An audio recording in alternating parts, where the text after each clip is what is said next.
Welcome to part one of an amazing audiobook featuring a chill prince defending his territory using production magic. I hope you all enjoy this amazing adventure. Please subscribe and join the Discord for more amazing audiobooks. No aptitude for any of the four-element magic attributes. To think such a failure would come from our Marquis family. Those were my father's words. At 8 years old, children in this country undergo a magical aptitude assessment. In a world where magic is common, knowing who has what kind of magical aptitude is important.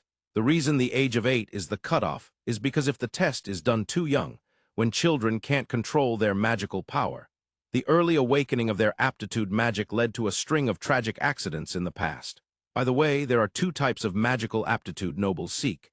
The four-element magic specialized in offense to protect the family and their subjects, or healing magic to protect them. On the other hand, there are types of magic deemed unfit for nobles.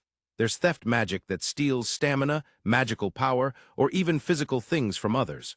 Transmutation magic that alters one's own body. Brainwashing magic that uses sound and light to confuse or control others. Divination magic to see detailed information about people or things.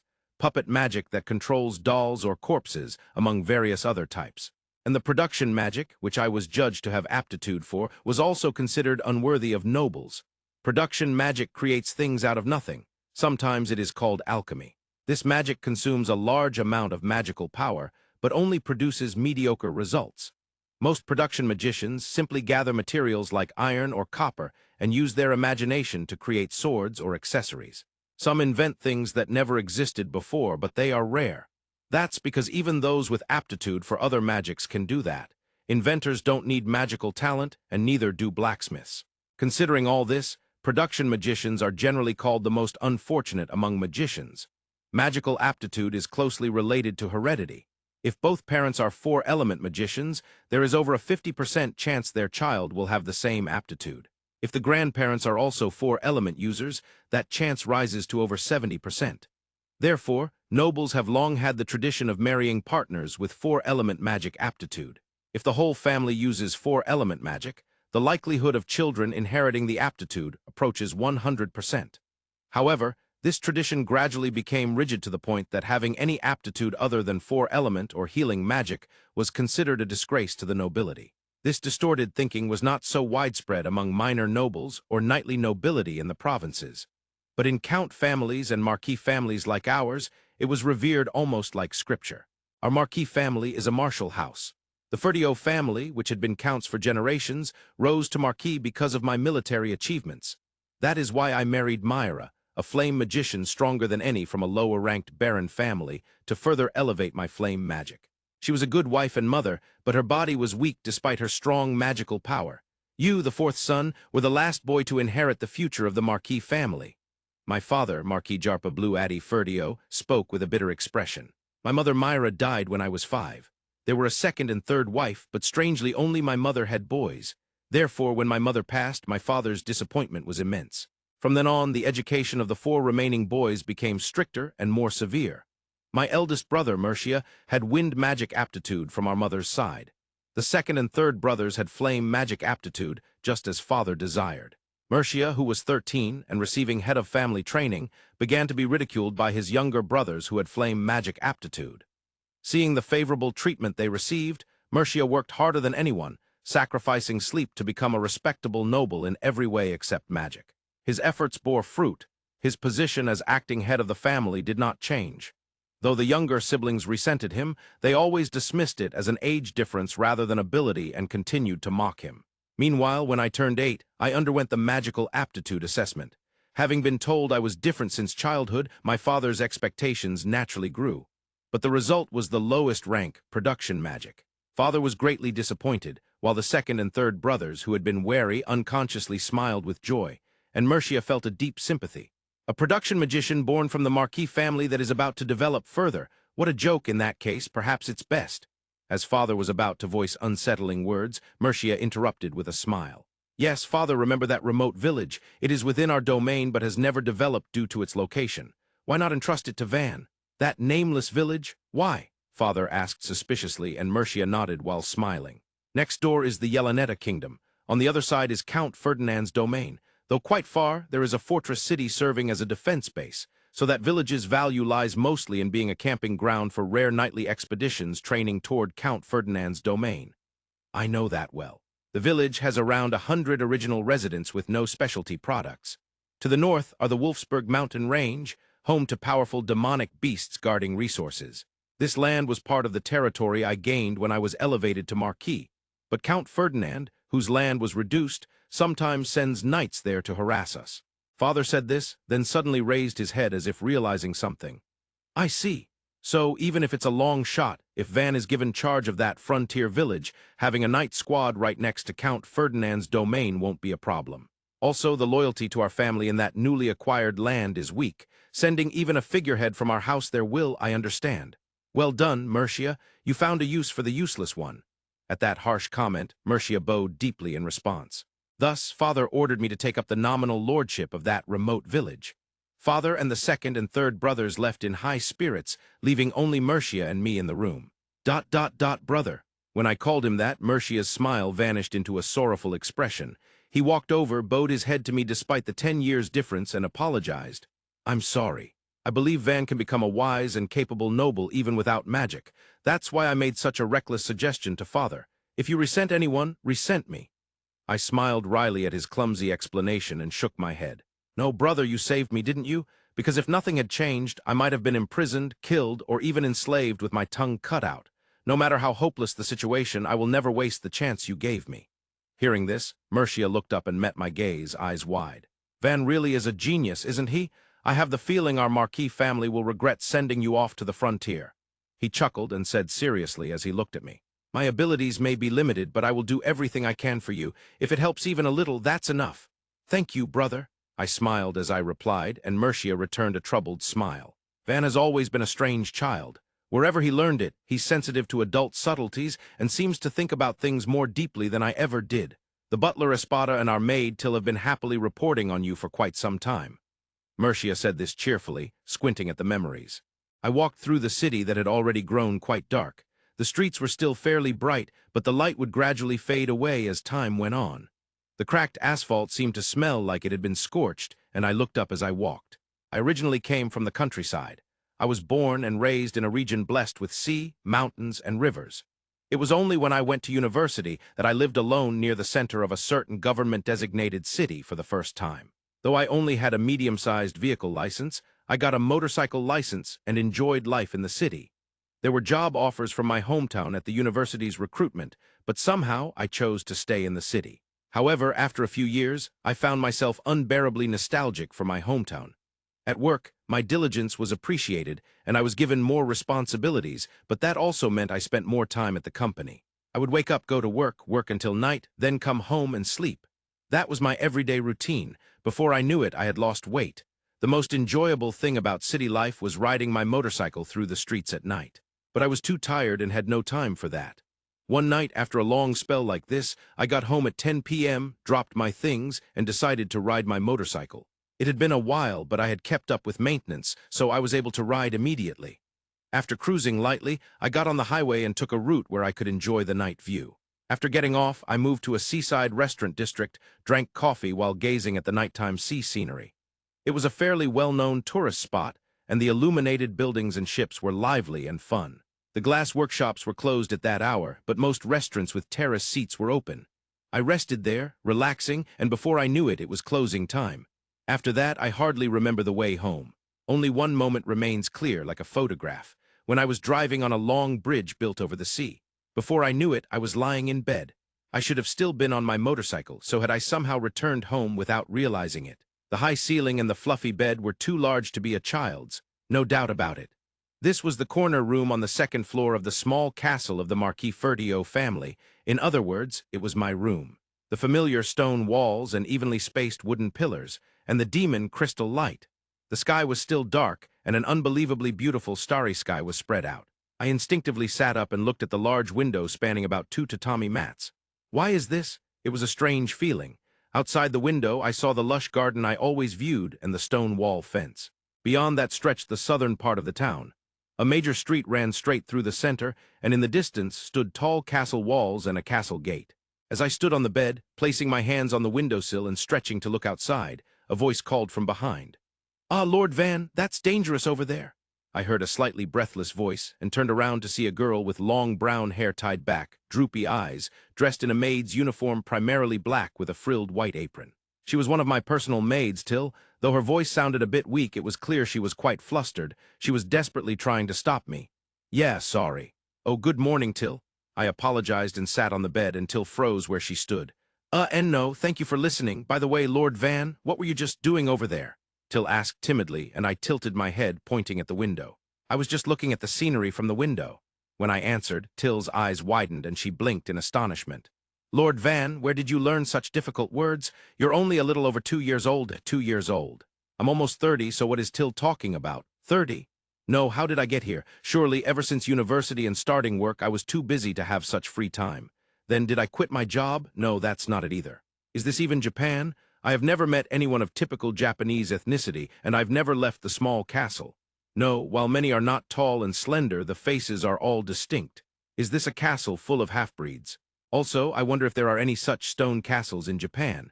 It's clearly different from a church, and the soldiers sometimes walking the halls carry armor and swords. That's a blatant violation of gun and sword laws. Lord Van? Till called my name as I was lost in thought, watching my expression. That reminds me my name too. My name is Van Nefertio, right? Well, Lord Van, you can even say the family name. Wonderful. Lord Van truly is clever. Till happily praised me, but I had other things on my mind. Father is Jarpa Marquis Fertio, brothers are Murcia, Yard, and Sesto. Right? I asked, tilting my head, and Till's eyes widened again in surprise. Why, yes. The head of the family, Marquis Jarpa Blue Addy Fertio. Your brothers are Murcia Irego Fertio, Yard Guy Fertio, and Sesto Air Fertio. You even know the names of Yard and Sesto, whom you rarely meet. Till was surprised, but I just crossed my arms and pondered. So, where is this place? When I asked, Till blinked. I was taken to the dining hall for a meal. The dining room was ridiculously large, with my father and two brothers, Yard and Sesto, seated. The long rectangular table required us to speak rather loudly to converse. Each person had a maid nearby to assist with meals. Separate servers handled the dishes, and beside my father stood the butler Espada silently. As for me, 3 maids were around. Yard, 10 years old, and Sesto, 8, could manage quietly with only one maid's help. Although they fidgeted a bit, they ate quietly, likely under my father's silent pressure. I was only 2 years old. The soft-cooked meat and potato soup ingredients were cut into even smaller pieces by the maid's hands. They even blew on the soup to cool it so I wouldn't burn myself. Well taken care of. Jokes aside, it seemed I had been reborn into this world, carrying memories of my life in Japan as they were. I still couldn't understand it and felt no sense of reality, but the taste of this carrot-like vegetable was unmistakable. Delicious. Well, Lord Van, you eat your vegetables properly. Amazing, you eat calmly and barely spill anything. Till and the younger maid praised me eagerly as they fed me. Was this a hostess club, and was I a top customer? I'd pay up to 30,000. Yard and Sesto looked on enviously. Yard, what will you study today? Suddenly my father asked Yard. Perhaps it was a noble custom or a childhood routine, but the children basically did nothing in the morning. From noon on, they learned subjects appropriate to their age and swordsmanship. Meals were only twice a day, once before noon and once at night after sunset. The eldest son, Murcia, was already 14 and treated almost like an adult, busy with practical training in the field. For now, all under 10 years old followed roughly the same routine, with my father asking what they would do at lunch and how their day was at dinner. Startled by the sudden question, Yard quickly turned and replied, "Why, yes. Today I will learn flame magic and battle formations." "I see. Sesto, what about you?" Father nodded and asked Sesto. Recently, Sesto had been assessed to have an aptitude for flame magic and answered happily that he would study magic. Then unusually, Father asked me the same question last. "Van, what will you do today?" Without much thought, I opened my mouth. "I don't know much yet, so I think I'll start by learning about this country." The moment I answered, my father, both brothers, all the maids, and even butler Espada were stunned into silence. In the quiet dining hall, Till's whispered words strangely echoed. "Why, yeah, Lord Van really is a genius. This world consists of 3 great continents and countless islands. The country I'm in is located on the western continent. There's a port where ships cross at one of the narrowest spots in the strait, connecting the continents. By the way, the central continent and the eastern continent are said to have islands between them. From what I've heard, the civilization here is about as developed as in the medieval or early modern era, but this world has monsters called demonic beasts. Gigantic demonic beasts appear in the deep sea and attack, so an age of great maritime exploration like the Age of Discovery is impossible here. When I asked about the races, I was told there are various species. Surprisingly, there are elves, dwarfs, and even beastmen. Usually, each race builds their own settlements and cultures, so it's rare for people of different races to meet. By the way, because magical tools like magic are so convenient, the spread of gunpowder is remarkably poor. Weapons here are basically swords, spears, bows, and arrows, and magic. Crossbows and other bows exist, but since everyone can use magic, the most valued weapon is magic. Some are trying to develop guns that can barely shoot bullets properly, but since no one is investing in them, they have hardly progressed. For transportation, people walk or ride horses, and there are also two-legged creatures resembling Komodo dragons. Of course, there are no steam engines. However, some other countries have transportation methods that use magical tools. What exactly are magical tools? When I asked, Till gave a vague explanation. Magic crystals and certain gemstones, stones, and minerals have the power to store mana. By imbuing them with mana, magical tools can be created according to the magical aptitude of the user. By the way, the country I'm currently in is the Kingdom of Scuderia, a great power in the southern part of the Grant continent. The king's name is Dino Enzola Berlinate. The Berlinate royal family has lasted for 300 years and gradually expanded its territory. The current king, leading powerful nobles like Count Jalpa, invaded a small country and gained new land. During that time, my father was promoted to Marquis. In other words, we are a martial noble family specializing in military power within a militaristic great power. Our status is secure as long as the country remains stable, but if neither children nor subordinates have fighting ability, they won't be taken seriously. Still, we are a Marquis family. Among nobles, we rank high, and being a military family gives us considerable influence even within the kingdom. So surely my future is bright. After that, I asked Till many questions and began learning about magic on my own. Rumors gradually spread within the Marquis family. The maids started to whisper that Van might be a prodigy. This even reached Espada, the head butler. Then, almost forcibly, Espada appeared before me as my instructor. Lord Van is 2 years old. I believe you are currently studying letters and simple numbers. How much have you learned? Espada said this, looking down at me. His eyes were sharp and narrowed, his mouth a straight line. His hair was white and slicked back. He wore a crisp black butler's uniform and was tall and slender. He's about 50 years old. Espada is said to be a capable butler who has supported my father for many years. I had never spoken to him before, but he looked very competent. However, he was intimidating. What is it? I would like you to tell me what you have learned so far. That's not how you talk to a 2-year-old, Espada. Feeling nervous inside, I thought carefully before speaking. I think I can speak and understand well, but I'm not very good with letters. Then how about numbers? I can do a little. Like adding and subtracting? When I answered, Espada paused for a moment. A quiet moment passed that made me want to run away. Espada put both hands forward and raised his fingers. 2 on this hand, 3 on this one. How many in total? F5. Then 7 on both hands. If you subtract 2, that's 5 too. After I answered, Espada kept his fingers showing 7 and paused again. That was the end of the day's lesson, but apparently Espada told my father something, because I ended up having lessons with him twice a week. But that was hell. The content was clearly not for a 2-year-old, and the amount was huge. Most of all, he did it all unemotionally, like a machine without moving a muscle.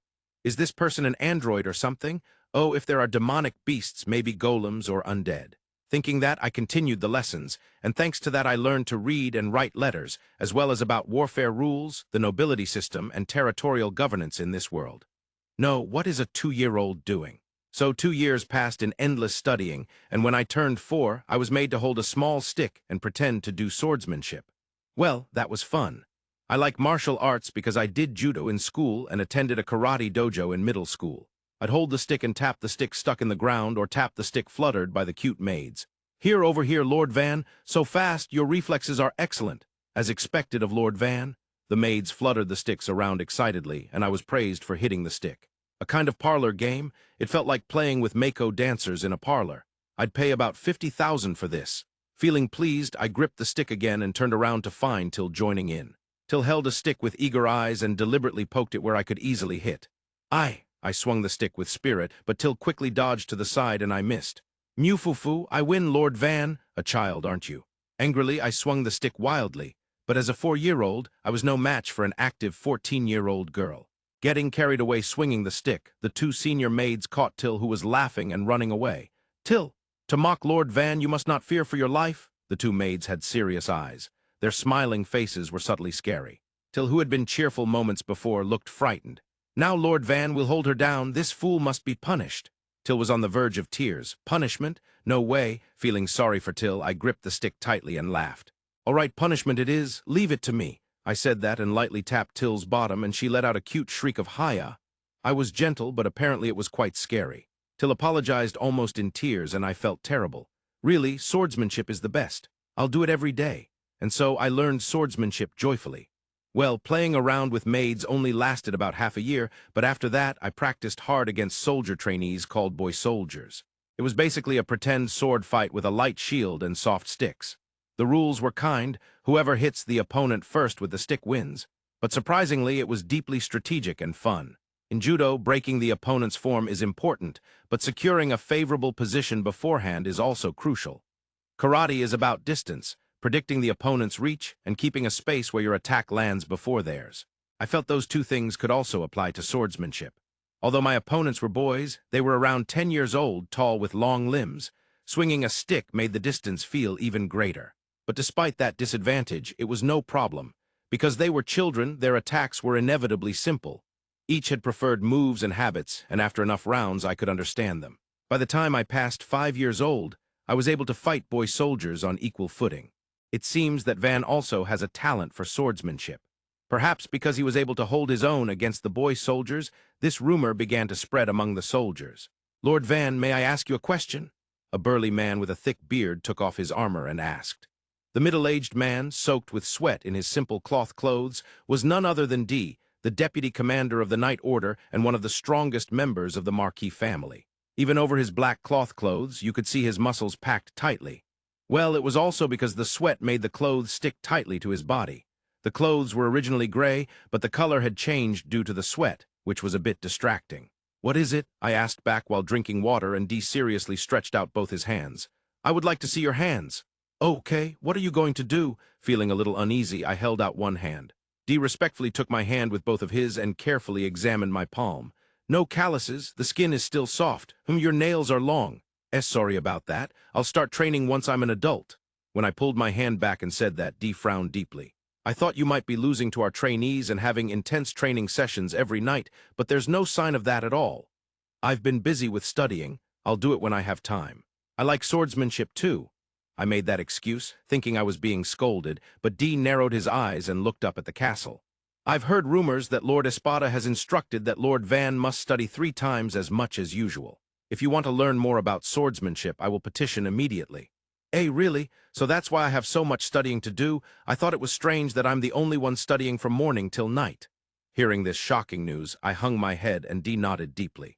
"That big-headed person is too obsessed with academics.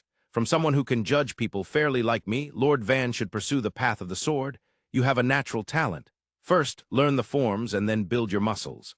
After that, we will conduct daily training based on practical experience. I will make you the best swordsman in the kingdom." D spoke with strong determination. He was serious, totally serious. By the way, calling Espada big-headed was a sign that D himself was a muscle-brained guy. Both academics and swordsmanship were skewed in their own way. "I like swordsmanship, but I also like studying. I'll work hard at both." When I answered that, D's mouth turned down into a very disappointed frown. "MMMPH, it can't be helped. At least while you train with the sword, I will personally instruct you. Is that all right?" Just like Espada, now even Deputy Commander D voluntarily offered to be my instructor. D leaned in close, waiting for an answer, and I responded with a half-forced smile. Ha, please be gentle when you teach me, okay? Ha, of course, Lord Van is still just a child after all." D was in a good mood after hearing my response, but that was a complete lie. All right. 100 strikes from above, 100 middle-level parries, 100 thrusts. Let's go. Please let me rest. I just finished running." "What are you saying, Lord Van? You can rest after." "Now together." He was like a demon. After barely finishing the swings, I plopped down onto a chair to rest, and D looked like he had a great idea. "That's right, Lord Van. You must be bored while resting. Don't sit on the chair. Rest while in a half squat." He wasn't a demon, he was an idiot. Who can rest doing an air squat? This idiot. Thinking that, I had no energy to complain and just hung my head. And then a year passed. At 6 years old, I rarely lost to the boy soldiers anymore. At 6 compared to 12 or 13, the size difference was significant. Not just reach, but muscle mass was different too. Strength and speed favored the others. But my dynamic vision, reflexes, and knowledge were different. The boy soldiers started to follow my lead and innovate, but they still had a long way to go. The knights seemed to lack the concept of feints, focusing their sword strikes on speed or power. Those fast with the sword would defend with an upper stance, then quickly strike the side in a consecutive attack, while those focusing on power would restrict the opponent's movement and bring down a heavy blow from above. So I would retreat or move diagonally forward to confuse opponents when they showed signs of attacking. If they swung and missed, it was a big opportunity. Children struggled with patient strategies, so I patiently dealt with any opponent. Those who attacked repeatedly often unconsciously accounted for the recoil of their strike being blocked. So if I could make them miss on the first or second strike, their rhythm collapsed. Power-focused opponents relied on range and surprise. If they thought they could hit me now, they would attack with a heavy, charged strike. Dodging that was easy. There were mainly 3 types of surprise attacks: rarely used low sweeps targeting the legs, upward strikes from low positions, and a sweeping attack after circling behind.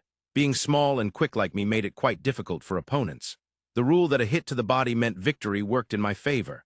Though it was hellish sometimes, I spent fulfilling days like that, until, with her usual smile, spoke up. Lord Van has really become robust lately. Smart and a genius in swordsmanship, maybe you'll surpass your siblings and even become the head of the family.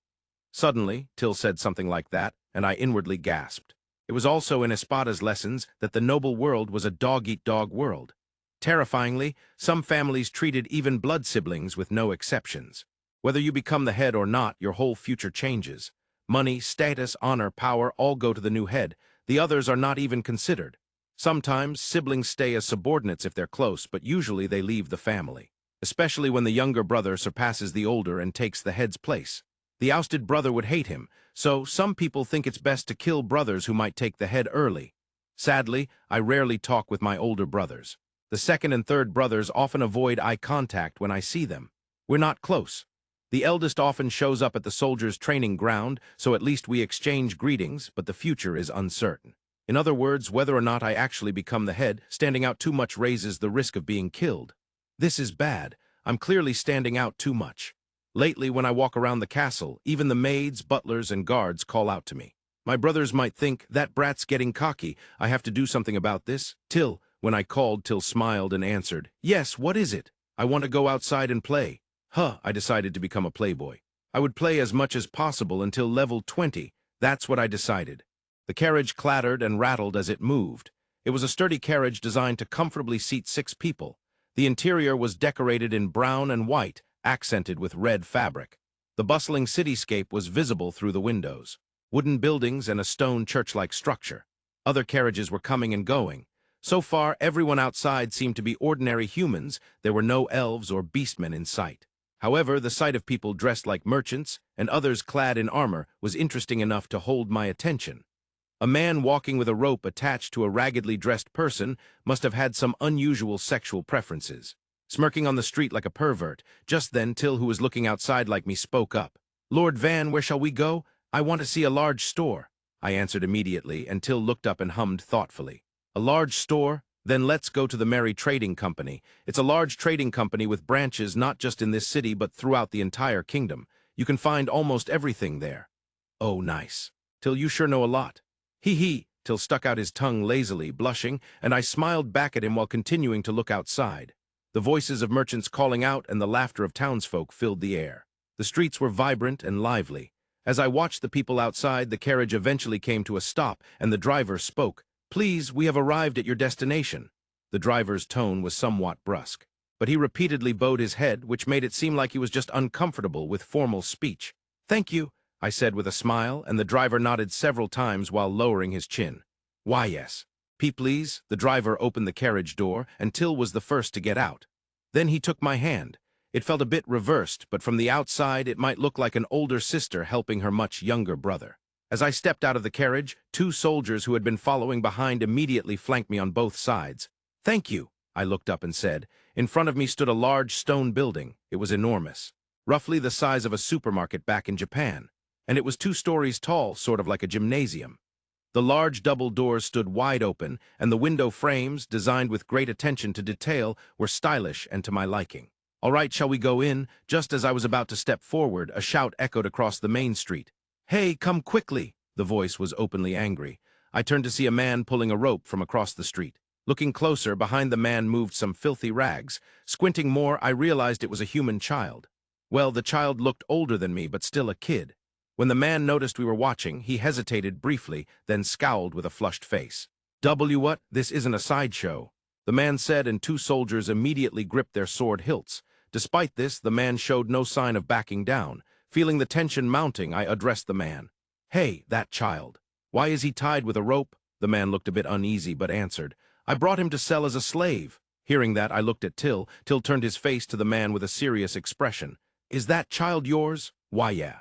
"What's the matter? I put my debt under his name, so I'm selling him," the man said matter-of-factly, pointing to the child behind him. Debt under his name?" I raised a question, and Till spoke with a sad expression. "According to the slave law, only two types of slaves are recognized: those enslaved due to debts and those punished for crimes. However, poor villagers and townsfolk have historically sold children they cannot support as slaves for living expenses, so they use a debt transfer system to make the children debt slaves." Till's explanation caused the atmosphere around us to grow slightly colder. However, no harsher looks or voices came our way, probably because the slave system was deeply ingrained in society. In other words, people were used to seeing such scenes. "Oh my, could you be the son of the Marquis?" Suddenly, a woman in her 30s from inside the store bowed deeply and said this. How did she know I was from the Marquis family? Till smiled satisfactorily and replied, "Exactly, this is the famous prodigy Van Nefertio. Look, here is the proof, the family crest," Till said happily, pointing to the back of my jacket. Curious, I looked and saw the large silhouette of a bull with a sword pattern on my light coat. The Marquis family's crest, depicting the demonic beast Behemoth and the magical sword meant to defeat it. Though the sword itself was only part of our family's legend, not an actual heirloom. But honestly, the family crest hardly mattered now. Was I wearing this? Why hadn't I noticed when I was being changed? Embarrassing. Feeling down, the woman who greeted us smiled brightly and raised her face. "So you really are from the Marquis family? Welcome to the Merry Trading Company. What are you looking for? We'll prepare anything you need." "Oh, I'm Rosalie. Please remember me." Rosalie said this and bowed again cheerfully. "To the Marquis family." I heard a groan from the man and glanced to see him stepping back with a pale face. Maybe he was worried about being arrested for trying to make his own child a slave through such a gray area method. While pondering that, I turned to Rosalie. "Can I ask you something? That child was brought here to be sold as a slave, right? How much would a child that age fetch?" Rosalie looked serious and glanced at the man. "About 8 years old. What about magical aptitude?" When Rosalie asked, the man frowned. "I have magical aptitude for stealing. In that case, you can't expect more than 3 gold coins." Rosalie answered immediately. The man hesitated but argued. "Wait a minute. Slaves at other shops go for over 5 gold coins. He's young, so he can serve as a slave for a long time." "It should be more expensive," Rosalie snorted and crossed her arms. "All shops buy slaves at less than half the selling price. That child would be worth about 3 gold coins. The selling price is 6 or 7. If it were a girl, it would be double, but boys that young have limited use and cost to raise, so they're cheaper." Hearing this, the man ground his teeth and looked down at the child he brought. "Damn it, useless. Fine, I'll sell him for 3 gold coins. Here, give me the money," he said irritably, shoving the child forward. The child tumbled forward and groaned on the ground. Rosalie's eyes sharpened. "Wait a minute.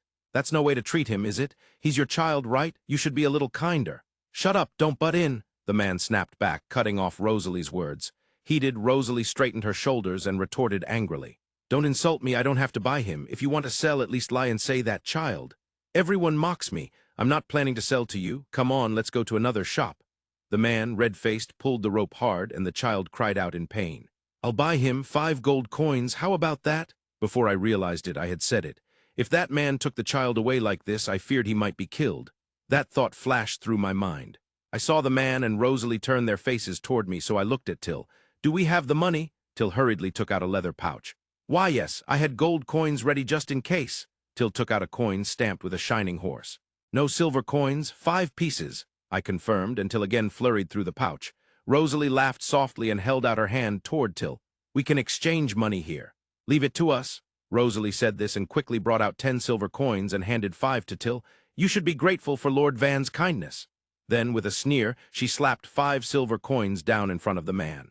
The man's face flared up again, but when he noticed the coins on the ground, he hurried to pick them up and left. The child left behind didn't know what to do and crouched on the spot. "What's your name?" I asked, and through the messy hair the child looked up at me and whispered softly, "Commotion." Though it was unexpected, I ended up buying a slave. I feel like I've become quite the useless person, but for now, that's fine. All right, since I caused you some trouble, I'll buy clothes and daily necessities for Commotion. When I said that, Rosalie smiled happily. Well, thank you very much. Then I'll pick out some good things. Come on, Commotion, let's find clothes that fit you, so come with me. First, the slave contract. Rosalie efficiently got Commotion up and moving, and finally she said something as she took both my hand and Commotion's at the same time. Immediately, I felt something softly surge through my body, and then I saw a gentle light spreading over my palm. The light gathered on the back of my hand, moving as if drawing some kind of characters. Then a mark of a winged horse appeared on the back of my hand. This, I murmured, and Rosalie opened her mouth proudly. That's the mark of the slave contract. I'm a contract magician, you see. Oh, and for this time the contract fee will be waived, since it's your first visit. Rosalie said this with a confident air. Honestly, I hadn't planned on signing a contract. Well, it's fine, I guess. Thank you, I smiled and expressed my gratitude, which made Rosalie suddenly look startled and bow her head. Oh, I apologize. Now then, please come this way. I will guide you. Remembering that I was from the Marquis family, Rosalie suddenly became very formal and started showing us around. I followed behind her, laughing. This is where we have food and seasonings. Over there are daily necessities. We also have dishes and sundries. Shall we start by choosing Commotion's clothes? Yes, that sounds good. Then this way. The place she guided us to had many kinds of clothing hanging up. There were Western-style clothes, some that looked like ethnic outfits, and even some that looked like just pieces of cloth with holes cut in them. For slaves, these are typical choices. One piece costs 1 copper coin. Clothes with intricate sewing and good fabric range from 1 to 5 silver coins. Rosalie explained. From what I saw in the food section, 1 copper coin was probably about 1,000 yen. 1 silver coin seemed to be about 10,000 yen. That would make Commotion's clothes around 500,000 yen, or maybe not. I pondered the value of the money as I looked at the clothes. This style is good. If he's going to stand alongside till clothes like this wouldn't look strange. I pointed to a set of clothes, and Rosalie gave a troubled smile. Well, these are made of good fabric and cost 3 silver coins, she glanced at Till while saying this. When I looked over, Till puffed out her ample chest proudly. Leave it to me, here's Lord Van's money. Till pushed my money forward as if it were hers. I laughed and took it, pulling out the coins I needed. Also, a few undergarments and shoes, I suppose. Thank you very much. In that case, we have some good shoes that would match the clothes. And so, my first day out turned into an unexpectedly fun shopping trip for a slave's clothes and other items. Lord Van. Deputy Commander D has been looking for you. Commotion, dressed in a black butler-like suit, said this cautiously.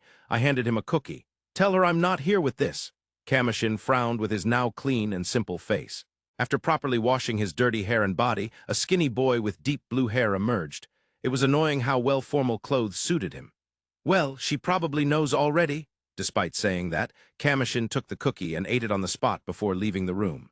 Lord Van doesn't seem to be here. I could faintly hear Commotion's voice from outside the room. What? But I saw someone enter this room earlier. I looked around, but they weren't here. Humph, why do you have crumbs around your mouth? There weren't any before. I don't have any crumbs. The cookie you just ate is crumbs, isn't it? Humph, I see you've been bribed to ignore the orders of the night orders. Deputy Commander takes guts. I am Lord Van's slave. Commotion declared clearly that he was on my side, not yielding to D's pressure. D grunted in response. Humph, to talk back to me takes guts. Very well, then I'll train you in Lord Van's place. Consider it an honor. Me. With that amusing conversation, Commotion was taken away. It seemed Commotion was about to undergo the same hellish training I had endured. Poor guy. I had no choice but to quietly follow behind. After confirming Commotion was staggering from exhaustion, I deliberately showed myself in front of D and accepted the second half of the training. Well, from now on, Commotion will do the first half of the training, and I'll do the second half. It's a pity I can't leave all the Espada studying to Commotion. With all that, I suddenly realized I had turned 8 years old. Until then, the prodigy who had responded to Espada and D's strict education had developed a lazy streak over the last 2 years. Now, the prodigy was just an ordinary child. That must have been the evaluation. I was happy it was going according to plan, but I never imagined my evaluation had dropped so low that I'd be sent to a frontier village. How was it? When I returned to my room, Till and Commotion were waiting anxiously and asked me. I smiled and nodded to them. So your magical aptitude was flame magic. Till was delighted, but she stopped moving when I shook my head to deny it. Then Commotion spoke.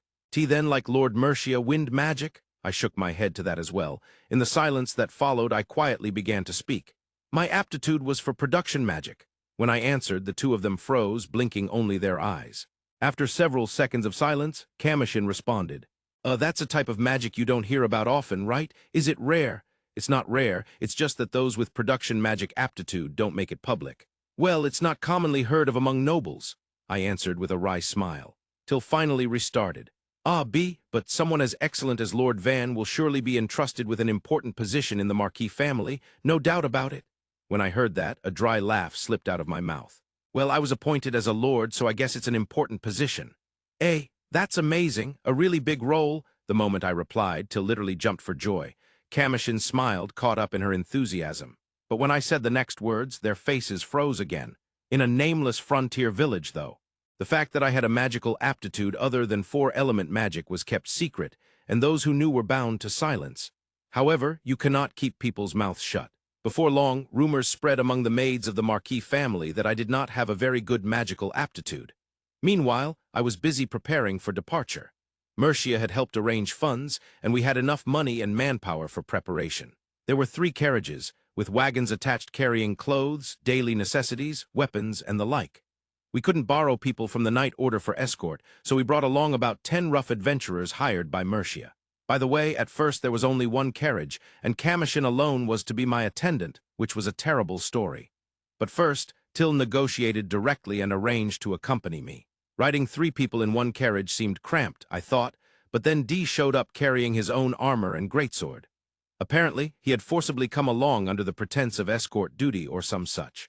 I intend to pour all the power of my sword into serving Lord Van. Ha ha ha! Please stop that. I wanted to say so, but D called out to his subordinates who had come along on their own and quickly prepared the carriages.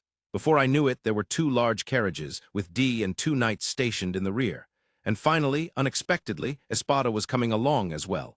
I have informed Lord Jarper of my retirement a bit early. My successor has been well trained, so he kindly accepted my retirement. I am 55 years old after all and wish to relax in the countryside. Is that agreeable? Speaking in a tone that left no room for refusal, Espada somehow brought a fully prepared carriage. When did he prepare a carriage? No, would they really let go of Espada, who had worked alongside my father for so many years, so easily? Besides, it must be difficult to find someone suitable to replace Espada. Watching him suspiciously, Espada got on the carriage with a confident smile and said, "For enjoyment in old age, perhaps I'll tutor Lord Van in his studies." With that, Espada got inside the carriage. Really, please stop. Did you all conspire together? Be it D or Espada, why do they come all the way to a remote frontier village with no reason for harassment? I want to say enough already. However, having D, who is highly skilled in combat, and the knowledgeable Espada nearby is truly reassuring and grateful. With mixed feelings, I got into the carriage, and Till opened his mouth happily. Lord Van, did something good happen? Huh! I raised a questioning eyebrow and Till nodded with a smile. You're smiling. Being told that, I realized I was indeed smiling. Apparently, even though I tried not to worry, being sent to a remote place made me anxious. I must have been happy that everyone was coming along. I'm glad everyone said they wanted to come with me. Thank you. When I smiled and said that, Till gave a slightly teasing smile and pointed at himself. Actually, there were several maids who wanted to follow Lord Van, but since I am your exclusive maid, I told Lord Murcia and secured this position. Saying that, Till patted his seat. Really, they could have all come if they wanted. Why did it turn into some kind of knockout tournament? I felt disappointed. After all, I lost the chance to live surrounded by cute maids. What a shame. However, Till didn't notice my feelings and reminisced. I don't know much, but Lord Murcia seems very busy and hardly talks with the maids. Lords Yard and Sesto do not pay attention to maids, but Lord Van is different. You greet us warmly every day, sometimes give us snacks and even help with cleaning. The maids who practiced swordsmanship with you all love you. Till revealed all this, making me blush. I let it slide and looked at Commotion, opening my mouth. Commotion, it's okay too. If you don't want to come, you can stay with the Marquis family. It seems slave contracts can be changed or cancelled, and if you ask Brother Murcia, he will take care of you. Hearing that, Commotion looked at me angrily. Lord Van, I have decided to dedicate my life to you. I will serve you at your side, risking my life at all times. A proposal? Commotion, do you like me that much? Embarrassed, I tried to brush it off, but Commotion nodded firmly. Yes, I love you, I worship you. As a result, I ended up feeling even more embarrassed. Commotion has grown. I nodded with deep emotion. However, I thought I would be left alone, but now I had 4 travel companions. I was grateful. All right, let's get going. When I said so, the carriages started moving. We tried to keep the windows closed as much as possible and speak little. I had to erase my existence as much as possible. Therefore, the carriages bore no Marquis family's crest. My father's wish was to have me leave the city without anyone knowing. I have been visiting the city often these last 2 years, so it feels a bit lonely. I murmured and cracked the window slightly to look outside. Then I noticed a child near the moving carriages. "Oh, Lord Van! Oh, Visa, hello!" It was Visa, the daughter of a guard I had met many times in the city. Visa spoke with a somewhat sad face. "Lord Van, you're going somewhere, right?" "Why, who told you?" I asked, and Visa pointed behind the carriage. Looking out from the carriage to check behind, I saw that one of the two following carriages, D's carriage, was flying a banner. The banner boldly read, "Lord Van's departure." What's that? So embarrassing." When I said that, one of D's subordinates standing guard around the carriage came closer and answered, "That is by Lord D's orders." Lord D felt saddened by Lord Van's situation of leaving the city like a night escape, and wanted at least to make Lord Van's departure a grand affair. "I was told not to tell my father, though." When I checked, the young knight smiled mischievously. "Is that so? I'm hearing it for the first time. Probably Lord D did it without knowing. I was thinking of taking down the banner, but Lord D is currently asleep in the carriage, sorry. Once Lord D wakes up, I will inform him about the banner immediately."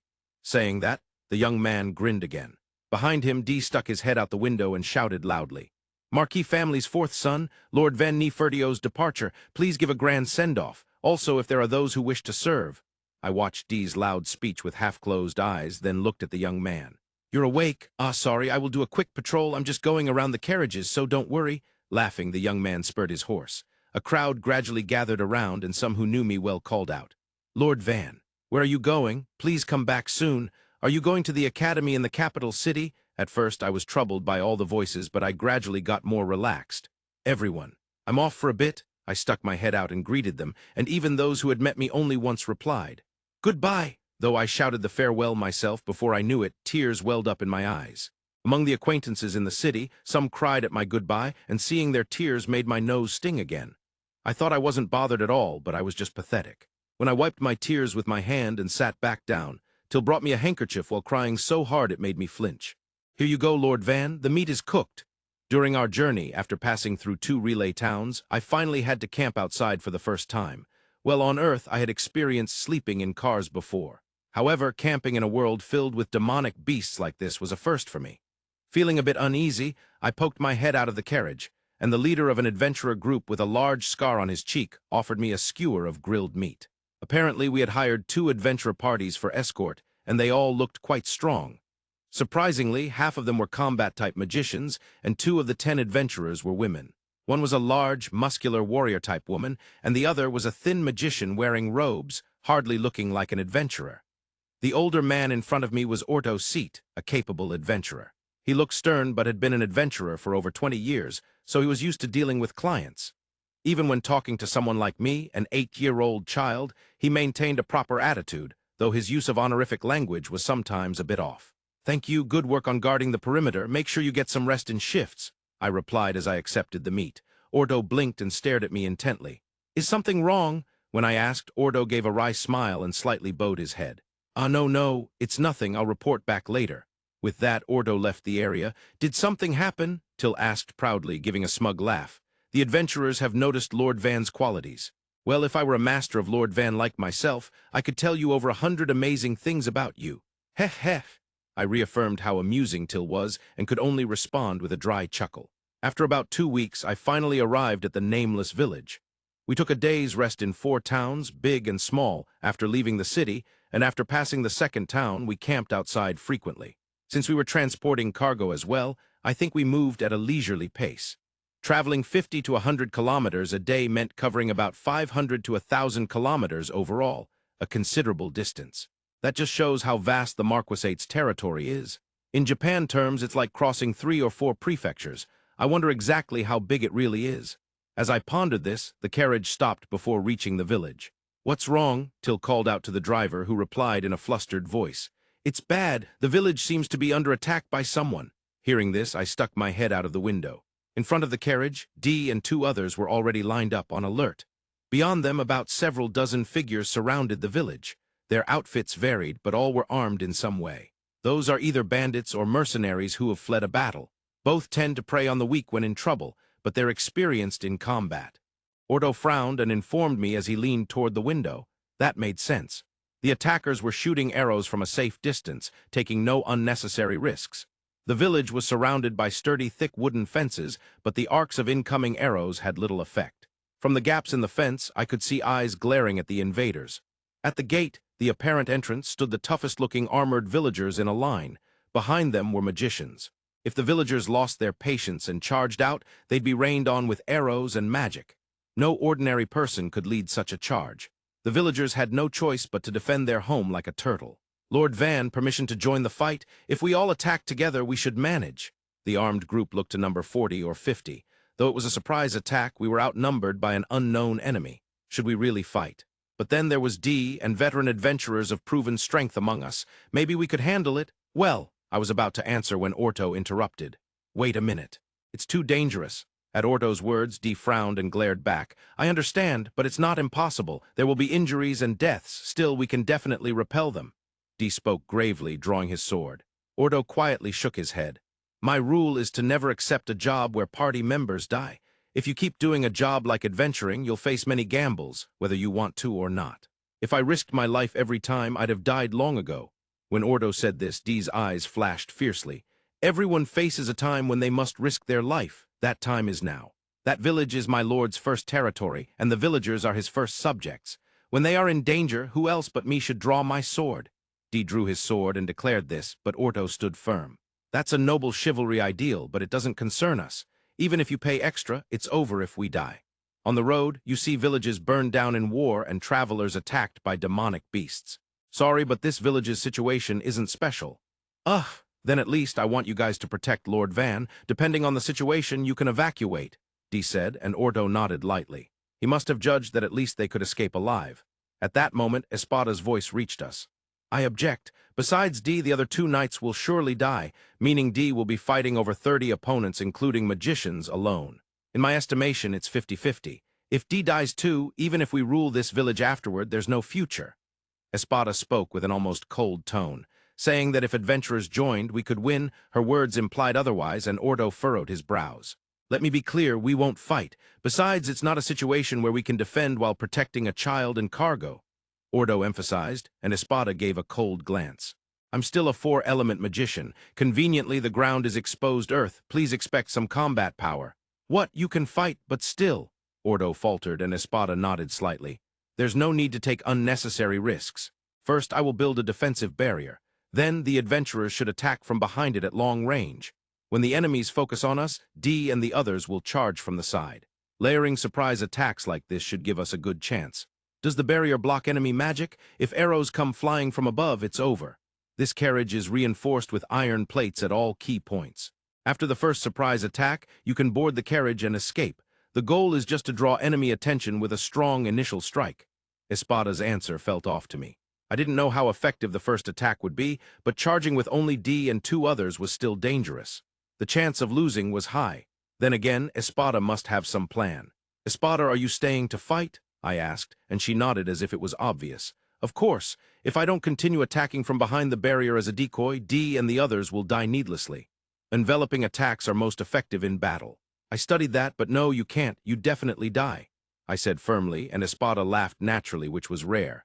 This old bone finally gets a moment to shine. Lord Van, please grant this one selfish request. Then I'll be the decoy. As soon as I said that, both D's group and Espada turned around with wide eyes. Looking over, Ort and the others also wore expressions of shock. No way, absolutely not. I won't allow it. Till couldn't help but raise her voice emotionally. Though startled by her voice, we were quite far away, and the attackers hadn't noticed us amidst the chaos of the skirmish. Feeling relieved, Till suddenly grabbed my hand. If Lord Van is going to be the decoy, then I will go alone to the enemy. If everyone attacks together with me, we will surely win. Till said this with tears in her eyes. Commotion nodded solemnly. I'll go with you. If I distract the enemy together with Till Sama? For some reason, more and more people began volunteering, apparently prepared to risk their lives. Troubled by this, I looked at everyone and spoke. Let me say this first. I am the highest responsible person here, okay? That said, Ort and the others only accepted this because it's a matter concerning my territory. You don't need to risk your lives. When I said that and looked at Ort, he flinched slightly for some reason. With that in mind, I next looked at Espada. Espada, you've already retired from the Marquis family. You've contributed a lot to the Marquis family so far, and there's no need for you to die here. Espada's face grew stern at my words. Maybe I sounded a bit cold. Feeling a bit guilty, I turned to D and the others. D and the others still belong to the main family's night order. You serve my father, not me. So you shouldn't risk your lives here. At that, D and the others also wore grim expressions. Well, that was expected. Finally, I looked at Till and Commotion. Till, I've thought of you like an older sister. So I don't want to see my precious older sister die here. Commotion, you're older than me, but maybe like a younger brother. If I die, you should live your life to the fullest instead of me.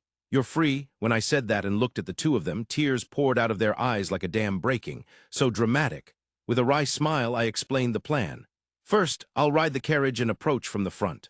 Everyone else should attack from the left and right sides in a pincer movement. However, focus mainly on ranged attacks and absolutely do not take reckless risks.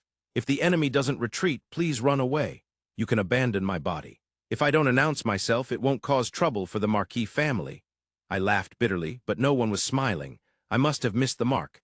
Thinking that, I drew the decorative sword I was holding and pointed my toes toward the village. From behind, I heard a deep sigh.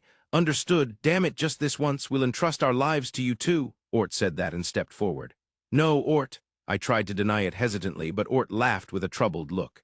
A kid saying he'll risk his life for responsibility. If you keep arguing, you'll get scolded by the party members. With that, Ort drew his sword. Then a female magician from Ort's party stepped forward.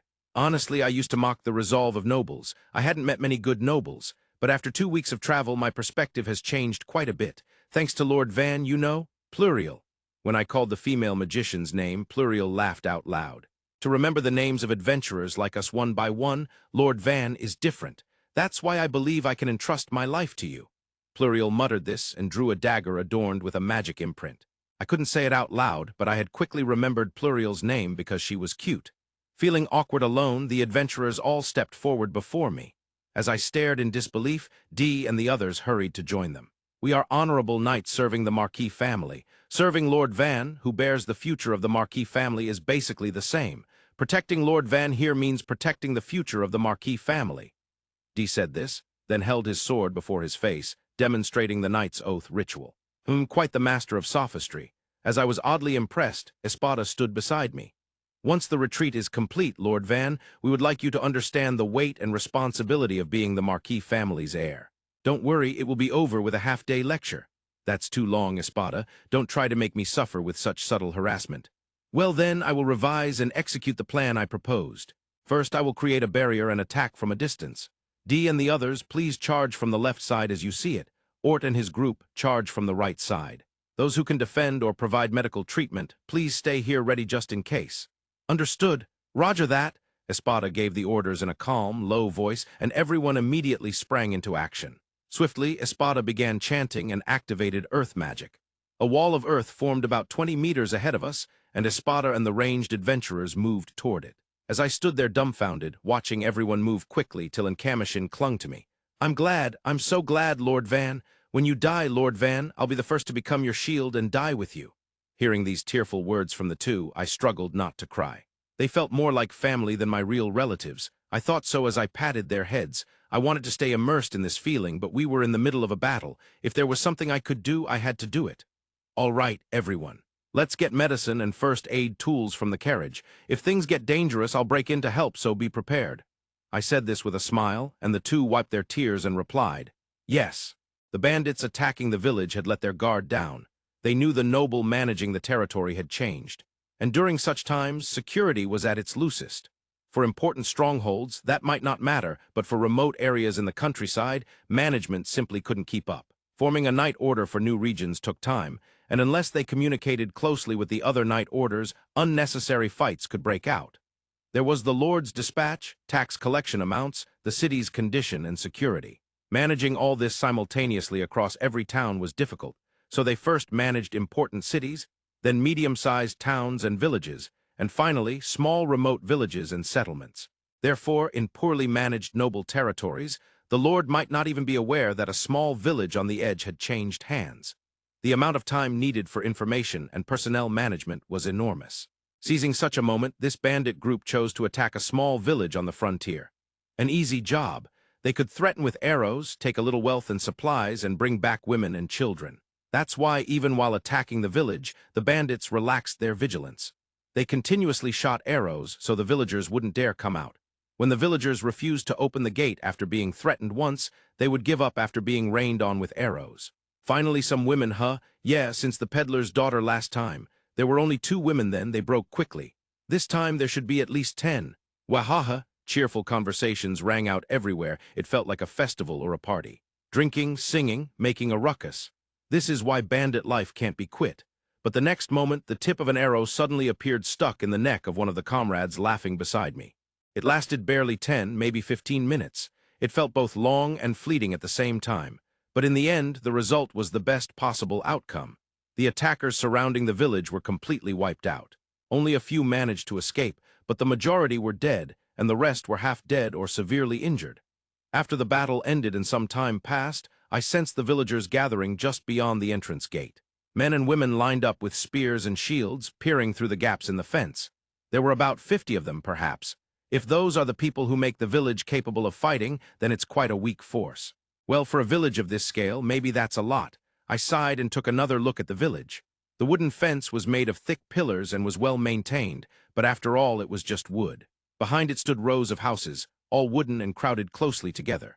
If the military from the Yelaneta kingdom or Count Ferdinand's domain were dispatched, no matter the scale, they would rain fire arrows on the village and annihilate it. The only reason it hadn't been attacked so far was because the Wolfsburg Mountains, where dragons are said to live, lie behind it, and the area is inconvenient for setting up a military base. It's unlikely, but if a conflict ever breaks out with either side, this village would be crushed like ants. As I pondered these concerns, Till stood beside me. Well then, Lord Van. Though things didn't go as planned, we've arrived at the village. I nodded at Till's words. Yes, it's our first meeting. Let's proceed confidently. Stepping forward, I headed toward the village entrance. 2 knights stood before me, D and Espada flanked me on either side, and Till and Kamushin followed behind. Ort and the others were guarding the carriage and watching over the captured attackers. As the villagers murmured and watched us, I spoke up. Greetings. I am Van Nefertio from the Marquis Fertio family, newly appointed to govern the territory including this village. From now on, I will be managing this village. But don't worry, I won't be imposing unreasonable demands or heavy taxes. I offered a greeting that was hardly noble-like, causing the villagers to look at each other in confusion. At that moment, Espada furrowed his brow and stepped forward. Lord Van, the new lord of this land, has arrived. Open the gates. A voice much more powerful and dignified than mine quietly echoed, and a small elderly man appeared from among the villagers and spoke. Open the gates. Upon his command, the villagers hurriedly opened the gates. Inside stood men and women in their 20s to 30s, holding spears and shields. The elderly man stood unarmed at the front, looking calmly at us. I am the elder here, Rhonda. Thank you very much for saving our village. Rhonda bowed politely, and I returned the bow.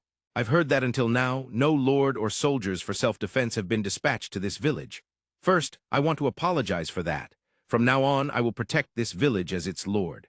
I ask for your understanding and cooperation. My greeting came out feeling more like a business pitch than a noble's formal address. No noble would ever greet like this. After all, the villagers, including the elder, stared wide-eyed and frozen. Ha ha ha, I heard Ort laughing behind me, but I ignored it and waited for Rhonda's reply. After a few seconds, Rhonda blinked and spoke. Thank you for your kindness. Then let me show you to my home. With that, Rhonda turned and walked deeper into the village. We followed while the villagers watched us warily. This territory seemed like it would be quite a challenge. The buildings were far from ramshackle, but to be frank, they were dilapidated. They had stone-laid floors with wooden boards, pillars, and walls and roofs made of simple wood. They were simple structures. They could withstand rain and wind, but would collapse in an earthquake. Though so far I'd never experienced an earthquake in this world. Inside one of these rundown houses, the village head, 2 middle-aged men sat in front with 2 others slightly behind. On the opposite side, Espada D and I sat facing them. This village had about 150 residents, but after 2 bandit attacks, one 6 months ago and another just a month ago, the population is now down to 110. So today's attack was the 3rd time. Were all the bandits the same? No, they were different. The first bandits were about 10, so we managed. The second were former mercenaries or adventurers. We fought all day to drive them off. The attackers this time were yet another group. Why do you think the village has been targeted so much? Rhonda hesitated for the first time before answering, but soon he spoke again. This village is far from any big city or other villages. Since the Lord changed, the Night Order no longer comes. Before being close to the Yelaneta kingdom border, the Count Ferdinand's border guard knights used to patrol. but that has stopped. So the village is now in danger of extinction because it became part of the Marquis family's territory, right? I said aloud what Rhonda had left unsaid. He fell silent. Speaking it out would be criticizing the Marquis family, maybe among the village, but surely not to me. Well, if he were a hot-tempered noble, he'd probably have lost his head the moment he hinted at that. I'm sorry, Count Ferdinand had placed deputies in each town, but those administrators were all withdrawn. Marquis family selected experienced lords and deputies from among their own and assigned them starting from the big cities, but the situation of the small villages is still unknown. I answered honestly, and Rhonda looked at me as if observing. So the Marquis family put us last. Probably all nobles do. Small villages pay almost no taxes compared to big cities. Their value is the same. However, perhaps trusting me or unable to hold back his feelings, Rhonda began voicing his anger at the nobles. But I didn't listen, I wouldn't listen. Village head, let's talk about the future, I said sharply. Rhonda was caught off guard and fell silent. The eyes of the two men beside him flashed with hostility, but it was unavoidable. I looked at all three in turn and spoke. Complaining, resenting, or lamenting this country's situation won't help. You may not accept it, but doing so changes nothing. You, a noble, are telling us that? The middle-aged man stood up and yelled. Probably Rhonda's son and thus the next village head. I nodded in understanding. He was big, with a strong light in his eyes. But such short-sightedness meant the village had no future. I fixed a stern gaze on him and spoke in a low voice. Sit down, I will tell you about the village's future. After saying that, Rhonda narrowed his eyes and looked up at the man, who reluctantly sat back down. Confirming this, I placed my hand on my chest and began. Nobles have great responsibility. If we trace the cause, the laws established by the Berlinite royal family, who founded this kingdom, have flaws. When I stated that clearly, Espada and Dee seated beside me widened their eyes as well as the villagers. A Marquis family member openly criticizing the royal family? No ordinary noble would ever do that. But why be afraid now? I was becoming lord of a village on the brink of extinction. I had nothing to fear. I straightened my chest and looked around at everyone who was unsettled. This is the adventurer's perspective from the previous battle. I was unsure whether to share this before or after the last chapter, but I hope you enjoy it. Nobles are all pretty much the same. There are nobles greedy for money, nobles lecherous towards women, nobles swollen with nothing but pride. All of them are pointless. I've taken requests from several nobles before, but there hasn't been a single decent noble. Well, maybe from the noble's standpoint, that's normal, but from my point of view, it's far from normal. No matter how many flowery words they use or how much they talk about noble pride, in the end, they only look out for themselves and prioritize the interests of kings and nobles. The lives of the common people and public order come last. All of this probably stems from the deeply rooted class discrimination between nobles and commoners. No matter which noble I meet, I always feel that discomfort. In other words, every noble looks down on commoners, especially rootless adventurers like us. This is something most adventurers and merchants who interact with nobles feel. Ha! Guarding some noble brat, huh? So when we first took the job, none of us were eager. My companions felt the same. We planned to stay in the Marquisate for a while, so we reluctantly accepted the request from the Marquis family. Therefore, when I met him for the first time, I was surprised. You must be Ort. I'm Van ni Fertio. Thank you for agreeing to be my guard. He greeted me politely, and without thinking, I shook his hand normally. Ah, why, yeah, nice to meet you. When I answered, the boy named Van looked at us with interest. You all look strong. Even the armor with scars looks cool, and the weapons are so heavy. Don't they weigh you down? He asked, and though I was a bit flustered, I answered. Ah, well, yeah, they're heavy, but that just increases their power. Stammering, I said this, and Van nodded several times before shifting his gaze to the other members. Van's many questions made the others quite unsettled.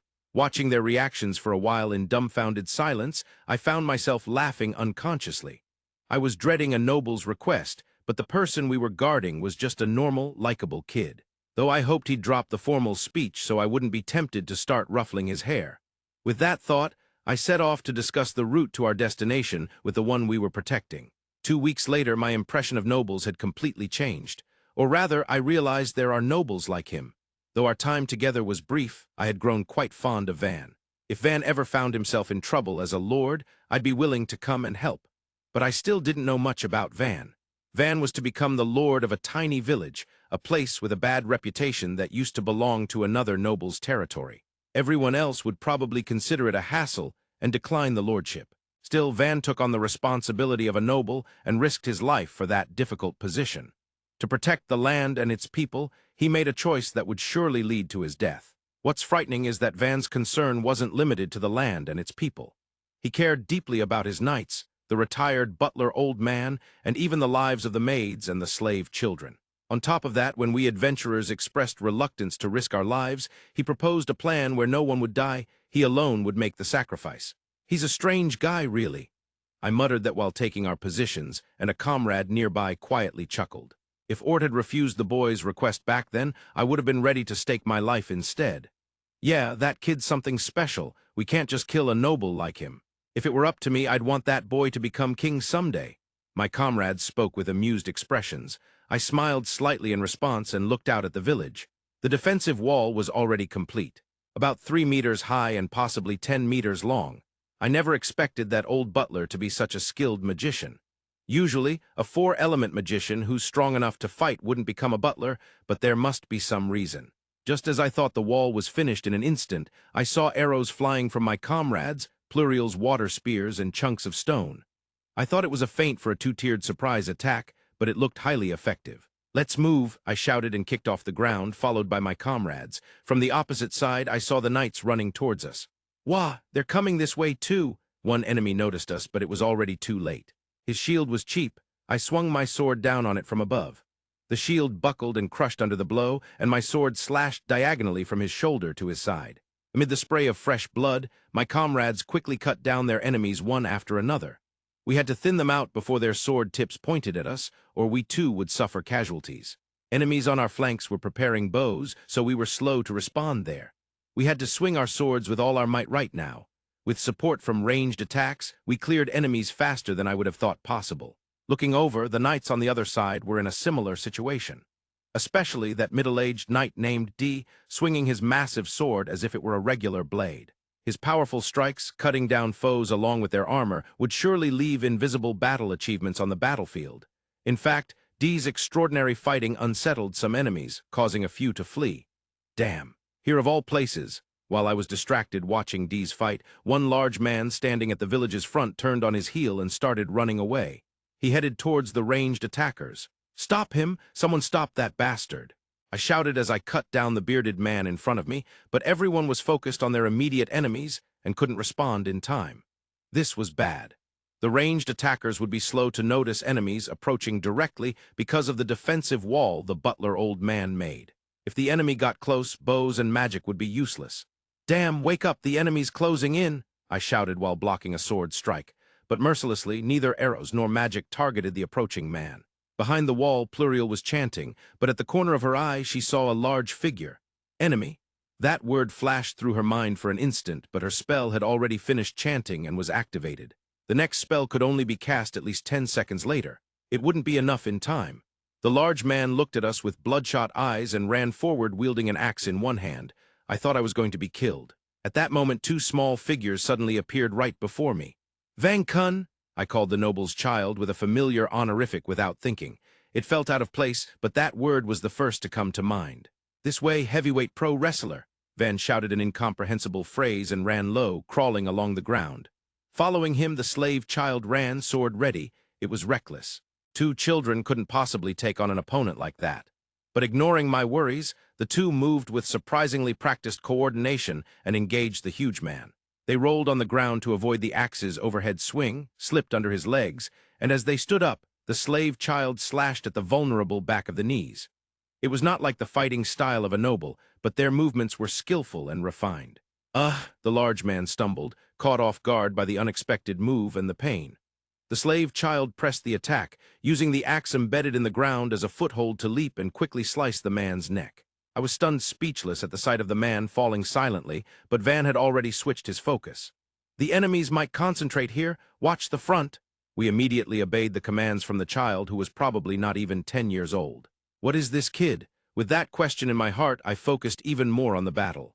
The adventurer's perspective comes last. From the next chapter, Vang Kun's crafting will begin again. After the battle ended, Ort spoke up while watching his companions clean up. "The request is finished. All that's left is to get the remaining half of the payment from that butler old man, and then it's done." Upon hearing this from Ort, the others turned to face him. "Yeah, so?" Pluriel asked in response, and Ort hesitated, then looked at Van and the others. "I've gotten a bit interested. It might not make any money at all, but would it be okay if I stayed?" At this, the other 5 from a different party shook their heads. Sorry, Ort, we have business in the neighboring Count's territory. This request was convenient for us. Well, once we finish up in the Count's territory, we'll drop by again. They apologized apologetically, and Ort gave a wry smile. No, you were a big help on the road. Let's meet again. That said, it's a bit late to leave now. How about staying one night in the village? Sounds good. Tomorrow morning we'll take the surviving bandits with us. How about 2 silver coins per person? Hey, no transport fee or commission. What's up, since when did you get so kind? Shut up, but next time we meet, bring us a good request. Got it? The 2 laughed as they exchanged words and then left the scene. Ort looked at Pluriel and the others nearby listening and asked with one word for confirmation. If no one wants to stay, I'll think about going back for now, but if you say it's okay to stay, how about staying together? Everyone exchanged glances at Ort's question. How long are we talking? I have some money, but if we go without taking requests for too long, we'll dry up. For now, I want to observe for 1 month. That's fine with me. But if it looks like it will be too long, I might leave the party. Of course, I don't intend to stay that long either. Why don't we hunt some demonic beasts and gather materials? There's a deep forest and mountains right nearby. True, it's been a while since we hunted demonic beasts without a request. We might even earn some money. Delighted that everyone was unexpectedly enthusiastic, Ort laughed and responded. Then finally Pluriel spoke up. That Van kid doesn't seem like a noble. Well, he doesn't even look like a normal child. That's right. That's the main reason I want to stay. Can a child that age really have such composure? His mind works extraordinarily fast. Well, he's a noble, so he's probably been thoroughly educated, but even so, it's strange. Everyone nodded deeply in agreement with Pluriel's words. As they all murmured thoughtfully, they looked again at Van, who was far away. At first glance, he appeared to have the noble and dignified aura of a noble child, but once he opened his mouth, that image shattered. He spoke politely and calmly, but still looked like a well-mannered, ordinary child. There was no trace of the noble's usual condescending attitude toward commoners. And then, those words. I feel like I've seen the resolve of a noble for the first time. Not knowing how else to put it, I said this. Everyone nodded their heads in agreement. That's true. Once one person agreed, everyone chimed in with similar sentiments. I heard his magical aptitude isn't suited for attack. So that means that child was willing to die for everyone back then? Ha, what a thrill-seeker. As their lively discussion went on, Pluriel suddenly spoke with a serious expression. He saved me when I was in danger. I owe him. Pluriel's murmured words were agreed upon by a man who had witnessed the scene. Yeah, that movement was not something a child could do. He seems to be as good with a sword as an average knight. He's not even 10 years old, right? What difference does that make? The debate gradually grew heated. A strange child. When one said this, Ort crossed his arms and replied, that's true. But among the nobles I know, he's the most likable. No doubt, if that child becomes the lord of a large territory someday, I want to see what kind of place it will become. At those words, Ort lifted the corner of his mouth. Hey, how about it? Would you like to help that kid for a little while? At that proposal, the 4 companions answered immediately. Sure. No objections. No problem. Sounds good. Ort looked proudly at his companions and smiled. Thank you, Pluriel. I had been curious the whole time, but couldn't ask because of the cleanup. So, after telling the others who were dealing with the bandits' bodies and restraints a word, I headed toward Van. Van was talking with the maid girl and the slave girl about something. Lord Van, next, first bet my life, then Kamushin's, okay? Got it, I'll bet. You definitely aren't really listening, Lord Van. I got it. Don't cry. Seeing the maid start to cry, Van flustered and tried to comfort her. The slave girl looked sullenly at her own hands. I have to get stronger, the slave girl muttered in dissatisfaction. Though that girl is still a child, possibly influenced by her master, she gave the impression of rushing through life. Those girls would throw away their lives for Van without hesitation. Excuse me, may I? When I spoke, the 3 turned toward me once. The maid hurriedly looked away. Seeing her wipe away tears, I smiled at Van. You're so young, yet you've already made a girl cry. I joked, and Van gave a wry smile and shrugged. I try to be sincere with women, especially with the important ones. He said something not very childlike, and the maid's face flushed bright red. She hid her face with both hands, but her ears were red too, so it was obvious. I looked intently into Van's eyes and spoke. Lord Van, you're not actually an elf or anything, are you? Sometimes you don't look like a child at all. It might have been rude to ask a normal noble this, but Van didn't seem to mind and just laughed. Till has been taking care of me since I was a baby. I'm definitely just a human, though. I nodded in understanding at his words. Where did you learn swordsmanship? Without thinking, I asked without honorifics. But Van didn't seem to mind and sighed with a serious face.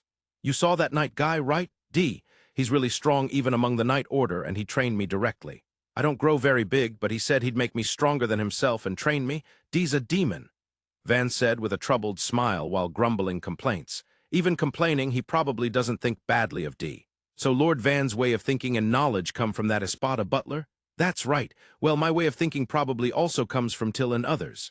After answering that much, Van tilted his head and looked at me. His eyes seemed to ask why I was asking. I straightened up and bowed respectfully. Lord Van, thanks to your actions and swordsmanship, you saved me then. Thank you. I will never forget this debt. When I looked up after saying this, Van smiled cheerfully. It's okay, forget it, Van said casually, and I couldn't help but widen my eyes. If this is the charisma of a noble, it's something special. See, he's already captured an adventurer's heart. I sensed the presence of people around the village chief's house, but I continued speaking without paying any mind. There was nothing in what I was saying that the villagers should worry about. Fueled by my own words, I pressed on without hesitation. In other words, complaining about the laws of the kingdom or the way the country is governed won't change anything. So what do you think this village, our village, should do? I deliberately used the word our, including myself as one of them. I wanted to convey that I was one of the villagers, one of their own. Well, it didn't seem to resonate much with Rhonda and the others. What do you mean exactly? Are you saying we should seek protection from another country? Rhonda asked. I shook my head from side to side. No, that's not it. The Yelanetta kingdom governs all its territories the same way, so the treatment would be the same. There are 3 concrete measures. 3? There are that many? The woman beside Rhonda finally spoke for the first time. I nodded and raised my finger. The first is to make this village produce something valuable enough that the kingdom cannot ignore it. The second is to regularly earn money and hire mercenaries. And the third is to renovate and develop the village ourselves. None of those sound like something we can do right away. The woman immediately looked disappointed at my words. Well, after living in this village for decades, each one of those ideas must have crossed their minds at least once. But being in such a remote place means even if you gather timber or stones, you can't sell them due to transportation costs. And creating products or industries is difficult for villagers who lack education. So they can't earn money, nor do they have the means to renovate the village. That's the situation. But then we arrived. It must have been difficult until now. However, I am someone who has properly studied how to defend a territory. From now on, I will also put my efforts into defending and developing this village. Even after saying that, the 3 didn't look impressed. Then Espada, who had remained silent until then, finally spoke up. Pardon the interruption. I am Espada, the head butler of the Marquis Fertio family. Lord Van was appointed lord at the age of 8 and is known as a prodigy since childhood. Moreover, if I may be so bold, I, along with D, the deputy commander of the Fertio Knight Order, have come here as his subordinates. Please trust us as if you were on a large ship. Espada declared this, and D thumped his broad chest with his fist. Seeing the 2 of them, Rhonda and the others looked pleasantly surprised. T, the head butler and the deputy commander, such heavyweights here in this village. Is this a dream?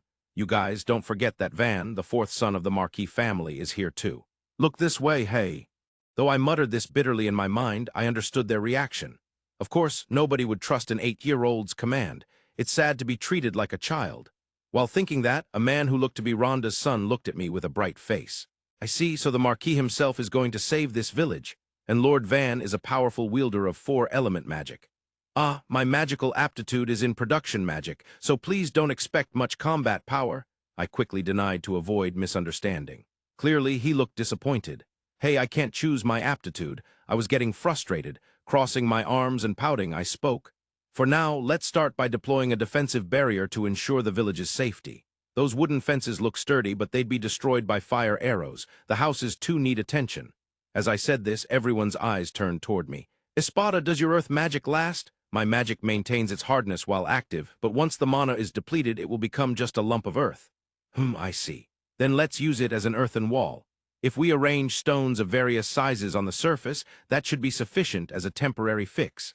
Eventually, we'll build a proper fortress wall, but for now, that will do. Also, I want to dig a moat to slow down attackers. If that's the case, we can handle it. We're used to hunting demonic beasts. We'll set traps like pits and prepare for attacks from atop the earthen walls. Then, let's prepare bows and arrows. It's hard for amateurs to hit targets, so throwing stones could work too. Also, let's prepare large shields to prevent injuries. As we proceeded with the discussion, Rhonda and the others stood frozen in astonishment. We decided to go outside to greet all the villagers, but Ort and the others remained by the wagon outside. Oh, since it was getting dark, they were probably planning to stay overnight before leaving. so I decided to greet Ort and the others later. When Rhonda called out, the villagers quickly gathered. There weren't many elderly, maybe about 10%. Middle-aged men and women made up about 30%, young men and women about 40%, and children about 20%. The villagers lined up chaotically, then sat down as Rhonda instructed. Seeing that, I opened my mouth. My name is Van Nefertio. I have been appointed lord of this village by Marquis Fertio. From now on, I will do my best to develop the village, so I ask for your cooperation. After my greeting, scattered applause broke out. Thank you, thank you. I'm a child, as you can see, but these people who came with me are officers of a top-tier knight order and knowledgeable experts. If bandit groups come again, together we will repel them. Now is the time to build a strong, prosperous village. I sounded somewhat like a politician, but I hoped my enthusiasm got across. I looked at the villagers' reactions. Then a young man raised his hand. Yes, you there? Calling on him, the man spoke with a serious expression. What about taxes? Until now it was 30% of the harvest. How much is that exactly? About the skins, fangs, and bones of 10 small demonic beasts, I guess. I nodded lightly at the worried man and answered. In that case, let's reduce it to about 5 beasts worth for now. If they say the tax isn't enough, it's a temporary fix, but I will pay it. For now, it's more important to work on keeping the village alive. Hearing that, the villagers expressed surprise. Some villages sell their children because they can't pay taxes. They must have been amazed that I simply halved it. Then a middle-aged woman spoke. Can't the night order come? It takes 2 weeks for the horses to arrive once summoned. Then another week to confirm priorities and prepare. It takes 2 to 3 weeks for the night order to reach here. That's too late and only a stopgap measure. Also, due to priority, it's highly likely they won't come at all. My answer was met with angry voices. Put on the back burner, just because we're commoners. I nodded deeply at their complaints. I understand your anger, but the reality is that for this vast territory, there aren't enough knights or budget. Sending a small number of knights and having them wiped out is meaningless. If it's to deal with bandits attacking a village, probably 100 to 200 knights are dispatched. Preparing food, horses, weapons, and gear costs money. Hiring mercenaries instead would be even more expensive, and requests for the night orders dispatch come every week. To be frank, it's a sorry excuse that we lack manpower and funds. But perhaps because I was straightforward, everyone fell silent, but only expressing complaints leads to negativity. I looked at Espada and spoke again. Espada, could you please deploy an earthen wall behind the village fence? Espada nodded and raised his left hand toward the fence. After a few seconds, chanting finished and the magic activated. Just like during the battle with the bandits, a sturdy-looking earthen wall appeared. Seeing the villagers' surprise, I smiled slightly. Your cooperation is indispensable. But if you all help, this village will be reborn much stronger than before. Due to various circumstances, the title has been changed.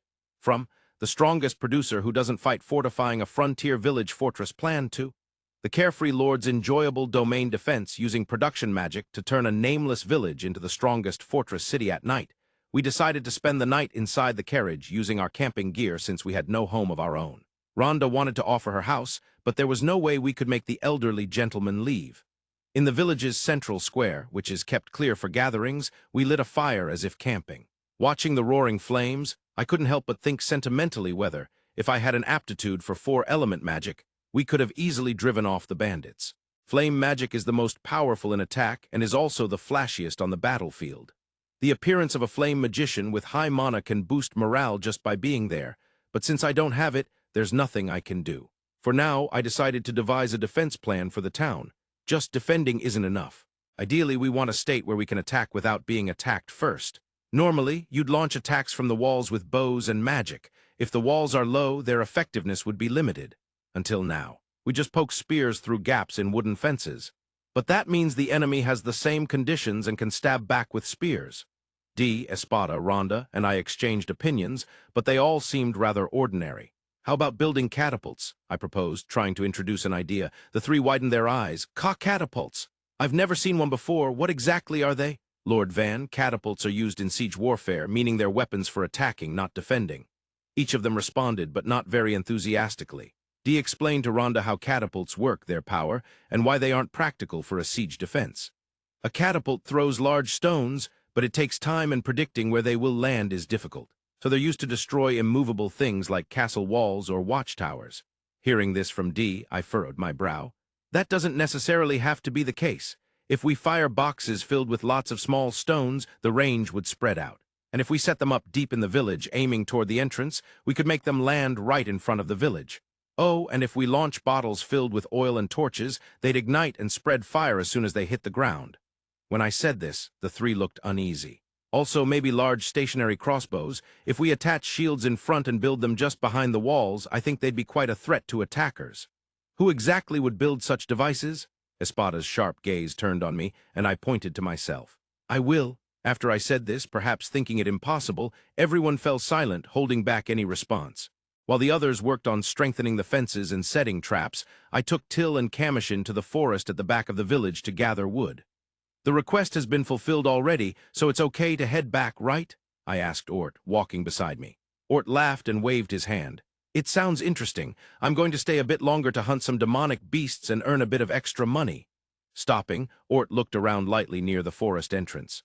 This looks promising, he said, veering off the game trail and walking over the uneven earth. Demonic beasts! I sense something, so I'm going to check it out. Lord Van, you should cut the trees near this entrance. With the atmosphere suddenly tense, Ort entered the forest. 4 companions followed after him. The other adventurer party had already left, so only 5 of us remained in the village, including Ort and Pluriel. From afar, I sensed Ort fighting. Even during our carriage ride, it seemed like a kind of intuition. Ort noticed enemies and defeated them before they could reach us. He's truly an excellent adventurer, yet his rank struggles to rise. Such a waste. While pondering that, Kamushin looked up at a huge tree and placed his palm on its trunk. Lord Van, this tree is magnificent. Too big, we couldn't possibly cut this down ourselves. Then how about this one? That's thick too. Kamushin only pointed at trees over 2 meters in diameter. I smiled wryly and picked up some branches lying around. Throughout the journey, I had been practicing production magic. I didn't know if my mana was high or low, but concentrating allowed me to shape wood, stone, and iron into any form I wanted. However, if I didn't imagine the details clearly and infuse magic, vague parts would deform or become brittle. It wasn't exactly very practical, but recently I discovered something new. If I imagine even the fine details while channeling mana, I can create precise craftsmanship. So I began transforming the branches into wood blocks small enough to fit on the carriage. Focusing my mana, warmth slowly spread from my stomach outward. When the mana reached my fingertips, I held a branch and concentrated. I felt the branch reshape in my hand. I imagined it as detailed, small, and precise as possible, focusing on each wood fiber. Ideally, I wanted to twist the fibers together like weaving a rope to strengthen it. Oh, I think I can. Maybe I'll break the fibers into even finer strands and weave them. Playing with the wood, I kept producing wood blocks one after another. Although they ended up feeling like plastic despite being wood, well, at least they're workable. I'd better pile up as many as I can quickly. I don't know how much mana I'm using, but I'm starting to think production magic isn't so bad after all. Lord Van, this is amazing. It's hard to believe this is made from wood. With this, we could probably make armor, maybe even swords if sharpened properly. Till and Commotion happily struck and lifted the wood blocks, but since the source is wood, they seemed very vulnerable to fire. Besides, I had plans for this wood. Whoa, what's this? As I finished stacking the wood blocks and got into the carriage, I heard a surprised voice. Ort and the others had returned. Weren't you gathering wood? Pluriel tilted her head at the wood blocks. The others scratched their heads, wondering if it was some sort of material from demonic beasts. It's probably a fiber block made from wood. You know, something like nanofiber or whatever. I'm not really sure, I answered vaguely, and Ort replied seriously. Then he picked up a wood block. Oh, it's lighter than I thought. Is it okay if I try cutting it?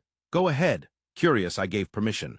Ort tossed it lightly into the air and swung his sword. There was the sound of wind cutting and a distinct scraping noise from hitting something hard. The wood block flew toward the giant tree Commotion had touched and collided with it. The rock cracked and the wood block fell to the ground. Oh, it didn't cut through. I clapped and expressed my joy, and Till and Commotion followed suit. Wow, it seems really hard. As we laughed and commented, Ort looked pale and stared at us. I swung like I was cutting rock, you know. Hearing that, I tilted my head. Huh.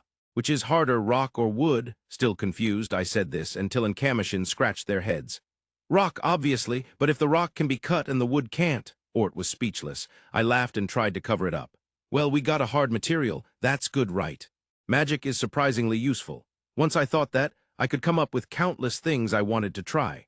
Flashy swords with lots of decorations seemed interesting, and if possible, I also wanted to make a gun. Weapons embody romance. Lord Van, does your mana never run out? When I was asked that, I was startled. In my hands were finished objects like swords and spears the size for dolls to hold, even something that looked like a gun. This is incredibly detailed. This would sell for a high price." The two of them looked at the toys in my hands with sparkling eyes. Though made of wood, the color aside, they looked just like the real thing. The texture was more like plastic, but no one would guess they were wooden. "Mana, huh? I wonder how it usually is." Saying that, I tried making a sword about 1 meter long. Though not metal, the blade was infinitely sharp, the curve slight but shaped like a Japanese sword. "Wow!" By the time the sword was finished, Commotion was watching it with the face of a boy. Well, he was a boy after all. "I'll give it to you." I said that and handed it over, and Commotion was overjoyed. He said he would treasure it as a family heirloom, holding the sword with both hands and grinning.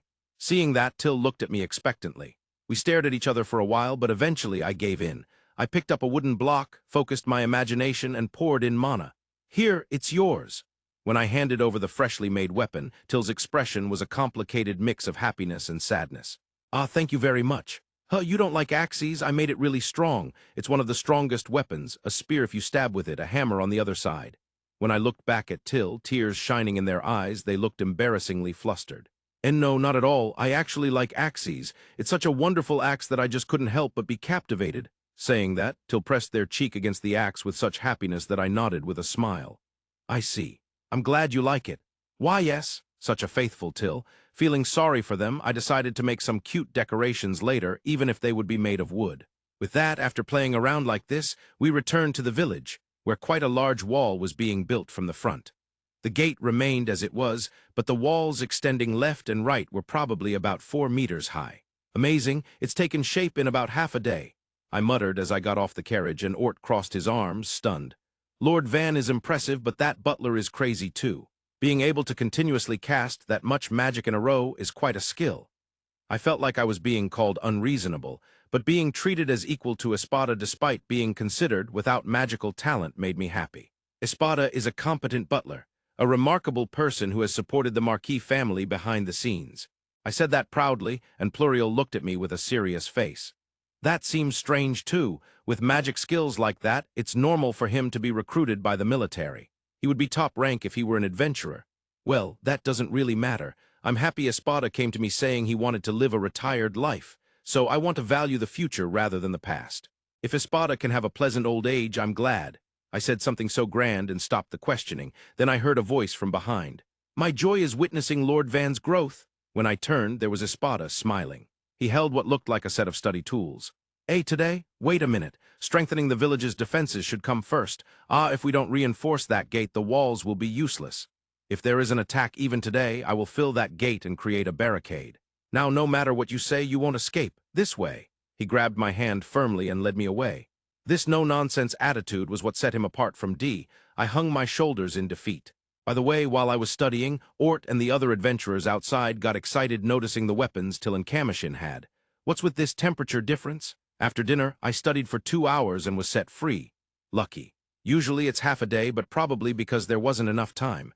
It was already dark, and lighting oil lamps would use up precious fuel. Maybe they considered that too. Humph, humphum. Humph-hum, humming to myself, I walked through the village with Till and Commotion. Almost all the villagers seemed asleep, and it was quiet. "Oh, young master, where are you off to?" One of the adventurers on night duty called out. "Good evening. Just reinforcing the barricades and gates a bit." Now, that's dangerous. I'll come with you." The stout man said that. Despite his build, this was Kuzala in charge of scouting and disarming traps. A jokester who loved meat but surprisingly thoughtful. "Will you have enough torches? Fortifying gates isn't easy, you know." Kuzala warned cheerfully without any malice.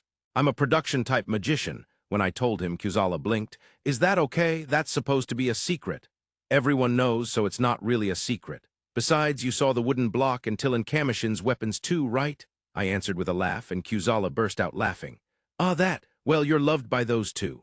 I suggested test cutting, but they both said they don't want to dirty or break them. "They don't look like they'd break easily, though."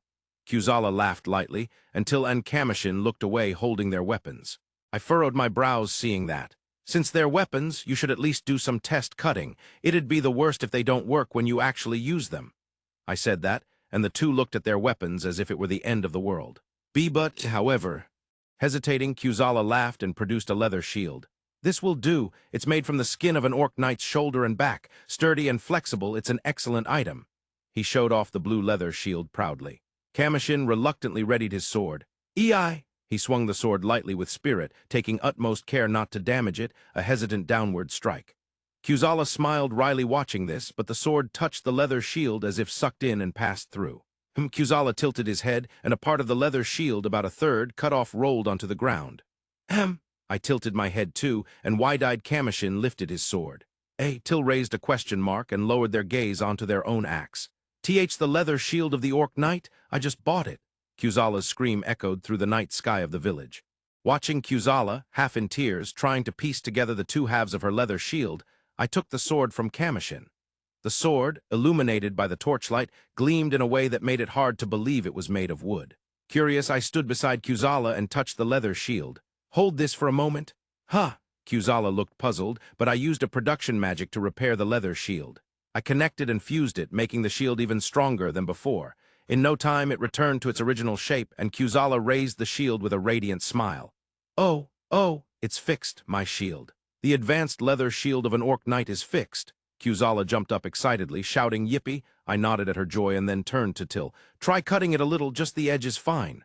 But you're ridiculously happy about it. I'll fix it again later, so it's okay. Saying that, Till muttered, I hope it's okay, and gently swung his axe. Probably because the material was originally wood, it was quite light. So even a light swing sent the axe flying past Kuzala's eyes at a decent speed. Huh! As Kuzala tilted her head in confusion, a piece of the cut leather shield fell to the ground. Wow, that's amazing. So how did it feel? Till blinked and showed me his axe. I didn't feel anything. It was like running a stick over loose threads. Huh, that's impressive, but if you don't sharpen it, the edge will gradually dull. After all, it's wood. As we talked, I felt pressure from behind and turned around. Lord Van, what about my shield? My shield got sliced again? Kuzala wailed in grief. Seeing that, Till and Commotion shot me accusing looks. No, I'll fix it, okay? I was planning to.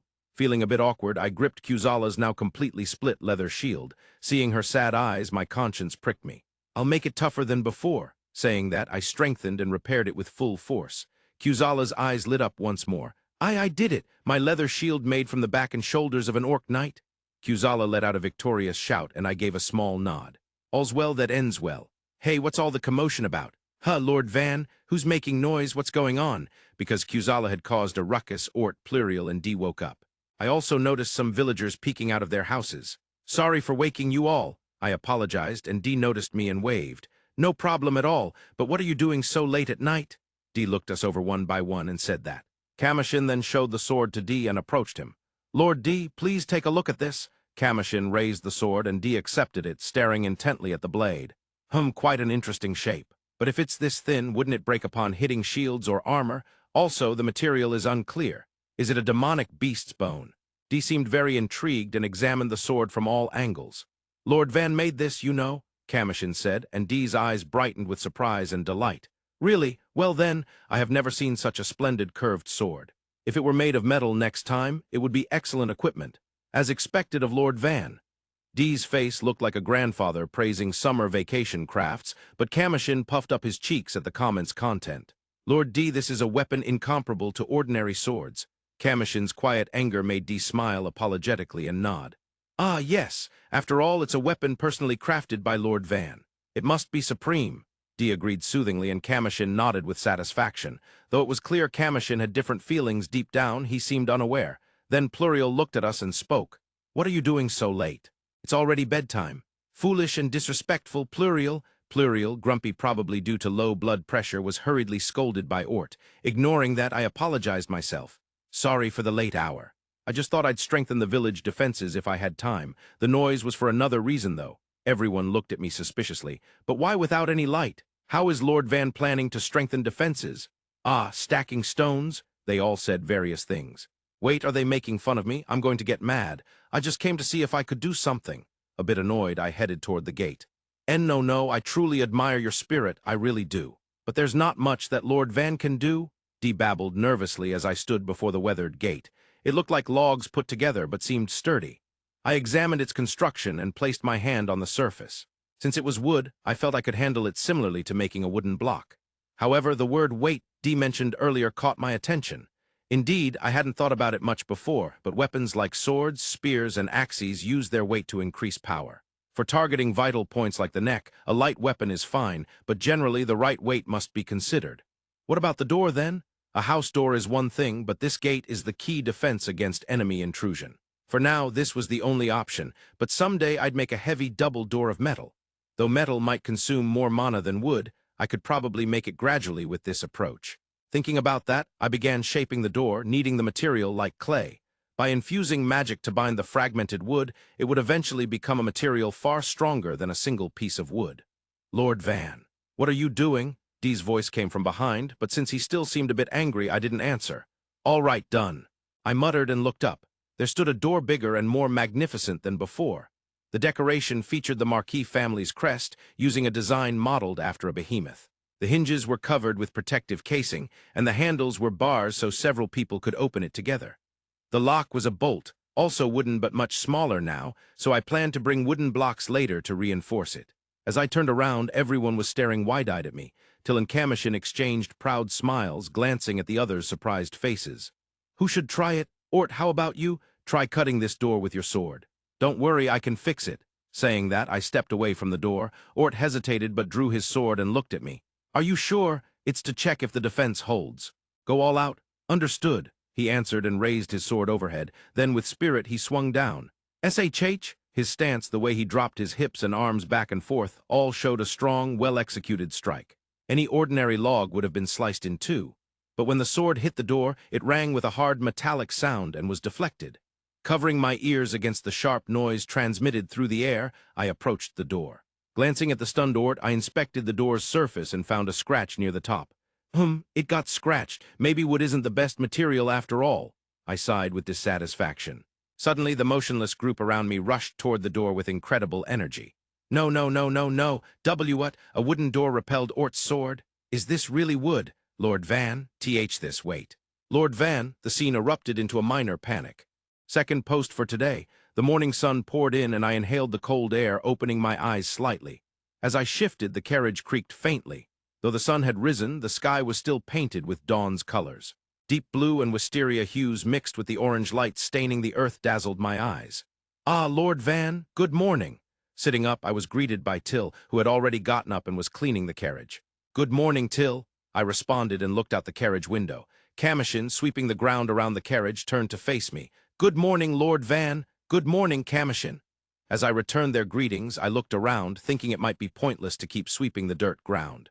But then I realized I was mistaken. The area around the carriage was neatly maintained, looking like a well-kept ground. Thank you both for the cleaning. When I acknowledged their efforts, they smiled shyly in return. I got off the carriage and stretched. Although I had changed clothes, I hadn't bathed yet, so I felt uncomfortable. Also, while the carriage was spacious, the bedding was just sleeping bags, leaving my body stiff. I should have modified the carriage. I'd forgotten. Well, it's fine for now, but I definitely don't want to keep living in cramped spaces anymore. In conclusion, before fortifying the village's defenses, I need to get clothing, food, and shelter in order. I'm going to build a house, I muttered with determination. After so many days camping, moving in a carriage, and even after arriving at the village, I'd still been sleeping in the carriage. Wait, I'm a noble, right? Some days I almost felt like an adventurer instead. Papa, just you wait. With renewed motivation, I clapped my hands in front of my face. Commotion, bring the wooden blocks. Why yes. Commotion hurriedly came running with wooden blocks in both hands. He looked like a loyal dog, which was kind of heartwarming. Till arrived shortly after, carrying wooden blocks too. In no time, the wooden blocks piled up in front of me. Is something the matter? What is this? Before I knew it, Rhonda stood beside me, staring dumbfounded at the wooden blocks. Surely she didn't expect the building material to be wood. I'm thinking of building our house in this spacious area. Is it okay to build here? Is this place used as a plaza or something? I asked, and Rhonda nodded. This is the village center. It's the perfect place for Lord Van's mansion. The village no longer uses it much as a plaza. Rhonda spoke with a somewhat self-deprecating tone. Probably the village didn't have enough resources to hold festivals anymore. In that case, once things improve, I'll work hard to hold the Harvest Festival and Carnival. Thinking that, I placed my hand on the wooden blocks. Could I really build something as big as a house? Well, I had made a door before, so maybe I could manage. I focused my mana and started by creating the pillars. It would suffice if Till, Commotion, Espada, and I could live there. Dee and the other two could have separate houses. For the pillars, I first prepared the four corners to decide the size. Recalling the room where I slept, I set the spacing between pillars and pushed them into the ground. Here came a pleasant surprise. When making the pillars, I imagined them as extremely thin wires and pushed them deep into the earth. Then, by thickening them, I managed to create sturdy pillars firmly anchored in the ground. They didn't budge even when pushed or pulled. Splendid pillars indeed. Next, I would connect the floor and walls and finally build the roof.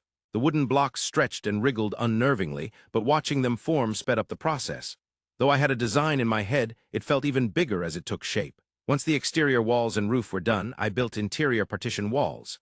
All the wooden blocks were used up, but the house shape was complete.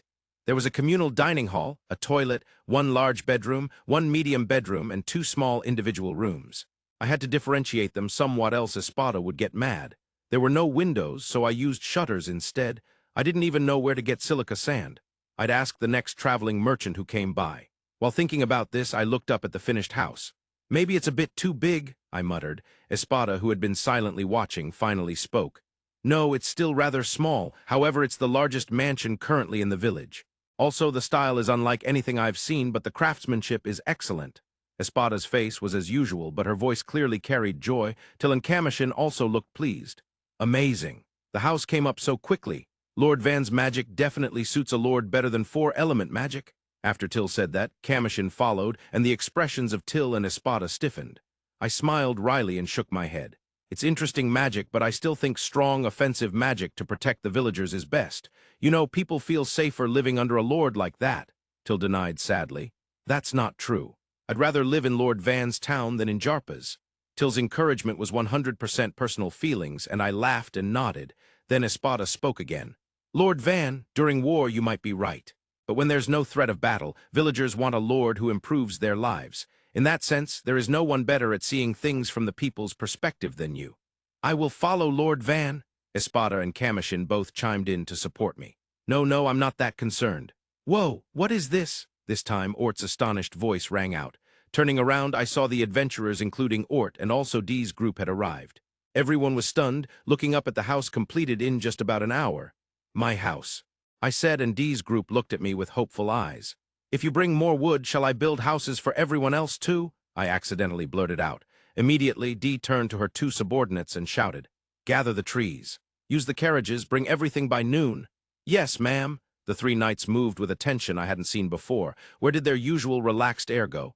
"You guys are heading to the forest. Move quickly. I'll handle the cutting. You two use 2 carriages to make trips. Don't lose to the knights." "All right." For some reason, this time Ort gave fierce instructions, and everyone ran off at once. Watching Ort and the others sprinting to overtake Dee's group, I blinked in disbelief. "Wait, are you guys living in the village? If not, I'm not building houses for you. Seriously, what do those guys think of the Lord?" As I crossed my arms and watched the 3 carriages kicking up dust as they sped off, Rhonda appeared from behind, leading some villagers. I heard you were going to build houses for us." "Huh." I wondered if I misheard, tilting my head, but the villagers' eyes were serious. "Oh, our house leaks rain and wind. My floor has collapsed. The front door has rotted away and disappeared." Requests for renovations poured in one after another. I thought to myself, tell that to the construction company or contractor. Pun intended. But honestly, their houses looked awful even to me. Probably a farmer's barn on Earth would be more comfortable, so I could only say this. "Please prioritize based on the condition of your houses. We'll build them in order." The village was filled with cheers of joy. The Espada and the villagers were building the defensive walls, Dee and the others along with Ort were gathering wood, and I was constructing houses with Till and Commotion. Huh! I originally wanted to make furniture for myself, so how did it come to this? Using the gathered wood, I first made wooden blocks. It was difficult to transform the material and shape from just raw wood, after all. So, like an assembly line, I started by making wooden blocks, and once enough materials accumulated, I moved on to building houses. I gradually got used to it, and the production of wooden blocks picked up considerably. I received logs, broken house walls, doors, and quickly turned them into wooden blocks. After about an hour, we had produced nearly enough wooden blocks for an entire house. "All right, let's first build a house for Dee and the others who don't have one. Next, Ort's place, then Fura's house. After that, Inka's house." As I planned the order, I felt the sinking mood of a corporate drone, but once I started, I couldn't stop. Dee and the others' house might better double as their barracks since they were soldiers. A training ground would be impossible, but a weapons and armor storage would be necessary. A medium-sized room and 2 smaller rooms. Then a dining hall, a bathroom, and a break room with direct outside access. The warehouse should be rather large. With that plan, the building ended up the same size as the Lord's Manor, Well, with the warehouse space, it couldn't be helped. Ah, Deputy Commander. It's finished. Wow. Just as if on cue, D and the others returned. They looked up at their newly completed house, their eyes sparkling. Oh, how magnificent, truly worthy of Lord Van. Well, there was a moment when I wondered how it would turn out. Marching training never involves camping out for more than half a year after all. One knight muttered that unintentionally, and another knight nudged him on the head to silence him. He openly mocked my territory, the impudent one. What do you mean camping out? This is far better. Watching closely, Knight A, the playful Arb, gave a deep salute and shouted, "I'm sorry." Well, that's fine, but you owe everyone an apology, okay? Then Knight B, the serious row, also gave a deep salute and shouted, "Please forgive us." But he hadn't said anything, right? "Apologize to the villagers by collecting lots of wood," I told them. Arb and Row shouted back loudly and sprinted off like arrows. Meanwhile, D seemed to be inspecting around the house and approached me in a good mood. "No, it's truly magnificent. I'm astonished by Lord Van's magical power, but equally by the knowledge to build such a splendid mansion." D said that, then noticed his subordinates were gone. Where did they go? Tilting his eyes to look around, D was pointed toward the village entrance by me. "I told them that I want the villagers to live in such fine houses, and they went to gather wood." When I said that, D's eyes widened in surprise. What? They did such a thing? I never expected they'd grow up so much without realizing it. All right, I'll go gather wood too. D was moved and about to run off, so I stopped him. "There's only one cart, right? It'll be hard to catch up now. D, stay and help defend the village." That's true, we don't have enough strength for defense. Then I'll stay and help with the defensive wall construction." With that, D joined the building of the village defenses. Thanks to the Espada's power, the defensive walls were completed that very day, and Ort's house was also finished. Ort's house was kept minimal. Well, each had a private room, so it was still fairly luxurious. Since we had some spare time, I also built a simple bathhouse next to the Lord's manor. I just wanted to have a bath, but when the women heard about it, they jumped in joy. By the way, the bathtub boiler was made of steel. Pluriel used water magic to fill it, and a fire was lit under the floor to heat the water, a retro-style setup, basically a Goman bath. I tried it out, and it was quite good. I was grateful to be able to refresh myself by cleansing in warm water. "Lord Van, please bathe with me. I'll join too." They tempted me like that, but I declined. Commotion is 10 and considered an adult, so as an 8-year-old, I couldn't accept being treated as a child. I am a proper adult. When I protested, Till and Pluriel looked at me with cute, pitying eyes. It was a little frustrating. By the way, I regretted that decision a lot later. In the evening, I wanted to sleep in my newly built house, but realized I had forgotten to make a bed and almost cried. Am I an idiot? I finally had a spacious place to sleep, so why on earth would I have to use a sleeping bag indoors? I hurriedly made beds for everyone using leftover wooden blocks, 4 in my house, 3 in D's, and 5 in Ort's. We borrowed straw from the villagers and made simple hay beds. They were soft and fluffy. I was satisfied. Good night. The next day I woke with the morning. Having slept soundly for the first time in a while, I was full of energy. Haha. Till, give me more omelets. Delicious. That's good. I was a bit worried about the lack of ingredients. When I shared my thoughts, Till said that with a relieved smile. The makeshift table and chair set was surprisingly comfortable, and I was satisfied. Eating delicious breakfast at my house and laughing with the cute Till, such happiness. But then Espada, sitting diagonally across from me, spoke with a stern face. "Village defense is important, but we also have to think about regular income. I hear that right now, the only outside contact we have is a traveling merchant who may or may not come once a month." She spoke seriously, but Espada had some omelets stuck on her mustache. Can she really handle all these things at once? I'm tired just thinking about it. For now, I can handle houses, furniture, and even clothes if I try, and we can get enough food. So how about focusing on strengthening our defenses? I suggested this, and Espada quietly wiped her mouth with a white handkerchief and looked up. "We don't have seasonings. Also, we lack ingredients for Lord Van's favorite sweet-baked goods." "What?" I stood up and shouted, Till looked away. "So that means the seasonings are almost gone. Industries, huh? All right, let's immediately start producing something to sell from this village. Anything will do. Give me ideas." When I said that, Commotion raised his hand. "I think the wooden blocks Lord Van made would be good." Rejected. "Only I can process them." Commotion deflated. "Well, hunting demonic beasts for materials?" Rejected. "Only Ort and the others can hunt, but if they do, it belongs to them, not the village." Till also looked dejected. "Normally, it would be crops or something, but making it a specialty of this village is difficult. Besides, it wouldn't lead to immediate income." Espada nodded in agreement and looked down. "Of course, wood is a no-go considering transport distances. If there was a big river nearby, waterways might be an option, but that's not possible here." It seems I have no choice but to work myself. Reluctantly muttering that, everyone turned to look at me. Since morning, I had been building houses for the villagers when Ort and the others walked over. "I heard you're buying ores," they called out to me. I turned around at their voice. Ort and the others had brought a large amount of ore along with lumber on their cart. That cart sure is sturdy. The horses even looked a little annoyed. "This forest here, probably because it's at the foot of the Wolfsburg mountain range, has quite a few tough demonic beasts. Maybe thanks to that, we can mine rare ores without going all the way up the mountain," Ort said, holding ore in both hands and placing them in front of me. "Here's iron ore, and we also got some copper, silver, and a bit of gold. And look, there's also mithril ore," Ort reported the last item with excitement. Even though it was still raw ore, the brilliant blue-silver stone made me inexplicably thrilled. "Mithril, that's amazing. To think it can be mined in the forest, I wonder why it hasn't been mined until now." I suddenly felt curious. Ort crossed his arms and pondered. "My guess is that because it's so far away and not very accessible, only the Knight Order's explorations have been attempted. Knights don't really pay attention to herbs or ores." "I see. So with skilled adventurers, it's possible to mine a quality ore deposit. If there's that much at the foot, the Wolfsburg mountain range must be rich in resources." As I spoke, Espada, who had arrived later, furrowed his brows in curiosity. "It is unusual. I haven't often heard of metal ores being mined in forests instead of mountains. Sand iron, yes, but solid ore deposits are quite rare. The exception would be if there's a dungeon nearby that spawns stone golems or iron golems made from such ores." Espada offered this speculation, and Ort and the others exchanged looks. "Have there been any signs of golems?" "No, if anything, maybe collapsed golems from a long time ago." "Is there a dungeon?" "We don't know. It hasn't been investigated much, but a dungeon is possible." After the exchange, Ort and the others looked at me seriously. "Lord Van, if a dungeon is discovered, everything will change drastically. This village will see a lot more people and goods passing through." At those words, a smile involuntarily tugged at my lips. "A new dungeon, huh? If one really is found, the village's importance will skyrocket. Dungeons are treasure troves of resources. Moreover, new dungeons often contain treasures and relics. Adventurers' guild members are required to report any dungeon discoveries to the guild, which will then quickly establish branches in the nearest towns or villages. Such dungeons are highly valued, so no nation would ignore them. After all, most national treasures like weapons and jewels come from dungeons. However, this also causes problems.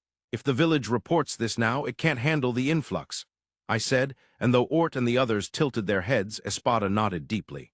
"Exactly. Adventurers, merchants, and even the Knight Order for investigations would arrive en masse. The village's infrastructure, facilities, and food supplies would all be insufficient. And the neighboring countries might attack, aiming for profit. Actually, the neighboring count's territory might be more likely." When I added that speculation, Espada silently lowered his chin. Ort and the others looked troubled. "So the plan is to avoid searching for dungeons for now? Maybe sneak in once secretly? Idiot, that would get you expelled for sure." While Ort and the others spoke with serious faces, Pluriel folded her arms and turned to me. "If you find out there's a dungeon, won't the Knight Order be sent immediately? And with your magic, Lord Van, the building problems would be solved quickly." I smiled wryly at her question. "I'm a troublemaker. If I get pushed out and the place becomes valuable, I'll just get pushed out somewhere else again. So I have to build up this village's achievements before we discover any dungeons." Pluriel raised her eyebrows in surprise. "I see. Then it can't be helped," she replied, and I turned back towards Ort and the others. "Everyone, let's gather resources without finding any dungeons." Okay, got it. Right, understood." Ort and the others easily agreed with our wishes. For adventurers, discovering a new dungeon is a huge accomplishment. Plus, once reported, guild investigators arrive and adventurers can explore the dungeon right away. In other words, being first allows you to hunt treasure and map the dungeon advantageously. Therefore, their acceptance of our intention was purely out of kindness. It's natural since there are greater benefits to rushing to report a dungeon. On the other hand, from the perspective of the nation and nobles governing the land, discovering a dungeon is also crucial. Ideally, I should discover and report it quickly. However, my circumstances are what they are. My value is 0. No one expects much from me in the future. Even if I report finding a dungeon, one of my brothers would just take it from me. That's why I must strengthen this village on my own. With renewed determination, I picked up the iron ore laid out on the ground. Focusing my mana on the iron ore, I could feel the magic penetrating inside the stone. For wood, the magic seeped evenly through multiple layers of grooves, but with iron ore, some parts absorbed mana quickly, while others took longer. As a test, I separated the parts where penetration was easier by grinding them into sand. What remained was solid metal, but the volume shrank to about a third. Already made iron? I heard Ort's surprised voice and looked up. Actually, normally you'd smelt it to remove impurities, so purity is uncertain, I replied, and Kuzala pointed excitedly at the iron. See, can you make a sword with that? A slim double-edged sword would be great. When Kuzala said that, the other adventurers blinked. Did he always like swords that much? He's been acting strange since last night. Maybe because weapons made by the young master sell for a high price later? They still didn't know about how Commotion and Till's wooden weapons suddenly became razor-sharp. Kuzala grinned mischievously, a very devious smile. Well, the leather shield incident was unfortunate, so maybe I'll give him a little bonus. All right then, a dagger for 1 gold coin, a longsword for 2. That's cheap. Then I'll take 1 dagger and 1 longsword. An instant decision. Is that okay? I think that's roughly 1 to 2 million yen in value, seeing that Ort and the others looked uncertain. A bit pricey? Yeah, iron weapons, right. Then 5 to 8 large silver coins is more reasonable. That's the kind of chatter they had. Yeah, it's expensive, but Kuzala's smile deepened as he spoke. Ha ha ha, don't say I didn't warn you. Okay, young master, give me 3 gold coins. Kuzala happily handed over 3 gold coins as payment. Feeling a bit puzzled, I took the iron ore and began making the iron material. Once sufficient material was ready, I decided to start with a dagger. Now then, what should I make next? I ranked 6th in the daytime rankings. Thank you very much. My preference is for weapons with plenty of decorations. All right, the handle should be easy to grip, the guard straight, and the blade a flexible double-edged one. Next, I'll add some lettering and decorations in the center, and put a bit of effort into the pommel as well. The thickness of the blade will be thicker than a typical sword, but the edge will be sharpened to the extreme. I feel the density of the metal is important. I'll compress it tightly and condense it. I heard gasps from around me, but I didn't pay attention. Right now, I only think about this sword. I was always praised by my art teacher, after all. Time to show my skills. Imagine every last detail. All right. The feedback felt perfect, but it didn't take much time. It's not that I cut corners. I must have gotten the hang of it. As proof, in my hand was an exaggeratedly splendid sword. It was about 60 centimeters long, with a blade width of about 15 centimeters at the base. The decorations looked cool, too. I lifted one corner of my mouth and handed the dagger to Kuzala. Here, please, you're my very first customer, after all. I put some extra effort into the decorations. Upon hearing that, Kuzala took the sword with trembling hands and for some reason raised it towards the sky. Fwo? What? Scary. I was completely taken aback by Kuzala's sudden roar and immediately started working on the next sword. Quietly distancing myself from Kuzala, I picked up a lump of iron I had laid on the ground. This time I just needed to make it longer with the same design. I already had a strong, clear image. I stretched the metal like pulling clay, condensing it all at once into the shape of a sword. The length was 1 meter. For Kuzala, any longer than this would probably be hard to use. From behind me, I heard voices demanding to see the sword and Kuzala protesting, but I completely ignored them. Silence, audience. Lord Van is currently crafting a stylish longsword. Even while thinking such unnecessary things, the image of the sword didn't break, and the mana flowed evenly. Maybe someday I might hum a blacksmith song while forging swords. All right, done. Yeah, it looks pretty cool. I said that and raised the beautiful yet powerful longsword. Since the handle might be held with both hands, depending on the grip, it felt like it should be about 30 centimeters long, and the blade length was 70 centimeters. The guard was straight. The blade thickness was about 15 centimeters at the thick root, strong and sharp at the same time. After all, my good grades in arts and crafts weren't for nothing. Immersed in self-satisfaction, I handed the longsword to Kuzala. Then, Kuzala held the dagger carefully in one hand and skillfully took the longsword with both hands. "Oh-hoo!" A strange shout arose. It even looked like a tribal dance, with Kuzala hopping on the spot. Because of the commotion, other villagers gathered too. Kuzala's excessive joy made Ort and the others' eyes light up. "Lo, Lord Van, make me a sword too. I want that longsword." "I want a dagger." "A stabbing one?" The adventurers suddenly became lively. "Oh, surprisingly, even the professionals want these weapons." I smiled gently and said to Ort and the others, "From 3 to 5 gold coins." "Oh, if it's a great sword, maybe 10 coins? The price just went up. It skyrocketed in an instant. What's going on?" I doubled the price, but the place went into a panic. Maybe it was too expensive. Just then Pluriel frowned and looked at Kuzala's sword. 3 gold coins? That might be a bit tough. I wanted you to make a dagger for me." Pluriel muttered regretfully, and my conscience hurt. Making a girl sad, I'm such an idiot. As a result, I couldn't help but speak to Pluriel. "All right, I guess I'll do it for 1 gold coin as a service. Just this once, okay?" Pretending to be Tsundir, I turned away and said so. Pluriel blinked and looked at me. "Ah, really, is that okay? Well, it can't be helped just this once."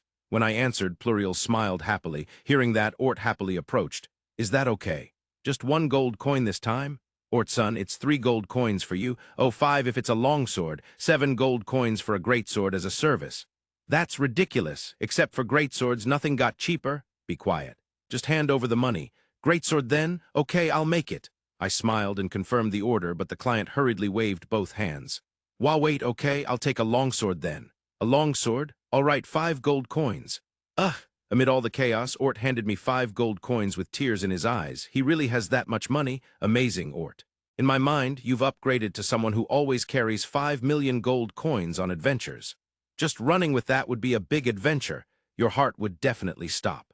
And so, one after another, I received orders from the adventurers. Altogether, the adventurers paid a total of 20 gold coins. I had no choice but to prepare furniture for the house as a service. Be grateful to Lord Van. Even though I sold swords at a high price, I ended up preparing the house for free. I feel like I gave too much of a service. By evening, the outer walls were mostly completed, and simple moats had been dug around. But the bandit group hadn't appeared. Well, it wasn't guaranteed they'd come in the first place. "In that case, let's prepare the defense equipment first." I murmured this while Till looked over the village. Everyone's houses were built so quickly. "But Lord Van, doesn't your mana ever run out?" "I do get tired, so when I'm tired, I stop. It feels like you've been making something all day." Till looked both exasperated and troubled, but I just tilted my head. Most of the villagers' houses were super simple, with 2 or 3 rooms and a toilet. Someday, when we get plenty of stone materials, I plan to rebuild, but for now, this is enough. The villagers were incredibly grateful for it. Whenever I went out, they bowed and gave me crops and other things. "Good, I don't mind. Give me money instead of stuff." The houses were arranged considering defense and convenience within the village. 4 houses formed a group, and bigger streets were laid out in a grid pattern. Maybe this is called a grid layout. The Lord's Manor was in the center block. Surrounding blocks included D's and the village chief's houses. Ort and others, who come and go frequently, were near the entrance. Though the land is fully occupied now, I think we could expand the village in the future. Next, we need funds, materials, and defensive equipment. For now, I plan to stockpile weapons, armor, and shields before the next merchant arrives, but defense equipment is also important. We need manpower, but few people can do the crafting, so I reluctantly made a simple ballista. Using demonic beast hides as rubber substitutes, the front was shaped like a crossbow, with a stand to hold large arrows. The front, except for the firing opening, was equipped with a large shield made from wooden blocks to block enemy attacks while shooting powerful spear-like arrows. By the way, I used the principle of levers to make it as light as possible to pull, but it's still heavy. I made 8 such ballistae around the entire village. They can be aimed up, down, left, and right, but cannot be turned inward toward the village. I set arrows in all of them so they can be used immediately if enemies come. I need to strengthen them a bit more. I won't let my guard down. I built watchtowers at the 4 corners of the village. That said, due to material constraints, they were simple structures, just ballistas installed on the rooftops of 2-story buildings. But they looked solid enough to give off a proper fortress city vibe, so I was satisfied. Well, the scale was still quite small, though. Before long, darkness fully settled in. Till said she would prepare dinner and called Commotion, who left for the house in her place. "You worked hard today." When I said that, Commotion looked down with a frustrated expression. "What's wrong?" I asked, and Commotion opened his dirt-covered hands and sighed. "I only stacked a few meters of stones. Lord Van has changed the village so much, but all I can do is stack stones." His voice trailed off sadly, and I gave a troubled smile. "I'm the Lord, after all. I have to improve the village. Commotion, what's your goal?" At my question, Commotion made a serious face. Maybe that wasn't a question for a 10-year-old, but then he looked back at me with determined eyes. "My goal is to protect Lord Van." His words made my heart skip a beat. "No, this isn't the time to joke around. You don't have to push yourself too hard. But thank you." I felt a little embarrassed but made sure to express my gratitude. Commotion replied and suddenly started walking ahead of me. He puffed out his chest and walked while keeping watch on the surroundings, which made me laugh. To a third party, it might look like a 10-year-old and an 8-year-old just playing around, which would be heartwarming. Well, Commotion has a strong resolve and determination that rivals adults, but no one would know that. Next, maybe I should make armor for Commotion, so he looks more like a proper knight, even just a little. For the next 3 days, I worked hard. I used production magic to reinforce all the village's defenses. I had placed stones on the surface, but I bonded them together to make it as strong as concrete. The heights, which had been a bit uneven, were leveled to 3 meters at the tallest points. The top was about 1.5 meters wide. I installed a total of 100 shielded ballistas at regular intervals. If this were a tower defense game, I'd want to alternate machine guns and surface-to-air rockets here, but unfortunately, such things can't be made. I heard that some have studied gunpowder and made guns, at least in form. If traveling merchants come by, I'll ask them. By the way, the moat outside the defenses took 3 days to encircle the village. The only bridge was at the front of the village and could be raised or lowered with a pulley. I also reinforced the gate by attaching metal plates to the back. I'm satisfied. There aren't many villages this strong. As I said this, till Commotion answered happily with yes, while Espada and D frowned deeply. This is no longer a village. It's a small fortress. Well, bandits won't be able to conquer it no matter how much they struggle. Both of them gave their stamp of approval. There was an air of mild exasperation about it, but maybe that was just me. Then D spoke with frustration. If Lord Van's power could be noticed by Lord Jarpa, the Marquis family could develop greatly with Lord Van as the head of the family, or at least as an assistant. Espada frowned. You must not say such things. The head of the family only valued the ability to fight. Whether or not that thinking is right or wrong is not for us to decide. But Espada, look at this. Isn't Lord Van's power more than enough for battle? In fact, with time, it could be the strongest power of all. Lord Van's power is a defensive one. Since this base cannot move, Lord Van's power isn't suited for attacking other countries. However, if another country attacks, Lord Van becomes an ironclad defense and can protect the people. Nonsense! Espada, war isn't just about soldiers clashing.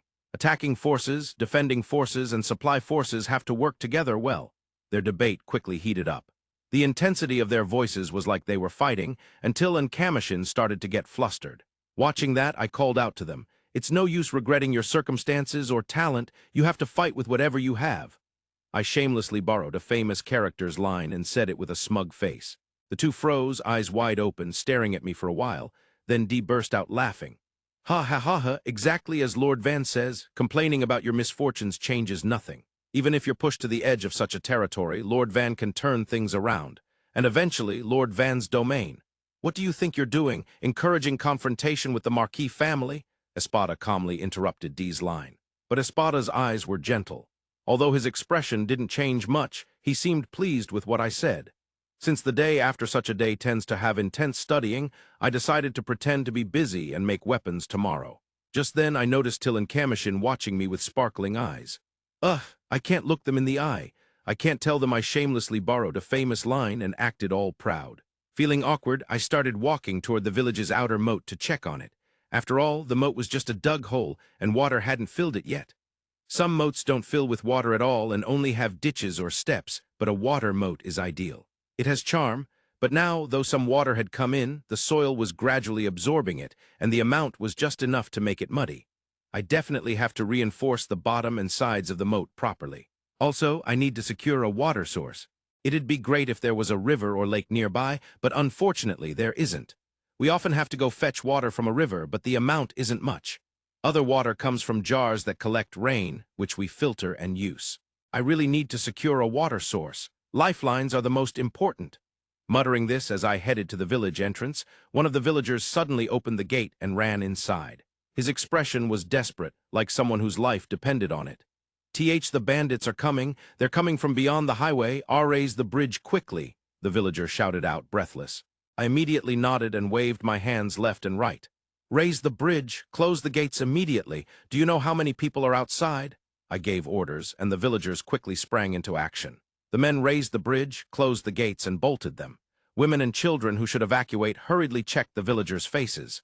Wow, in just a few days, I'm finally being recognized as the Lord. Everyone responds so quickly. Feeling a bit moved inside, I assessed the situation. The bridge would be up soon and the gates already closed. Next was positioning. Everyone take a spot on the watchtowers. At least 5 people facing one direction on the defenses, 10 facing the entrance. After giving these orders, I tried to climb up the defenses, but Till grabbed my hand and stopped me. Till, I have to go too. I turned around and there was Till's face full of tears. She was angry. I could tell immediately. After all, this was the first time I'd seen Till angry.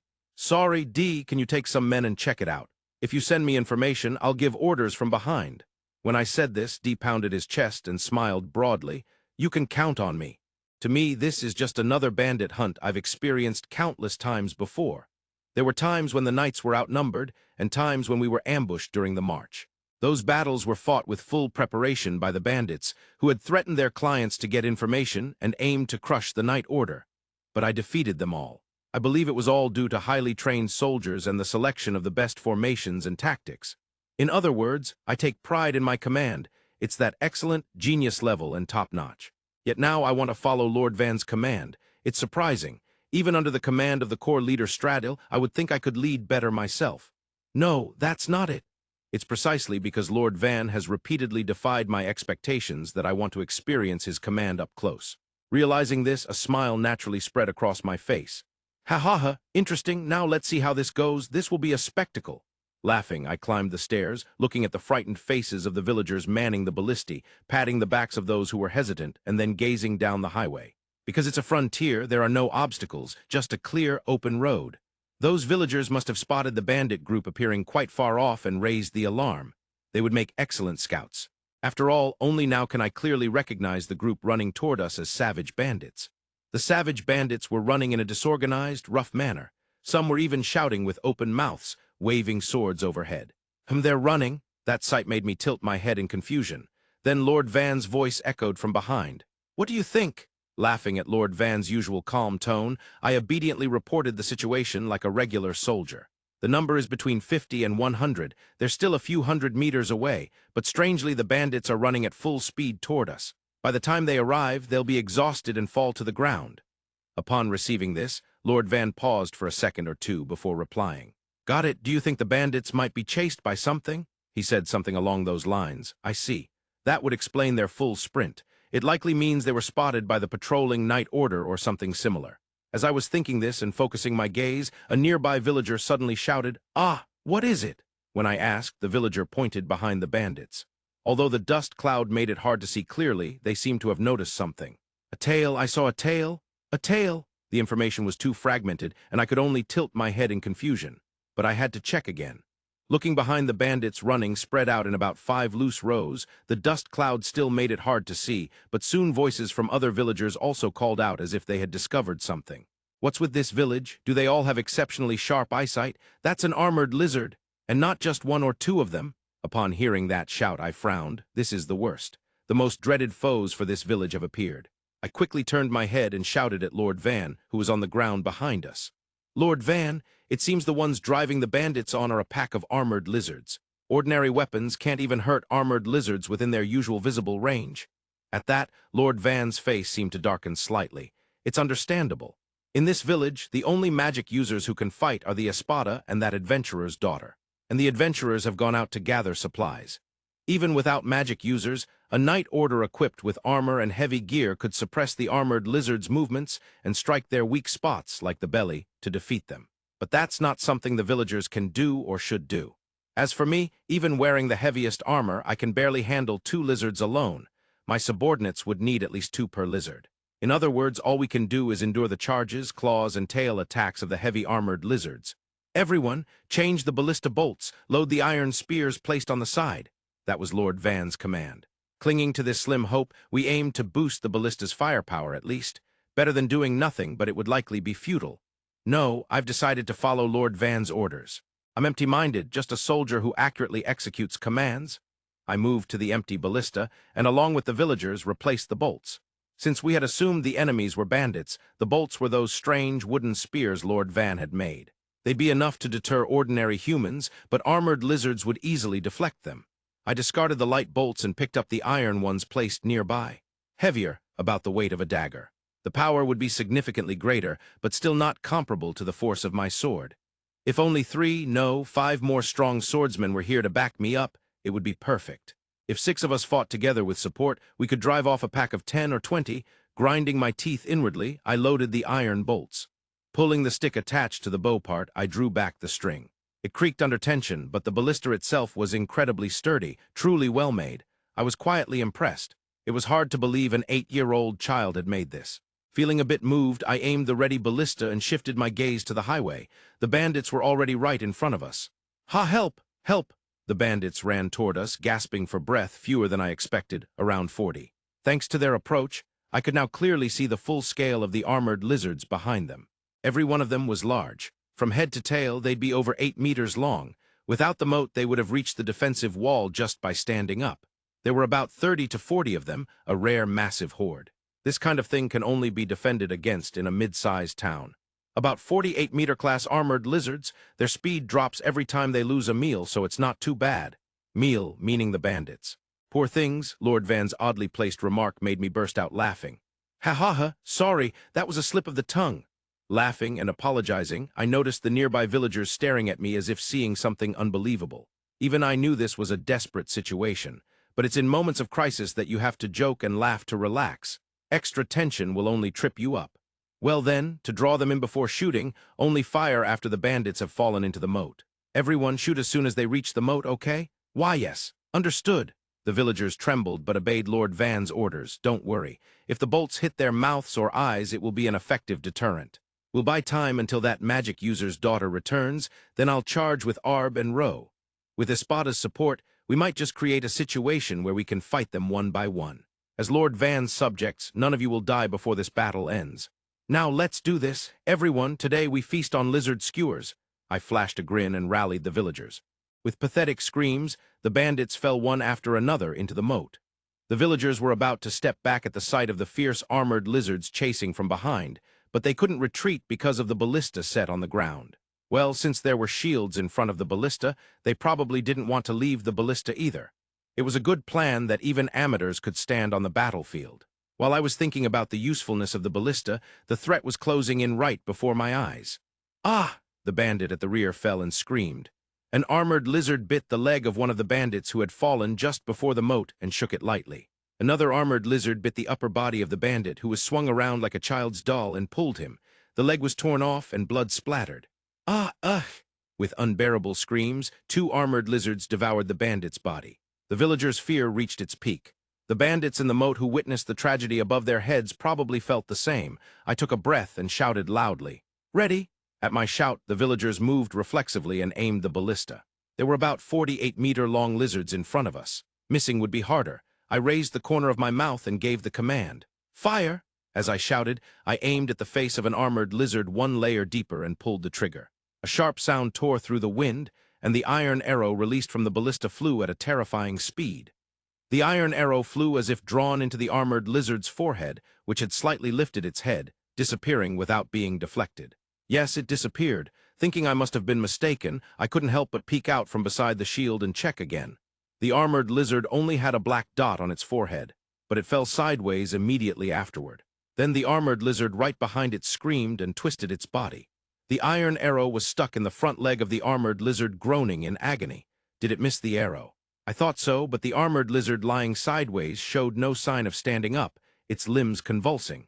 The other armored lizard pulled out the arrow stuck in its leg by lifting its foot. In other words, the arrow had pierced through the hard front leg and stuck in the ground, finally stopping. Looking to the left and right, every villager was astonished. Yes, with about 15 simultaneous volleys from the ballisti just now, the armored lizards in the front were dropping one after another. Many aimed at the same armored lizards, so it wasn't the greatest battle achievements. Still, it was an unexpected event. "How was it?" Lord Van's slightly impatient voice echoed, and I turned around. "Lord Van, you've created something incredible. Which meaning is that?" "Of course, the good meaning. That volley just took down 10 armored lizards." At my words, after a moment's pause, cheers erupted throughout the village. "That said, there's only 1 iron arrow left each. Please fetch iron arrows from other ballisti." As I shouted this, some villagers hurriedly ran off to gather arrows. "If you have time, try the wooden arrows too. They're light but as hard and sharp as iron." Wooden but as hard as iron? I thought so, but if Lord Van cared, then we must try it. "Everyone else, quickly prepare iron arrows and get ready to fire." I gave orders while turning around, knocked a wooden arrow, drew the string, and got ready. It seemed to need less strength than I expected, and everyone had mostly prepared. "Ready?" When I shouted, everyone smoothly got into position. Good, just one attack gave everyone confidence. Confidence makes the mind positive and boosts action. Therefore, the second volley was more accurate, and the time from command to shooting was faster. "Fire!" Right after the command, including my arrow, the watchers in the watchtower and those at the corners of the defenses joined, and a total of 25 arrows were shot simultaneously. Undeniably, it was a simultaneous volley. This was probably the village's maximum attack at this moment. Iron arrows kept piercing the armored lizards' heads and backs. It sounded like sticks being stabbed into the earth repeatedly, and the next moment the armored lizard's death cries echoed. It was truly an unbelievable sight, but something even more unbelievable happened. That was the fact that the wooden arrow I shot pierced an armored lizard's forehead and took it down. Yes, the wooden arrow pierced the armored lizard's forehead, which even repelled iron swords. Although it lacked the weight, so it didn't penetrate as deeply as the iron arrows, it was still stabbed halfway through. Shocked by this, as a commander, I reflexively opened my mouth. Everyone, use wooden arrows, ready the Ballista. No need to wait for iron arrow supply. What's needed now is speed and accuracy. I drew the string tight and readied again. Ready, some villagers were flustered, but the majority had finished preparing. Aim! The rest also prepared and took aim. Fire! I gave the third command. Only 5 armored lizards remained. Wooden arrows only hurt if they hit their backs or shoulders, but a headshot was lethal. A sharp sound cutting the wind echoed as 25 arrows flew. Most stuck in the armored lizards' backs, but including mine, exactly 5 arrows hit their heads. It was an unexpectedly overwhelming battle achievement. The enemy was annihilated, and on our side not a single person was injured, not to mention dead. Moreover, we had used barely 60 arrows. If I reported this to the commander, I might be punished for false reporting. If I told the joke-intolerant Stradil, it would definitely cause a huge quarrel. Stradil, Lord Van is going to grow big, unimaginably so. I muttered that, then turned to look at Lord Van's face behind me. His eyes, full of expectation, looked just like a child's, befitting his age. Smiling, I raised one hand high. We have won. The armored lizards are all wiped out. We are victorious. As I declared this, thunderous cheers enveloped the village. The villagers on the defense walls hugged joyfully, and Lord Van, hugged by Till and Commotion, smiled happily. Actually, behind me, Espada was wiping tears with a handkerchief while watching Lord Van rejoice, but I'd better not mention that or I'd get scolded. We were heading happily to the village after mining a large amount of ore, but when Kuzala, who was driving, suddenly stopped the carriage, I hurriedly moved to the front. Did something happen? I called out, but Kuzala's eyes were fixed on the village direction as if stitched there and didn't move. Looking, I immediately understood why. Ah, armored lizards! They were troublesome opponents that swords couldn't pierce. And there were dozens of them. Damn this! I readied my sword and gritted my teeth, then noticed something strange. Hey, why are those armored lizards lying sideways? Aren't they dead? At Kuzala's words, Pluriel, who came diagonally behind, was stunned. No way, such a huge group, even if 200 knights challenged them, would they be evenly matched? Just after Pluriel muttered that, a loud, victorious cheer rose from the village direction. Hey, I think I've been surprised for a year's worth in this 1 week. The words slipped out unconsciously. We won. Hearing such joyful voices, I hurried up onto the defensive wall. As expected, Lord Van. Amazing! Nodding at the excited words of Till and Commotion, I skipped a step as I ran up the stairs. Oh, Lord Van. Look at these battle achievements. When I climbed onto the defensive wall, Dee greeted me with arms wide open. Thanks for the command. As I passed by Dee and reached the edge, an incredible sight spread out before me. A mountain of giant lizard corpses rolled in front of the moat. No, they were now so huge they could easily be called dinosaurs. What? These dinosaurs? There were 40 of them. How did you manage to win? I couldn't help but say that. Dee patted my back in high spirits. Wahaha, I don't know what a dinosaur lair is, but it's all thanks to Lord Van's ballista. Steel arrows piercing the armored lizard's steel scales, and wooden arrows stuck in their scales. Both have unbelievable power. Without that, this village might have already been lost. Watch out. Hey, you're going to fall? As I complained, trying to regain my balance after being patted on the back, my eyes were drawn to the scene below. Inside the moat, bandits with pale faces looked up at us. Come to think of it, we forgot about the bandits. They've been reduced to about 30. After saying that, Dee blinked and opened his mouth. Oh, those guys too? All right, aim the ballista into the moat. Fire as soon as they move. Dee shouted the order loudly, and the bandits shrank back, holding their breath. With a stern look, Dee dropped a bundle of ropes. Use these to tie yourselves up. Anyone who wants to be rained on by arrows, stand up. Dee barked his threat, and the bandits hurriedly tied themselves together in chains. As we brought the bandits to sit in front of the Lord's manor, Ort and the others returned. What's with all those armored lizard corpses? And those bandits? As Ort and the others shouted while stopping their carriage, the bandits trembled. I crossed my arms and frowned. So it seems the bandits attacked, but then they were chased by armored lizards. We just took down the armored lizards. How did you defeat armored lizards in such pristine condition? They're formidable demonic beasts even for us. Ort looked confused. I wasn't sure how to answer, but I decided there was no point in covering it up. With a bow, armored lizards? Surprised, Ort repeated my words. Ignoring Ort's malfunctioning brain, Pluriel asked, puzzled. Without Espadasun's magic defeating that many, I thought arrows wouldn't even scratch them. I was surprised by the battle achievements too. Oh, you all have the swords I made, so you probably know their sharpness, right? When I asked, Ort and the others exchanged looks and widened their eyes. No way, the ballista arrows were, Ort asked, and I nodded. They have the same sharpness as everyone's swords. My answer left the adventurers speechless. Contrarily, Dee stepped forward. Lord Van gave swords to Ort and the others. I could almost hear the side comment, I didn't get one, from his expression. Looking back, Arb and Roe approached, looking like they might cry. No, Ort and the others bought them. Daggers for 3 gold coins, longswords for 5 gold coins each. Right. Seeking confirmation from Ort and company, they each took out their swords and proudly lifted them for Dee and the others to see. They were only small demonic beasts, but it cut through bones without resistance. Thin, light, and easy to swing, but the terrifying sharpness saved us. They listened to our requests on the spot and made them in minutes.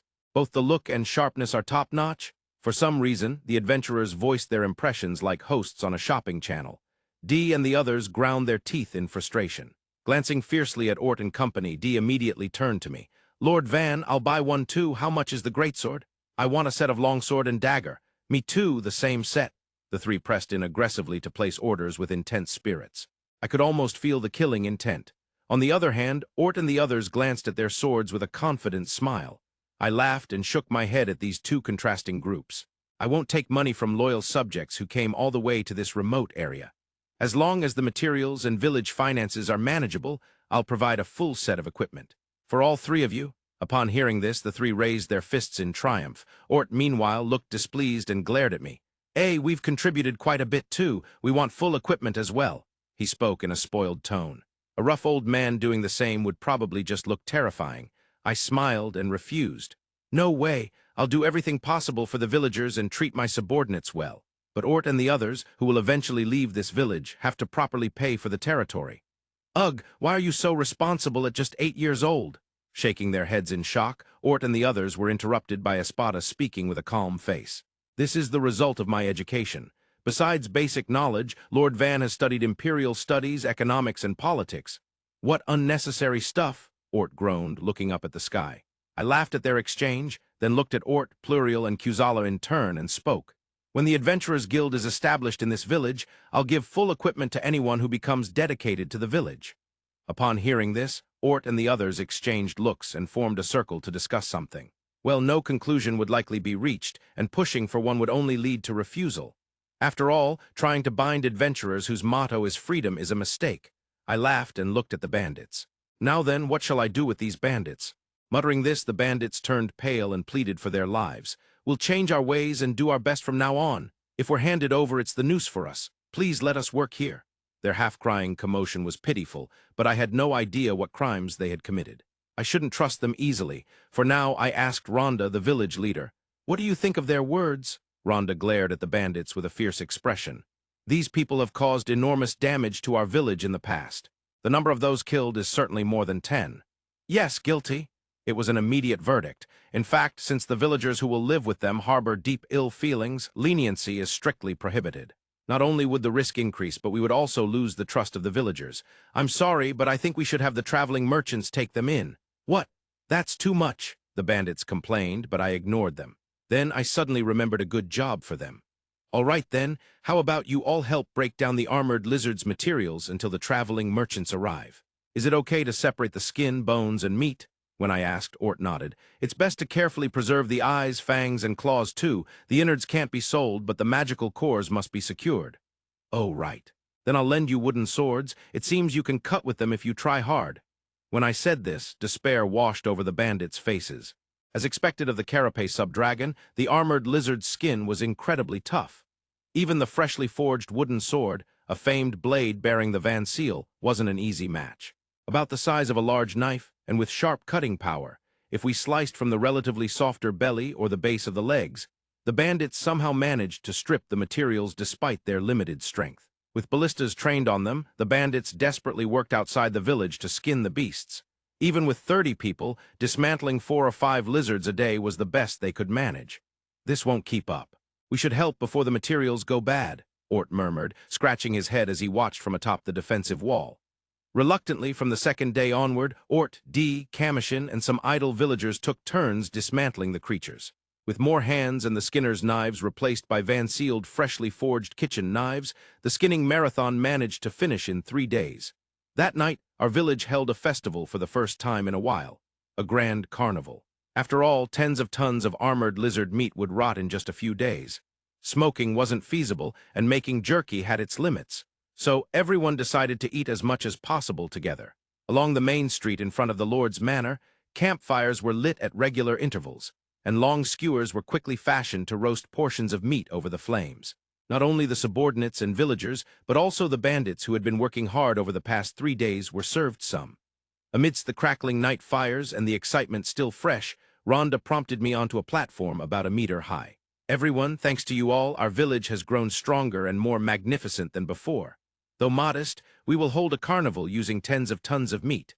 For this occasion, don't worry about costs. We've generously used salt and other seasonings to prepare delicious meat for you. However, alcohol is limited to 2 cups per person. Please adhere to this and enjoy to your heart's content. Now everyone, let us toast to this great victory. Cheers! After my speech, I raised a cup filled with delicious water, and thunderous cheers erupted as everyone lifted their glasses. Lord Van, we did it! Hey, start grilling the meat!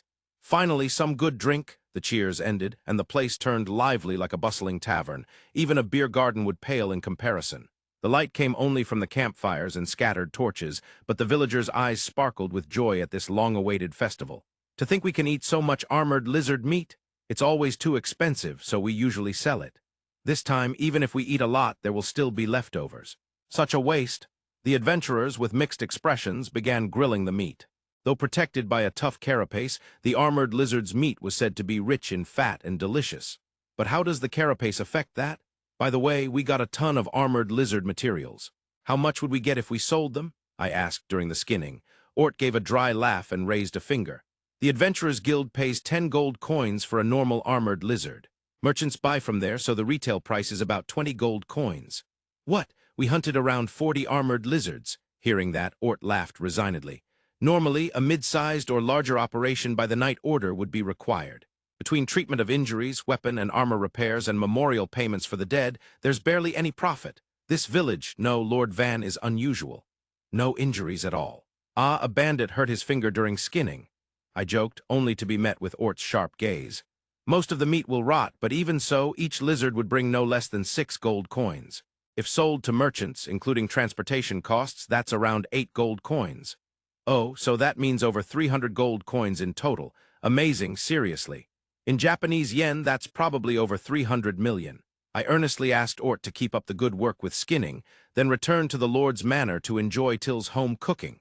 By the way, it was my first time eating armored lizard meat then. Feeling uneasy, I had them grill it until the surface was crispy. Even so, the inside was juicy and tender, with rich, heavenly meat juices. It put high-end brand beef to shame. The flavor was close to skirt steak, though it probably varied by cut. I easily finished 500 grams. The villagers would have been moved to tears with joy. While reminiscing and grinning to myself, Espada approached. Glancing at Kamushin grilling meat for himself and me, Espada stood beside me and spoke. Congratulations on the successful demonic beast subjugation and village defense. Thank you. Espada, you worked hard on the defenses too. Let's eat some meat, I asked Till, who began grilling 2 skewers alongside Kamushin. Watching the heartwarming scene, Espada's usual expressionless face took on a faint hint of apology as she spoke.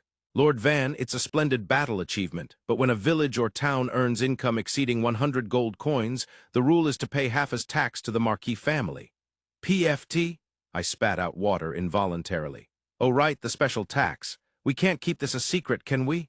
No, even if it was just one armored lizard, it might have been manageable, but with this volume, it would be exposed. Depending on who buys it, news could reach the neighboring count's territory or even other countries. The armored lizard trade used to be about 1 per month. Now, with 40 at once, it will definitely connect to rumors of a hunted herd. Her low voice disheartened me. I'd thought we could pocket 300 million yen, but it was halved to 150 million. Well, it was windfall money to begin with. The real concern was whether other things would come to light as a result. So, the village's situation might be revealed too, I said bluntly, and Espada furrowed her brow and looked away. It's hard to keep it secret, but not impossible. Espada's answer surprised me greatly. After serving the Marquis family for decades, I had never met anyone as devoted as Espada. And now Espada proposed taking proactive measures to deceive my father's watchful eyes. Unbelievable. This was different from the dungeon situation. In the dungeon's case, since it hadn't been discovered, it was understandable not to report uncertain information. But this time we would act to hide an ongoing fact. To exaggerate, it was a betrayal of my father. It also meant choosing my peaceful life over my father's wishes. No, this wasn't the time to quietly rejoice. I had to switch mindset and hear Espada's plan. "What method is that?" Clearing my throat, I asked. Espada kept the vertical furrow between her brows and spoke quietly. "We will send a report to Lord Murcia, your elder brother." "To my brother?" I tilted my head. Espada glanced at me and lowered her chin. Judging by her silence, this was partly a test from her. With no other choice, I crossed my arms and pondered. "The village's situation, my brother." After 2 or 3 seconds, I nodded in understanding. "I see. We can attribute the armored lizard feat to my brother. The Night Order is no good. Oh, maybe mercenaries or adventurers too. We can say they discovered the herd in the forest and defeated them individually. My brother was also eager for achievements. It's a mutually beneficial story." I gave up on the idea, but the top 3 brothers vying to be next head of the family were probably battling fiercely over such achievements. So I want my brother Murcia to win and make this a good story. "That's a brilliant plan, Espada." I said so, and Espada gave a faint smile and bowed her head. The carnival was in full swing. It became so lively that the villagers, who were taking turns keeping watch outside, pleaded for it to continue into the night.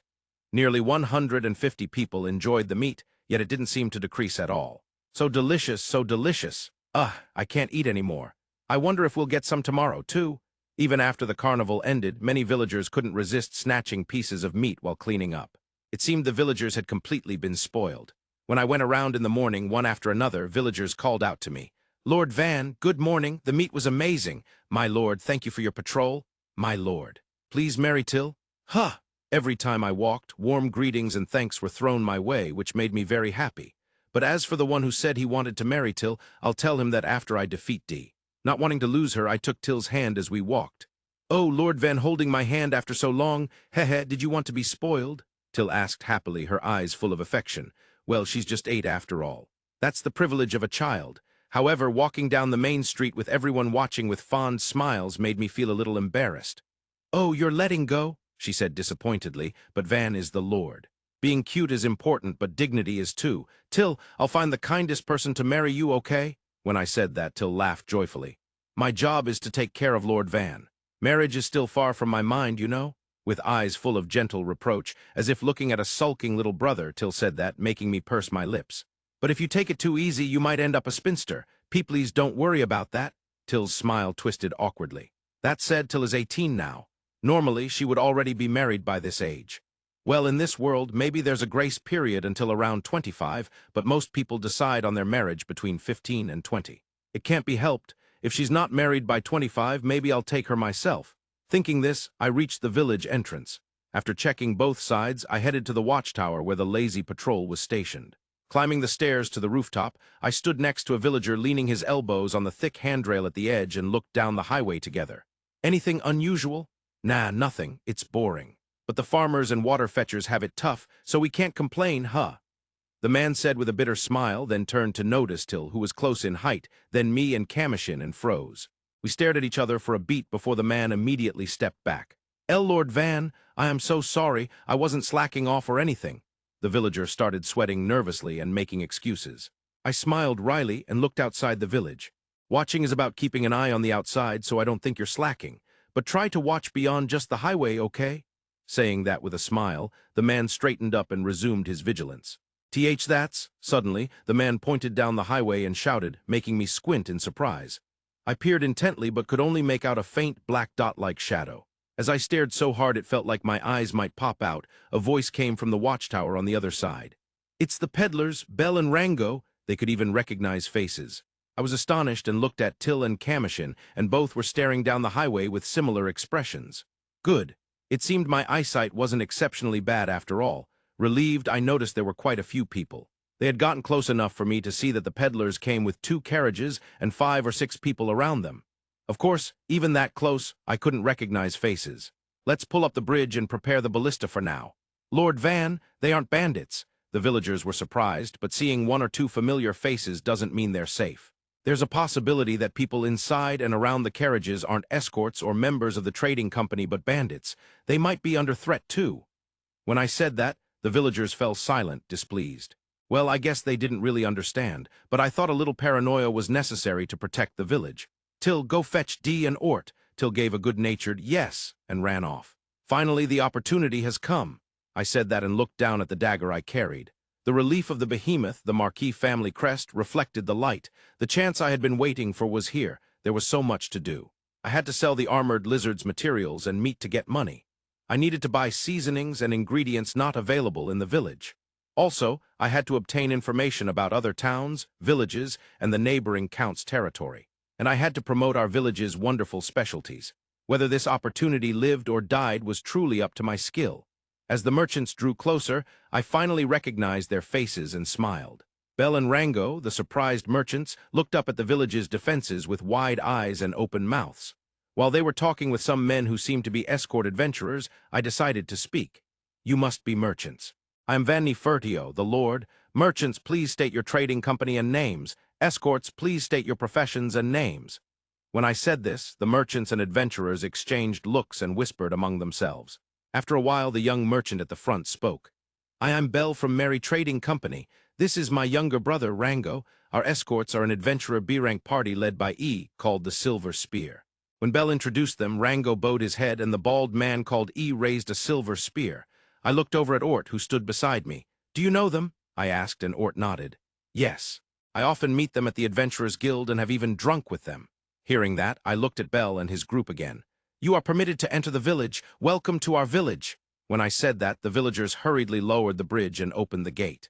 Watching this out of the corner of my eye, we quickly descended to the ground and headed for the gate.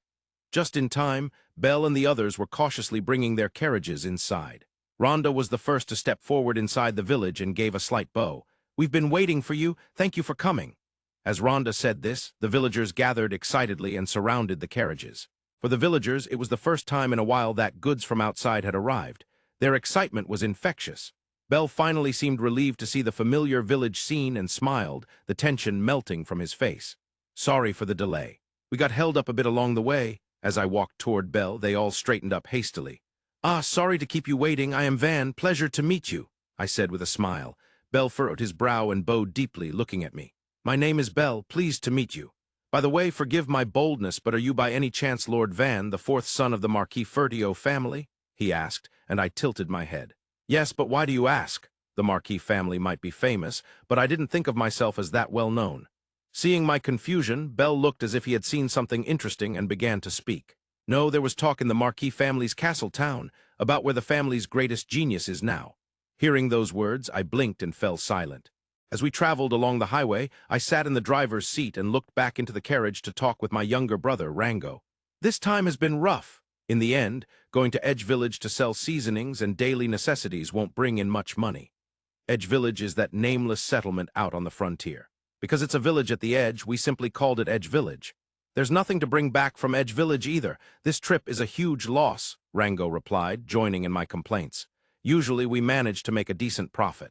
We sell goods from the first city to the second city, visit one town and two villages, then return from the second city back to the first city.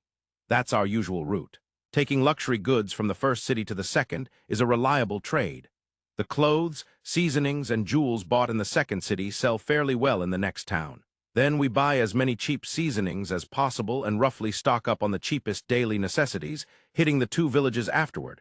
We make this circuit about once a month. If we were to buy anything from Edge Village to bring back, it would be lumber or demonic beast hides. But unfortunately, they're not worth much and are difficult to transport, so we always decline. Our net profit for the month is only about 5 or 6 gold coins, so other traveling merchants aren't keen on this business. After all, half of our income goes to the trading company. Then the trading company, which receives 3 gold coins, has to pay taxes to the Marquis family. That means we brothers are left with only about 2 or 3 gold coins. If we spend some money on ourselves, that leaves less than 2 gold coins. We use this as capital to buy better goods for higher profits, repair the carriage, or cover horse care expenses, lots of spending. In general, saving even 1 gold coin a month is good. But this time, the carriage broke down midway and repair costs, plus an extra week of lodging and escort expenses piled up. On top of that, the carriage tipped over sideways, damaging many goods and making them unsellable. That alone put us deep in the red, so since we were already in the red, I decided not to worry and made bold purchases. We bought enough seasonings, alcohol, and daily necessities to fill 2 carriages. Our plan was to sell them through our usual channels, and if they didn't sell, try the neighboring Count's territory villages. When we reached the final stop at Edge Village with such a desperate mindset, I was taken aback by the unusual sight. "Hey, is that supposed to be Edge Village? No way, that's just a village in size," said E, the adventurer from beside me. I nodded vaguely. "Yeah, I think so too." When I said that, E looked at me suspiciously, but what else could I say? After all, compared to any other village, this place used to be nothing but shabby huts. A poor settlement mocked as the village at the ends of the land from similar frontier villages. Yet now, where the village once stood, there were tall stone walls, and on either side stood watchtowers at least 3 stories high. I didn't know the materials, but it was definitely neither wood nor stone. On top of the walls and towers were numerous large-mounted bows, and the drawbridge was raised toward the walls. In other words, there was even a moat in front of the walls. "Are you sure we didn't take a wrong turn?" Rango asked. I couldn't answer. I could say for certain we hadn't lost our way, but I couldn't swear that this was the same village. Stunned, the carriage continued, reaching the edge of the highway. The moat was definitely there, and quite deep. The walls looked new but very sturdy, more like a small fortress city. Villagers I recognized from before stood atop the walls wielding large bows. Oh, those bows even had shields on the front. No wonder their design was so unique. "You must be merchants. I am Van Nefertio, the lord of this territory. Merchants, please state your trading company and your names. Escorts, please give your professions and names," said a young voice from the walls as we gazed in awe. I couldn't tell if the speaker was male or female at first. "Hey, big brother. Did he just say Van Nefertio?" Rango muttered in confusion from behind, turning back. "Could it be the 4th son of Marquis Fertio, the one everyone's been talking about?" When I asked, E and the others nodded together. "We're based out of the first city. We've seen him a few times. That kid is said to often patrol the city. People in town say they've talked with him a lot, so he's quite famous," they explained. I nodded in understanding. I had heard such stories before. My brother and I spent at most a week in the city, so we had never seen the rumored 4th son of the Marquis family. Looking, he really seemed like a child under 10 years old. Being a lord, the Marquis family was always a hot topic, especially the 4th son, who was said to appear most frequently in town. They said he was a genius who, when spoken to, learned 10 or 20 times more than he was told. If he talked to merchants, he could understand their business with just a few questions and even give precise advice on trading methods and goods. Even with townsfolk, he was friendly and showed care beyond what you'd expect from a child. There were stories he used his personal wealth to rescue children who were about to be sold as slaves. Rumors tend to get exaggerated as they spread, so I had been skeptical of such tales, but I was curious when I heard Lord Van had left town. Apparently, he had been pushed out to govern this frontier village, which didn't make sense.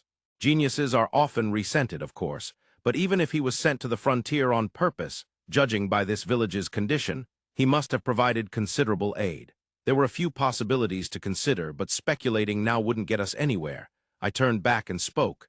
"I'm Bell from the Merry Trading Company. This is my younger brother Rango. Our escorts are a B-rank party of adventurers called the Silver Spear, led by E. You are permitted to enter the village. Welcome to our home," came the prompt reply. In just a short moment we were granted passage. The drawbridge smoothly lowered, connecting the highway to the village. The large gate opened, revealing the scenery inside. As we crossed the bridge, the village landscape gradually unfolded before us. It was not the familiar sight we expected. Though I didn't know the building materials, sturdy houses were neatly lined up. It was a beautiful townscape. The ground was still just dirt, but the orderly layout was striking enough to seem out of place. Seeing the people approaching us, I finally realized we had arrived at our destination. "We've been waiting for you. Thank you for coming," said Rhonda, the village chief, coming out to greet us warmly. Immediately, villagers began gathering around. Since we only come about once a month, the villagers always welcome us warmly. Their happiness makes it worth stopping here, even if the profit is small. While talking with Rhonda and the villagers, I saw Lord Van approaching us. "Ah, sorry to keep you waiting. Let me properly introduce myself. I'm Van," he said. I bowed in response. After a few exchanges, I was convinced that Van was not just receiving noble education, but was genuinely a genius. Moreover, the villagers told me that all the changes in this village were thanks entirely to Van and his subordinates. It was hard to believe, but the villagers had no reason to lie and showed no suspicion. They said that Van saved the village from being raided by bandits, rebuilt the village defenses far sturdier than before, and even reconstructed the houses. On top of that, he personally designed and built the Ballista. The rumors were true. I became deeply interested in this child. Do you think the materials from armored lizards will sell? When asked that, I immediately nodded. Of course, you defeated armored lizards. Wonderful. They're formidable foes even adventurers hesitate to fight. An unexpected windfall. To think such precious materials could be found in this village. Feeling this, Rango and I clasped hands joyfully. I had thought it would be a huge loss, but this was a tremendous miscalculation. Thank you, God. Rango and I, beaming, followed Lord Van toward the material warehouse he said was built near the entrance. It was a large two-story building located at the far right corner from the village entrance. I wondered if they had taken care not to expose the materials to sunlight or rain. Admiring this, I stepped inside and was left speechless. What's this? Could it be that armored lizards 20 or 30 meters long showed up? Rango said something foolish and let out a dry laugh. But the sight before us was hardly laughable. The building I thought was 2 stories was actually a single story with an unusually high ceiling. Piled high, almost touching it, were the skins of armored lizards. There were also heaps of claws, teeth, bones, and piles of magic cores stacked like stones. Seeing this, Lord Van asked with a smile, "When we defeated about 40 armored lizards, we also captured 30 bandits. I thought it might be good to have them take the materials away too. What do you think? I'll prepare carts if needed. This many. If you could give us some time, I'll gather people from the trading company in a month. No, 4 weeks. Could you wait until then? That's fine. We'll all enjoy the meat together." His words reminded me of the existence of armored lizard meat. Considering the amount of skin alone, even if the yield is said to be relatively small, it must be 10 or 20 tons. In other words, 100 or 200 people couldn't consume it all before it spoiled. Regarding the meat, if it's okay, can we stop by the neighboring village to sell it on the way back? It'd be helpful if you could sell it for a bit cheaper. At this, Lord Van raised an eyebrow. The neighboring village, they have enough to buy armored lizard meat? He wasn't being sarcastic, but genuinely curious. Smiling wryly, I held one palm upward. No, it's a poor village, but they apparently can't save any reserves if taxes are collected this year, so they've requested food. Later, if I could handle all the sales of armored lizard materials, I could recover more than enough. So I was thinking of distributing the meat free of charge to the neighboring village. However, Lord Van looked me in the face and shook his head. Most of the meat would probably rot. It's fine to give it away for free. Also, it doesn't seem like you're trying to make much profit there either. He said this with a wry smile, and I couldn't help but gasp. That's greatly helpful. In exchange, I'll pay extra for taking in the bandits. 4 gold coins per person. 12 gold coins in total. For us merchants, that's an extraordinary price. Buying and reselling on the spot would barely make a profit.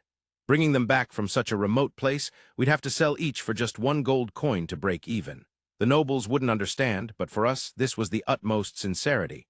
In return, Lord Van lightly nodded with a smile. Thank you. If you keep coming to this village, I'll make sure you never regret the deals. For example, quality armor and weapons. Upon hearing this, I tilted my head. Besides skilled architects and master carpenters, did you even bring in blacksmiths to this village? Surprised, Lord Van narrowed his eyes happily. It was a magnificent sword. Though somewhat overdecorated, the sword emanated a certain intimidating aura as a weapon. I still couldn't accurately judge the quality of the weapon, but at least I knew it had plenty of value as an art piece. How is it from a weapon's perspective? When I asked the expert, who was handed the sword, was so captivated that he kept gazing at the blade until Ort, an adventurer companion, called him. Here, this is a piece of armored lizard skin. Grinning broadly, Ort presented the armored lizard skin. He cut at its surface with his knife, but it only left a tiny scratch like a line. Surprised, I watched as he quietly nodded. Indeed, it's armored lizard skin. Shall I try cutting it? Go ahead. When he asked, Lord Van agreed leisurely. Slightly unsure, he pressed the fine longsword against the surface of the armored lizard skin and slid it across. Wah. And no way. Immediately, E's eyes widened in shock and he pulled the sword away. Looking closely, the tough armored lizard skin was cleanly sliced through. It felt like cutting through chicken meat. Impressive, right? At E's astonishment, Ort chuckled and pointed at his waist. There was a sword with a similar style sheathed there. It's a special order for 5 gold coins, made to the length and thickness that's easy for me to wield. Can you believe it? This is an iron sword. For 5 gold coins. That's way too cheap. I'll buy one too. Do you have spears? Excited, E was laughed at by Ort. A trusted partner you entrust your life with. If you order one, you should carefully consider the shape and weight. I'm telling you, it'll be lighter and stronger than you imagine. If you want a part that can parry, have the cutting edge dulled there. I see. Maybe it cuts too well. Considering Ort's advice, he pinched his chin with one hand, slightly lowering his gaze. Watching him hum and ponder, I spoke up. They seem extraordinary as weapons. We'll buy them at your price, but unfortunately we cannot bring back much. Sorry about that. Oh, that's fine even later. Thank you, I bowed deeply. Afterward we toured the town, and Lord Van bought us seasonings, alcohol, and daily necessities. Though it felt like we gained too much, I handed over all the armored lizard meat and a dagger for my personal use.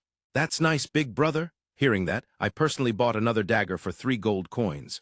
Rango admired the just-purchased sword like a child, looking delighted. He was already 18, so I hoped he'd calm down. Smiling wryly at such thoughts, I grilled the armored lizard meat to eat, and was again amazed. Before I knew it, I was completely captivated by this village, pondering what to do next. I'd have to talk to the head of the trading company after returning, but maybe opening a store in this village would be best. However, regular trips to buyers would be essential. Rango. I think I'll ask the chairman to organize a mid-sized caravan. What do you think? Good idea. Or we could make 2 teams of 3 horse-drawn carriages each, coming to this village every 2 weeks. That's right. If so, we should meet at a town or village along the way. As we discussed various things, we both burst out laughing. It's going to get busy. Yeah, I'm looking forward to it. We ate dinner together, and Belle and Rango were delighted, savoring the armored lizard meat with great enthusiasm. During dinner, they also asked about future prospects. I shared my vision for the next phase of the village, and they showed a lot of interest. It was a very positive response. They asked whether it would be better for a large trading group to come once a month or to expand the current scale a bit and have them come twice a month. I answered that twice a month would be better. Seasonings and alcohol are valuable, after all. Just improving the food boosts the villagers' morale and brings vitality. However, when I asked them to help promote weapons, they made sour faces. Apparently, the 2 brothers had been scheming to monopolize sales themselves. How naive, both of them. If the 2 who always do peddling together start selling swords along the same route, the village would quickly be reached. Then, it would be better to advertise from the start and devise a system where the more they sell, the more profit is made. When I said that, their eyes widened and they eagerly latched on. How exactly? Open a shop in this village to sell. Whether it's the shopkeeper or a peddler, if you hire someone, it's possible, right? At my answer, they smiled and exchanged looks. As a result, until it takes shape, Belle will open a shop in this village. As a congratulatory gift, I decided to build him a house with 5 gold coins. This way, we won't have to negotiate repeatedly with various merchants, which is a relief. In fact, it's a deal that benefits both sides. For Belle and Rango, it means stable income and even having their own shop. For me, it saves time, and the village gets its very first shop. This is a great step forward. We ended the negotiation with laughter. The next day, from the morning, Rango said he would leave the village with E and the others and began preparations. It felt like a quarrel between a couple in a rut, but the matter was positive and for business reasons. To maximize profit, speed is the most important. Therefore, Rango quickly started persuading the trading company to get manpower and materials. The evidence used to convince them was my sword, armored lizard skin, and magic core. If all goes well, the next time Rango comes to the village, he'll arrive with a splendid caravan. Moreover, another caravan should arrive 2 weeks after that. Rango bought a custom spear and left the village with E and the others looking pleased.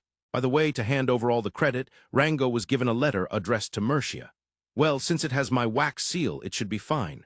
Rango asked until the end why I was giving him the credit, but I evaded vaguely. After seeing Rango and the others off, I turned to Belle. All right, let's quickly build Belle's shop. Huh, starting now? Belle looked surprised for some reason, and I beckoned him over. I think it's better to face this main street, but is near the entrance fine? Pointing at the main street in front, I asked, and Belle pointed to a vacant spot right near the entrance. That's good. It's visible immediately from the entrance and seems convenient. Then let's put it there. Next is the floor plan. This side is the entrance. How about a counter facing the front? Why, yes. I think it's better if the inside of the shop is visible. A counter is good, but I also want to think about how to display the products. More like a general store than a supermarket. An imported goods store atmosphere would be nice too. It seems that displaying items a little at a time gives a luxurious feeling, so for swords, maybe hang 1 each on the wall. Huh. Ah, yes, that might be good. But then we need to think about where to store the inventory. Shall we make a basement? If the second floor is used as living quarters, there should be enough space. The conversation progressed smoothly, and surprisingly quickly, the shop's floor plan was finished. Well, if there are complaints later, we can remodel part of it. I'll do the first remodel for free. Since we were going to build a basement, I called Espada, but remodeling a basement will probably be difficult. Thinking that, I arranged the wooden blocks that Commotion and Till had brought at the construction site and solidified the image. I sensed Bell tilting his head behind me, but I ignored it. As usual, I concentrated my mana and started reshaping the wooden blocks. "Hey, hey!" There were cries of surprise, but I ignored them. I erected pillars, and Espada dug the ground using earth magic. As long as we get some holes, it's ours. We made the floor, walls, and ceiling to support the ground, connecting them to the first pillars. Then we continued making the basement. Before I knew it, a reasonably spacious basement was completed. I put in 4 thick pillars just in case, but it should still be able to store a considerable amount of inventory. I ignored Bell as he inspected the basement with wide eyes and began constructing the first and second floors. Having built quite a few houses for the villagers, Bell's shop was completed easily. It took about an hour for the basement and about 15 minutes combined for the first and second floors. It goes without saying that Bell was amazed as he frantically inspected the basement. After all, the moment he came to the surface, the shop and living quarters were already finished. He looked at me as if seeing something unbelievable, but I proceeded without paying any attention. Since the products only need to be prepared within 2 weeks, Bell's shop matter was temporarily concluded. At noon, after savoring the armored lizard meat with plenty of seasoning, I told them I was going outside the village. I'll take Espada and Dee and the others with me. Also, someone who knows well about outside the village. I gathered people and asked around. Then Rhonda said that the hunter Inca was good for this. Inca has very good eyesight for hunting. You all have insanely good eyesight, don't you? I thought so, but just nodded without saying anything. After all, Inca, who was called, proudly winked with one eye. Well then, I'll have you guide us to the river. Saying that, Inca nodded and walked ahead. Dee and Ort were also going to collect materials in the forest, so we left the village together. Espada was coming along because of work. Then there were Till and Kamushin. We walked for 10 minutes along the road after leaving the village. Then we left the road and changed course northbound. It wasn't quite a pathless path, but it was pretty rough. Good thing we didn't come by carriage. "Are you all right?" Till asked worriedly, but I walked energetically at all costs. "I'm fine, I'll do my best." "Are you okay, Till?" I didn't forget to be considerate. "I'm a gentleman." "Yes, thank you very much," Till said happily and walked along cheerfully. Kamushin walked in front of us, removing weeds and obstructing stones. What a gentlemanly man. On the dull journey, I tried to become a gentleman better than Kamushin, but Kamushin was a formidable opponent who silently did what needed to be done. As I walked through the beast trail, fueled by my own rivalry, I soon noticed we had reached the river. It was a bigger and cleaner river than I had expected. It seemed difficult to get to the other bank without a bridge or boat. Well, there were no aquatic demonic beasts in sight, but I certainly didn't feel like swimming across. The sparkling surface of the water was beautiful and refreshing, but the question was whether this river could be used. "All right, Espada. Let's draw some water from this river, start the water diversion construction." "As you command," Espada bowed respectfully at my instruction. While taking breaks, Espada worked on creating a tributary to draw water from the river. However, to avoid interference with the work, they built a wall right next to the river and dug the tributary section beyond that. Espada dug through several dozen meters in one go, and during breaks, Dee and Kamushin dug relentlessly. Till and I followed behind, reinforcing the ground and walls. Considering the distance from the river, we all said, "This is going to be a huge task," but surprisingly, progress was smooth. I was amazed not only by Espada's seemingly endless mana, but also by Dee's boundless stamina. "Nuaha-ha-ha-ha." While Arb, Ro, and Kamushin, exhausted, sat down, Dee kept digging vigorously with the shovel I made. For some reason, laughter flowed continuously from Dee's mouth. "Still energetic for a man in his 40s, Espada said with an exasperated expression. "Dee is in his 40s? That's impressive. Half a day passed working on the river diversion project, thinking such strange things, and suddenly the village came into sight. The pace was ridiculously fast. We had walked quite a bit for about an hour and reached the river, which should be nearly 4 kilometers away. Digging through that distance and coming back took about 8 hours. We were probably about a kilometer away from our village. "All right, that's it for today," I announced. Dee and Espada looked at me puzzled, but look at Arb, Ro, and Kamushin, they're gasping for breath. I thought I found a good training method after a long time, but yeah, maybe it's best not to push too hard, Dee said, making a comment full of punchlines, but no one said a word. Does Dee still have energy left? What a fool, I couldn't help but curse him silently, unable to believe it. By the way, Espada was looking calm and composed. Ah, frightening. It was a day to realize the strength of veterans and elders. Ort and the others weren't interested in the river work, so they stocked up on a lot of iron ore. But utterly exhausted, I declined to make swords. The next day, we reached the village moat by morning. Controlling my impatience, I made a water drainage path behind the village.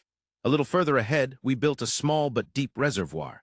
It was designed to overflow here in case of increased water volume. Ideally, the water would circulate back to the river in the end, but that will be for next time. For now, I just wanted to see the water being drawn in quickly. This time, we took a carriage and returned to the river. We left the carriage on the road and continued on foot. Upon reaching the river, I praised everyone. Thanks to everyone's tremendous efforts, the water diversion project is finally complete. It must have been a tough day and a half. Truly, thank you all. Now opening.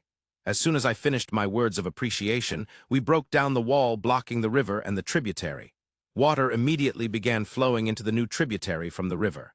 Oh, wonderful! I couldn't help but applaud the rapidly flowing river water. Everyone joined in with cheers. Watching the water flow excited me. Ah, so much fun. Following the water's flow, we elegantly headed toward the village in the carriage. Perhaps because the waterway was well reinforced, the water's force showed no sign of weakening. The flow was so good it actually made me a bit worried. I'll check the moat later. As we returned to the village, the villagers noticed us and lowered the bridge, opening the gate. Oh, water! Water really came from the river. The villagers poured out, marveling as they watched the water flow into the moat. Amazing, amazing! Children ran around the moat, chasing the rising water with excited squeals. I wanted to join them too. Now we can get water easily, Rhonda said with awe as she walked over, but I shook my head. Until now, drinking water was pretty rough. We want to filter and boil it properly, so we need to build equipment for that. Ah, I see. I smiled at the puzzled Rhonda and told Dee and the others to prepare the iron ore. Here you go. Ro, unusually motivated, brought a large amount of iron ore, looking at me with sparkling eyes. Are you interested in what we're making? Yes, I want to know what equipment we're building. Surprised, I realized Ro liked crafting. Now that I think about it, he seemed really happy when the river diversion project was completed. Then, let's do it together. First, we'll build a water wheel to lift this water. Yes. High-spirited Ro eagerly carried the materials, and I started shaping them. Dee and Arb assisted. We installed the water wheel on one side of the moat, attaching buckets evenly spaced along its sides. They carried water upwards as the wheel turned. Water reaching the top of the embankment tilted the buckets as they descended, flowing into a waterway that extended toward the village. Just beyond was a filtration device made from branches, leaves, sand, soil, stones, and cloth. The filtered clean water was stored in a metal tank coated with copper on both sides to prevent rust, keeping the water pure. When enough water accumulated, the needed amount could be dispensed from a tap installed below the tank and sent to a boiling apparatus. Unfortunately, the fire for boiling must be lit manually. That's fire starting after all. Till told me that with a fire magic crystal, lighting a fire would be easy, so I'm considering purchasing one. For now, this setup should provide safe, clean drinking water. While teaching Rhonda how to use the equipment, Commotion ran over. The water is full, he reported unexpectedly. The reservoir was full just 3 hours after opening, even before dinner. I hurriedly climbed the embankment. Oh, it's full! I couldn't help but exclaim. The fresh river water had filled the moat completely. With water coming in at this rate, I felt something might go wrong. What if heavy rain causes flooding? I asked, and Espada, standing slightly behind me, widened his eyes a bit. Good observation. Normally, you'd widen the waterway as water volume changes or build levees in places prone to flooding. Also, for waterways that end abruptly like this, special measures are needed. Espada praised me unusually. There's nowhere for the water to go, so should we return it downstream to the river or create a lake behind the village? I proposed, and Espada furrowed his brow thoughtfully. Returning it downstream is the best plan, but creating a lake might also be a surprisingly good idea. If it stops raining and water stops flowing from the river, having a reservoir would be helpful. So as long as we have flood control, it should be fine, right? Okay, let's do that. Thus, about 200 meters behind the village, we decided to create a lake. We had to rush the construction before the next rain. In just 3 days, the lake was mostly completed. It doesn't have to be bowl-shaped, just as large as possible to hold water. Yes, sir. Since it slopes, we'll adjust the height so water flows over to that side when full. Yes, sir. I conveyed my vision, and Dee and the others shaped it accordingly. Espada roughly shaped the lake and built levees. Next, as a disaster prevention measure, I planned to install a sluice gate at the river diversion inlet that could be manually closed. We'll think about other measures as we use the system. For now, I was satisfied seeing so much clean water. The next day, I was awakened by the arrival of villagers who seemed flustered. It's still early morning. The sun hasn't fully risen yet, I said, feeling dizzy, till nodded as she desperately tried to fix the bedhead on my head. I'm sorry, including Rhonda-san, many people seemed panicked. Lord D and Lord Espada have already headed to the site. The site, the Van Lake we recently created. What kind of name is that? I asked sincerely. It's named to honor Lord Van's great achievement and to leave a legacy for future generations. By the way, the village's name is also Village Van. Please stop, seriously. I feel like this is all kind of weird. Saying that, I hurriedly got ready and left the manor. Outside, Villager A was waiting, looking pale and anxious. "Lo, Lord Van, this way, please." Saying that, the villager ran off. "Foolish person, don't leave me behind." Reluctantly, I followed at a brisk walking pace. The villager left the village and ran around the outside. Yeah, next time I'll make an entrance on the backside, too. It's a hassle to go all the way around. Resolving that, we headed toward the lake. There some free villagers were gathering, and in the distance I saw D, Espada, and even Ort. "What happened?" I asked, stepping forward. Everyone noticed me and cleared a path. Before me, a lake reflected the sunlight. Even though I made it myself, it was quite a large lake. However, an unfamiliar silhouette was on the lake's surface. Something round, like a head, poked out. "What's that?" I said aloud. Espada opened his mouth to speak. It's probably an Apcaluru, a half-human, half-fish demi-human. They are said to live in the beautiful rivers of deep forests and are a rarely sighted species." Apcaluru. Never heard of it," I replied as I moved closer to the lake's edge. Looking closely, it seemed like a child. Its bright blue hair was mystical, the skin somewhat dark and the eyes black. From the gaps in its long hair stuck out ears resembling fish fins. "What's your name?" I asked, but the Apcaluru didn't say anything. Perhaps it didn't understand language. For now, to show friendliness, I thought of trying to feed it. "Till go get some meat with Commotion." "Yes," the two answered cheerfully and quickly ran off. I stared at the Apcaluru for a while, and eventually, when Till and Commotion returned with chunks of meat, the Apcaluru showed a subtle reaction. Maybe it's hungry. If so, this is a chance. I took a piece of meat from Commotion and waved to the Apcaluru. Gradually, it came closer. "Oh!" The villagers held their breath, watching the scene unfold. I saw D and Ort quietly grip the handles of their swords, but I kept calling to the Apcaluru. Soon, it was so close that we could reach out and touch each other. I offered the meat. The Apcaluru raised itself from the lake, shoulders out of the water, and brought its nose close to the meat. It sniffed carefully with no sign of hostility. Up close, it looked very similar to a human. Its eyes were slightly larger than normal, the nose small, and the face somewhat round. The biggest difference was the ears. Also, faint gill-like slits were visible on its neck. Can I eat this?" the Apcaluru spoke. It talked. Surprised by its cute voice, I shouted. Instantly, the Apcaluru dove underwater, resurfacing at the far side of the lake. Its underwater movement was unbelievably fast, but I figured it was like a big fish. The Apcaluru seemed completely wary now, sticking only half its face out of the water and watching me. Even with furrowed brows, its face was too cute to be scary. "Sorry about that.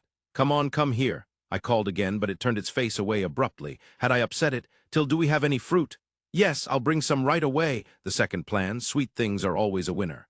In these remote areas, sweets are a luxury rarely seen, so sweet fruit is very popular.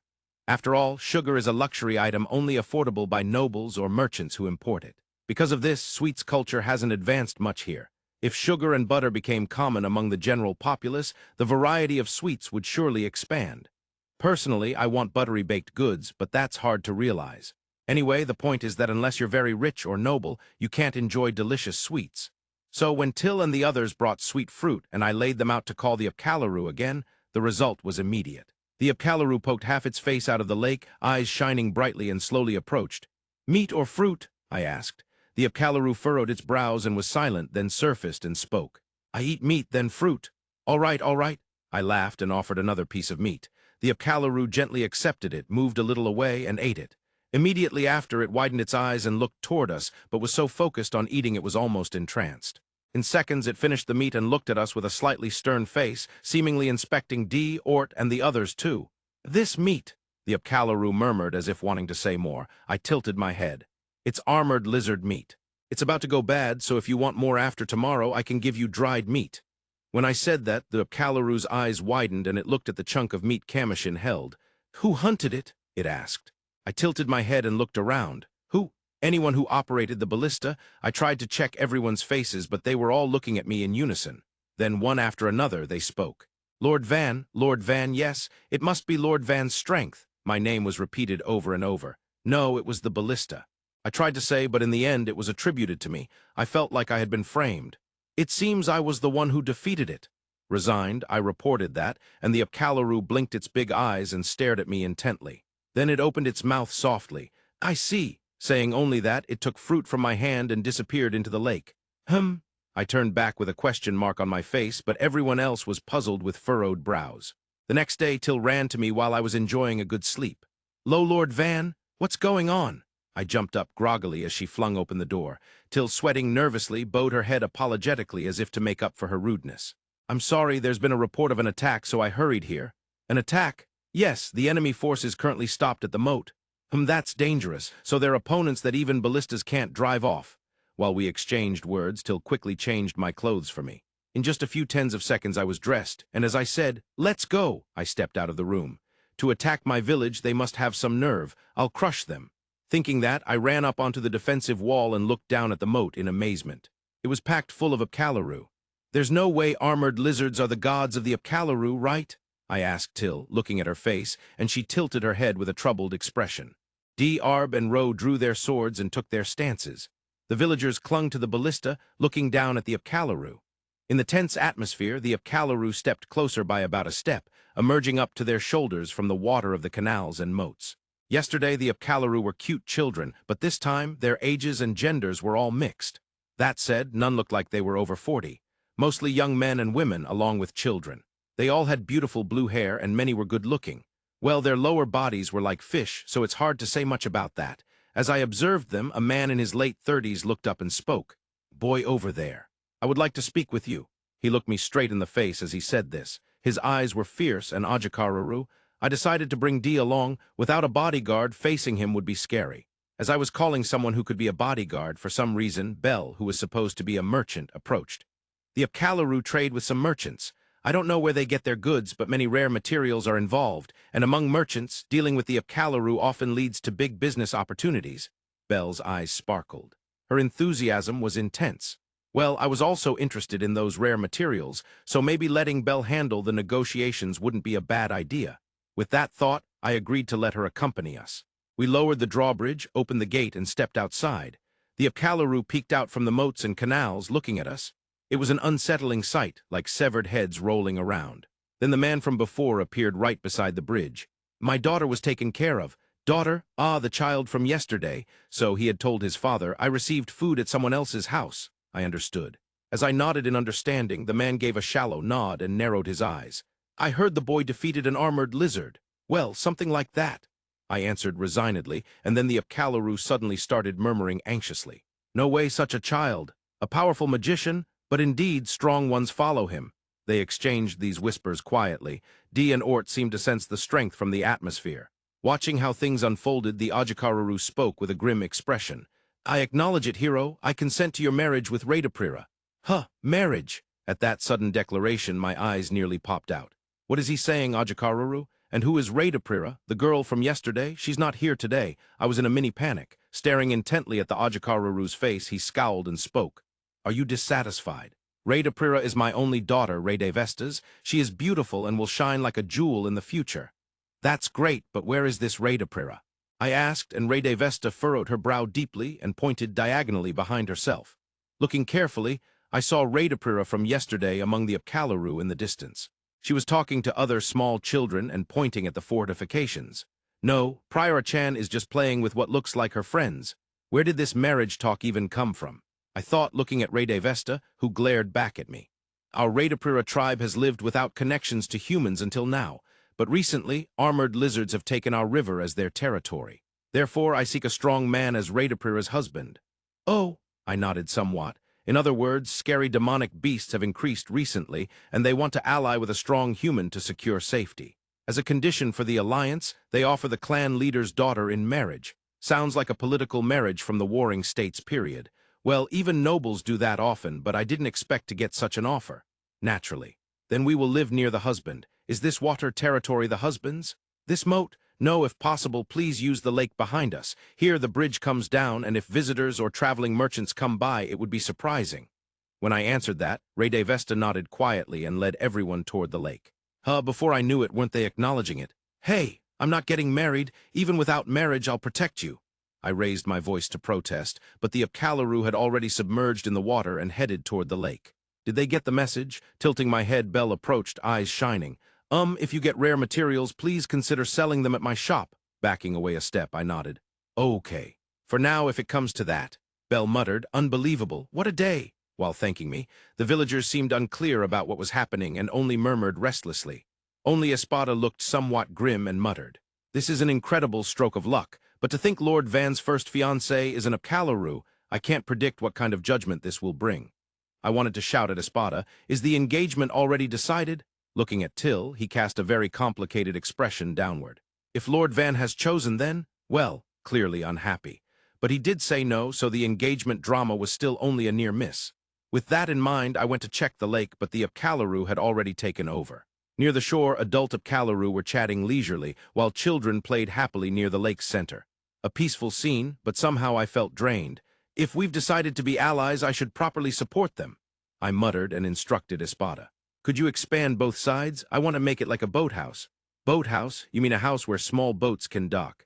Yes, like a place where you get off the boat and go up to a second-floor house. It's useful during storms because you can store boats inside. Espada nodded appreciatively. I've never heard of such houses in the kingdom of Scuderia. Probably a style from other countries, maybe maritime nations. As expected of Lord Van, possessing knowledge even I don't have. It seems you learn a lot even in places unknown to me. See, come on, let's finish the work quickly. Oh, Commotion, gather more people and fetch some wooden blocks. We'll need plenty. Understood, I'll get the villagers to help. And so, although not exactly a lakeside inn, 2 lakeside rest areas were completed. The renovation was a big hit with the Apcaluru. Many adults stayed in the rest areas, and some even said they were too cramped. We installed fortifications at the back and built another boathouse there. Well, that's a long-term plan. Incidentally, we also installed another gate and drawbridge in the fortifications behind the village, making it easier to circle around to the back. Thanks to this, the villagers, who were initially scared, began interacting little by little with the Apcaluru. When we shared farm products and meat, surprisingly loyal Apcaluru brought various ores in return. Selling these to Belle proved to be good income. Belle's savings were almost gone, but I decided not to worry about that. The village no longer resembled its old self, but since everyone seemed happy, that was fine. Let's make the second defensive wall a solid one. Something as sturdy as a fortress city would be ideal. With that rough plan in mind, I began gathering materials to build the second wall while discussing details with Espada. Considering future development, I think building a fortress for a city of about 10,000 people would be best. 10,000? I tilted my head at Espada's words. A 10,000 population city means a city where 10,000 people live. For reference, even including Apcaluru and the others, our village is only about 200 people in size. A city that can house 10,000. Isn't that a bit too big? I asked, but Espada shook his head. Given the current growth rate of the village, 10,000 is actually barely enough. However, once we build walls, management becomes necessary, and a considerable number of guards must be deployed around. Because of that, while it might seem a bit cramped, I recommend building it to the scale of a 10,000 population city. He said this as matter-of-factly as a secretary reporting the day's schedule, but I was stunned and couldn't quite digest it. After all, in terms of size, the capital city boasts 300,000 people. The Ferdio Marquisate's largest city has 200,000, the second city 100,000. Other towns range from 50,000 to 10,000. In other words, even if our village develops splendidly, there aren't enough people flowing in to fill such a population. In Chinese stories like Romance of the Three Kingdoms, there are cities with populations of 500,000, yet in this world, I've never heard of cities that large. And now, we're talking about a small frontier village with fewer than 200 people, suddenly growing to house 10,000. This isn't just a lovely countryside life. How many eccentrics would actually move here? Wouldn't something like 1,000 or 2,000 be enough? I tried suggesting a more modest scale, but Espada furrowed his brows. No, that will inevitably cause unnecessary trouble and extra work later. If that's the case, it's better to plan while considering those things from the start. Humph, Espada is known for his stubbornness. As the head butler, no one is better at supporting his master, but when it comes to voicing his opinion, he wouldn't back down, even if it was against my father. All right then. How about 100 meters out in all directions from the current wall? That's absolutely not enough. While that might barely fit the residences, considering defensive facilities, inns, and guild bases, we need at least 600 meters per side. 600 meters per side? That's a size unimaginable from the current village scale. and what we're building now is a serious wall. It should be at least 10 meters tall to be called a wall. But thinking that I'd have to build that myself was overwhelming. Noticing my sour expression, Espada nodded solemnly. Of course, the full-scale wall construction will begin once enough people gather under Lord Van and sufficient manpower is secured. For now, I intend to build only a defensive wall in a way that allows easy improvements later. So, we're building a defensive wall. He clearly showed no intention of backing down. Sighing, I looked over the rough map made by Arb and Rowe. It was handmade and sloppy, as the knights had no sense of surveying. Still, I could get the general feel. A road extends and ends at our village. Behind us is an artificial lake, beyond that a forest and then a mountain range. The sides are open, but there are more forests and rivers further back. In other words, the road in front should be prepared for human knights or bandits, while other sides should focus on defense against demonic beasts.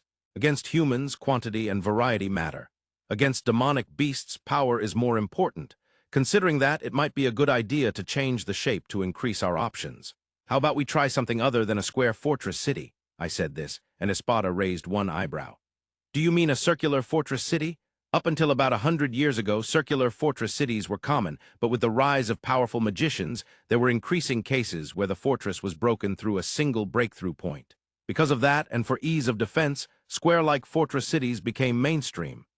Espada politely explained the past history, teaching me that square fortress cities were superior to circular ones. I nodded but then said, "True, square fortress cities perform well when attacked head-on, but the corners are a bit weak, right? Their walls are stronger than circular ones, but still." "Remove the corners?" Espada asked with a question mark in his eyes. I shook my head. "No, increase the corners," I answered vaguely, causing Espada to freeze. As he began to ponder deeply, I went ahead and explained my idea. I drew directly on the map a six-pointed star. Something like this, a star-shaped fortress city. This is. However, wouldn't these two protruding corners facing the road be points difficult to defend, as you mentioned earlier? Espada looked confused, so I added 6 more points to clarify. It looked like a hexagon with 6 triangles attached. You could say the corners were cut off. These corner parts can be destroyed, but attackers can't enter the city through them. Think of them as 6 independent fortresses. The rooftops connect to the walls, but if we place drawbridges on the fortress side walls, they can be separated. So attackers must spend time capturing these corners before reaching the main body. If they try to ignore them and break the walls, they'll be concentratedly attacked from 3 directions. I explained, but Espada just groaned silently. This was a fortress shape developed on Earth when cannons appeared, but it should work well in this sword and magic world too. There's no problem unless there's long-range mortar-like magic. Well, expecting Espada to understand without knowing that background might be harsh. Just as I prepared to explain further, Espada spoke before me. "I see."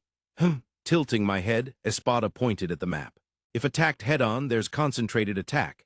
If the corners are attacked, the forces can't spread left or right, so they must capture the fortress with a small number of troops. This is a very well-thought-out design. Even powerful magicians won't be able to line up enough infantry as shields. In other words, attackers must attempt fortress capture prepared for a suicidal mission."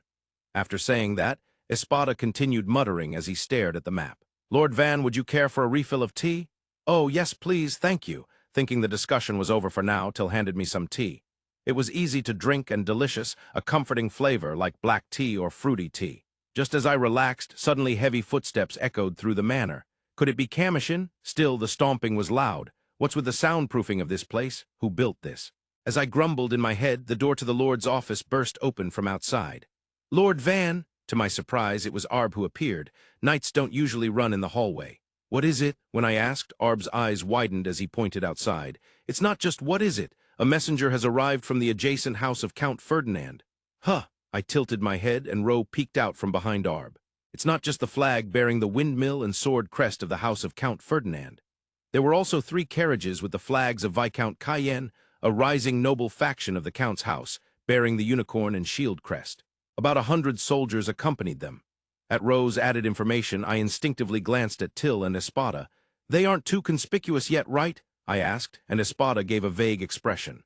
"They have certainly made themselves known enough, but that information shouldn't have spread widely yet. If they moved because of rumors, it would be far too early."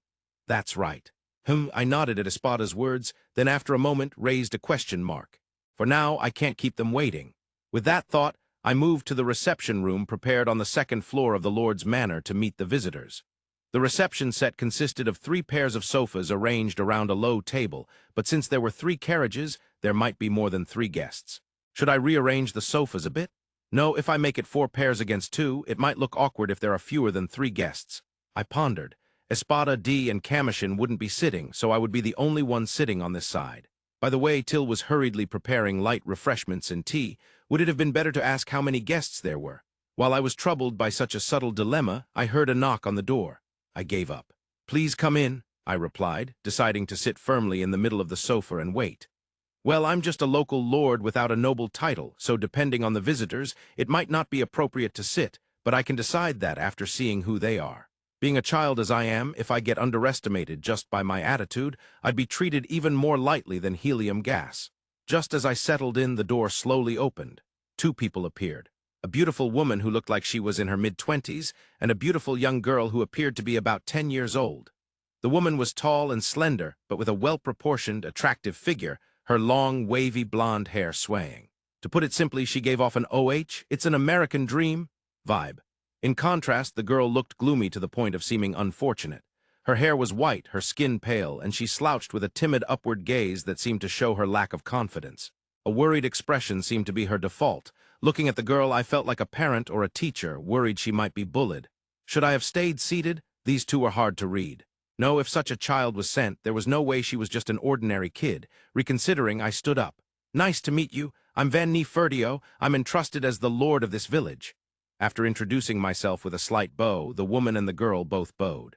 Then the woman put her hand to her chest and spoke. "My name is Panamera Cayenne. I was just recently promoted to Viscount. I'm a self-made noble who rose from being a knight Marquis." Panamera smiled confidently, introducing herself with a tone that seemed self-deprecating but still radiated confidence from every word. That made sense, though she said it casually. Rising from knight Marquis to baron and then Viscount in 1 generation was no small feat. This American dreamlike beauty was definitely a formidable figure with a sharp mind. On the other hand, the white-haired girl with her contrasting atmosphere lowered her chin timidly and spoke. I am Art von Ferdinand, the youngest daughter of Count Ferdinand. I heard that someone from the Marquis Ferdio family came to this village, so my father, Count Bariat Sirocco Ferdinand, told me to come and greet you, pleased to meet you."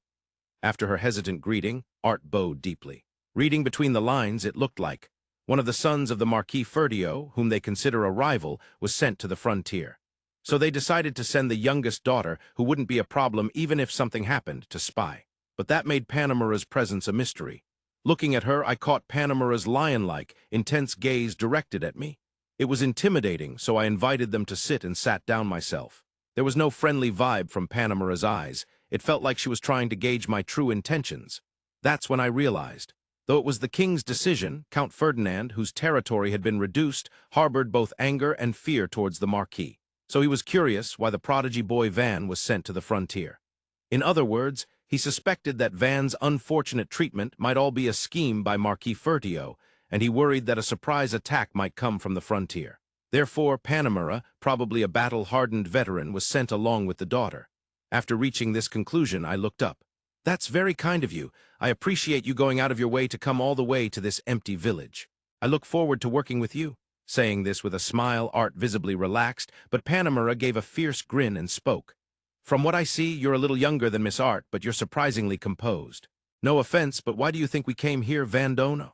A blunt question came straight at me. The sheer straightforwardness made me laugh out loud involuntarily. "Probably to scout enemy conditions and then try to win me over," I answered simply, and Panamera's eyes widened as she burst out laughing. "Ha ha ha ha, amazing, Vandono. Can a kid around 10 really think that deeply?" "Exactly. Your guess is spot on." Laughing, Panamera revealed what should have been concealed. Count Ferdinand couldn't read Marquis Ferdio's true intentions. Everyone paid attention to the heir of the powerful noble, but your name has come up occasionally for the past 2 years. Normally, an aptitude test for 4-element magic would be held around age 8, and you'd get a debut ceremony, attracting attention, but you're quite unusual. Panamera looked down at me as if studying. "Probably because your magical aptitude isn't for 4-element magic, but I can't understand why you were placed as a nominal lord in this empty frontier. After all, there were rumors you were a prodigy. Normally, you'd be educated thoroughly as a lord and work to develop your territory.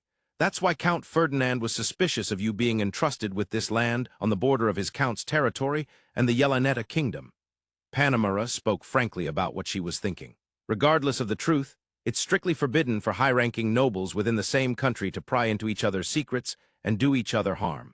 The fact that Panamera openly talked about possibly doing such punishable things shows she's unusual as a noble. Was she trying to see how I would react to this information?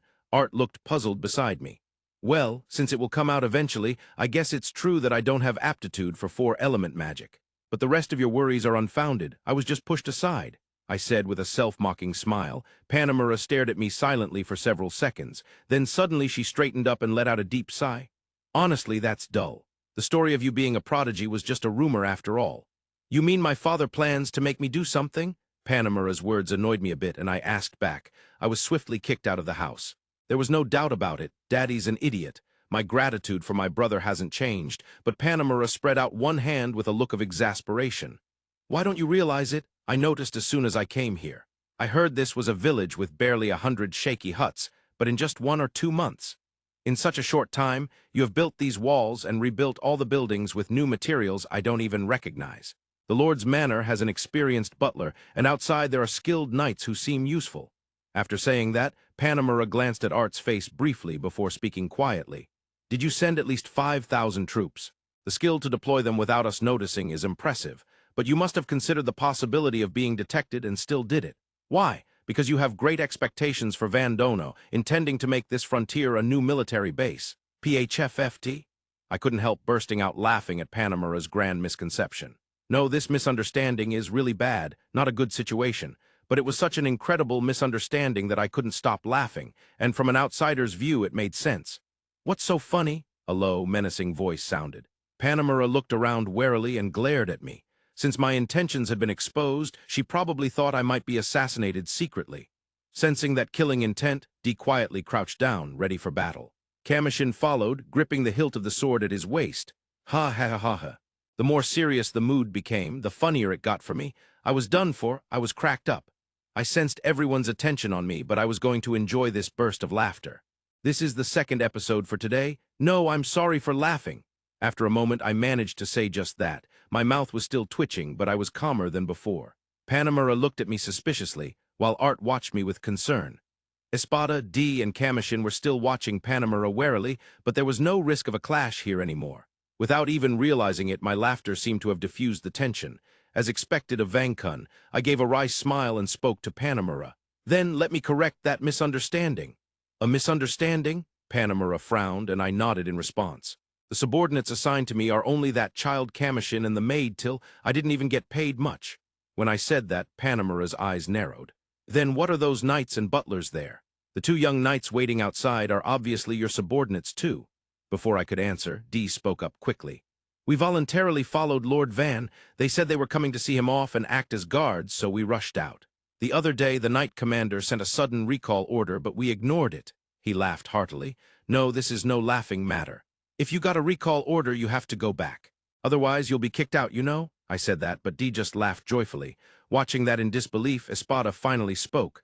I'm already an old bone, as you can see. When I heard Lord Van was going to the countryside, I thought it was a good opportunity to retire and came here. As a hobby in my old age, I intend to teach Lord Van all the knowledge I possess. What a troublesome hobby. Is this harassment? I wanted to complain, but lately Espada's lectures had been reduced to about an hour a day, so it wasn't too bad. Dee has also been teaching swordsmanship not only to me and Commotion, but also to the village children, so training hours have decreased a bit. Well, either way, it's something we do every day. Thinking about training in the evening and studying after dinner again today, I smiled wryly when Panamera spoke with an indescribable look. Then how do you plan to explain the transformation of this village? I answered that question. Shall we see for yourself? Where are we going? I stood up as I answered, and Panamera frowned suspiciously again. Outside. We were just planning to build new walls on the outskirts. When I said that, Panamera silently stood up, and Art hurriedly followed. As we went outside together, the soldiers, who were lined up perfectly, all turned to face us at once. Or rather, they looked at Panamera. I glanced sideways at the soldiers and headed for the village's main gate. Panamera, who was close behind me, turned to the soldiers and said, "We're going on an inspection. Follow 5 meters behind. Form a column." With that concise order, the soldiers quickly reformed their formation and followed. The villagers gathered, wondering what was going on amid the tense atmosphere, but I greeted them with a wave of my hand. After all, behind me wasn't just a noble's child, but the noble himself. It would be rude to stop and engage the villagers. Well, I might smile at children who spoke to me, but in noble society, if a higher-ranking noble is present, they take priority. Ah, what a hassle. Oh, could everyone bring some wooden blocks? Suddenly remembering we were short on materials, I told a nearby villager, who nodded and ran to gather help. Good, handle it as you see fit. We passed through the gate, crossed the bridge, and walked along the highway for a while until an impatient Panamera spoke up. "How far are we going?" I guess she still found it suspicious. Well, that would happen if I took her out without explaining, so I stopped, looked around, and asked Espada, "Around here?" "Yes, if it's one side of the hexagon, this place should be fine. The corner will be a bit further ahead."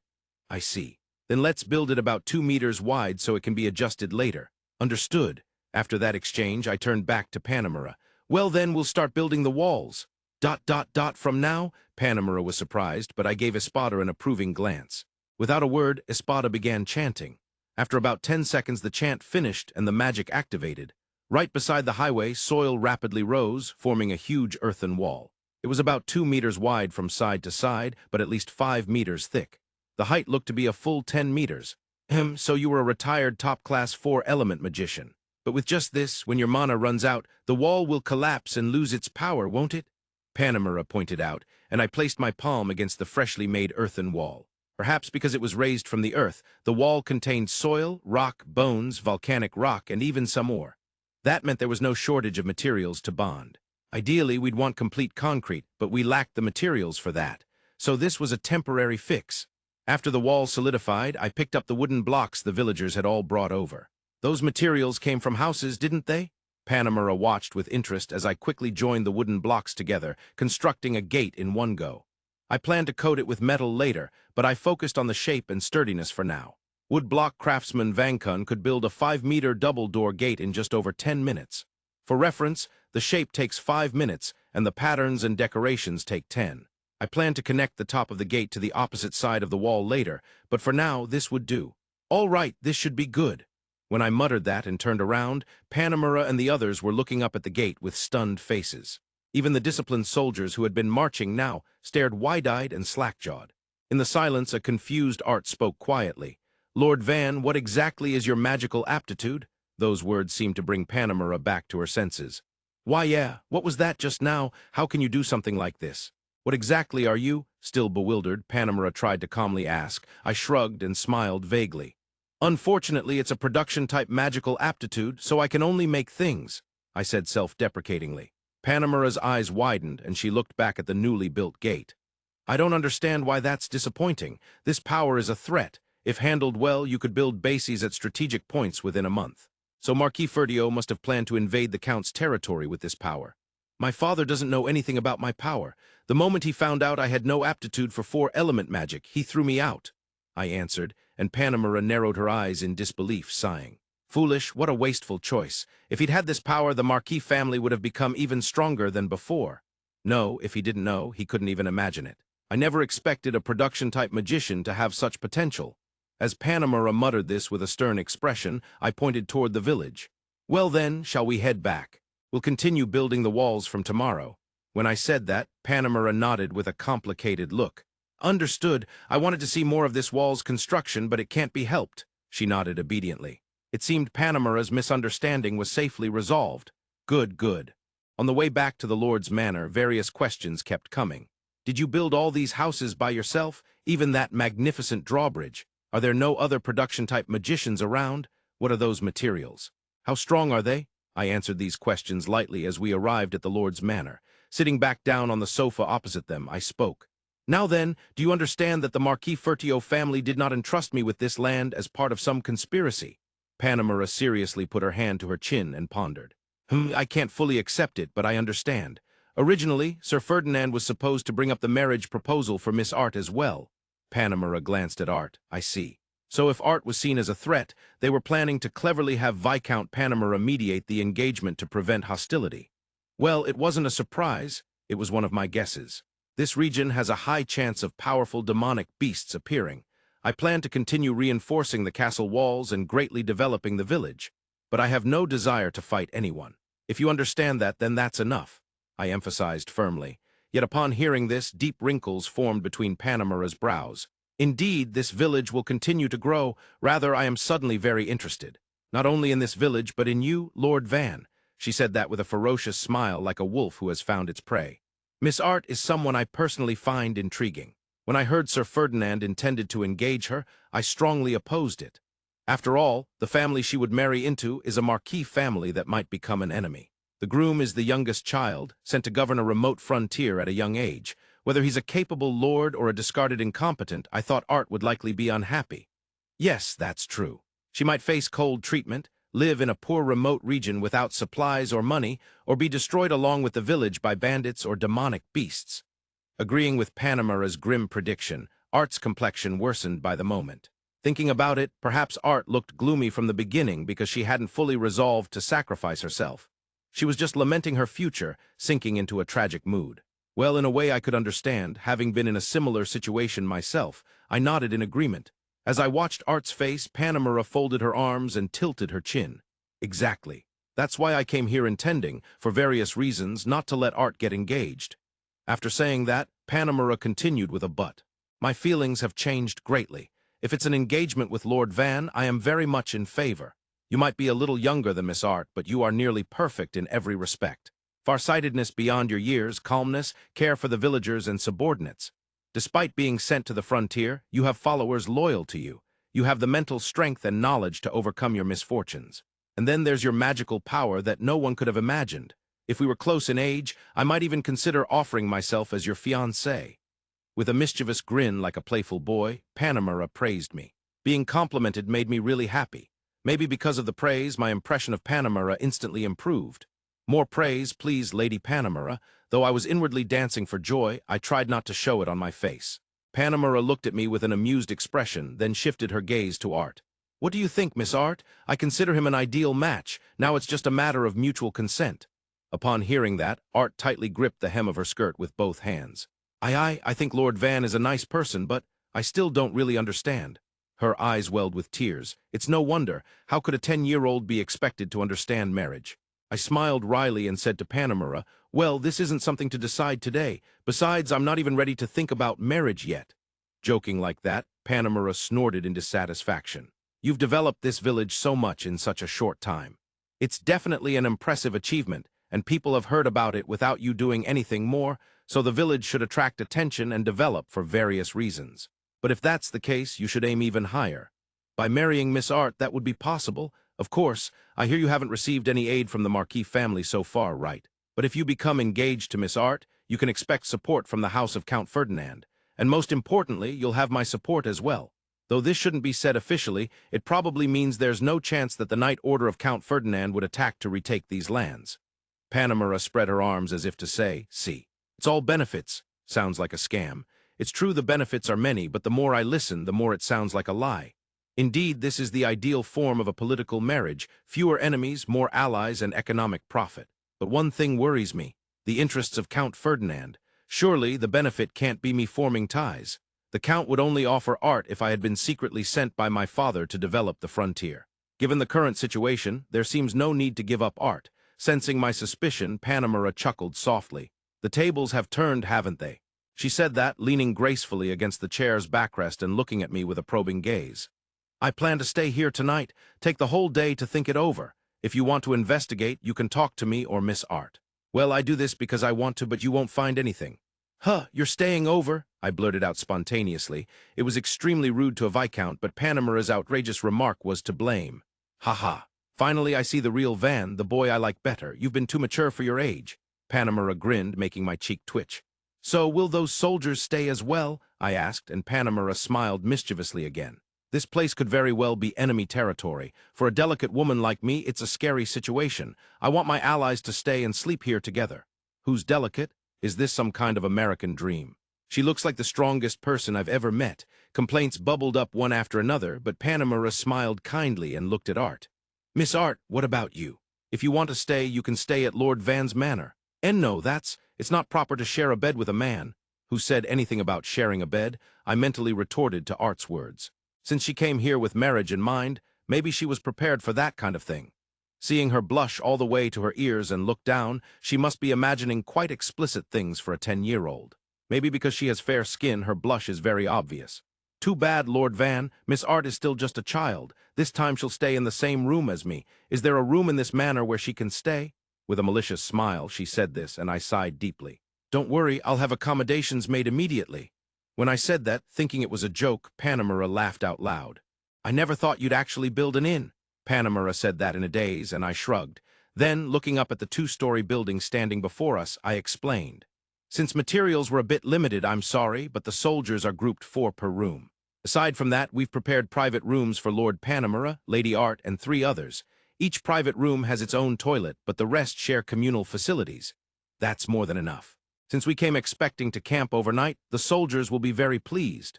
Panamera said that, then told the soldiers to enter the inn and prepare for their stay. I had made lockers for their belongings, but whether the huge backpacks would fit was uncertain. Watching Panamera and Art head toward the inn to check things, I folded my arms and thought. Because each room was made small, it took up less space than expected, but even so, it used quite a bit of the vacant land by the village's defensive wall. Whether or not the population increases, the construction of the castle walls will have to continue. As I pondered the village's future improvements, Till spoke up. What about everyone's meals?" "That's right for now. What about the meat from the demonic beasts we hunted last time?" When I asked, Till made a troubled face. Shortly after the Apcaluru settled here, demonic beasts appeared on the village's east side. They were scale wolves, forest demonic beasts that hunt in packs. The large ones reach about 3 meters long, covered in hard scales on their heads, backs, and legs. Their fangs and claws are extremely destructive, and their scales are tough and their movements swift. Furthermore, they act in packs of dozens, making them very dangerous. This time, the pack was relatively small with only 15, but all were large 3-meter class wolves. Merchant Bell was ecstatic, needless to say. "Scale wolf, scale armor, scale wolf, scale shield, scale wolf, scale helmet." Each wolf provides about 1 set of equipment, so the price is high. I tried crafting some gear myself, and Bell liked it so much he offered 30 gold coins for a full set of armor. However, since the money wasn't available, it was stored at the shop to be paid for later. After the battle, there was leftover scale wolf meat, which was quite tasty. I thought Lord Panamera and Lady Art would be pleased with such meat, but Till had an ambiguous expression. "What's wrong?" When I asked, Till stepped closer with a serious face. "Lord Van, I really want the marriage with the lovely Lady Art to succeed, but it would be too sad if the first meal we share upon meeting is just meat." "Huh. You agree with that, Till?" I asked back, and Till nodded repeatedly. "She's cute and modest, so she probably wouldn't object to any sudden things Lord Van does and would follow along." "Sudden things?" "Yes. Also, if a kind person becomes your wife, Lord Van, it would be easier for me to stay by your side." "Work environment issues, huh? Well, important though," I answered, and Commotion nodded in agreement. "I think Lady Art is good, but if possible, someone a bit stronger like Lord Panamera." "Oh, Commotion likes strong women.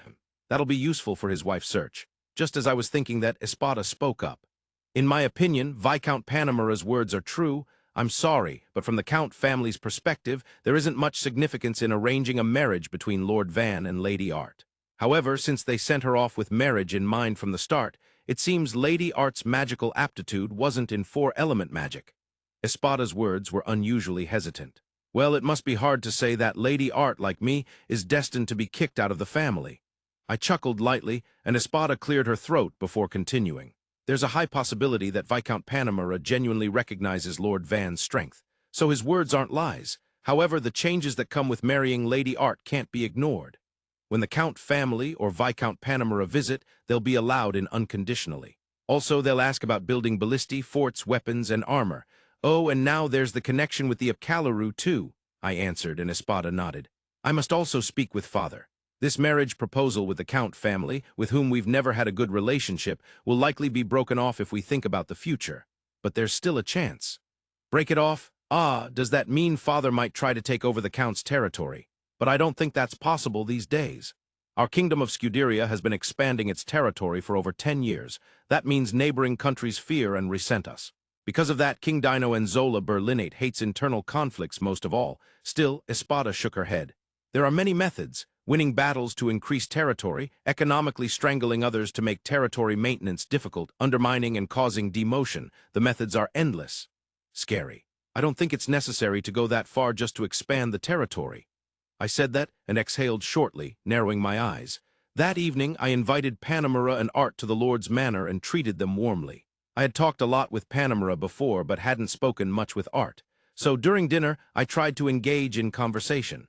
I'm not sure if she enjoyed it, but it seems she was satisfied with the food. There were compliments about how delicious it was, and in the background, Till quietly pumped her fist.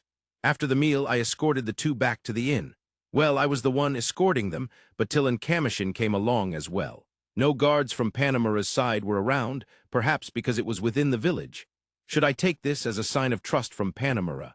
The village is safe and peaceful. The food is surprisingly delicious, which means ingredients and seasonings are abundant, and everyone here seems to acknowledge Lord Van, Panamera said as she looked around the village.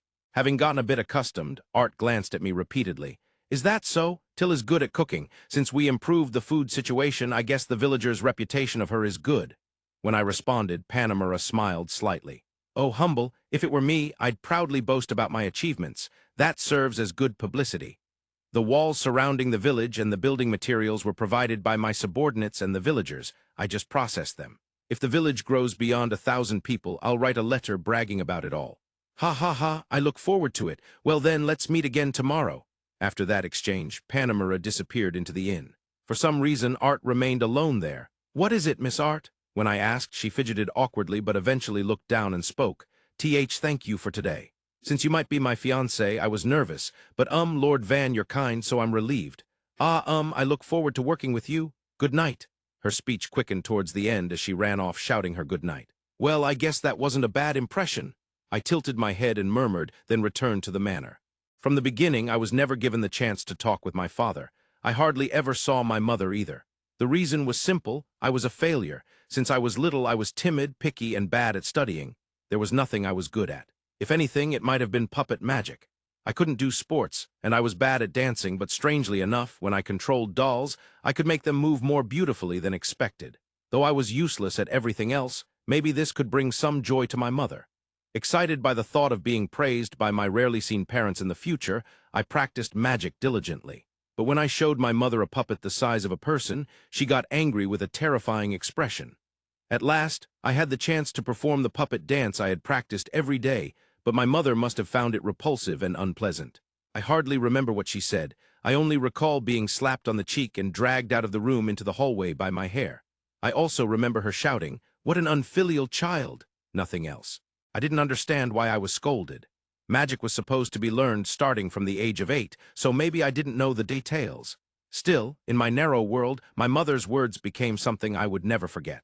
No matter what I did, I failed. Without confidence, I couldn't speak up or act on my own. Even the magic I desperately practiced didn't work out. Perhaps that was the deciding factor. Since then, my mother stopped looking at me. My father never really met me to begin with, but it was unbearably painful when I occasionally passed by my mother and she ignored me. But since it was my fault, there was nothing I could do. So I quietly kept my head down and lived like that. Eventually, I became someone no one noticed. No one spoke to me, and I wasted my days away. Even though no one did anything to me, tears would fall when I was alone in my room. Maybe my mother had hoped for something from my magical aptitude results. Perhaps she was sad because the outcome wasn't what she wanted. If so, how cruel I had been. She gave birth to me, she had expectations for me, yet I couldn't do anything for her. I only disappointed her. What an unfilial child I was. When those words floated through my mind, I cried out loud.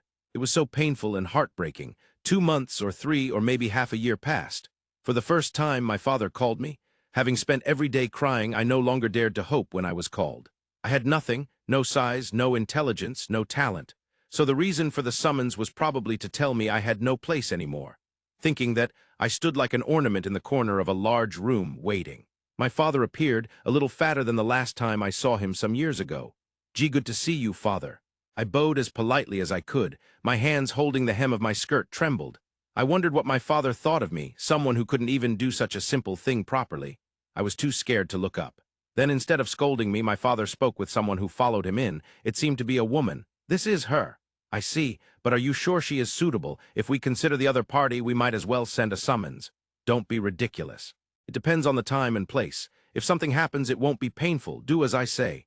"Understood. Well, depending on the other party, I might bring her back, you know?" Saying that in a displeased tone, heavy footsteps approached. "Hello, Miss Art von Ferdinand. I am Viscount Panamera Carrera Cayenne. Have you heard about your marriage?" She looked like a strong woman, but the Viscount had kind eyes. I haven't." Heard, not knowing how to answer, I couldn't finish my sentence, but the Viscount didn't get angry. If you are capable, you will be betrothed to my fiancé. If not, we will refuse, so don't worry. I'm not needed then and I have to leave home? That's not the case. As you know, your older brother and sister already have fiancés. You are the last one. I hope the person is good." He laughed in a lively, somewhat masculine manner and patted my head. Though his patting felt rough, like my head was being shaken about, strangely it was filled with kindness. My nose tingled and I hurriedly held back tears. For the first time in 2 years, I had met someone who saw me. The carriage journey of about 3 weeks afterward was the happiest time of my life. Lord Panamera often got angry at something, but he was kind. He was outraged when I called myself useless, but hugged me after scolding me. He patted my head many times and talked to me. I even cried suddenly, much to my own surprise because I was so happy. But Lord Panamera didn't scold me, he just patted my head again. I came to love Lord Panamera's hands. Gentle and warm, like magical hands. I told him so, but he snorted and laughed, saying his hands were covered with scars and calluses. By the time we reached the frontier village, I no longer wished for the engagement. I just wanted to stay with Lord Panamera forever. So when I first met the child of the small village lord, I didn't feel like getting close. Perhaps he felt the same, as he only talked to Lord Panamera. Here I met someone who didn't look at me, but I didn't mind at all because I had Lord Panamera. Thinking so, I observed the boy named Van as if it was someone else's matter. Lord Van was clearly special. When Lord Panamera first saw the village, Van showed obvious suspicion, and it seemed stronger when I actually met him. I couldn't understand because I had lived in a castle, but this small lord had apparently made the village much stronger and wealthier. Amazing, that was my vague impression. He was the opposite of me. He spoke confidently with Lord Panamera at their first meeting and had subordinates who obviously admired him. Surely, he could do anything and had lived up to his parents' expectations. Talented, capable, and oozing confidence.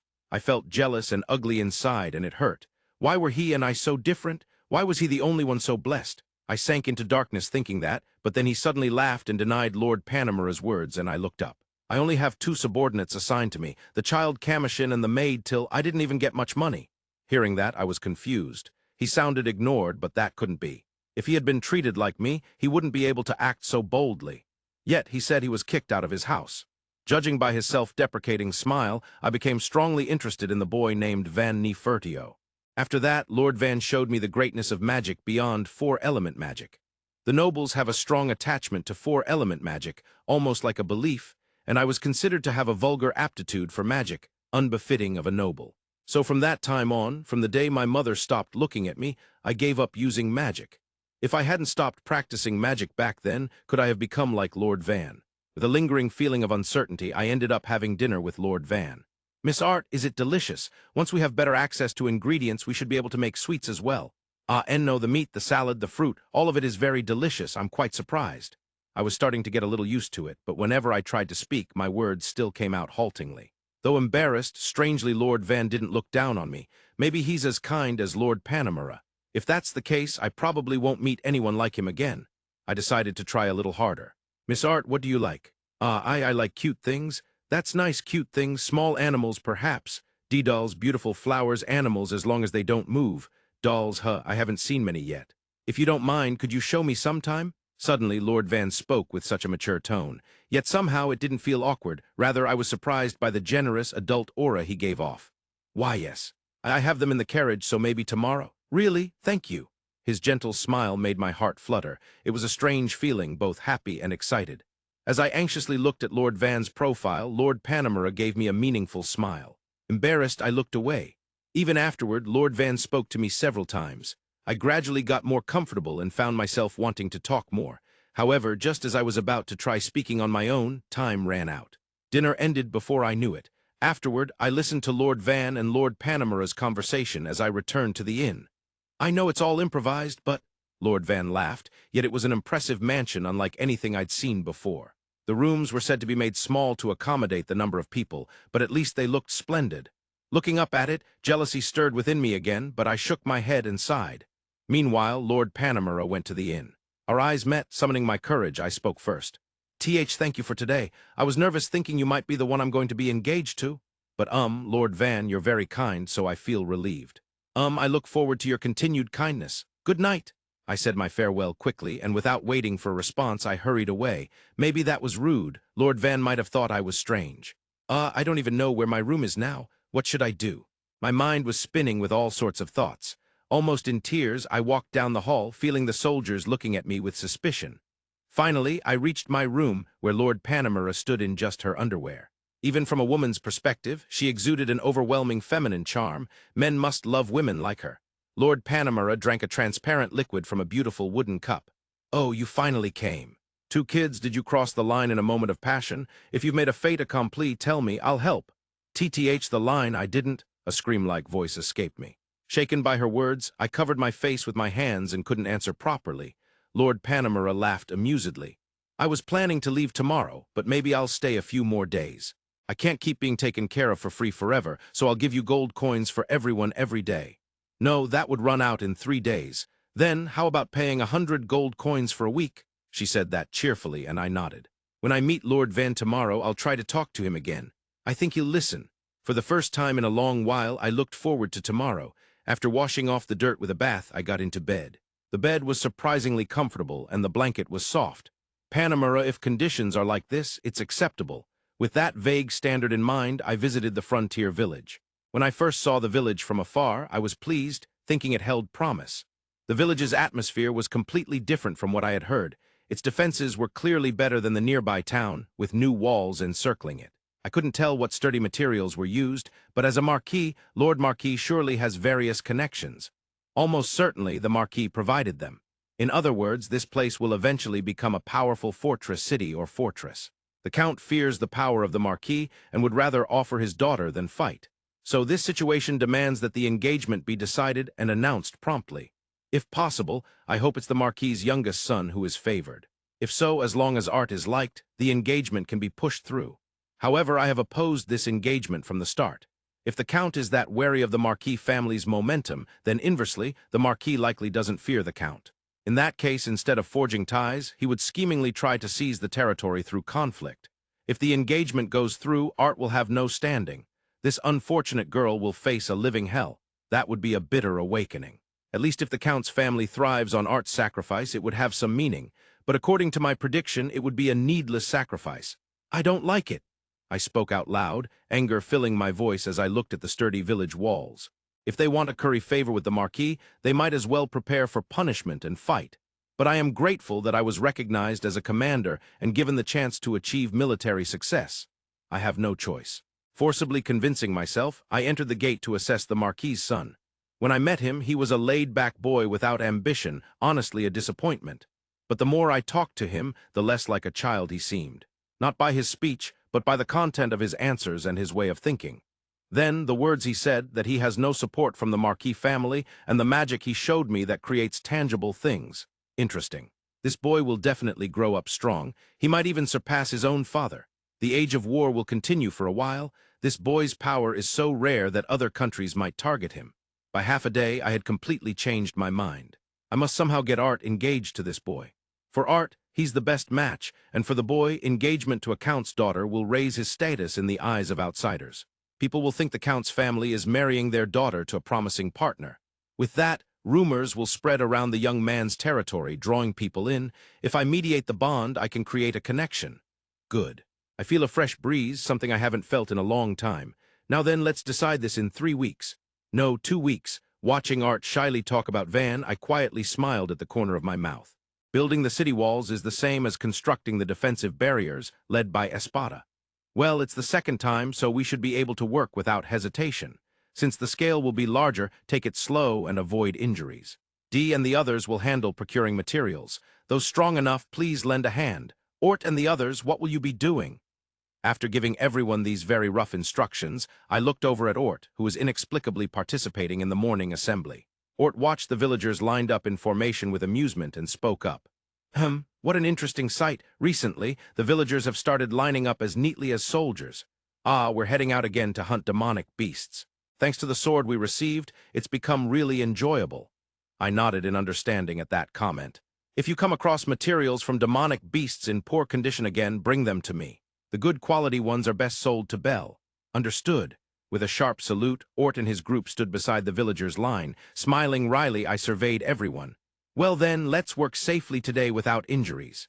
By the way, today's Friday. Tonight and tomorrow we'll hold a big barbecue using the meat we've stockpiled. Let's give it our all. I raised one hand and announced it, and everyone energetically raised both hands, cheering loudly. All right, let's do our best. Barbecue! The usually quiet villagers suddenly turned into party people. The villagers, excited, headed to their workstations, led by Espada and D. After everyone had left, Panamera and the others came over. Right behind Panamera was Art, and further behind, soldiers lined up perfectly. Good morning. That was quite an interesting way to boost morale. Different from war, but the method of raising spirits was impressive. Good morning. Well, this isn't the military, so this level of looseness is just right. By the way, the top 10 people who work the hardest during the week get their alcohol servings doubled. Small cups become large mugs. The drinkers are especially motivated by this. A plan to entice them with food and drink. Panamera laughed heartily at this and nodded. Indeed. Then I suppose I'll work harder than anyone else. Saying that with a smile, Art suddenly came rushing over from the side. For some reason, she looked angry as she bowed her head. Gee, good morning, Lord Van. Today, the weather is nice and it looks like it will be a good day, doesn't it? Ah, yes, good morning. Miss Art seems very lively today. I take it the fatigue from yesterday's journey has worn off. Pressed by her energy, I responded with a greeting and asked. Art nodded while looking at me. Why, yes, I'm very lively today, so may I observe your work, Lord Van? Sure, go right ahead. Today we'll be reinforcing the waterworks. Saying that with a smile, I turned around. Till and Commotion, who were standing behind me, looked over with gloomy expressions. Don't tell me it's the sewage work again? Till and Commotion asked anxiously, and I smiled wordlessly, nodding. Immediately, both of them hung their heads. Chuckling at their reaction, I spoke. Someone has to do the dirty work. If you don't want to, I can do it alone. Upon hearing that, both quickly straightened their backs and shook their heads. And no, it's fine. We won't let Lord Van do it alone. In fact, I'll do it by myself. Commotion's magical aptitude isn't suited for this kind of work. I laughed and headed towards the site behind the defensive wall near the village entrance. Panamera and Art followed behind, accompanied by soldiers. There's nothing to be embarrassed about, but it is dirty work. Well, this should eliminate the concerns Espada had about the impact of marriage on work. With a self-deprecating smile, I passed through the gate and walked toward the moat. Between the moat and the city wall was a makeshift bridge made of planks, till Commotion and I crossed it. What's this? What are you going to do? A voice called from behind, but I prioritized the work. Panamera wouldn't complain. Be careful and hold it from the sides. I gave instructions, and Commotion and Till nodded, taking their positions. A sliding lid, positioned vertically and horizontally, was installed in an inconspicuous spot adjoining the defensive wall. I and Till each grasped the left side, while Commotion took the right. At that moment, Apcaluru and the others appeared, swimming up from within the moat. So you're sending water through there. Need a hand? When two adult Apcalurus appeared, Panamera and the others on the opposite bank of the moat stirred in surprise. What Apcaluru? Why are they here? Wow, it's my first time seeing them. Responding to Panamera and Art's words, three child Apcalurus swam over gracefully. We live just behind here. Lord Van gives us delicious food. I am Van's wife. Van is my husband. The children blurted out unnecessary things. Surprisingly, Renovate was mixed in there. See, could it be that you married an Apcaluru? No way. A misunderstanding arose. I gave Renovate a half-lidded look and denied it. We're not engaged. I told your father, Renovate. Upon hearing this, Renovate glared back and disappeared underwater. You bullied me. You're bullying Renovate-chan, the child Apcalurus accused me, but I retorted firmly. If you complain, I won't give you meat today. Sorry. I love Van. Give me meat. The moment I drew my trump card, the Apcaluru kids suddenly changed their attitude. And for some reason, Renovate was still among them at the end. When I looked to see her, she hid, but it was definitely Renovate's voice. Kids are innocent wherever they are. Thinking this, I looked at the adult Apcalurus. Well then, sorry, but lend me your strength. Pulling this lid out from underwater is tough. At my request, the Apcaluru nodded and swapped places with Commotion and Till. When we crossed the bridge and returned to Panamera and the others, they looked at me with astonished eyes. You have Apcaluru under your command. They're said to be an illusory species. They were so cute. Smiling vaguely at those remarks, I gave the Apcaluru instructions. They easily pulled the lid out. Immediately after, we heard the sound of water draining from beneath the lid. All right, close it. Got it. At my signal, the Apcaluru closed the lid. After a while, when the sound stopped, the restless Panamera faced me. What was that? What happened exactly? She seemed very curious. Honestly, Panamera deserves credit for holding back. That's the sewage substitute. The toilets installed in each building have holes about 5 meters deep underground. When water is flushed from the tank above the toilet, waste flows to the bottom. However, the bottom part simply connects all the toilets with large pipes. If left as is, it gets increasingly smelly and unsanitary, which can lead to disease. Disease would be a problem, Panamera frowned. Well, we want to process the waste properly. So we installed pipes with a slope, and we periodically flush water from this moat. The water's momentum from the slope cleans inside the pipes. So this water, where does it flow to? Surely you're not returning it to the moat? No, we're directing it diagonally in front of the village to an underground cavity. By the way, we're currently connecting pipes from the bottom of that cavity. Ultimately, we plan to return it to the river. Actually, the piping hasn't reached the river yet. It should be completed in a day or two. Panamera's face twisted. It's understandable that verbal explanation is tough for a military person. Maybe my explanation wasn't good enough, but explaining details is tedious. I'll make a diagram and explain later. Deciding that, I moved on to the next task. The Frontier Lord is a busy person. After finishing the sewage treatment, we headed toward the castle walls under construction. As expected of Espada, looking toward the highway, a gigantic wall had already expanded its range far beyond last time. Oh, that's fast. Haven't we already built about 30 meters? When I said that, Espada nodded while holding a map. The straight wall at the front is fine, but the section after that gets a bit tricky. We need to create angles to draw a regular hexagon. So the plan is to make the corners later, right? Then first, let's draw lines on the ground. Espada, you handle building the front wall. Understood.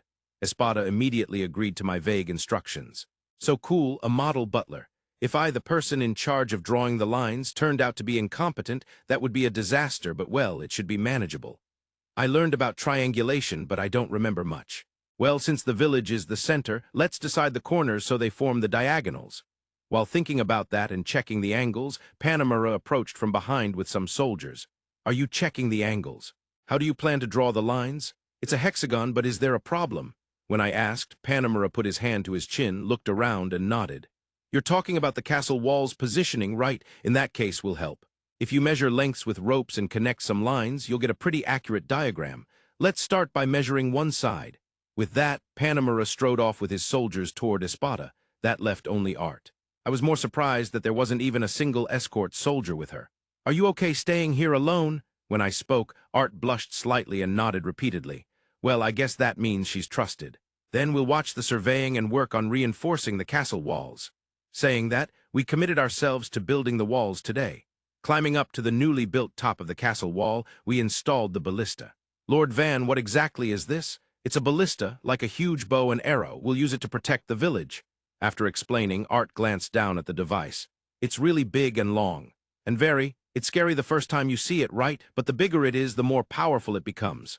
Lord Van, somehow that sounds a bit suggestive. And no, I mean it's nothing. Arte's choice of words almost caused a misunderstanding, so I couldn't resist teasing her a little. Till, who tends to interpret kids' conversations in a lewd way, turned bright red and got embarrassed. Well, Till has already turned 18. It's natural for him to have some naughty fantasies. Heh. Commotion. Show them how it's done. When I gave him the order, Commotion replied cheerfully, yes, and operated the ballista aiming at a distant tree. We made the top of the castle wall spacious and upgraded the ballista to a larger two-tier model than last time. This allowed 2 consecutive shots from one ballista. I wanted to make something like a repeating crossbow, but I thought it might fail on the first try, so I held back. Van Kun is, after all, a boy. I don't want to show him failing in front of 2 cute girls. Rather, I want to hear them say, wow, amazing, just as I was seriously thinking that Commotion fired the ballista. There was a tremendous sound as the whole ballista shook and the arrow shot out powerfully. The larger size must have helped. The arrow, as thick as an adult's arm, pierced through the middle of a big tree and broke 2 or 3 more trees behind it. The power has increased dramatically. Since the arrow's sharpness remains, the power is improved, so large demonic beasts wouldn't stand a chance. Yeah, this is pretty good. If we line up these, the defense should be decent, right? When I said that and turned around, Arte blinked in surprise. Did bows really have this kind of power? It's a ballista, much stronger than ordinary bows. After explaining that to a surprised Arte, Till and Commotion exchanged looks that were hard to describe. I think it's only Lord Van's ballista. This power is unbelievable. Despite the objections, I ignored them as the authorities would do. While checking the ballista's condition, Panamera and the others climbed the castle walls, panting as they approached. What was that attack just now? A large demonic beast raid. Hearing the sound of a fallen tree, Panamera and his group hurried over and glared toward the direction where the tree fell, on high alert. No, that was a test shot of the newly installed ballista. I should have told you in advance. I answered with a wry smile, and Panamera noticed the ballista. This thing, it's quite large, but does it really reach all the way to that forest? Could it really be demonic beasts? Panamera seemed skeptical. Commotion, let's try the second shot. Yes, watch this, Viscount Panamera. Commotion eagerly readied the ballista and called out to Panamera. It seems Commotion admires Panamera. Interesting. Amused by discovering this new side of Commotion, I watched as he prepared the ballista more briskly than before, then fired the second shot. A loud firing sound and vibration traveled through the air and resonated in my stomach. At the same time, the fired arrow pierced through a distant tree and broke 2 or 3 more behind it again. Good power. Looking around, I could see stunned faces again. In fact, even Commotion, the one who fired it, looked surprised once more. Why? Wait a minute. Are ballistas with this kind of power really placed on top of that wall too? Panamera confirmed with a sharp look, and I lightly nodded. There are about 100 of them on top of the fortifications. We plan to have even more on the castle walls in the future. 100? Did a boy make all of these? How much time and money does it take to make one? And what materials are used, the same as those houses? Panamera excitedly fired off questions while approaching. Sorry, that's military secret, I said with a sly smile. Panamera took a step back with a shocked expression. Damn, I see, but this technology? Fine, I won't ask for details. I'll buy these ballistas at any price. How much will you sell them for? Sorry, we're not selling them. If we're sure you're an ally, then maybe we'd consider it, I said with a self-proclaimed angelic smile. Panamera started holding his head, troubled. Surety, huh? But that's not easy. Though these ballistas are just 2. After much thought, Panamera looked up and met my gaze firmly. All right, I got it. Then I, Viscount Panamera Carrera Cayenne, promised to form a formal 50-50 alliance with Van Nefertio. Today, I will send a letter to the capital city to notify them. Normally, alliances within this kingdom are made by powerless nobles seeking protection, but I will emphasize the equal 50-50 partnership. This way, I will be known among the nobles and royals in the kingdom as Van's ally. Should I betray this, my status as a noble will be lost. Saying that, he placed one hand on his chest and bowed. It was a declaration and an oath. In the kingdom of Scuderia, as the territory expanded, many rising nobles appeared. Some of these had originally been enemies, and they formed alliances through wealth and submission with powerful nobles. Panamera was proposing to do this. If I accepted, people would think I, powerless, was under Panamera's protection. Given that Panamera is a rising noble without territory, the idea of him promising protection would make many nobles frown. Still, for me, who has little connection with nobles, this is a rare opportunity, so I nodded deeply and placed a hand on my chest. Likewise, I look forward to working with you. On the unfinished castle wall, the soldiers hurriedly saluted at the promise exchanged. I wasn't very familiar with the etiquette here, but I glanced at Till and Commotion. They both quickly bowed. For some reason, Arte also followed suit and bowed with everyone else. You're not even my subordinate. Satisfied that the alliance was formed, Lord Panamera wore an imposing smile and spread the hand that had been placed on his chest. This is our first memorable cooperation. If you can spare one of those ballistas, I will lend you 100 of my soldiers for 2 weeks. Use them to help with the work. But don't come back if any parts are missing. With a mischievous expression, Panamera said this, and the soldiers lined up behind him gave a synchronized salute. Considering Panamera's personality, these must be well-trained and strong soldiers. 100 of them, more reliable than hiring mercenaries. That sounds good. So you only want that one ballista, right? What about a cart for transportation or the arrows that need to be loaded? After confirming, Panamera walked over to the ballista and inspected it. It looks quite heavy. We should arrange a cart for it. As for the arrows, they're just iron masses. We can probably make those ourselves, Panamera answered, till Commotion exchanged glances at his words. Lord Panamera, perhaps you should at least keep 1 or 2 of Lord Van's arrows. When Commotion spoke up, Panamera tilted his head. Why? This is a great sword made by Lord Van, Commotion said, drawing the longer of the 2 swords sheathed at his waist. It was an iron sword recently given as a gift during the festival. The blade alone was over 1 meter long and quite heavy to swing. Yet Commotion cherished it and practiced with it every night before bed. The blade was made a bit thicker for durability, but its sharpness was top class. Commotion showed the sword to Panamera. An interesting sword. I've never seen a shape like this. However, I doubt it's very effective against opponents wearing armor or shields, Panamera said skeptically. Commotion nodded and spoke. Do you have any swords that you don't particularly care about? You mean ones that aren't important? Well, swords are consumables. I don't really mind if they break. Saying that, Panamera took a stance with his sword, a thick machete-like blade, or perhaps closer to a large cleaver. This is my spare. It's been useful in many battles. Its slightly shorter length makes it easier to handle. I see. Then please excuse me. It would be great if you could at least chip the blade, Panamera said with a wry smile as Commotion prepared to strike. Commotion looked apologetic but swung his sword toward Panamera's blade. The sound of wind slicing and a clear ringing echoed, and Panamera tilted his head. I thought you hit it, but it only grazed. There's barely any impact. As Panamera muttered with a puzzled expression, the sword suddenly snapped about halfway down the blade, falling to the ground. The sound of the broken blade hitting the ground made everyone gasp in surprise. Commotion proudly sheathed the remaining part of the sword, while Till made a small fist pump at everyone's astonishment. After a moment, Panamera raised his sword and spoke. It broke. No, it cut through. That's high-purity steel. That sword, it's not iron, is it? Asked. I shook my head from side to side. No, it's iron, just made differently. Upon hearing this, Panamera silently stared at his sword. Then he suddenly remembered the original topic and looked at us with a startled expression. Wait a minute, don't tell me those ballista arrows are? They're a bit sharper iron arrows, just like that sword. They can penetrate 2 or 3 armored lizards. Penetrate armored lizards? Panamera exclaimed loudly, revealing his surprise. The soldiers stared at the ballista in astonishment. I'll pay whatever you ask. Sell me the ballista and the arrows. I'll buy as many as my finances allow. Thank you very much. I smiled and replied to what would likely be a valued future customer, Panamera. That night the village buzzed with excitement for a second festival. Well, for the Lord, it was just a barbecue party and definitely not a festival, but sadly, it was about the same scale as the real festival.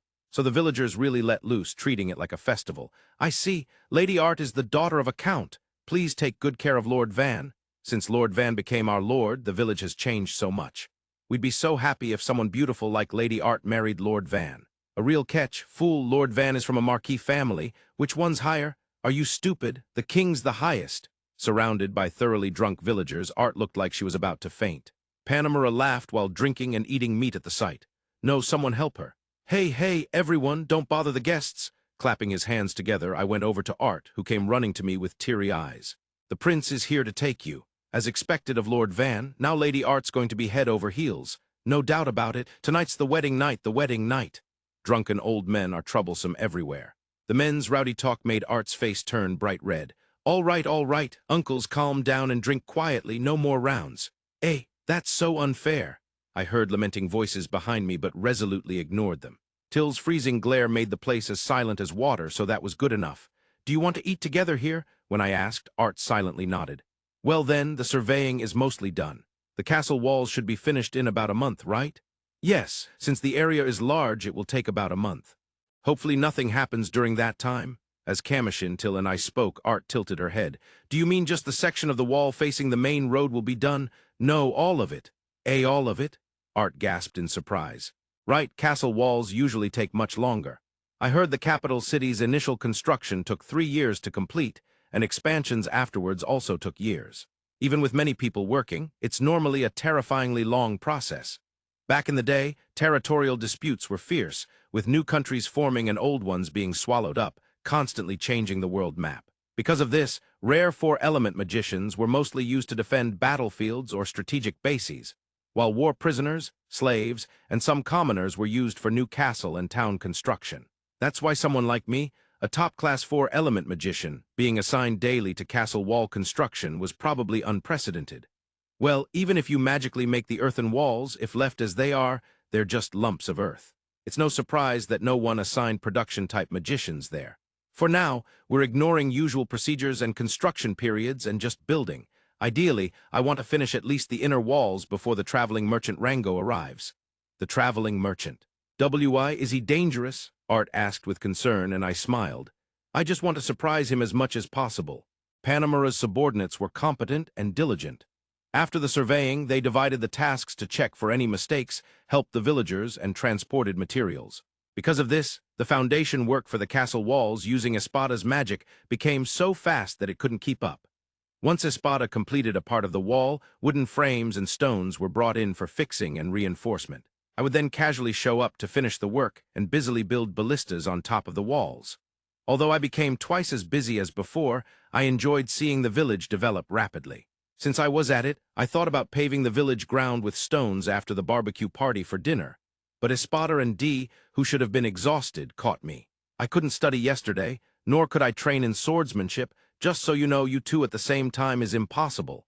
I gave up and was dragged away. 2 weeks flew by in the blink of an eye, and amazingly, the hexagon inside the castle walls and the 2 triangular sections on the highway side were completed. If we build the remaining 4 triangular walls, the original plan for a 6-pointed star fortress city would be fulfilled. The Apcaluru resting lake wouldn't fit inside the walls, however. By the way, 50 ballistas with double barrels were installed.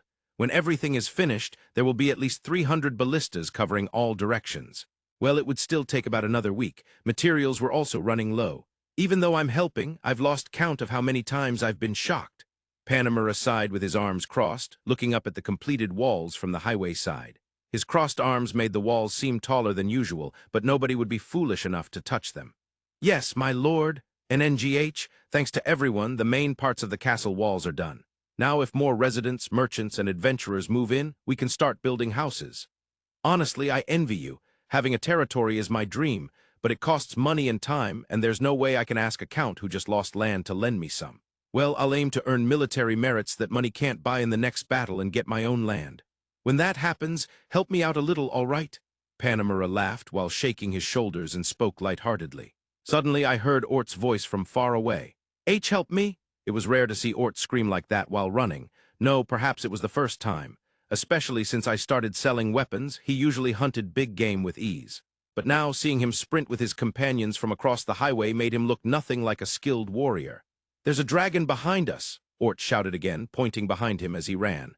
A dragon? Another armored lizard. I squinted to look into the distance, but at that moment, a dragon with huge wings appeared, smashing through the tall trees beside the highway. A D-dragon? Impossible. Even if it's the frontier, this is a highway. The villagers and soldiers shouted. Frontier or not, what did that matter? Is it like how wild boars sometimes appear on country roads? No, you can't compare dragons to wild boars. Calm down, Vankun. The dragon looked about 15 meters long from head to tail, a huge creature. The last giant creature I saw was Jinbei, the whale shark at the aquarium. The dragon was much thicker and had wings as wide as its body length. With its green scales and developed limbs, it was probably a forest dragon, the master of the woods. Forest dragons make their nests deep in the forest and mainly hunt using their fangs, claws, and tails. They are not high-level dragons and should not use breath attacks. Anyway, when facing a flying demonic beast attack, swords and spears are useless. We had to fight with bows and magic. Everyone take cover inside the walls. Close the gates once Ort and his group get through. Anyone free, get to the top of the walls. I calmly issued orders while thinking about how to repel the dragon. Despite the sudden appearance of such a massive threat, the villagers acted swiftly. You all do as I say, I'm heading to the top of the walls. Panamera followed my orders, and the soldiers responded cheerfully and moved quickly. Lord Van, Art, her face pale, stopped me, and I hesitated for a moment about how to reassure her. But facing the threat of a dragon, it wouldn't be easy to calm her fears. So I decided to explain carefully. That dragon is a forest dragon which should be in the deep woods. It can fly, but as a mid-level dragon, it won't breathe fire. On our side, we have Espada, a 4-element magician, manning the ballistas and probably Lord Panamera as well. Just as I said this, I looked up at the wall and saw Panamera reaching the top and beginning his chanting. We might not be able to slay it, but we won't lose, I said gently with a smile. Art interlaced her fingers in front of her chest as if praying, then nodded. Why yes, good luck, please don't die. Ha ha. Well, I won't be allowed up on the walls, so I'll be fine, till take Miss Art to the Lord's manor.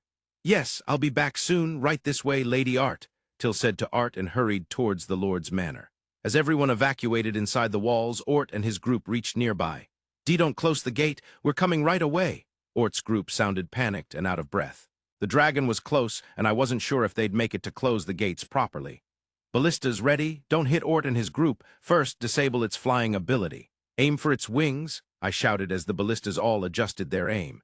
Suddenly, one small figure among the 5 ran and stumbled. It was Plurial. Go on without me. Don't worry about me. Ort and the others stopped at her fall, but Plurial shouted out worried for her friends. Ort hesitated briefly but steeled himself and drew his sword. Get up, Plurial, come this way, he shouted, clashing his sword and shield as he moved off the highway. The forest dragon looked at the running sound but was still headed toward Plurial. Can't help it. A little late, Kuzala complained as she threw a knife. The blade flew toward the dragon's face like an arrow, but the flapping wings altered its trajectory, hitting part of the wing instead. The knife bounced off without a scratch, but the dragon turned firmly toward Kuzala. It opened its mouth, roaring with a guttural sound that shook the stomach and eyes burning with anger. "It's coming! Damn it! This is desperate! Everyone get going, don't wait for me! All right, everyone run for the walls! Hey, boss! Aren't you treating me differently than before?" Kuzala complained as she ran off the highway being chased by the dragon, but Ort nodded firmly. "You're our fastest runner. I believe you'll survive. Hurry back when Pluriel reaches the walls." "Is that true, boss? This feels like just cutting off the tail." "Everyone, don't forget Kuzala's sacrifice. I'll remember this later, boss." Their banter sounded like jokes, but their faces were serious. Well, it made sense. They were being chased by a dragon. "Ballistas, fire as soon as you have your targets. Kuzala will become a tasty meal. Shoot before it tastes her." "Hey, boss, that's harsh." Surprisingly cheerful, Kuzala shouted, waving both hands. Then Panamera's voice cut in. "If you want to stop its movement, I'm better suited. I'll strike to restrain it." Panamera shouted that and activated his magic. I had expected this. After all, he had been heavily relied upon by the Count at a young age, and his power and military achievements had earned him promotions from Knight Marquis to Baron, and finally to Viscount. He was undoubtedly a top-class 4-element magician, and his aptitude was obvious. "Fire javelin!" At Panamera's command, a huge ball of flame appeared from his outstretched hand, taking the shape of a spear and flying forward. The blazing fire spear, larger than Panamera himself, surged powerfully toward the dragon. Even the forest dragon, faced with such force, folded its wings to evade, dropped to the ground, and leapt sideways, pushing off the earth with its 4 limbs. Having skillfully dodged the fire spear, the dragon began to run in a posture resembling that of a quadrupedal beast. It was completely like a Komodo dragon in movement, but due to its huge size, it was extremely terrifying. Its speed dropped slightly, but it still seemed to be running about as fast as I could sprint at full speed. Just then, it seemed the ballista was finally ready, as arrows began to be rapidly fired one after another. The dragon, presumably with excellent eyesight, tried to avoid them, but it couldn't dodge all the dozen or so ballista arrows. The arrows pierced its body, wings, and legs. I think about 5 hit their mark. Maybe because the ballista was enlarged, it felt like it took much longer to fire. We used the lever principle to draw the bowstring, extending the length of the shaft and increasing the number of gears, but perhaps it required more force than before. While pondering this, I peeked through the half-open gate to observe the dragon. The dragon lost its balance, let out a roar, and rolled violently on the ground, coming to a stop just beside the highway. I was worried the arrows might bounce off the dragon's scales, but it seemed they had penetrated safely. "Hurry, second volley, fire as soon as you're ready." As soon as I gave the order, arrows were fired all at once. Apparently, everyone had loaded 2 shots, which accounted for the delay. There were 50 ballista units set up in total, but only 15 were positioned on the front side of the castle walls. That meant a maximum of 15 arrows could be shot simultaneously. Despite bleeding, the dragon leapt widely to the side again, evading every one of the arrows. The arrows embedded deeply in the highway, but the dragon took no damage from the second volley. However, the damage from the arrow that pierced its torso in the first volley seemed tremendous as the dragon lowered its posture with a growl. That was a close one, as somehow we survived. Ort and the others returned to the castle walls, breathing a sigh of relief. But the threat was far from over. "I won't forget how you treated me." Then Kuzala, looking near death and breathing heavily, arrived at the castle wall. Behind him, the dragon, having regained its stance, could be seen pushing off the ground. At that moment, the second fire javelin was launched. "Fire javelin!" Following Panamera's voice, a ball of fire appeared and took spear form. "This will hold it back temporarily. Everyone, evacuate to the village. We don't have enough manpower here." Panamera gave the order and released the fire javelin. The dragon assumed an evasive posture, but the fire javelin slightly altered its trajectory in front of the target, moving as if tracking it. Then it exploded just before impact. A fierce pillar of flames blazed, scorching the dragon's face and part of its body. The dragon let out a scream and recoiled, stepping back twice. Oh, so this is the true power of flame magic. If the opponent weren't a dragon, this would be a terrifyingly powerful and versatile attack. Its flashy nature would also have a good effect on the battlefield. While I was surprised, Panamera was already ahead. Experience on the battlefield really makes a difference. "All right, everyone, run to the village." Repeating Panamera's command, I gave the same instructions a step behind him. We all started running toward the village. The soldiers led the way, and the villagers who had come to help build the castle walls ran full speed toward the village. "Lord Van, leave the rear to me." Dee assigned his subordinates around us to cover the rear. "No, we're all running to the village. You up front. Get those still in the village ready with the ballista." I shouted at Dee while running and gave orders to those ahead. Then I passed by Espada, who had stopped and was facing us. Espada, calling his name, I looked back. Espada was preparing magic, staring down the dragon charging toward us. The dragon reached the castle walls, kicked off the ground to leap, and rested its upper body on top of the walls, piercing its front claws into the inner wall as it clung on. I held my breath as the forest dragon glared down, seemingly checking us out. Having defeated the armored lizard, I had become complacent. That creature was in a completely different league from common demonic beasts. Even with injured wings and forced to run on the ground, its ferocity remained unchanged. "Espada, hurry and run," I shouted, but Espada didn't move. "If you don't run soon, neither do I, you know," I yelled again. Espada smiled faintly and showed his profile. "That's troubling. Then let's buy some time and retreat once, Lord Van, you go ahead." "You can't leave without me?" Feeling anxious, I insisted again. Espada gave a bitter smile and cast magic against the dragon that easily crossed the castle walls. Using the wall as a launch platform, the dragon charged forward, and a massive earthen wall appeared in front of it, causing the dragon to collide face first. The earth wall, created by Espada, crumbled with a rumble, but the dragon became buried in the rubble and stopped moving. That bought us some time, I suppose," Espada murmured, stroking his chin, then turned and came toward us, but he was slow. "Come on, walk, jog. If you try hard, I'll buy you some red wine you like. It's tough jogging on these old bones, but I'll do my best." I cheered him on, and Espada came running at a jogging pace. "Lord Van, I'll take Espada-sama with me, so you go ahead." Switching with Commotion, I started running again. The village gate was just ahead, but it felt strangely far. Ort and the others had been running for quite a while, so their pace was slowing. "Boy, we're in position." Panamera was on the village's defensive wall, shouting loudly. Looking up, all the villagers who would be archers were already in place on the ballistas atop the walls. "Load the arrows and prepare to fire. You have to lure it in before shooting or you won't hit. Just focus on getting ready." I gave commands while running, and the villagers hurried to prepare. Since these were standard-sized ballistae, the setup was quicker. "What about me? Can I move on my own?" Panamera checked in, and I was a bit surprised but answered.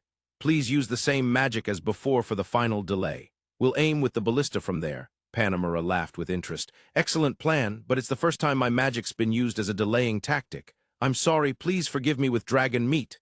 "Ha ha ha, very well. Now that meat is about to move." Turning toward Panamera's words, I saw the dragon pushing aside the rubble and showing itself. "It's coming!" I shouted loudly, returning my gaze to the village entrance. As I ran toward the village's defensive wall, the low rumbling roar from behind and the thunderous footsteps of the dragon pounding the ground echoed in my ears. Not far behind, I spotted Espada and Commotion. I thought about telling Espada to use magic, but there was no way we'd make it in time. It would be better to lure the dragon close and fire the ballista at the last moment. But the distance was tricky. If the dragon dodged like it did at the castle wall, it would take time to reload the ballista for a second shot. We could delay it, but then everything would depend on Panamera's magic. So should we stick to the plan and have Panamera use magic to hold it off, then fire the ballista? No, that distance was complicated too. If we were too far, there would definitely be lag. If only Espada and the others could buy us some time to escape. The moment I said that aloud, something flew past me at incredible speed. "Leave it to me." It was D, wielding the greatsword I had made. Fully equipped now in armor, carrying the greatsword with both hands, he sprinted even faster than I was running at full speed. "Leave it to me. Deputy Commander, you're too fast." Arb and Ro came running up behind, both armed with large shields and longswords. "Are the three of you okay?" I shouted in surprise, but D had already dashed past Espada. "Say you're." With a shout of spirit, he swung his sword down from above. The dragon tried to slash D with its claws, not paying him any mind. Their speeds were evenly matched. D's sword met the dragon's claws perfectly, clashing with a heavy thud. D's sword struck the ground with a deep boom. Then two of the dragon's claws were severed and tumbled onto the ground. The dragon let out a piercing scream and shook its head violently.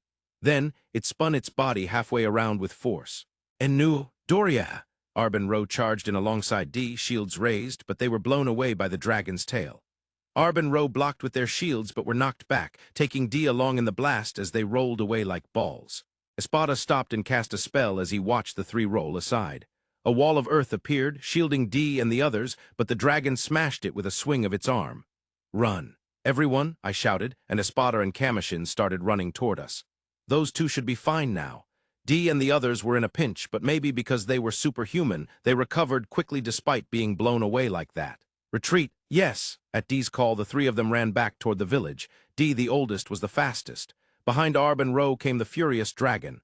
"Hiya!" Arb screamed, nearly in tears as he closed in, and I judged that we had lured the dragon close enough. Panamera, ready! When I called her name, Panamera responded eagerly, thrusting one hand forward. Fire javelin. She activated her magic, and a spear of flames surged toward the dragon's face, aiming straight at Arb. The dragon slowed its speed and wrapped itself with its wings to shield its body. The fiery spear struck directly, causing a pillar of flames to erupt.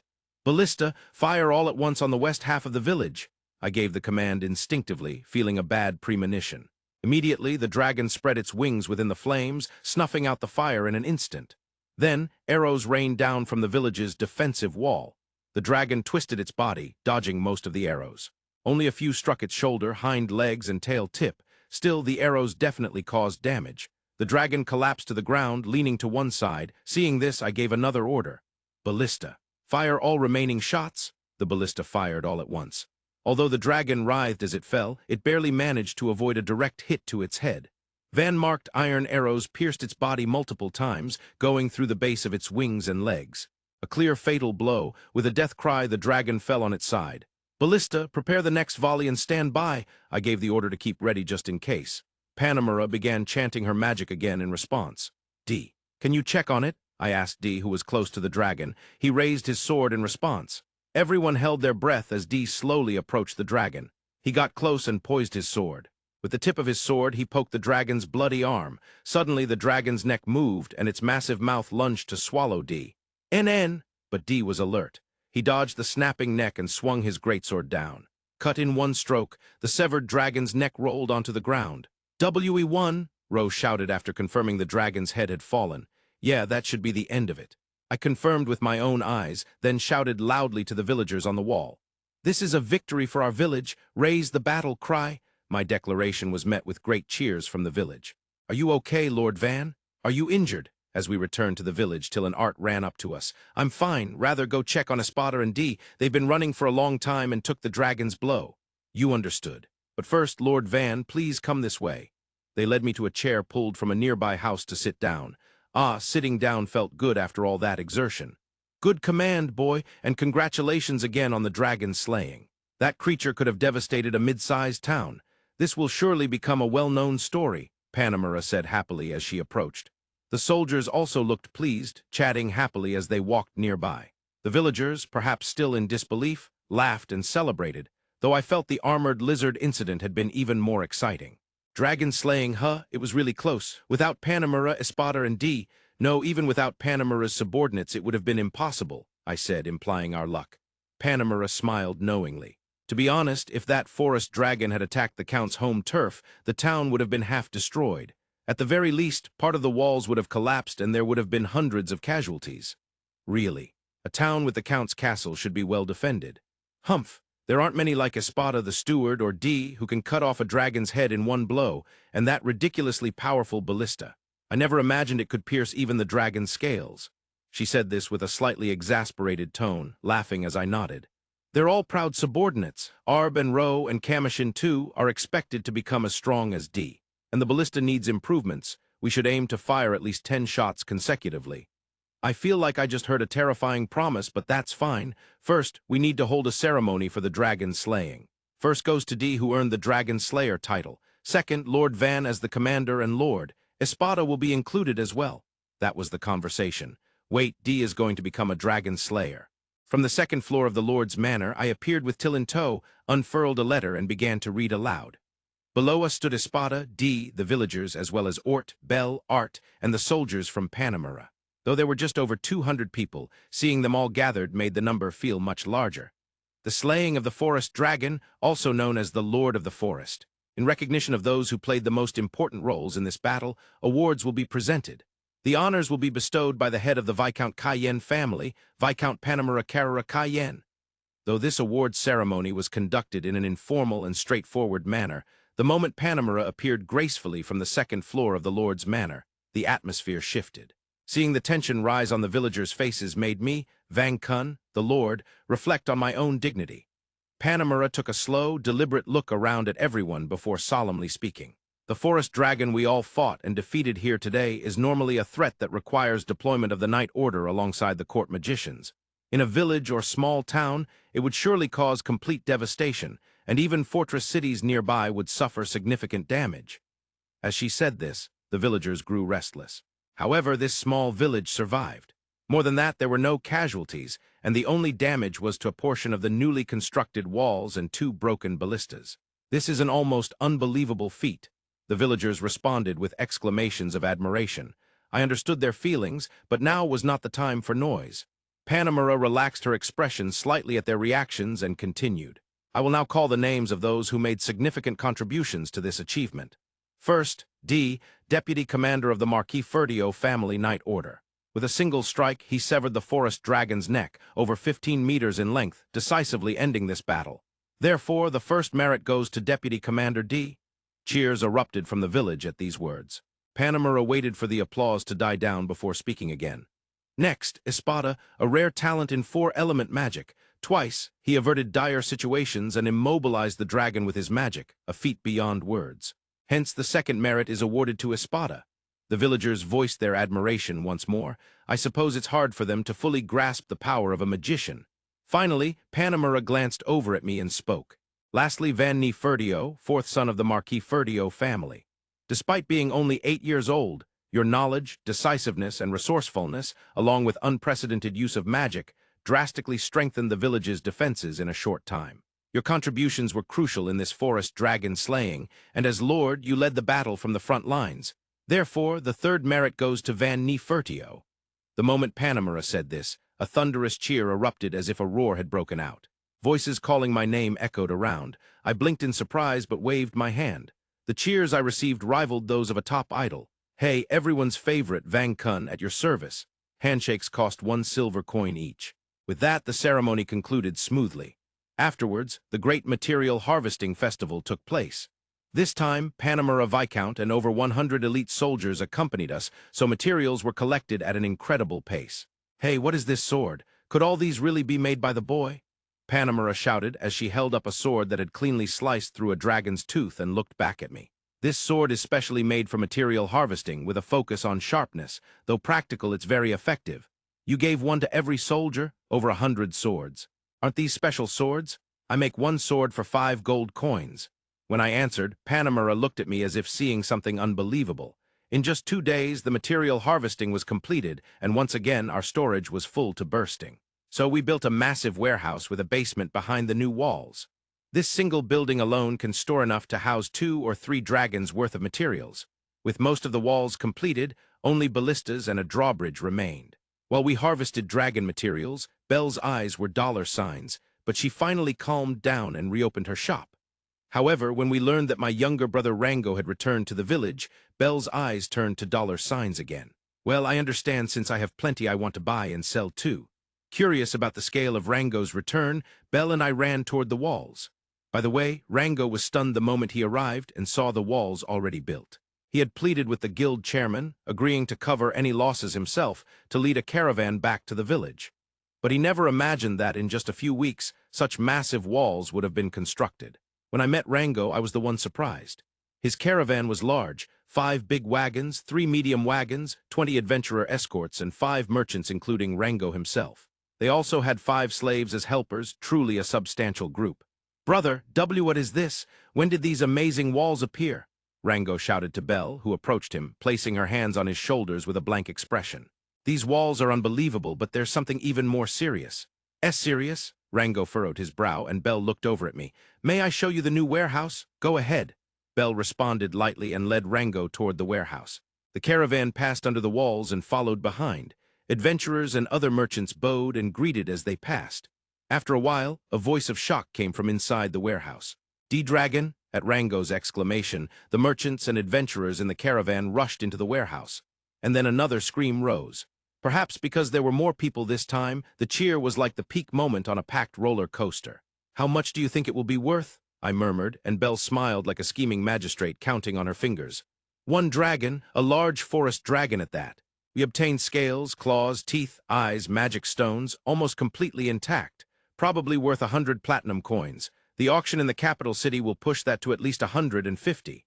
If a gold coin is 1 million and a large gold coin is 10 million, then a platinum coin is 100 million. So 1 dragon is worth about 10 billion yen. Hey, what's that jumbo lottery and what's this auction you mentioned?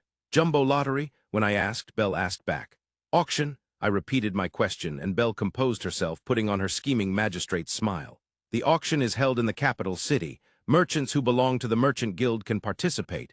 When national treasures come up, they're always auctioned. The forest dragon materials will undoubtedly exceed 150 platinum coins. I see. So after transport costs, auction fees, and the Merchant Guild's cut, how much profit do Belle and Rango make? Belle's eyes widened at my question. Pardon me, Lord Van, but I thought you weren't a child. It just confirms it again. Some foolish noble's spoiled son might claim I skimmed 50 platinum coins off the top. Realistically, our profit is only about 3 to 5 platinum coins. Still, that's an enormous amount worth betting a lifetime on. Belle smiled happily, and I crossed my arms, puzzled. Why don't you start your own trading company? Is it that hard to create one? When I said that, Belle froze, eyes wide. While Belle and Rango were holding a speculative planning meeting about the materials from the dragon and armored lizard, the other merchants, who had calmed down a bit, came over. No, I'd heard stories, but I never imagined such a village existed. It's truly a treasure trove. When I heard Rango's report, I was half in doubt, but I'm genuinely amazed. No, I'm glad we came. By all means, all the materials should go to Mary Trading Company. Wonderful materials indeed. I will discuss this with the head of the trading company. We might even consider opening a branch in this village. Mary Trading Company is one of the largest in the kingdom, and it will surely contribute to the village's development. The merchants launched into their greetings and remarks like a machine gun. I deliberately tilted my head like an 8-year-old. But this is a frontier village with few people. Can you really open a shop here? One of the merchants smiled deeply and nodded repeatedly. For merchants, buying is just as important as selling. Besides, Mary Trading Company will undoubtedly purchase these materials at the highest prices. Oh, then how much do you think that dragon could sell for? Well, about 80 platinum coins, I'd say. The merchants answered my question. I folded my arms and exhaled through my nose. If you buy the dragon for 80 platinum coins, how much can you sell it for? At least 100 coins. However, various expenses will be deducted on our side. So regarding the armored lizard Rango mentioned, may we set the price a bit conservatively? Oh, of course, caravan routes will regularly pass through this village in the future, and we promise to offer better terms here than in other villages or towns. The merchant spoke eloquently to my probing questions. The other merchants nodded with smiles, evidently going along with the story. This is it. They view this dragon slaying as a special achievement, but aren't considering a long-term relationship. If they thought they could keep sourcing rare demonic beast materials here. If they believed the village might grow significantly in the future. These merchants would have willingly paid more for the dragon and armored lizard materials, even at the cost of lowering their own profits. But most likely, the merchants have no real interest in this remote village. They're only thinking about how much profit they can make from this one deal. So I smiled and nodded. Thank you for the good talk. I'll think it over. With that, I waved one hand and headed back toward Belle and Rango. Wait just a moment. Those two are still young merchants and can't handle A-rank materials like dragons. We can offer a proper. Ignoring the flustered merchants, I spoke to Belle and Rango. The dragon probably won't sell for as much as you thought. 80 platinum coins is the fair price. Upon hearing this, Belle furrowed her brows, and Rango hurriedly glanced back at the dragon. This is clearly top-quality material, isn't it? And just 80 platinum coins? Shouldn't it be 90 to 100? When Rango looked back at the merchants behind me with a confused expression, they turned pale and rushed over to the two. You fools, there's no way we'd buy it for just 100 coins. What if the auction price is lower than expected? There's even the risk of being ambushed by bandits before reaching the capital city. Do you think any merchant acts only on the best-case scenario? You must consider the worst case. The merchants all shouted insults at Rango, who shrank back in fear, but Belle spoke up. Please wait. As merchants, we should make a fair appraisal here. Even with reasonable expenses for security and transportation, there's still enough profit.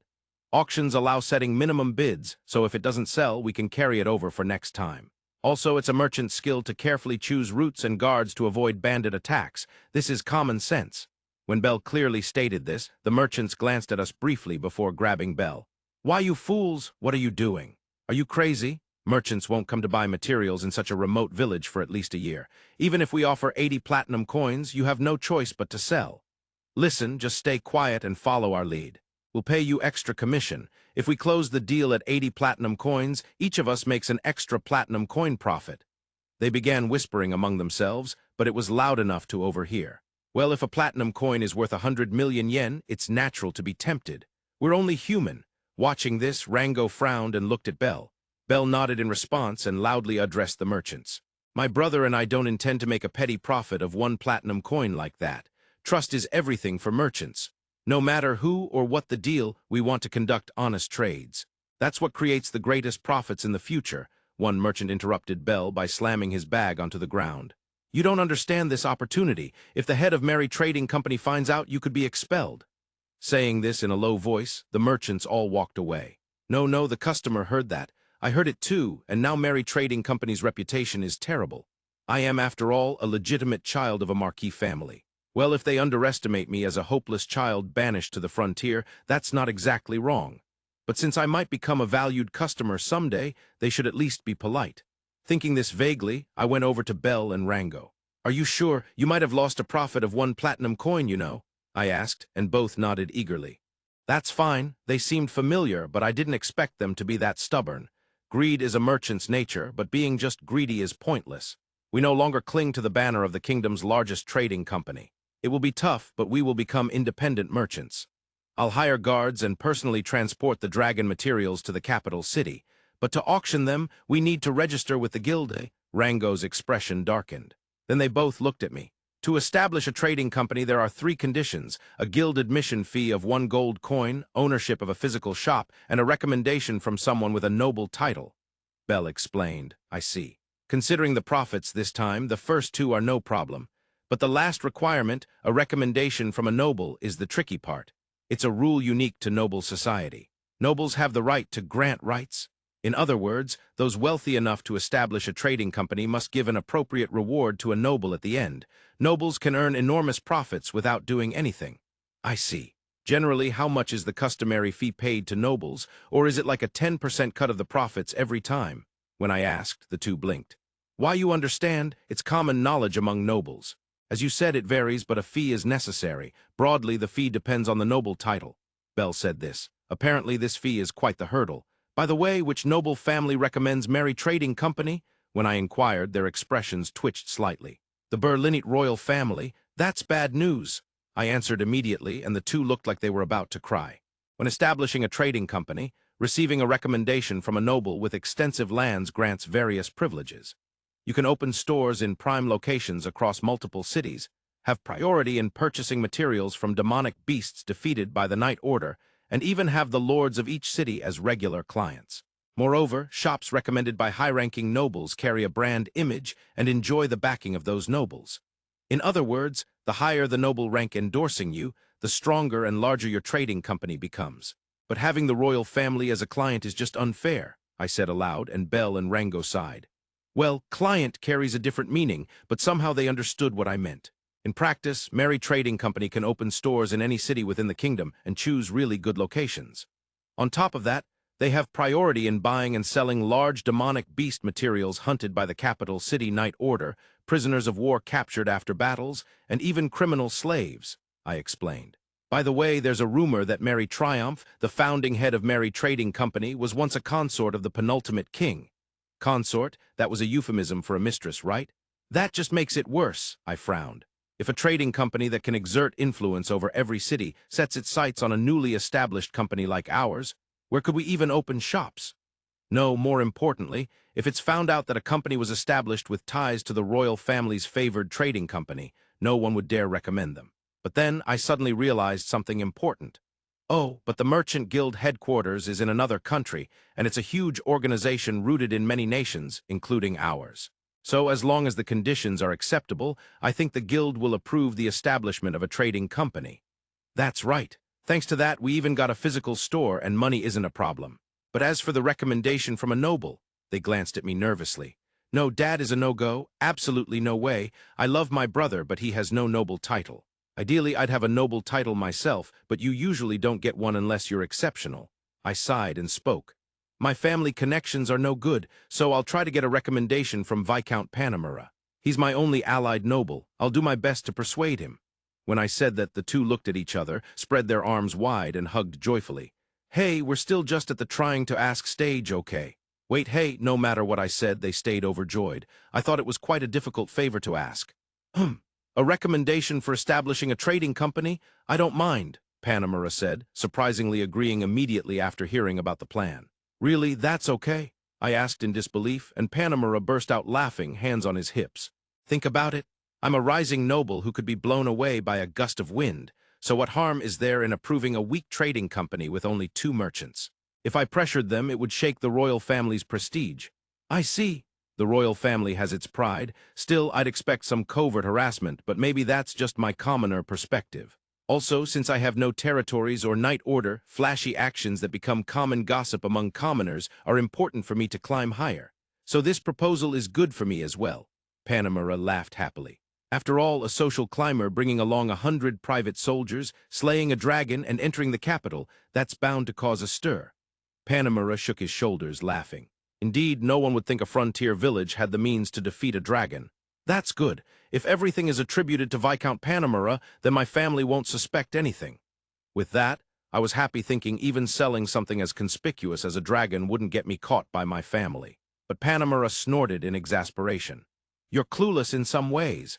This is a rare dragon slaying, will be grilled with questions, and rumors mixed with speculation will definitely reach the ears of high-ranking nobles. Even if I claim credit, investigation will inevitably lead back to the boy. Panamera explained. They'll ask about hunting methods compared with the materials, the number of participants, location, and damages.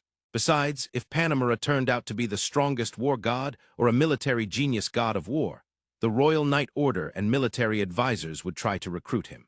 By the way, the titles of war god or military god were given to exceptional heroes in the past, so if an outstanding person appears, they get such a name. That's troubling. I was kicked out of my family as useless, but what if I get called back? I'm enjoying village building. I murmured alone, and Panamera, with sharp hearing, raised the corner of his mouth mischievously. Worried like a runaway child, huh? Well, you actually were a child. If you rely on me, I can teach you a method that will make sure you're never taken back. Really? Is there such a thing? I tilted my head in surprise, and Panamera smiled slyly. Get a noble title. Simple, right? Receive a noble title and become independent. Start a new family. Panamera said it as casually as renting a new apartment. I almost blurted out a retort, but Panamera seemed serious. Make it so the boy gets all the credit for slaying the dragon. In reality, I only did a little to hold it back. No, that changes the story. Besides, that would be too conspicuous. I complained, and Panamera folded his arms, emphasizing his ample chest. What's the problem? Well, I have no complaints about that chest, but the ennoblement fills me with anxiety.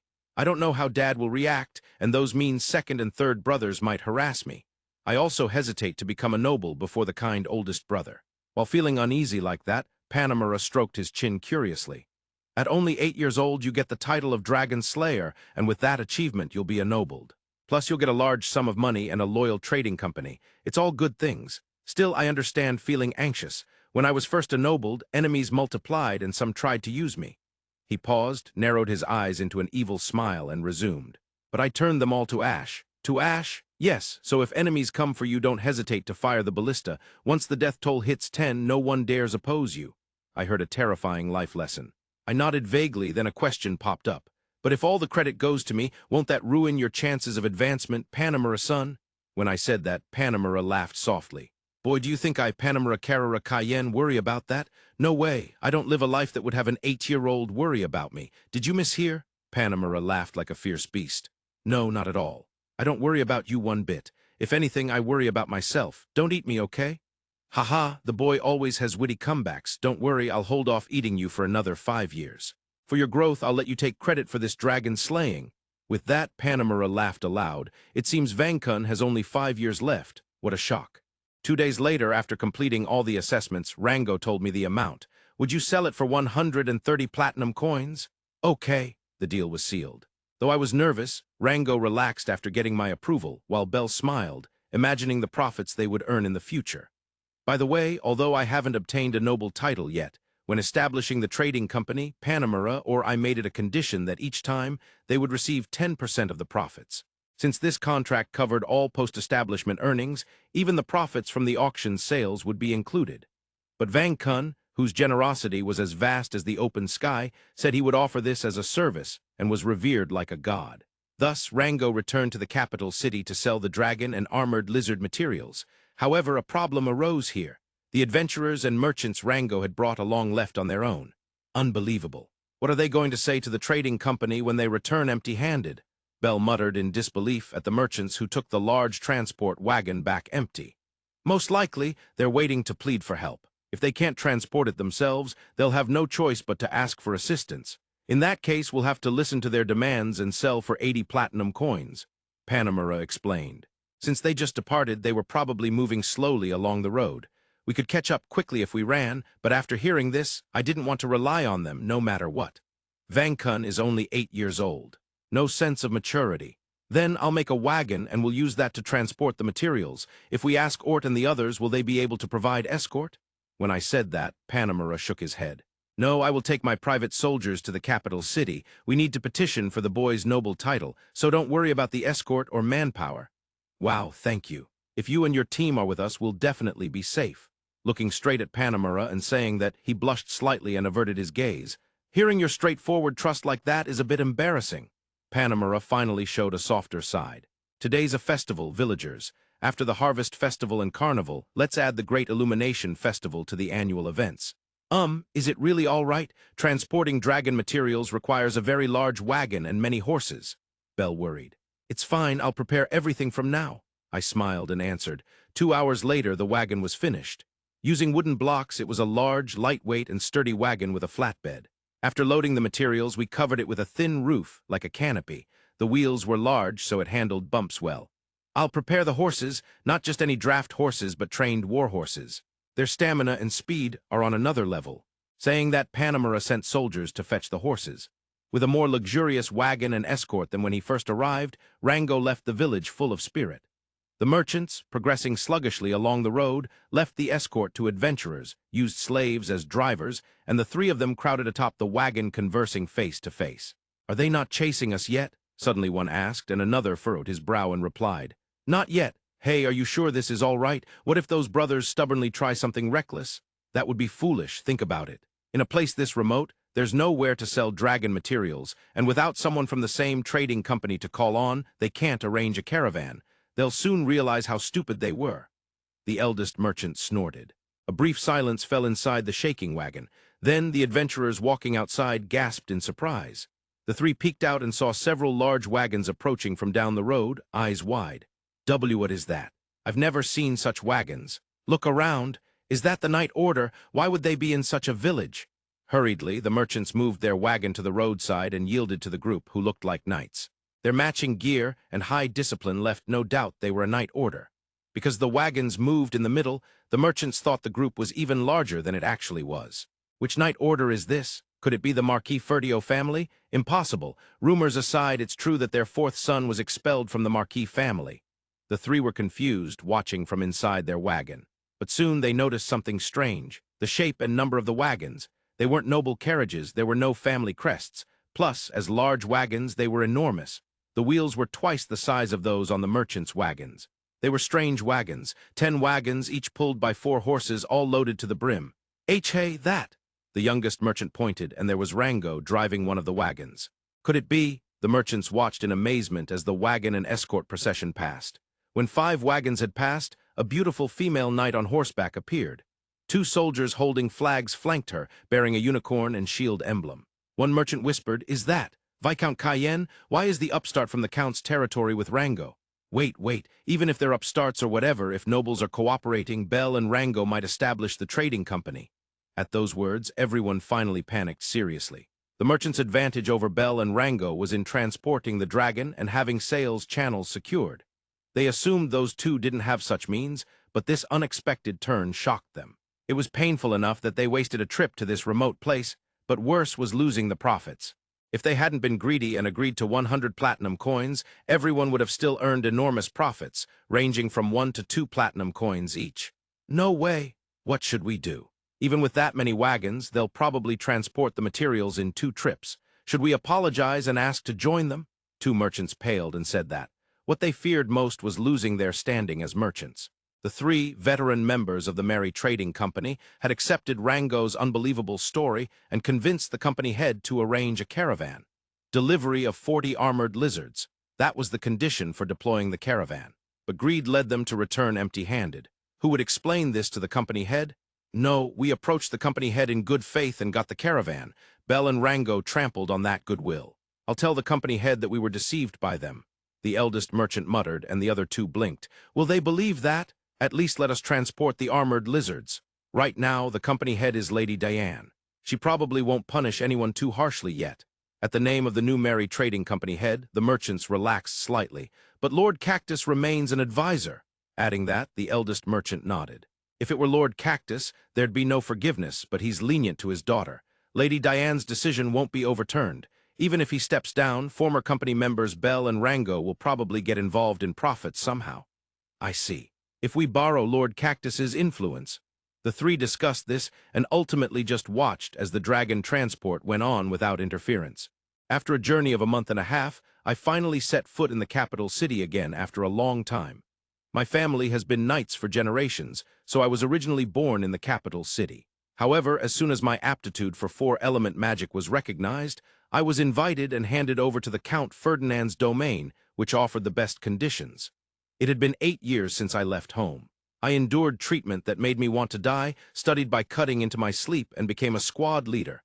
My first battle was repelling a bandit group. I burned most of the bandits to ashes there. Due to that achievement, at the mere age of 16, I became a unit commander. In Count Ferdinand's domain, each magistrate or vassal below a viscount organizes a knight order, and in times of crisis, they must crush any enemies under the command of the Count's knight order. I belonged to that Count's knight order. After surviving 2 or 3 battles and gaining military merits, I participated in the war against the Yelanetta Kingdom, where the squad I led performed excellently. As a result, I became a noble. 6 years later, I was promoted again and became a viscount, so I have had the honor of audience with His Majesty twice at the royal castle. On those occasions, His Majesty was greatly pleased with my accomplishments and promised to recommend me for entry into the kingdom's largest and strongest royal guard. From that moment, I felt that His Majesty valued martial strength above all. Therefore, holding the symbol of martial power, the materials of a dragon, in one hand, I requested an audience with His Majesty. Although I was told the earliest possible date would be the next day, upon informing them that I had slain the forest dragon, I was granted an audience just 2 hours later. Someone else was postponed to the next day, but that was inevitable. "This way," a knight said as he walked ahead. My subordinates and Rango were waiting outside, but the city was probably already in an uproar. Smiling to myself at the thought, I followed the knight's guidance down a needlessly spacious and luxurious corridor toward the audience chamber. The double doors of mithril, gold, and silver were so exquisite that one would hesitate even to touch them.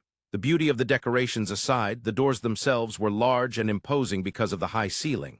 "Are you familiar with the etiquette of an audience?" "No, this is the 3rd time," I answered, and the knight lightly lowered his chin and placed a hand on the door. "My apologies, then into the audience chamber." As he said this, the knight lightly knocked with his fist.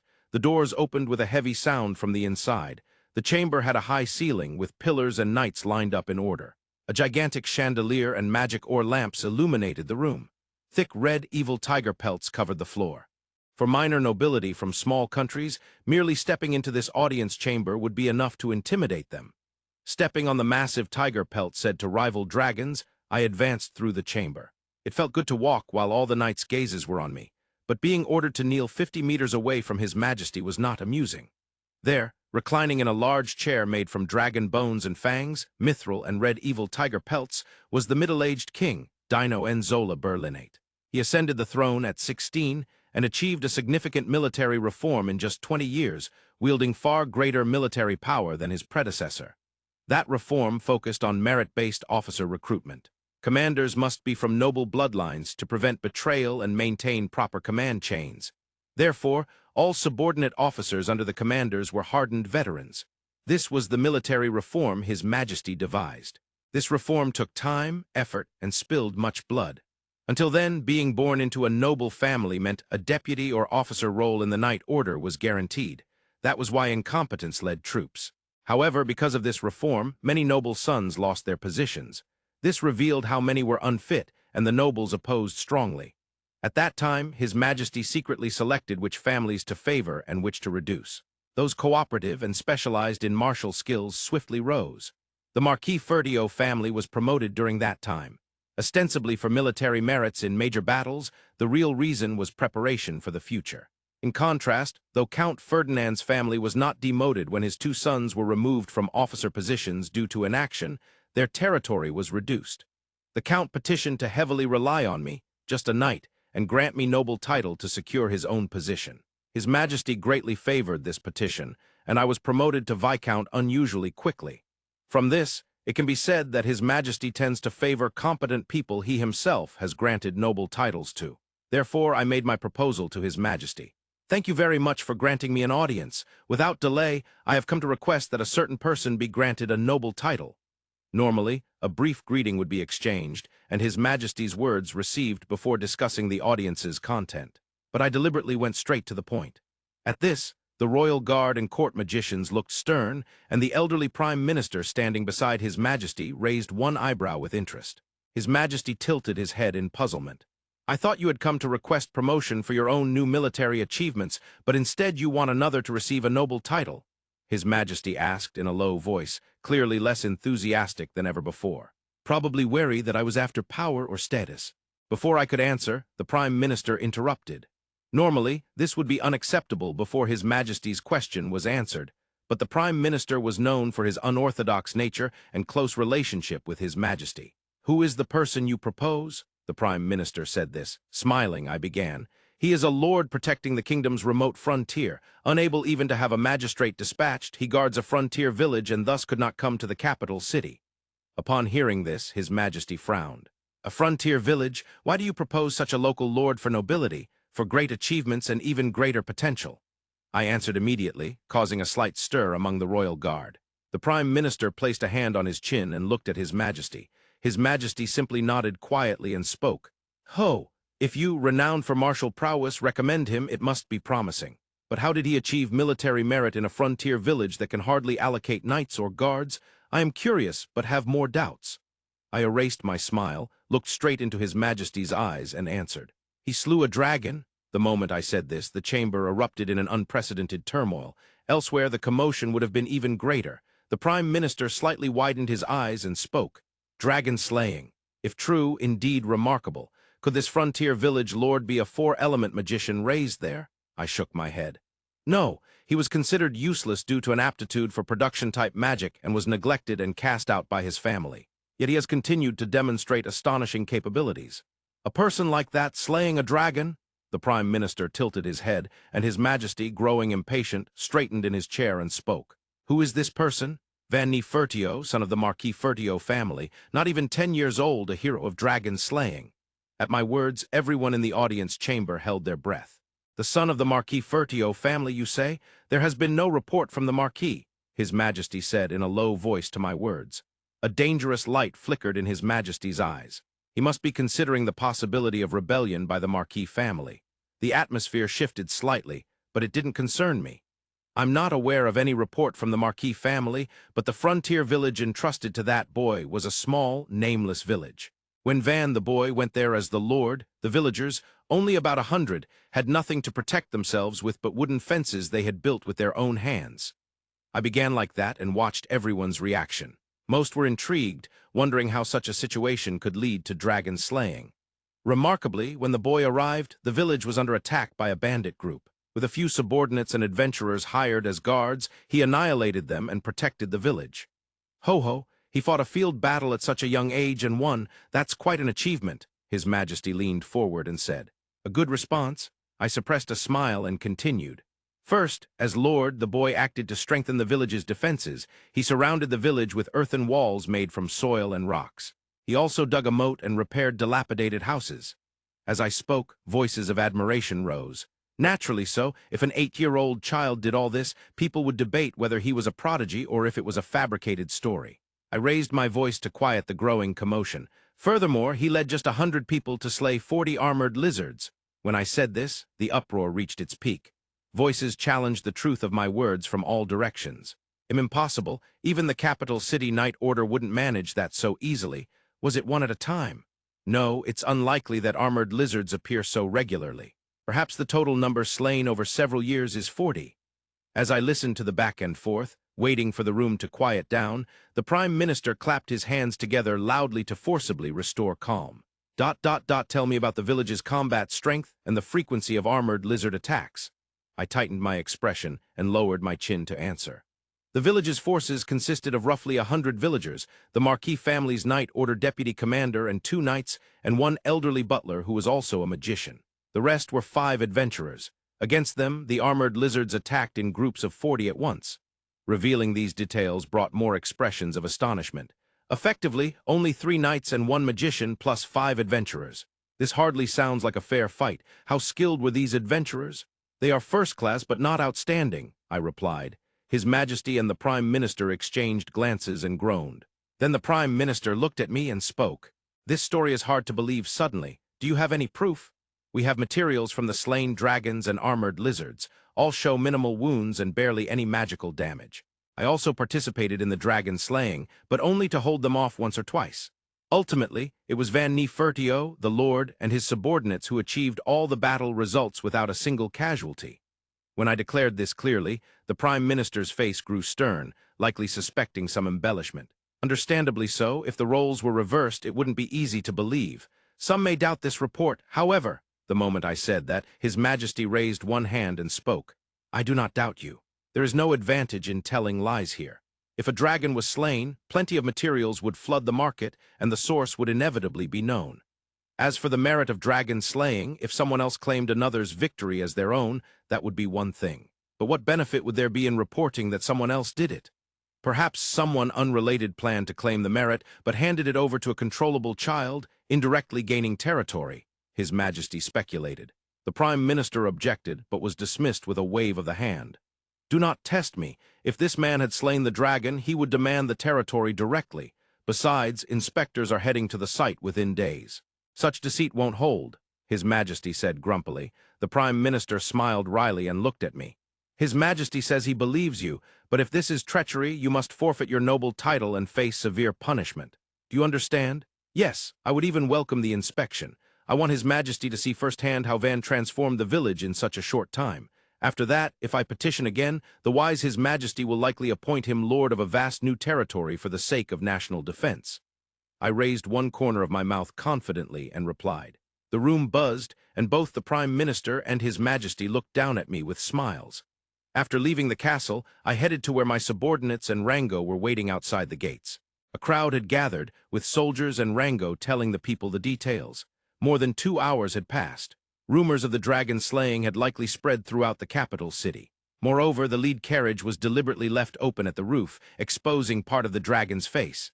There was no way this wouldn't cause a stir. Lord Panamera, Rango noticed, and the soldiers stopped talking to look at me. On seeing me, the onlookers whispered among themselves. No matter their gaze, all eyes were on me. I tried not to notice, but spoke loudly to report the results to my subordinates. Van Nefertio's noble title has been decided as Baron. Rewards for slaying the forest dragon and the carapace subdragon will be determined later. With this, Bell and Rango's trading company can be established. Announcing this caused the crowd to exclaim. The Fertio Marquis family's name was widely known among the common people, so merely mentioning it revealed Van's heritage. Today, we will file the application to the Merchant Guild for the new trading company. What shall we name it? To leave an impression with the new company's launch, I deliberately asked. Rango spoke proudly. Rango Trading Company, he declared firmly.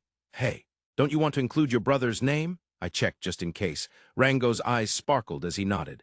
My beloved younger brother's name will stand out, and my brother will be delighted in the afterlife, Rango said with clear eyes, but this would surely cause trouble later. Let's register it as the Bell Rango Trading Company, I answered, and Rango nodded, clearly displeased. Later, as planned, the new company's name and rumors of Van Nefertio, the new Baron, became the hottest topic in the capital city. Most of the rumors focused on the dragon slaying, spreading like a heroic tale. The protagonists were Baron Van, his Knight Order, and myself. Somehow, the story changed to depict the boy surrounding the dragon in open battle and personally beheading it with a mighty swordsman at his side, but rumors tend to grow more dramatic. Since my own role was also vividly dramatized, I considered it acceptable. Well then, boy, this is going to get interesting, be thankful. I smiled quietly and said this to myself alone. Thanks to the accelerated construction, the castle walls and ballistas were completed. Astonishingly, there were 100 ballistas facing each direction. By the way, since the village only had 100 people, it was impossible for all of them to operate simultaneously. Lord Van, how about taking a break soon? Till asked, carrying a lunch box and a water bottle. I nodded, realizing it was already noon. That's right. Well then, since it's a rare opportunity, let's eat while enjoying the view from one of the towers. Saying that, I looked up at the 2 50-meter-high towers built to the north and south. Oh, in that case, I want to go to the Origo Tower where we can see the road. Commotion, who loved heights, eagerly said, and Till smiled wryly and nodded. I also like the Great Tower, which offers a panoramic view of the lake. I laughed along with their conversation and stood in front of the Origo Tower. There D, Arb, and Ro stood in armor. Arb and Ro already looked like they were about to die, but D was beaming with a broad smile. Oh, Lord Van, are you going up the Origo Tower? I was thinking of training by climbing it, but if that's the case, we'll climb the Great Tower. Well then, saying that, D ran toward the tower on the opposite side of the village, with Arb and Ro following while screaming eek. All things considered, those two really had guts. Laughing, we opened the tower door and climbed the spiral staircase. It was a height that could be climbed in about 10 minutes without resting, but it was still tough. Commotion, despite carrying everyone's bags, was skipping steps up the stairs. You're full of energy. Till has quite a lot of stamina too. I become immobile once I finish climbing. Till and I, the average stamina group, chatted casually as we climbed slowly. When we reached the top floor, a pleasant breeze greeted us. The top floor, consisting of just pillars and a roof, had a great view and felt refreshing. Phew, finally arrived, Till said, leaning against a pillar and gazing at the scenery below. Since the handrail was thin and unobtrusive, moving to the edge gave a spectacular panorama. Tall mountain ranges and forests, endless grasslands and roads. Looking down, the castle walls shaped like a six-pointed star, and patrolling villagers came into view. The Apcaluru could also be seen in the waterways. For only 100 villagers, it's a bit too spacious, isn't it? I muttered with a wry smile, leaning on the handrail. Till agreed, saying, that's true, and began unpacking the lunch. Even so, with the buildings and facilities, this can't really be called a village anymore. Maybe it's time to give it a name and call it a town. You'll all end up jokingly naming it Van Town again, won't you? You didn't even back down after Van Village was rejected. Till smiled sheepishly at my words. It's fine, isn't it? I think Van Town is nice. Van City, too. You're definitely making fun of me, right? I can't believe you're just teasing me. That's not true. Till denied it nervously as I squinted suspiciously. I definitely needed to be careful. If they named it something strange, maybe I'd just call it Van Land. While thinking this, Commotion, who had been looking toward the road for a while, spoke up. Lord Van, that over there? When I looked, I could faintly see something far down the road. Even straining my eyes, it only looked like a faint line. My eyesight has strangely improved recently, hasn't it? I'm evolving just like the people of this village. I still haven't reached that level, though. Feeling a bit uncertain about my own physical abilities, I said this. Commotion nodded in agreement. They're probably not soldiers or adventurers. They don't look like traveling merchants either. There are many children and elderly, but not like a group of slave traders either. Really? How much has your eyesight gotten better? You've officially become one of the villagers, Commotion. I was simply amazed by Commotion's report. Meanwhile, from below the castle walls, voices were heard saying someone was coming. Really, the people of this village had superhuman vision. Half exasperated, I turned back to Till and sat down. It'll take them over an hour to get here, so let's have lunch. Why yes, today it's your favorite egg sandwich, Lord Van. Thanks to Bell's son, the bread quality has improved, so I think it'll be delicious. Yay! We enjoyed a delicious lunch. After descending the tower, we saw Arte running toward us.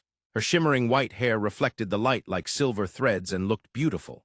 When Panamera was going to leave the village, Arte had been undecided about what to do, but thanks to the Count's words, she decided to live in the village for a while. Or rather, Panamera made that decision. Lord Van, seeing Arte run up calling my name, I thought she was cute, but she was still a child, just cute enough to want to pat her head. What's wrong, Arte? I couldn't help but pat her head. Arte immediately blushed deeply and became speechless. What a cute creature. A missing person came to this village or so? She just questioned the village itself. Maybe it was really time to call this place a town. If so, I definitely needed to give it a name. Thinking this, I encouraged Arte to continue. From the road, right, do you know how many people? Ah, yes. They are walking from far down the road. There are many of them. What should we do? There's nothing between the castle walls and the village, so shall we talk at the Lord's manor? Composed, Arte said this in a clear voice. Lately, she seemed to be getting used to it and could converse quite normally. There was still some timidness, but she was showing a positive attitude. She had also made some friends among the village children, and seeing them chat sometimes made me smile warmly. I smiled at Arte and nodded. That's right. It would be awkward to talk here at the tower, so let's have a meeting at the manor. But first, we need to find out if the visitors are friendly. Arte and the others went into the forest again, right? Yes, they left just before noon, so they probably won't be back until evening or night. Till's reply made me fold my arms and ponder. Then let's call D and the others back and have Espada join us as well. Understood, I'll call them. As soon as I spoke, Commotion ran toward the great tower on the opposite side of the village, energetic. I guess it's because I've been doing muscle training even while constructing. I feel like he's gained a lot more stamina than me. Commotion, you're amazing. Art blinked and said that. Even in this world, the heroes among children were always the fast or athletic kids. Well, whatever. For now, I decided to return to the Lord's manor and wait with a dignified presence. If they were just guests or travelers, I'd have to promote this village properly. While waiting in the mansion's VIP room, I heard a knock on the door. "Please come in," Espada answered on my behalf. "Excuse me." Arb replied from behind the door and opened it. The person who appeared was an elderly man in his early old age. He had thinning hair on top and a slender, insecure-looking frame. His clothes were far from wealthy. He was probably from another village. I pointed to the chair across the desk from me and smiled, inviting him to sit. "Please have a seat." Upon hearing that, the old man glanced around cautiously before sitting down shallowly in the chair. Well, I was the only one sitting on the sofa opposite him, but behind me stood Espada and Dee, and in the corner behind the old man stood Kamushin and Ro. It was a bit like an intense interview. Well, I intended to come to Cedo village, but what is this strange town?" The old man's confusion was clear, and I tilted my head in response. "Cedo village? Espada, do you know about it?" I asked, looking back at him. Espada nodded with a composed expression. "I heard from the village chief that before this village was established, a people called Cedo lived here. Because of that legacy, some still call this Cedo village. It has a name after all." I almost blurted out a loud complaint, but Espada looked at me as if to say, "What's the matter with that?" I was tricked. Pure-hearted 8-year-old Vankun was fooled. He kept silent to make it Van Village, didn't he? While shuddering at the terrifying scheme underway beneath the surface, I forced myself to stay calm and spoke. "For now, it seems this village is indeed Cedo village. So what brings you here?" Regaining my composure, I said that, and the old man widened his eyes and looked around the room. "No, it's changed so much, I can hardly believe it. I only came here once when I was a child, but this much." The old man kept murmuring how he couldn't believe how much the village had changed. He wasn't hearing my voice at all. "What is your business here?" I raised my voice sharply. The man snapped out of it and nodded. "Why, yes, that's right. We're from the neighboring village, but in recent years the number of young people has steadily decreased. We don't even have enough food for everyone. Yet the Lord says the taxes are insufficient." I watched the old man bow his head in frustration and crossed my arms, thinking deeply. "Is it depopulation? Maybe young people go to the city for work, learn city life, and don't want to return to the countryside?" I said that, and the old man shook his head with anger glinting in his eyes. "The young people didn't leave on their own. They were taken to increase the number of soldiers in preparation for war." "To increase soldiers?" I asked again, and the old man looked at me as if glaring. "The Count is preparing because he expects war, but the villages that lost their workers can't pay taxes. The nobles don't care about lowly people like us." "Oh, so this is about a village in Count Ferdinand's domain. That's a relief." When I said that, the old man furrowed his brows deeply. "You mean it's none of my business because it's another territory?" He clenched his hands, trembling slightly, and muttered bitterly. I waved my hand dismissively and said, "No, no. If I cause trouble, it's my daddy who gets in trouble. Well, it sounds tough, but do the villagers want to all move here? Why, you would accept us?" When I proposed relocation, the old man's face became like a puppy caught in the rain, asking back, "Not exactly cute. Well, if we cared about the Count, we wouldn't accept the villagers. After all, it would be like taking away the Count's subjects and implying there's a problem in the Count's domain. It definitely wouldn't be looked upon kindly." "Well, it can't be helped." But I decided not to worry about it. The only scary ones are Daddy and the King, whom it's hard to oppose. It's unlikely the Marquisate would be invaded, so here I'll just play the adult and pretend I don't know. For now, there will be no taxes until everyone in the village can live properly. We have food, and if you all work hard for the village, we'll build you houses. This is heaven?" At my words, the old man was so surprised he nearly collapsed. It was an old-fashioned reaction that made it charming. "So how many residents are in your village?" I asked, and the old man teared up slightly before speaking. "There are about 300. One household per single-family house, right? So don't get your hopes up too much." "No, this sounds like a dream. Is it really okay to treat us so well? Oh, and if it's all right, how about my granddaughter as a servant? She's 3 years old now and will only get cuter." "Don't offer your granddaughter so casually. She's not a dog or cat." I responded with a sense of resignation to the old man's offered gift. Yes, I know about cultures of offering women and children to lords, but it's just plain off-putting. After learning stories about nobles both domestic and abroad, there are plenty of unbelievable tales that would never happen in modern Japan. Well, even among nobles it seems people are exchanged like New Year's gifts, but if you start thinking about it, there's no end. People's lives and treatment being trivial is nothing new. When I asked for more details, the old man said that although the village is next door, it takes 2 weeks on foot for an adult to reach it. The reason they came here instead of the town is that they thought if they stayed in the Count's domain, they would inevitably be punished for not paying taxes. I'll lend you a carriage. I only have 2 horses right now, but is that okay?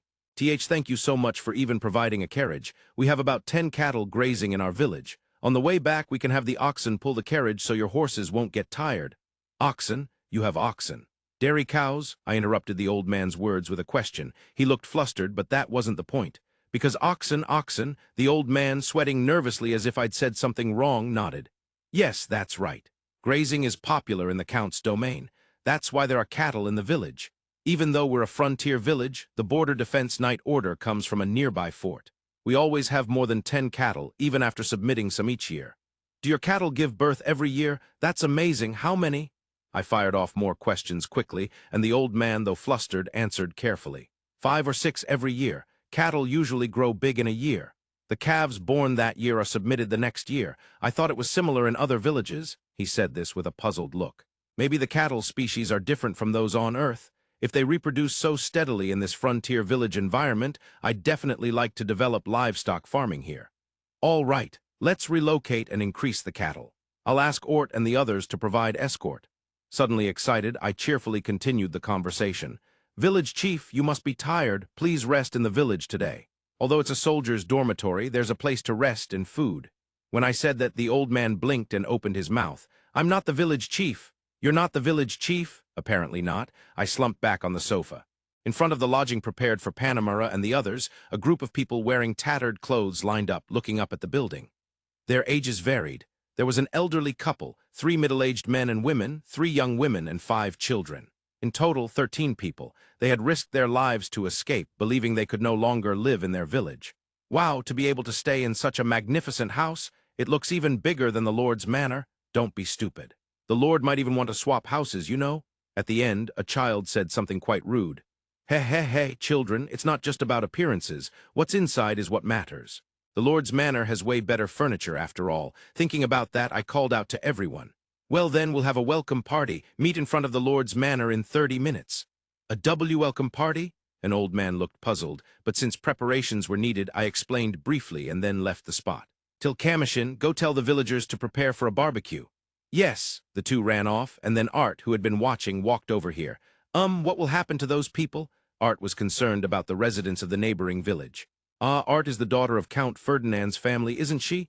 It wasn't exactly hostile behavior, but I might have left a somewhat bad impression. Still, it was too late now.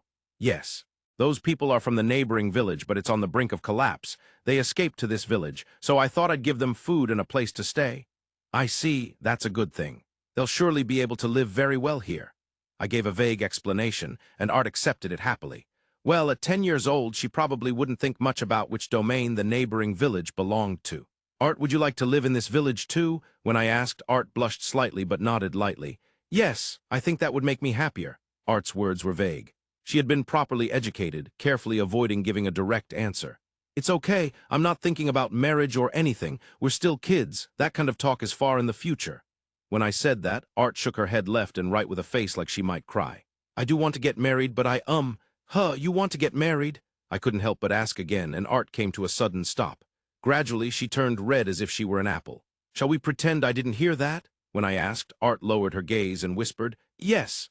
As a gentleman, Vankun would never embarrass a lady like that. I put on a calm face and walked silently. Inside, the gentleman was giving a victorious fist pump. Lord Van, you're walking strangely. It's just your imagination. I answered Art's question very seriously, and she nodded with a troubled expression. I hope at least skipping is allowed. Men get ecstatic when they're popular. 30 minutes later, the party people, now used to barbecuing, finished preparations skillfully and were grilling meat. Today I'm eating mine with salt and lemon. That's refreshing and good. I prefer it fried, though. Recently, conversations like those of nobles had started to be heard, but for the residents of the neighboring village, this must be an unbelievable world. They stared in disbelief, watching the grand barbecue event. See, can I eat? A child, unable to wait, came closer. I asked Till to cook the meat. Till, could you grill some meat with little fat lightly sprinkled with salt for them? Leave it to me. Come over here, Till called the children, who responded with joyful cheers. Smiling at the noisy children running around, I also called out to the hesitant adults. Go ahead, grill and eat as you like. Choose meat from the plates beside you. Season it with either salt or lemon. We also have pepper and ginger, but they're limited, so only 1 pinch per grilling, okay? When I showed them how to grill, the adults eagerly grabbed the meat. Everyone started grilling and seasoning their meat on their own. Almost no one waited for the meat to be fully cooked before biting into it. Still, people laughed with tears in their eyes, saying, "Delicious, delicious," and the villagers smiled happily too. Of course, we were happy as well. We all enjoyed the meat greatly. About an hour later, Ort and the others came back. "Whoa, a barbecue? I didn't know there was one today." "That's why I told you to come back early, boss." Covered in blood, Ort and the others appeared, and we all stared wide-eyed. "Are you okay? What's with the blood?" Till and I said simultaneously. Ort looked at the blood on his armor, gave a troubled smile, and reluctantly spoke. "I'm sorry." "For what?" I tilted my head, not understanding why Ort was apologizing. Then Ort gave a dry laugh and reported, "Ha ha ha, we found the entrance to a dungeon." "Oh, a dungeon?" A dungeon. At Ort's report, many of us froze and exchanged glances. A dungeon. The kind where the yellow bird, the fat merchant, and small monsters all want a challenge. Usually there's amazing treasure inside. While I was daydreaming, Espada appeared silently. "Lord Van, if you've discovered a dungeon, you must report it immediately. We need to send a messenger to the capital city. If we don't hurry, Daddy will definitely take everything for himself, right?" "Exactly. It's best to report to His Majesty in the capital city first, without anyone else knowing." Espada nodded affirmatively. "Ideally, I wanted to become a baron and be granted this village as my domain as a reward before reporting the dungeon discovery. But since it was already found, it can't be helped. I'd only heard stories, but the profits from a dungeon are tremendous. There are treasures, materials, and ores that can only be obtained from dungeons. A branch of the Adventurers Guild would definitely be established, along with weapon and armor shops and inns. Since it would mostly be men, brothels and gambling halls would also appear. It might be better to keep the gambling halls and brothels away from the residences, like the Apcaluru lake area. Maybe it would be smoother to build a second town between the village and the dungeon. I thought about many things, but manpower was definitely lacking. "I'm sorry." Normally, this would be good news, but Ort and the others bowed apologetically. "Well, since you've discovered it, it can't be helped. I'll lend you a horse. I want you to report it to the capital city, Kuzala." "What, alone?" When I named her, Kuzala jumped in surprise. "Kuzala seems capable of going alone. After all, she was the scout who found the dungeon, right?" How do you know that?" Kuzala groaned, and Ort looked troubled. "Kuzala is definitely suited for this, but maybe we should go with her." "Well, Ort and the others, I want you to escort the villagers to the neighboring village. The reward will probably take 2 weeks, maybe a gold coin or so." The moment I said that, Ort and Pluriel turned to Kuzala and bowed their heads. "Be careful going alone to the capital city." "You guys are awful," Kuzala shouted at the men who had easily betrayed her. Feeling sorry for her, I decided to offer valuable equipment as a reward. "It can't be helped. I made a precious mithril dagger, so I'll give it to you. Is that okay for a reward?" When I asked Kuzala, her face froze into a smile. "Wait, Kuzala, swap with me. I'll go to the capital city alone." "Cheater." "I'm going." Ort and Pluriel rushed at Kuzala with desperate expressions, but Kuzala placed her hands on their shoulders and smiled. "I'm the one who got the request, fellas. Too bad, huh?" Saying that, Kuzala laughed loudly. I rode my horse out of the village, feeling excited. The husbands glared at the dagger hanging from my waist as if it were the enemy of their parents, so I couldn't help but snort with laughter. After all, it's all about how you behave every day. As I rode along the highway, I drew the dagger. The blade that slid out of the sheath was decorated with elaborate craftsmanship, apparently handmade by the young master. That young master really knows his stuff. This dagger, despite its decorations that could rival some precious sword of a royal family, is designed to be practical. Being a dagger, it's light and easy to swing and shaped well for stabbing. The guard is almost non-existent, which is a good thing. For an adventurer, a dagger is basically a secondary or hidden weapon. If it were about the size between a dagger and a longsword, someone like me might use it as a main weapon, but a smaller dagger or knife isn't suitable as a primary weapon to fight demonic beasts. That's why it's important in critical moments. In such cases, a small, agile, and light dagger is very handy. Without a guard, there's no snagging, and you can slip it into tight spaces easily. Grinning while holding the dagger, the journey to the capital city passed in no time. Just a few more kilometers, and the capital city would come into view. As I loosened my pace and pushed the horse forward, my eyes caught something strange. Off the highway, there was a wagon turned sideways, its wheels facing sideways and its door flung open toward the sky. In other words, it had overturned. Nearby, a group of huge men with dark, greenish skin were gathered, creatures rarely seen on the highway. Their skin was rough with black spots, heads completely bald, large noses, and eyes half-closed with wrinkles, their yellowed eyeballs grotesque. They were orcs, the ugly representatives among demonic beasts. 3 orcs were there. 2 of them held the legs of the horses that used to pull the wagon, burying their faces into their bellies as they feasted on the flesh. One glanced at me briefly, mouth full of entrails, then went right back to devouring the horse's belly. Apparently they were hungry. Orcs always follow their desires: hunger, sleep, lust, and bloodlust. Each orc acts on whatever desire is strongest at the moment. Those 2 were driven by hunger, but what was the 3rd orc climbing into the wagon planning to do? It was obvious, either lust or murderous intent toward whoever was inside. Normally, they'd be a tough opponent, but right now, they're barely enough to satisfy me, I muttered as I drew my mithril dagger. Before they could brace themselves, I closed the distance, slashed off the arm of the orc climbing into the wagon. Wincing at the piercing scream in my ears, I followed up with a cut across its neck. The blade was astonishingly sharp. The orc's neck was half severed. Noticing the comrade losing balance and falling from the wagon, the other 2 orcs roared and turned toward me. "You intend to come at me? I'd advise against it if you value your lives," I warned, holding the dagger ready, but the 2 orcs kicked off the ground and charged. "HSHH!" I exhaled softly and darted diagonally forward toward the outstretched hands of the orcs. As their hands lunged forward side by side, I sliced through them and used the momentum to move to their opposite side. I took the rear of both at once. "You're lacking in coordination," I said, swinging my dagger, quickly slicing through the 2 orcs' spinal cords. Wow, this might become a habit. Laughing as if I'd become a hero-level adventurer, someone crawled out of the fallen wagon. At first, I mistook the delicate figure for a child. It was a petite, slender woman with long, deep brown hair and slightly sleepy-looking eyes, a cute woman. Traveling alone in a wagon like this? While pondering that, she got out of the wagon and looked at me. "Thank you so much for saving me. My name is Flamilia Stratos. I imagine you are someone of considerable renown, but may I ask your name?" As she spoke, I wiped the dirt off my dagger with a cloth and answered, "I'm Kuzala, just a humble adventurer. Not much of a name, really." Laughing and speaking honestly, she shook her head and smiled. "No, seeing such a magnificent precious sword, it's clear you are someone of noble standing. You must be quietly undertaking something important, right? Don't worry, I won't pry." No, I really am just..." "Foo-foo, I understand. Well then, I'll walk the rest of the way to the capital city. I would like to repay you later. Although now, apart from a year ago, there's little I can do for you," Flamilia bowed, then muttered sadly as she tried to leave. I couldn't help but call out to her. "I'm headed to the capital city too. Why not ride with me? It'll be quicker." "Ah, but I don't want to cause you any trouble. Come on, even the horse would prefer a lady like you over someone like me." I forcefully helped her onto the horse and started walking. Flamilia seemed surprisingly skilled at handling horses and smiled shyly. "Being called lady again after so long? I'm already 30, you know." "Ahaha, you're joking. You don't even look 20. Well played." So though only a short distance remained, my solo trip turned into a journey with 2. Laughing together, we entered the capital city full of spirit. "Flamilia-san, where are you headed?" "Well, what should I do? The guide has run off." Flamilia spoke strangely. I tilted my head. "What brought you to the capital city?" "My family fell into ruin, so I was looking for a noble family recruiting maids. I'm embarrassed to say such things." She slumped her shoulders.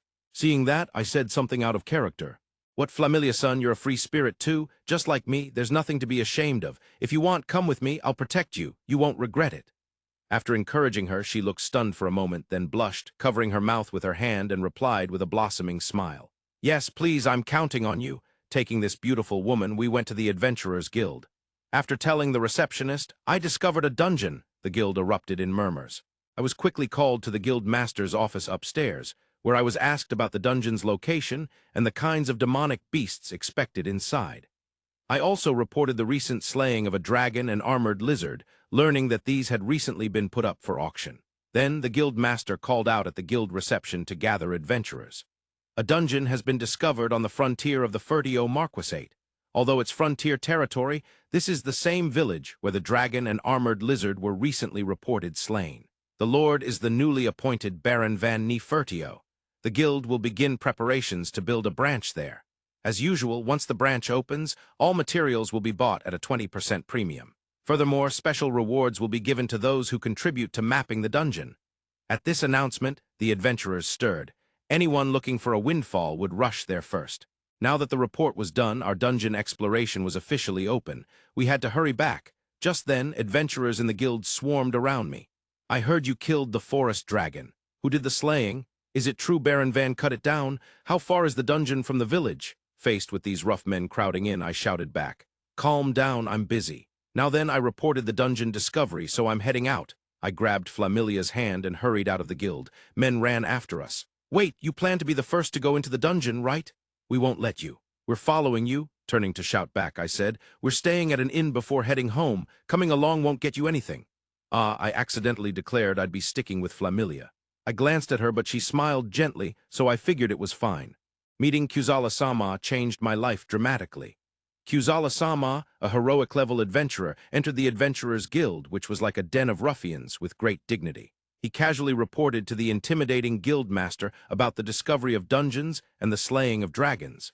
It all sounded like a tale from a heroic saga. When staying at an inn, he quietly arranged for a private room for me as well, and even took me out for meals. The next day, we bought a large carriage and 2 horses, stocked up on food and clothing, and left the capital city. Many adventurers followed from behind, but Kuzala-sama drove the carriage on without concern. Still, I'm surprised. That dragon sold for 180 platinum coins. Is it because it had fewer wounds? Looks like the armored lizard will fetch a high price too. That's an incredible amount, I can't even imagine. When I replied, Kuzala-sama laughed happily and nodded. It's thanks to the Lord's young master. Even though he's just a child, he's remarkable. He expanded the village in no time, and with the weapons the young master prepared, we achieved such incredible battle achievements. Familia-san is counting on us. The village we're heading to now will definitely be interesting. Kuzala-sama laughed without a care and shared stories that seemed unbelievable. Yet strangely, I believed every word without doubt. After my father, Baron Stratos, died in battle, our family rapidly declined and was eventually taken over. I experienced despair as if it was the end of the world. But thanks to Kuzala-sama, I was able to smile genuinely for the first time in years. "Yes, I'm looking forward to it." When I said that, Kuzala-sama smiled shyly. By now, Kuzala must have arrived at the capital city, right? Muttering that to no one in particular, one of the comrades laughed and replied, "Who knows? He got a mithril dagger. Maybe he's fooling around testing it." "That's plausible. I'd definitely take detours if I were him." While they laughed, Pluriel spoke up. "Hey, we're almost there, so stay alert, okay? Last time you guys were joking around and a forest dragon attacked." "Hey, that wasn't our fault. Don't argue. Now get back to your assigned positions quickly." "All right." I raised one hand and moved forward. Lately, Pluriel has been speaking her mind a lot more. Thinking that, I looked around. There were 10 carriages, carrying elderly people and children with their belongings. Around us were probably over 200 men and women, both middle-aged and young. The carriages were drawn by 13 oxen and 2 horses. When we reached the neighboring village, we were shocked by the number of people. The elders we were escorting chatted for a while, then said all the villagers intended to relocate. That surprised us again. Van Sama's village was incredible. It was definitely a better place than other villages or towns. But people born and raised in a village rarely leave their familiar world to venture outside. So deciding to go beyond the village, their entire world, is not easy. I have seen many villages withstand harsh conditions, only to perish from starvation. So it was really a tough environment, huh? I muttered thoughtfully, empathizing with the villagers. Though the cows mooed peacefully here and there, the villagers' expressions were filled with grim resolve. When spoken to, they looked regretful or sad, rarely uttering optimistic words. A thin woman, perhaps malnourished, staggered near a carriage. She seemed weak and made me uneasy. Still, she was stronger than those inside the carriages. "Are you okay? We're almost there." I called out to her, and she lowered her chin with a pained expression. "Thank you, but honestly, I'm against it. Moving from a remote frontier village to an even more remote place." Her voice trembled, and I had no words to reply. Words of comfort mean nothing to those in despair, so I quietly nodded and spoke. "That's right. Going from one frontier village to an even more distant one is definitely tough." She sobbed, and I patted her back before continuing. "But that frontier village will be paradise, far better than any town." "I don't understand what you mean." I waved my hand lightly at her confusion and kept walking. No matter what I said, she wouldn't understand until she saw it for herself. After walking for a whole day, we finally reached the village. I looked up at the towering walls in the distance and stretched with my arms wide. "Ah, we finally made it." Though demonic beasts were few, moving at the pace of the slowest was exhausting. I was incredibly fatigued. Also, the recent nights spent camping out added to the exhaustion. Still, there's nothing like your own home. It's hard to believe an adventurer like me would feel that way, but it's true. "Everyone just a little further," I called out, but to my surprise, everyone stopped moving. They looked dazed, staring at the village, murmuring to each other. Is that the village we're supposed to reach? No, that's not a village. Did we perhaps take a wrong turn? I heard those words, but we definitely hadn't made a mistake. Come on, everyone, just a little more. There'll be food and water once we get there. I urged them on, but they hesitated. Everyone, it's okay, let's head to the village, Pluriel said in a sweet voice. Then the children grabbed the adults' hands and spoke. Let's go quickly. I want to see what's there. The adults exchanged glances and nodded. WL, having come this far, we must brace ourselves. Someone said that, and everyone began walking toward the village. From the village came faint sounds of cheering. Pluriel came over and whispered quietly, We did it. Looks like there'll be a barbecue today. When she said that, I furrowed my brows and groaned. Don't mention it. I'm already getting hungry. Half annoyed, I complained, and Pluriel burst out laughing, patting me on the back. Upon arriving, the villagers barely exchanged greetings before joining the barbecue festival. They ate meat seasoned with spices and bread, drinking water and wine. The adults cried as they patted each other's shoulders, and the children happily bit into the meat. We ourselves savored food other than preserved rations for the first time in a while, drank alcohol, and laughed together. Hey there, thanks for your hard work. Ortson and the others are everyone's lifesavers. Van Sama said as he brought fruit wine, and I smiled, waving a hand. It's nothing. For adventurers, this is normal work. Honestly, the rewards are pretty generous. While we talked, Pluriel walked over carrying a skewer with meat. Van Sama, is this meat from another demonic beast? It's very fresh, she said as she continued eating. I felt like Pluriel was starting to show her true self lately. Watching her with half-lidded eyes, Van Sama nodded with a wry smile. A demonic beast appeared yesterday. It showed up near Apcaluru's group, so we panicked. Oh, what did it look like? A huge boar called the Three-Eyed Boar, 10 of them. Oh, those are a bit more troublesome than armored lizards. They use unique magic, so they're annoying. They paralyze you, making you unable to move. That's tough. Well, we took them out with a ballista shot, so we were saved. We laughed as we exchanged words like that. Lately, I've felt my senses becoming strange, but maybe it's just my imagination. New residents are coming, along with livestock. What's this? A dungeon has been discovered? Damn it, at a time like this when I'm so busy. That's the kind of vibe I'm getting as I, Vankun, an 8-year-old single carpenter, build houses. I'm almost 9, and yet I'm the one working the hardest. It's Araton, right? Or is it Arazro? Since Ara is short for around, Arat makes more sense. Well, whatever. For now, I built 50 single-story 3,000 houses, just the right size for 4 people to live in. Then I built 50 single-story 2,000 houses, perfect for 2 people. That's enough homes for 300 people. I also reserved empty lots along the main street, so shops like the Adventurers Guild or inns can come later. Maybe I should build some annexes too, just in case a lot of adventurers show up. Annexes? A small town for adventurers. It's fine if they settle down, but for folks who will stay only temporarily for the dungeon, they can stay there. You know, while Ort and the others are fine, there might be some troublesome adventurers. So, you're building a town? Till looked surprised, tilting her head. I know it'll be tough, but we have to. It'll be a small town, should be done in about a month. A town can be built in a month? Till looked genuinely puzzled, but I just laughed and began town planning. The town should be about 300 to 400 people. Think of a lodging town for travelers and adventurers. We'll make the buildings taller, with walls about 5 meters high. For defense, 15 ballistas set on the 3 directions outside the village, ground-mounted and locked so no one can misuse them. How big will the buildings be? How many people can live in each? 3 stories. We'll make a broad street crossing like a plus sign and build along those roads.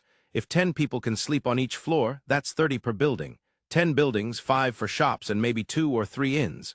Since a branch of the Adventurers Guild will be there, we should prepare a spot for it.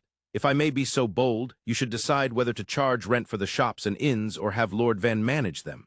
Espada said, looking over at me. Managing them myself would be more profitable and flexible, but it's a hassle. If so, I recommend appointing a magistrate for the new town. Lord Van will stay in the village, but the town needs someone to manage it. If I run the shops, do we still need a magistrate? Ah, I see. You mean the shop and inn managers will act as the town's managers. That makes sense, more eyes on things and no waste. I nodded as I answered, and Espada nodded deeply. Exactly. Alternatively, you could establish a night order. Fortunately, D is here, so we can handle everything from establishment to operation, Espada explained. So they aren't after profits from the new town. Their priority is deciding how to keep order and surveillance. Surveillance, huh? Indeed, some people might appear with ambitions or desires to steal things. A police-type organization like a night order seems suitable, but that won't be easy. Luckily, we have the budget. Let's do it all. I'll put shop management on hold for now and entrust Bell and Rango with it. We'll scout adventurers or mercenaries for the night order. Espada, you can handle the magistrate." Espada paused briefly, then nodded. "Understood. I'll find someone to be the town manager. One night order in the village and one in the town, correct?" "Right. D and the others will be the Ceto night order in Ceto village. The new town will have the Espada night order." "Is this revenge? What do you mean? I'm only 8, so I don't get it." Espada gave me a deadpan look and I burst out laughing. It was delightfully amusing. While surveying and preparing the new town within just 3 weeks, people from the neighboring village arrived. "Thank you for accepting us. I am Spurv, the village chief of Fabia village. Nice to meet you. I'm Van Nefertio. Looking forward to working together from today." I greeted the chief warmly and then turned to the villagers behind him. "Welcome to Ceto village. We all welcome you. You must be tired from traveling, so today we'll hold a barbecue to build camaraderie, and then you can rest in your new homes. Let's start the barbecue party." With my opening declaration, the Ceto villagers cheered and started handing out drinks. The meat was already grilling, and preparations were perfect for all 300 guests. The neighboring villagers, hesitant at first, couldn't resist the smell of grilled meat and dispersed into the venue. "All right, will this first exchange go smoothly? I hope no fights break out." As I looked around to patrol, Art suddenly came running up. Lord Van, would you like to come with me?" She was shy. "I'm just curious about the village exchange. It might be rude, but want to walk around while eating some meat." "Why, yes, I'd like that." I smiled at Art as she beamed beside me, Till and Commotion watched us with smiles. They looked like they wanted to say something. "Let's patrol together while eating meat." "Yes, I'll come along." So, with Guardian Till accompanying us, the Lord's Children's patrol began. We're short on chairs. "Hey, strong-looking man over there, could you bring 3 chairs?" "Whoa, Lord Van, CH chairs, got it." The man hurried off to bring chairs to the elderly from the neighboring village. "Nice, good move." "Thanks, sir. If you want, you could become a knight in the new Ceto night order we're forming." "Huh, think about it." "Why, yeah, I got it," the man responded loudly, still confused. "Good, that's 1 night recruit secured. I need to gather members before Espada, or else it'll look like a ragtag night order. Anyone who looks like a capable fighter gets recruited immediately." As I thought this, I noticed the neighboring villagers watching us. Is something wrong?" I tilted my head, and the villagers approached. "Lord, might we have some jobs as well? We need means to support ourselves. We have no savings." They voiced their petitions and worries, and I nodded in understanding. But originally, the Ceto villagers' work was minimal, farming, butchering defeated demonic beasts, and transporting materials. We haven't started mining ore yet. "I see. Then how about managing the new shops and inns? Also farming new fields?" When I said that, the villagers frowned worriedly. "We can handle farming, but we've never done business." "No worries. There are many jobs like dealing with customers, organizing goods, cleaning. Someone else can handle the money calculations." With that reassurance, everyone breathed a sigh of relief. "All right. Now I can recruit many knights from Ceto village. The more people we have, the more we can do. Looking forward to it. Come on, let's hurry and build that new town." The residents of the neighboring village had never imagined that they would be given houses, so they stayed in each home in a daze.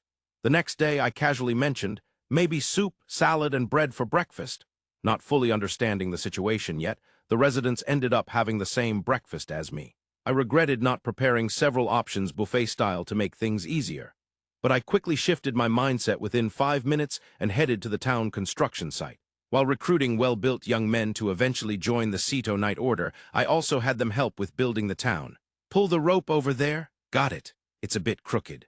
"To the right. To the right." "Got it." With calls full of on-site energy, we pulled the rope to check angles and lengths. Surprisingly, this was quite effective. "This will be a residence here. So this should be the entrance, right?" "That would be more convenient. Shops will line this side, and there's no reason to have an exit on the opposite side." "True. Well then, let's transport the materials." "Oh, you're already doing that." Everyone's gotten faster. While talking with Espada, the Ceto villagers had already taken action, carrying wooden blocks inside. The neighboring villagers were also helping out, though still a bit unsure. The elders were tasked with taking care of the cows and securing the livestock area. Since we chose a spot near the lake where Apcaluru and the others live, their wide-eyed surprise left quite an impression. "Cows, huh? Why, yes. They're cute." "Are really?" "Indeed, we'll also help with the care," Apcaluru responded warmly. Without minding the confused elders or the cows, Apcaluru and the others were watering, bringing grass and feeding them. It was quite a fascinating sight. Surprisingly, the elders and Apcaluru seemed to get along well. Meanwhile, the children were excited about their new homes and even more thrilled by the massive castle walls. So they joined the Ceto village kids to explore around the village. It was very heartwarming to see the place become lively as more people arrived. The once obviously poor village seemed like a distant memory. Lord Van, do you still need more? Dee and others shouted loudly as they arrived with wood that hadn't yet been shaped into blocks, loading it onto a cart. Let's see, I'd still like about 100 more logs. We've finally run out of wooden blocks. Saying so, I swung the huge axe I'd made over my shoulder and laughed heartily. Leave it to us, we'll procure around 100 today. Everyone prepare the carts and let's head to the forest. When Dee turned and shouted, not only Arb and Ro, but also the stronger folks from Sito village answered with deep voices. Wait, doesn't this mean we can already form a night order? There are guys here who look just like Viking men. Dee. Yes, what is it, Lord Van? When I called out, Dee quickly turned around. Could we form a night order with those energetic men? Oh, that's interesting, let's ask them, Dee asked around. But to my surprise, the response was, well, we've already been recruited by Lord Espada and signed some kind of enrollment contract. A sincere young man said apologetically, and I couldn't help but exclaim, what? Seriously, Espada? You've been targeting these guys from the start. That's so childish. Regretting my slow start, I checked further and found that about a third of the people hadn't been approached yet. Good. If I appoint Dee as Knight Commander and make Arb and Ro his deputies, we can form a night order of about 20 people. Too few, I immediately retorted to myself. Espada's night order has a bit over 40 members, so combined 60 would still be better. Still, a new town must be built. Well then, I'll create a unique night order for this village and surprise Espada. With that resolve, I had Dee and the others resume gathering logs. While thinking about the night order and working, I spotted a cart coming from the other side of the road. A cart, probably.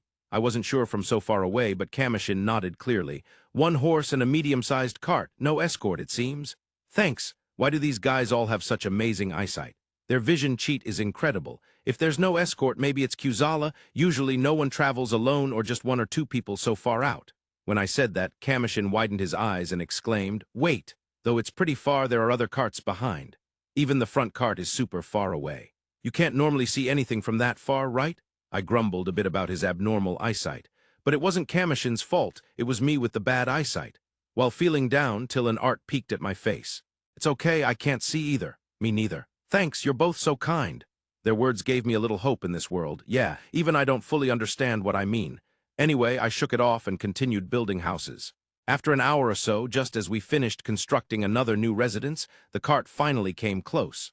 In the driver's seat was a familiar chubby adventurer, and from the cargo area, a beautiful woman peeked out. Who's that? When I asked, Till's face suddenly lit up. Could it be that you saved that woman from danger in the capital city and fell in love? That's wonderful, just like a heroic tale, Till's guess excited Art too. The two were thrilled, but unfortunately the woman was Kuzala. I wonder if she'd do something that cool.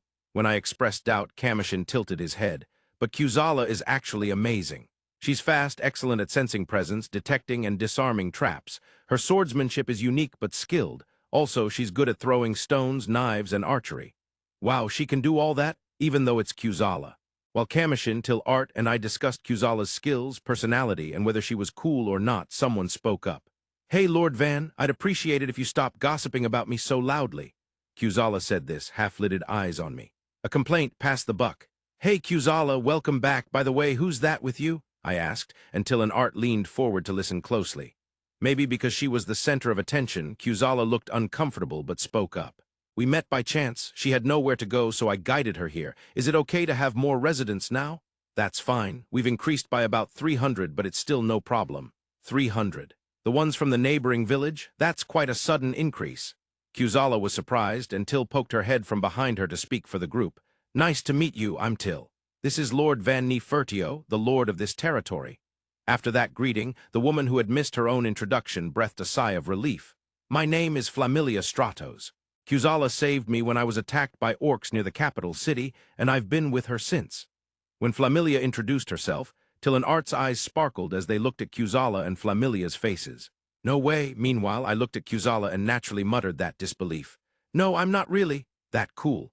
No, Kuzala says that, but to me, she was more wonderful than any hero from heroic tales. Flamilia answered with a gentle ladylike smile while Kuzala shyly looked away and Till and Art cheered. No way, I just couldn't believe it until the very end.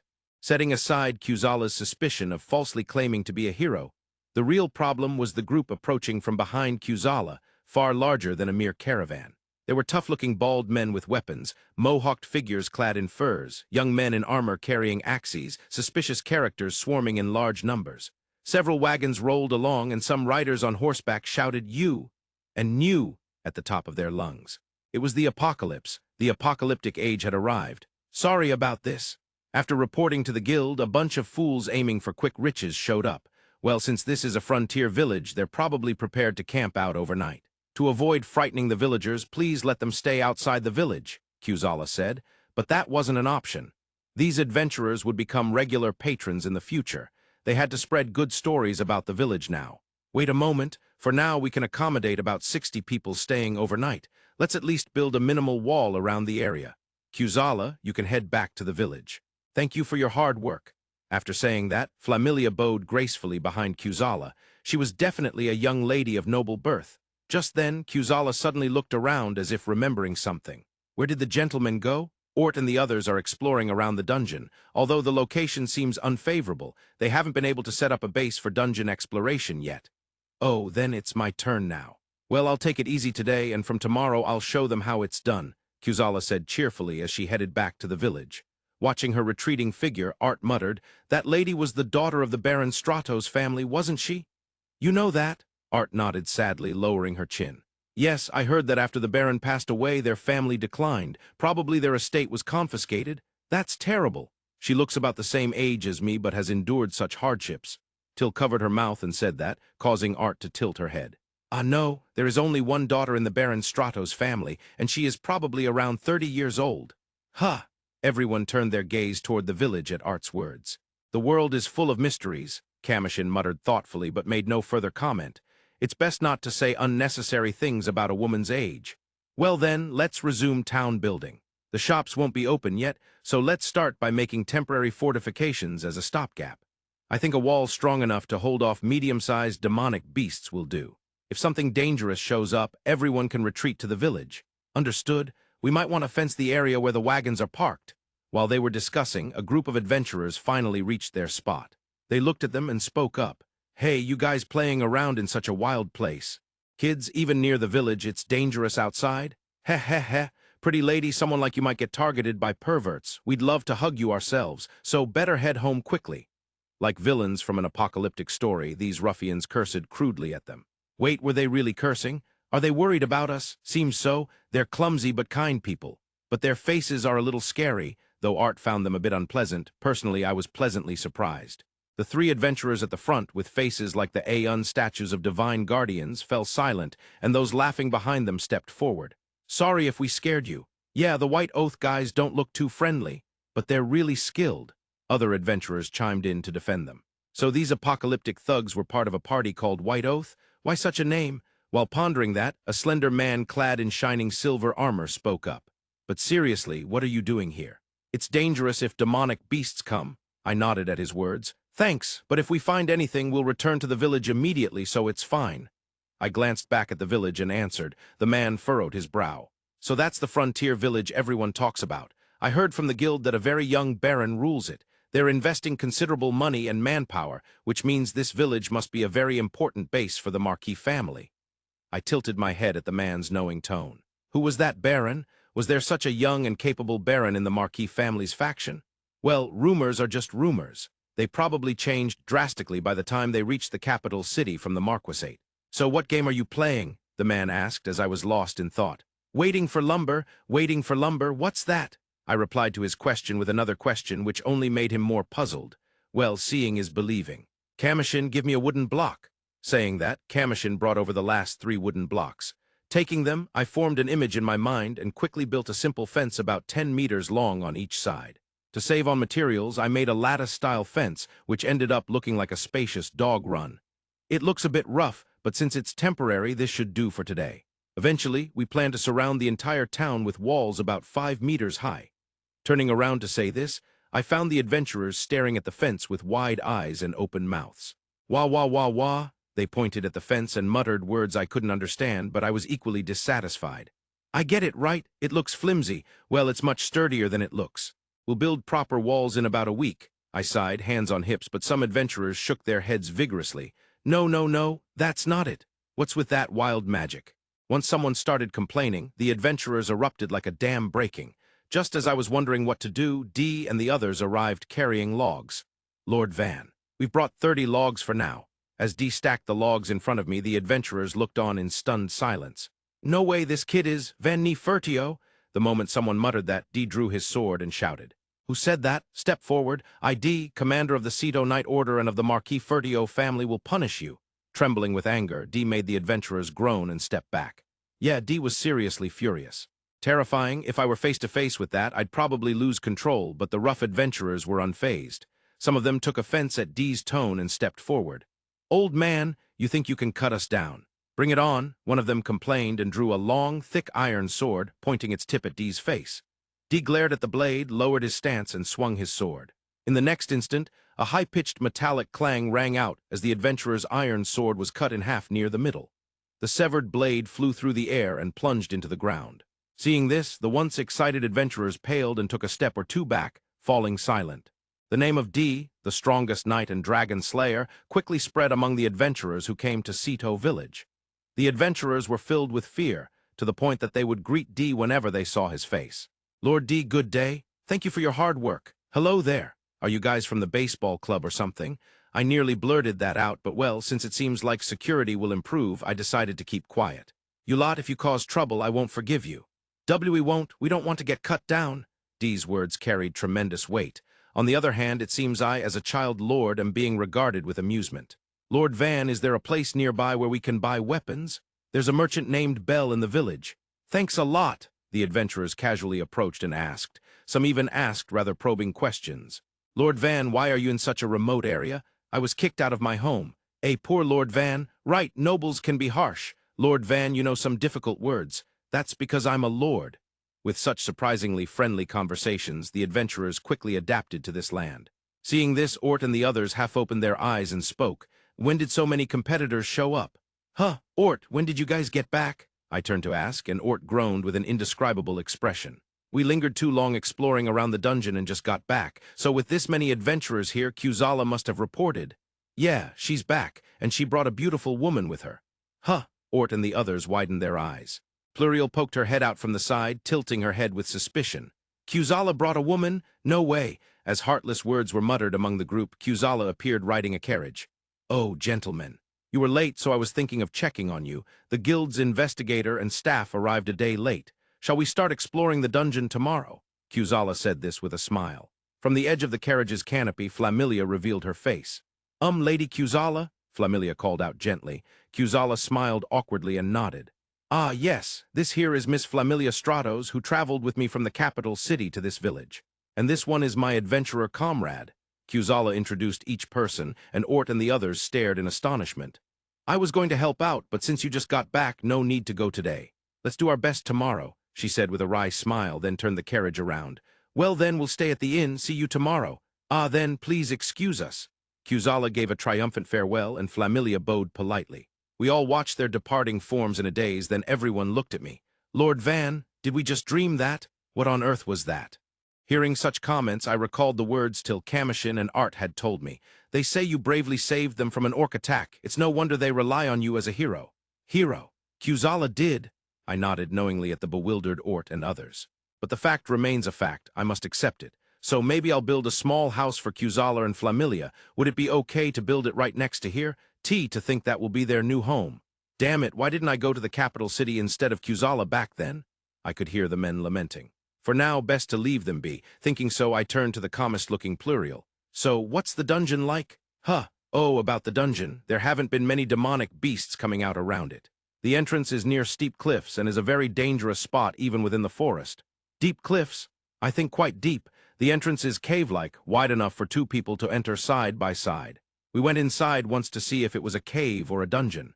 With stairs, first-floor pillars at the entrance, glowing magical crystals on the walls and ceiling inside, it's definitely a dungeon. I folded my arms, pondering her explanation. That sounds tough. Is it far from the village? An hour by carriage, then about 2 to 3 hours inside the forest. Far, that's rough, I answered in surprise. Pluriel smiled wryly and nodded. All dungeons are similar. Because strong demonic beasts tend to appear around them, settlements naturally form far away. I see. Surely, no one would build villages in dangerous spots on purpose. but I feel it might be possible to build a village near a dungeon later on. While thinking that, Pluriel spoke as if she sensed something. The areas around dungeons mostly have large demonic beasts and rugged natural environments. So although small bases were made before, no proper settlements were established. That was until now, she said with a suggestive tone, looking at me expectantly. What is it? What are you trying to say? If it's Lord Van, you might be able to do it, she said it. Even if she thought it, she shouldn't have said it out loud. Well, you see, the forest is dangerous. I can't bring my ballista either. I tried to politely decline, but Pluriel took a step forward and leaned closer to me. We will protect you. We've already been to the dungeon many times, so there's no danger. Oh, for some reason, she was unusually determined, but I wasn't about to back down either. I want to stay indoors. Then you'll carry me to the dungeon entrance, and I get a nap and dessert. Besides Till and Commotion, Art will come along as well. Dee and Espada will stay behind to work on town building. We'll need plenty of escorts, too. I added conditions while bending my fingers. How's that for underestimating the forest? If I weren't 8 years old, I'd probably get smacked and have my eyes pop out. Ah, terrifying, but Pluriel's face showed confidence. Understood, we'll prepare. You'll be able to leave tomorrow. Huh, I couldn't help but ask back genuinely, but by then Pluriel had already gone to tell Ort and the others about what I said. Huh, I was left alone, raising a dumbfounded question. Swaying gently, I squinted at the sunlight streaming through the deep forest and the gaps between the trees, then took a deep breath. What a beautiful view. Yes, the air is thick and refreshing too, Till replied. The rocking is bothering me. Ugh, Kamushin muttered. Each of us was enjoying our own version of forest bathing as we made our way right along the edge of a cliff. Is this a forest, a gorge, a cliff, or the Bride River Canyon? I wish it would just make up its mind. The scenery had the grandeur of a scene from a movie. No, the scenery has changed way too much in just 1 hour of walking through the forest. And amid all this, the surroundings were noisy with wild shouts. And after a few minutes, the scent of blood and the bodies of demonic beasts became part of the landscape. I never thought it would come to this. I muttered this, but nobody sympathized. Even Till just gave a wry smile that said, What took you so long? Because Lord Van said it. That we were going to a dungeon. Are you all right, Lord Van? Commotion's tone was unusually harsh, probably due to motion sickness. Sorry about that, so please don't look at me like that. Still, being carried like a palanquin by 6 sturdy adventurers was pretty rough. Well, the adventurers carrying me had it even harder. The rough path caused a lot of shaking. Commotion suggested a few times that I get off and walk, but I was scolded to stay on because I wasn't that heavy and would just be in the way. As a result, a pale, blue-faced Commotion stood by the window, looking deeply troubled. By the way, the small palanquin-like box I made, kind of like a carriage body, is quite light. But when 4 of us ride it, it still gets heavy. The adventurers took turns every 30 minutes, swapping in groups of 6 to carry us. The vertical shaking was intense, but the sideways swaying was just as bad. Looking out the window, I felt like I might be thrown out if I let my guard down even for a moment. Still, the women were strong in that environment. They seemed to enjoy the scenery as if on a trip. Lady Art, this cliff is amazing. It's deep, but the scenery is so magnificent. The mountains in the distance are beautiful too. They're bigger than the clouds. Oh, there's a flying demonic beast. Look. Wow, incredible. Scary. What if we get attacked? We'd turn into sacrifices from the palanquin in no time. Well, I do have the crossbow I made just in case, so I think we're okay, but you never know if we get caught off guard. Looking around from the window, some of the adventurers were patrolling in circles, staying alert for demonic beasts. Apparently, because Ort and the others talked, our escort grew to 50 people on its own. They probably all wanted to check out the dungeon too, but that's way too large a group. 10 of them bought weapons I made in the village, so our fighting strength was quite notable. Yahaha, it's a forest giant troll. I'm going to hunt it. No way, the troll's been cut in half. What's with that sword? It was quite noisy, but thanks to the commotion, the women didn't seem too scared. Then just as Commotion's complexion went from blue to white, we finally arrived at the dungeon. Along the way, we passed through a section with a path clearly only wide enough for one person. Somehow we managed to get through while still in palanquin form. Even when I stuck my head out the window, I couldn't see the ground. It felt like we were floating over the cliff. I decided that on the way back, we absolutely wouldn't proceed until the path was widened. Lord Van, we've arrived. I heard someone call and poked my head out the window. Ahead of us was a cliff. Stop. Stop right here, I shouted instinctively. Huh, it's just up ahead. The man carrying the palanquin looked puzzled as he said this. Idiot, such an idiot. Put me down somewhere a little wider. Hurry, I complained loudly, and though the adventurers looked confused, they obeyed the order. Did something happen? What's wrong? Ort and the others at the front hurried back, clearly alarmed. To the right was forest, to the left a sheer cliff, and straight ahead another steep cliff. Two flimsy logs were laid across the gap, barely serving as a bridge to the opposite bank. Seriously, are they idiots? Where's the safety standard? Even a skilled scaffolder would revolt at something like this. Even after getting down from the palanquin, my anger didn't subside. Adventurers crossed the logs from the opposite bank, more than 10 meters wide, like street performers. Kuzala even jumped on the logs. Places like this where one slip could mean death must be fixed. Risk awareness, risk management, understand. When I said this, the adventurers looked at each other, confused. Is there really such a place? All right, kneel down, sit there and reflect. A 20-year-old bald guy made an outrageous comment, so I made him kneel right then and there. He complained, but the others forced him to sit properly. Once I confirmed that, I pointed at the logs. Kuzala, try crossing. She nodded, looking curious, and started crossing the logs. Commotion kicked the log. Yes, hey, Lord Van. When Commotion ran to kick the log, Kuzala desperately hurried across to the opposite side. Are you trying to kill her? I pointed at Kuzala, who was angrily jumping on the other side, then turned to the adventurers. Even nimble Kuzala could fall if the log rolled or broke. Got it, everyone? Yes, everyone answered well. So either fix the logs firmly or find a safer path, right? Got it? Yes, good replies again, whom they learned. So what do you think should be done with these logs? Line up more of them. Kneel down. Yes, more adventurers were kneeling now. Build a sturdy bridge, bring wood. So before entering the dungeon, we ended up building a bridge. 10 minutes later, using wood procured nearby, I built a bridge 10 meters wide, strong enough for a fully loaded carriage to pass. I even made sure it wouldn't move. Make sure to secure safety before crossing like this. When I said that, the adventurers immediately chimed in. No way! If we built a bridge like this, how many days would it take? We don't have time for that. Nothing but complaints. If you complain, I won't build the base for you. That got an apology shower from them. We're sorry. We'll build the bridge. Please forgive us. The adventurers apologized. I guess I'm generous like that. Well, about the base, I said, looking at the dungeon entrance. The hole was about 3 meters wide and tall. The cave sloped downward diagonally, and faint light could be seen further inside. The cave was surrounded by rock walls, with little space in front of the entrance. Walking back a little led to a cliff, where a magnificent and cool bridge spanned to the opposite bank.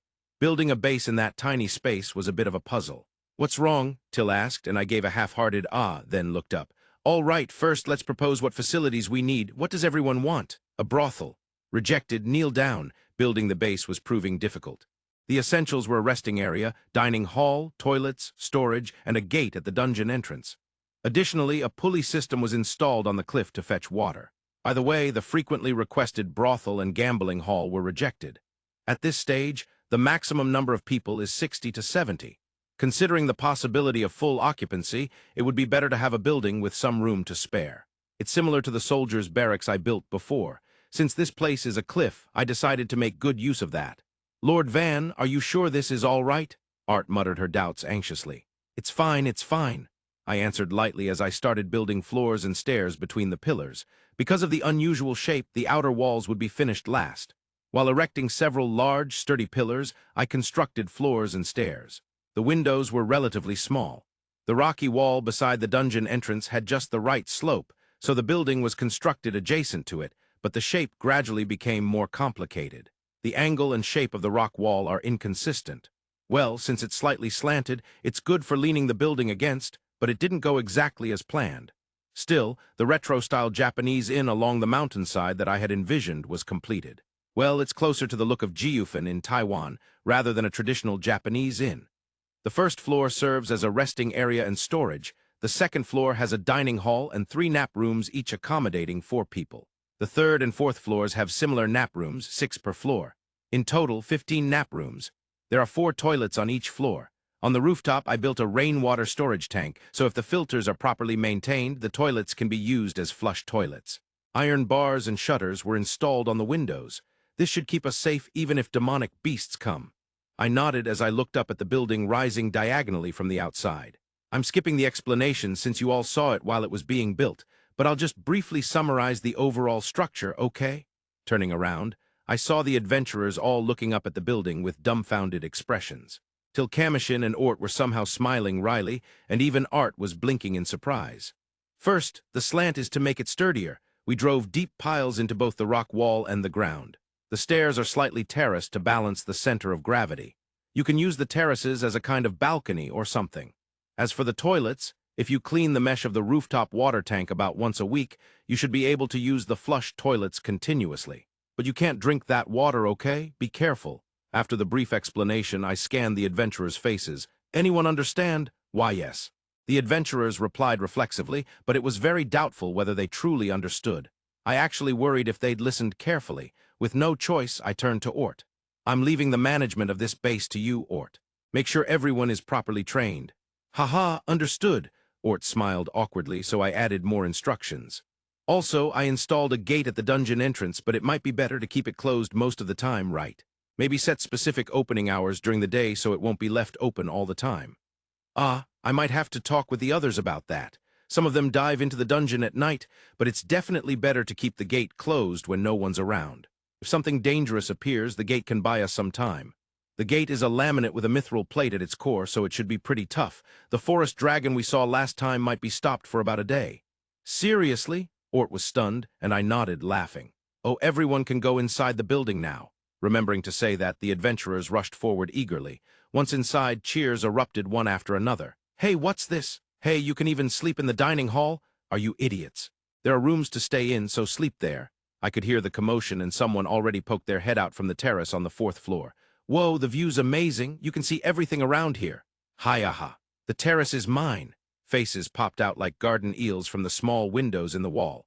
They really do remind me of garden eels. Since there are many small windows for lighting, I should remind them to properly lock up. As I pondered this, I realized it was almost time to leave. Everyone, it's time to head back. I need a guard. I raised both hands and shouted. Then the garden eels all popped their heads out at once. Already, it's still bright out. I want to nap a bit before leaving, complaints poured in. The gate curfew is until the sun sets. We're leaving. I don't want Espada to get mad at me, I shouted, and after a brief pause, muffled laughter leaked from all over the base. I almost wanted to destroy this brand new base. Crossing my arms, I waited for the adventurers to come out. After a minute or two, they finally lined up in front of me. Come on, let's go. If you don't hurry, you'll miss dinner. They all laughed happily. Wahaha, understood. We'll run back. The adventurers were all lively and carefree. They totally don't take this seriously. I was irritated, but I knew they meant no harm, so I kept quiet. While being carried on a palanquin by Till and others who gave me a wry smile, I was silently angry when a voice came from outside. Lord Van. There's another cliff here. Looking out the window, I saw the cliff I had seen earlier. From a distance, it had looked huge. I was shocked and chilled at the same time. Such a dangerous spot. Fix it immediately. I built a bridge. It was simpler than before, but still passable by carriage. In this way, I ended up building 2 more bridges before we cleared the forest. As a result, we arrived back at the village around sunset. The huge main gate in the city wall was open, and inside stood Espada and D. D had the face of a guardian deity with arms crossed, but Espada was scarier. Espada, who was always expressionless and stern-faced, was smiling. Espada's gentle face waiting there made me tremble. Since it was dark, Espada held a lamp. The lamp light from below illuminated Espada's smiling face, which was tinged with madness. Lord Van, eek, a scream escaped my mouth. I want to talk, please come this way. Someone, I'm telling you it's dinner time now. I begged for help, but everyone looked away simultaneously. Till, I'll come with you too. That's not what I meant. Kamushin, no way. What do you mean, no way? Art, me, you're not different. Ort, it's because everyone asked for this, you know. When I complained, Ort stepped forward, probably feeling responsible. Lord Espada, well, this whole situation is our fault. Good, Ort. Yes, Vankun is not at fault here. Be quiet. Yes. But as soon as Espada snapped, Ort stepped back. In the end, I had to endure a long lecture from Espada until midnight. Thanks to the Espada, the town's defensive walls were steadily nearing completion. Now then, once the walls were finished, I thought it was time to make ballistas. Just as I was thinking that, he came back. It was Rango. Hey, a caravan has arrived. No way, out here in the middle of nowhere. Whoa, it's for real. There's a lot of guards. No, way too many. The adventurers started making a fuss. Standing atop the newly completed walls, I called out to Commotion. Can you go fetch Bell? Yes. Commotion gave a cheerful response and took off running. Commotion was lively as ever today. After watching his back, I turned to Till and Art. All right, let's go greet them. I've got a lot to ask. Yes. Till and Art nodded and followed me. The town walls were connected to the nearby buildings. There was a balcony on the 3rd floor with a passage leading onto the wall, so to get back down from the wall to the ground, you had to go through the building. Oh, Lord Van, I heard a caravan arrived. It's here, it's here. I waved one hand as I went down the stairs. As a child lord, I was constantly being called out to by others. After answering several people casually, I finally reached the ground. When I got to the road, the caravan was just approaching. But as I looked at the people surrounding the approaching wagons, I furrowed my brow. The wagons were fine, just the one I had entrusted earlier, plus 2 large ones apparently purchased additionally. They had also bought horses. There seemed to be at least 20 or 30. And around them were nearly 100 young men and women. They wore simple armor and carried spears, but didn't seem very experienced. In the middle of the caravan, about 20 people looked like adventurers. Rango seemed to be the driver of the central large wagon. While I was watching, Bell and Commotion came running from the village. For some reason, the Espada and D, who walked at a slightly faster pace, were also with them. "Rango is back!" When Bell said that, Rango raised his hand in greeting from afar. It was a reunion after a long time. The brothers would surely share the joy of seeing each other again. That's what I hoped, but Bell's first words were, "How much did you sell for?" And Rango's response was similar. 180 platinum coins. Besides the wagons and horses, I brought back about 150 slaves, mostly debt slaves sold by slavers because they'll be needed from now on. I see. Wait, 150 slaves. And mostly young ones. If each is worth 1 or 2 gold coins, that's 1 to 3 platinum coins each. Bell looked shocked at Rango's bold slave trade. But Rango grinned fearlessly and spoke. 100 healthy, uninjured slaves under 20 years old and 50 around 10 years old for 8 gold coins. After the auction, I went to the Merry Trading Company to talk about leaving, and those 3 idiots. For some reason, they apologized instead. They said they didn't want to lose dealings with Lord Van and offered to sell what I wanted at half price. The Merry Trading Company. The only ones who can decide that immediately are the head or vice head of the trading company. Bell frowned in thought, but Rango just pointed inside the wagon and explained. Then there are seasonings, crop seedlings, and tribute items for Lord Van. Tribute items? Hey, make sure they're proper goods. Bell narrowed his eyes, and I peeked out from the side. Welcome back, Lord Van. Long time no see, we've just returned. Rango bowed his head. I nodded in response. Thanks for your hard work, that's a lot of people. Saying that, Rango held out a leather pouch with both hands. Rest assured, Lord Van, nothing intended for you has been touched. Here are 130 platinum coins. Please accept them. Oh, thank you. I took them and handed them to Till. Till fumbled nervously as he received it and let out a strange noise. Hiya! Well, I'd shake too if I had an unbelievable fortune in my hands. Laughing at Till, Rango then offered an even smaller leather pouch. And here a portion of the profit from this trip, 2 platinum coins. Oh, I accepted it for now. Till tilted his head in puzzlement, but Rango smiled happily and spoke. From now on, Lord Van, I will present a portion of every profit to you. Please accept it. Wow, thank you. Then I'll sell demonic beast materials to Bell and Rango first. It was truly a win-win relationship. I was overjoyed. Then Rango took out yet another small leather pouch. Sorry to be so bold, but if it's okay, I'd like to buy the wagons you made. The price is 5 gold coins per wagon. In total, that's 2 platinum coins and 5 gold coins. Is that okay? I'll sell them. I don't mind even if it's free, though, I answered, but Belle hurriedly shook her head. I'm grateful, but it's better not to give things away too often. People might take advantage of that, and it may cause jealousy or envy. Please do accept the payment. She bowed, and I ended up accepting the large sum. And the lottery winnings just keep coming. Till's trembling hadn't stopped either. Also, Lord Van, I have some exquisite items from the capital city to present to you. Rango said politely and pulled out a rather large box from inside the wagon.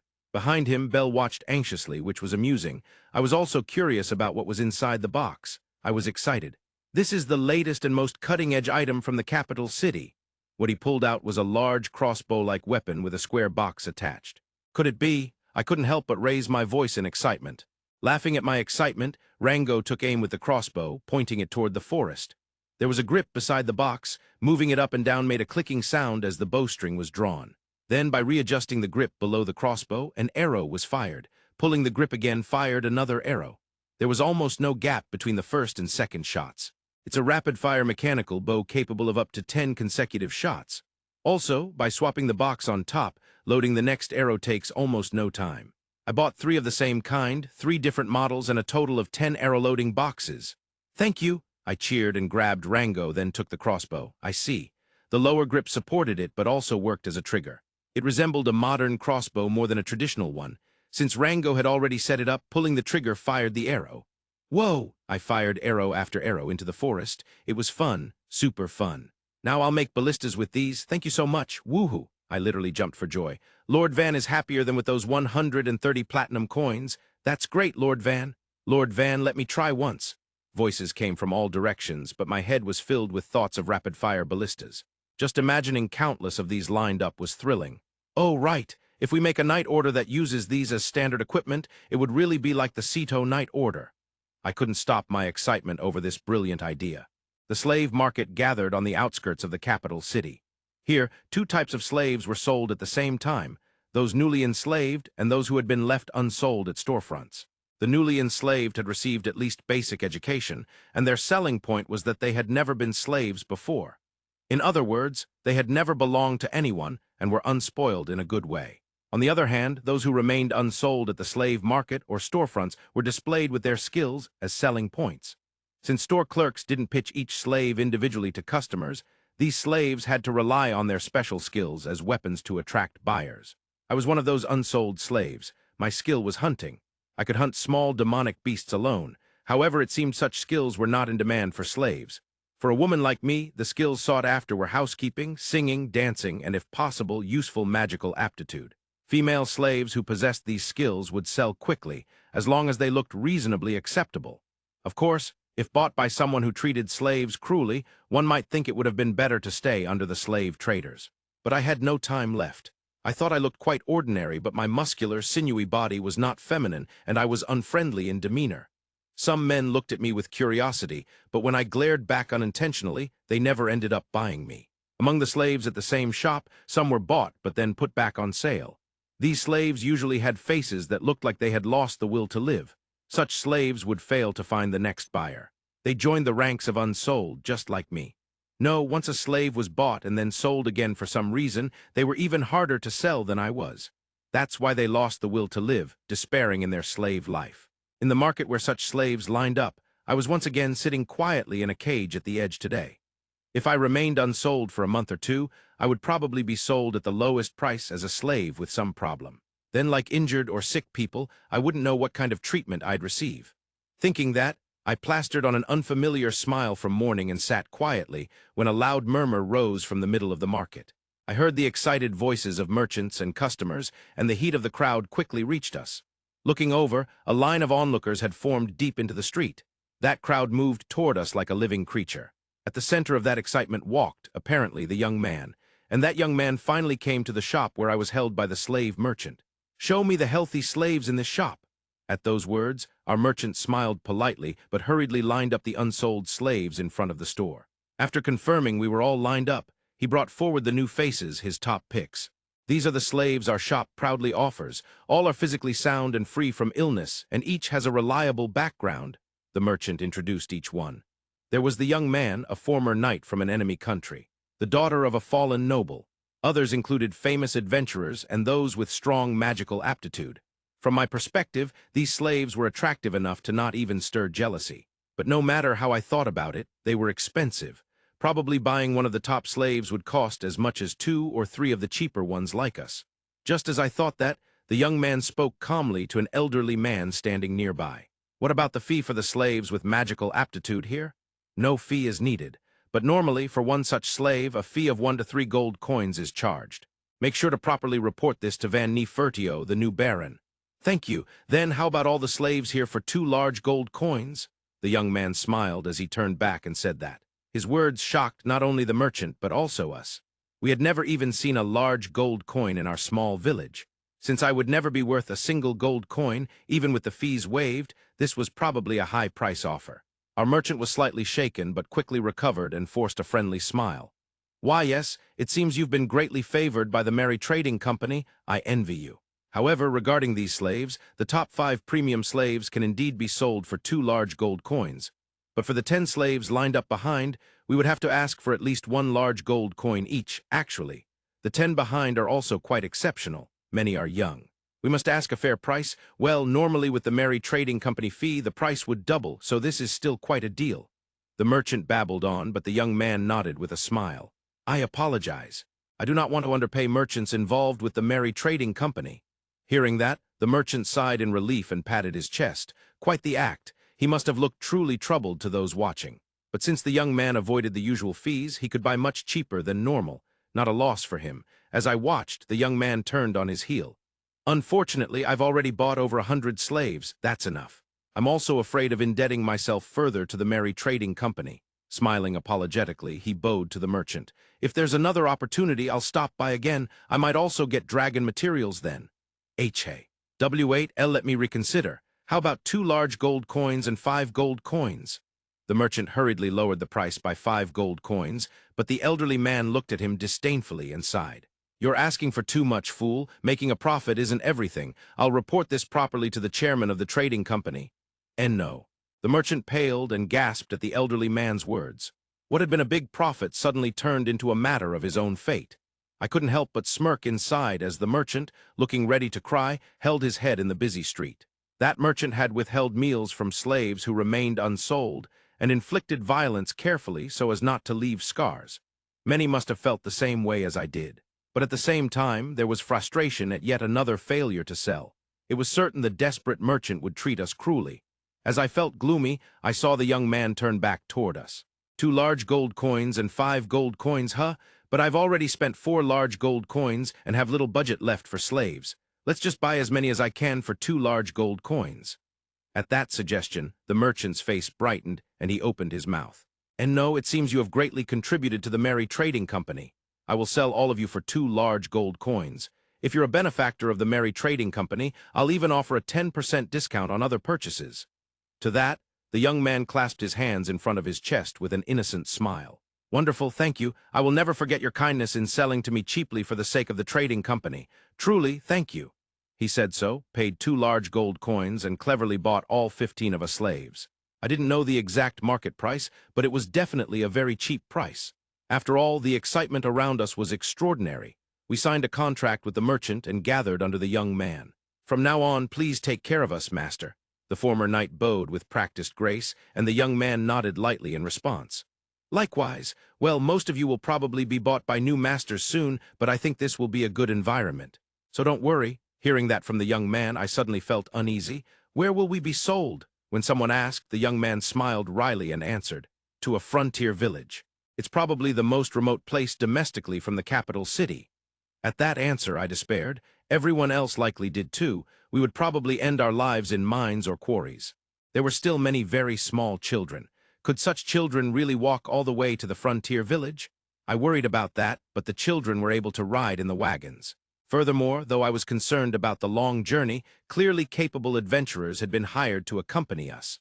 My worries were gradually relieved one after another, but all of us continued walking with dark expressions. After all, the greatest anxiety would never be resolved. I soon heard that a total of 150 of us slaves had been purchased. That was a large number. Perhaps there really was a rare gold mine or mithril ore mine. It seemed that large mines were kept secret by the country, so ordinary people did not know much about them. Therefore, it would not be strange if they were located in the frontier. So I could not argue against the lamentations I heard from all around. Those who were formerly bards, blacksmiths, merchants, even daughters of nobles and daughters of lords from enemy countries, all were sent to the same place. Normally, these people might have been favorites or mistresses, yet all were exiled to the frontier. Their sorrow was understandable. Only those with the power to fight were different. Any frontier place would need fighting strength. Therefore, they did not seem particularly despondent, imagining they could demonstrate their abilities. The young merchant named Rango was generous and treated the slaves well. Perhaps because of that atmosphere, there were many quarrels among the slaves during the journey. In the end, though it was unfortunate for the young man, we all arrived at the frontier village still in a gloomy mood. However, everyone was confused in many ways. "Is that it?" One of the children peered out of the wagon and asked. A nearby man opened his mouth with an indescribable expression. "No, I don't think that's it," he said in a puzzled tone, tilting his head. After all, in front of us stood city walls that, though maybe not as grand as the capital city, clearly gave off the atmosphere of a fortress city. It was a strange-looking town, beautiful, yet with buildings visible beyond the walls. Were we to rest here before heading even further into the frontier? That was what I thought, but Rango was chatting cheerfully with someone and exchanging something with a child dressed in clearly fine clothes. Then he handed over what seemed like a gift. The child jumped up happily and shot a large bow and arrow into the forest. The childlike joy was heartwarming, but what they were doing was terrifying. If the child was noble, maybe Rango was selling hunting equipment. As I thought this, the child walked over and spoke. "Welcome, everyone. This is the frontier land, the village of Cito and the town of Espa. I am Van Nefertio, the lord here. We will be holding interviews, and those without issues will be hired in our village, so please look forward to it. Now I know you must be tired from the long journey, so today we'll hold a barbecue festival in the village and stay overnight to rest. We'll be arriving shortly, so please follow me." With a bright voice and gentle atmosphere, the child said this. "A Lord Van Nefertio, the rumored, the new baron known as the Dragon Slayer, don't be ridiculous." I could hear such whispered conversations. I furrowed my brows, unable to believe it, watching the child's back. As we passed through the walled town and returned to the road, my eyes were drawn to the scenery beyond. There appeared a gigantic structure that made the fortress city we had just seen look like a toy. In reality, it was probably still a kilometer or two away, but even from that distance, its presence was unmistakable. It was an enormous, powerful, yet beautiful and strange fortress. Behind the walls protruding on either side was a magnificent gate equal to the main gate of the capital city. Behind the walls, I saw one large tower on each side and a big tower straight ahead. As we approached the gate in stunned silence, I noticed there was a moat around the walls and a bridge spanning it. The child and Rango walked ahead with the villagers and passed through the open gate. We followed them, letting out more expressions of surprise. "What is going on?" someone voiced confusion. After passing through the magnificent gate, beyond it was a broad area dotted with a few buildings. Further ahead were smaller-scale walls. Even so, it looked larger than the town we had just passed through. When we arrived at the village and the child said something, the villagers suddenly sprang into action.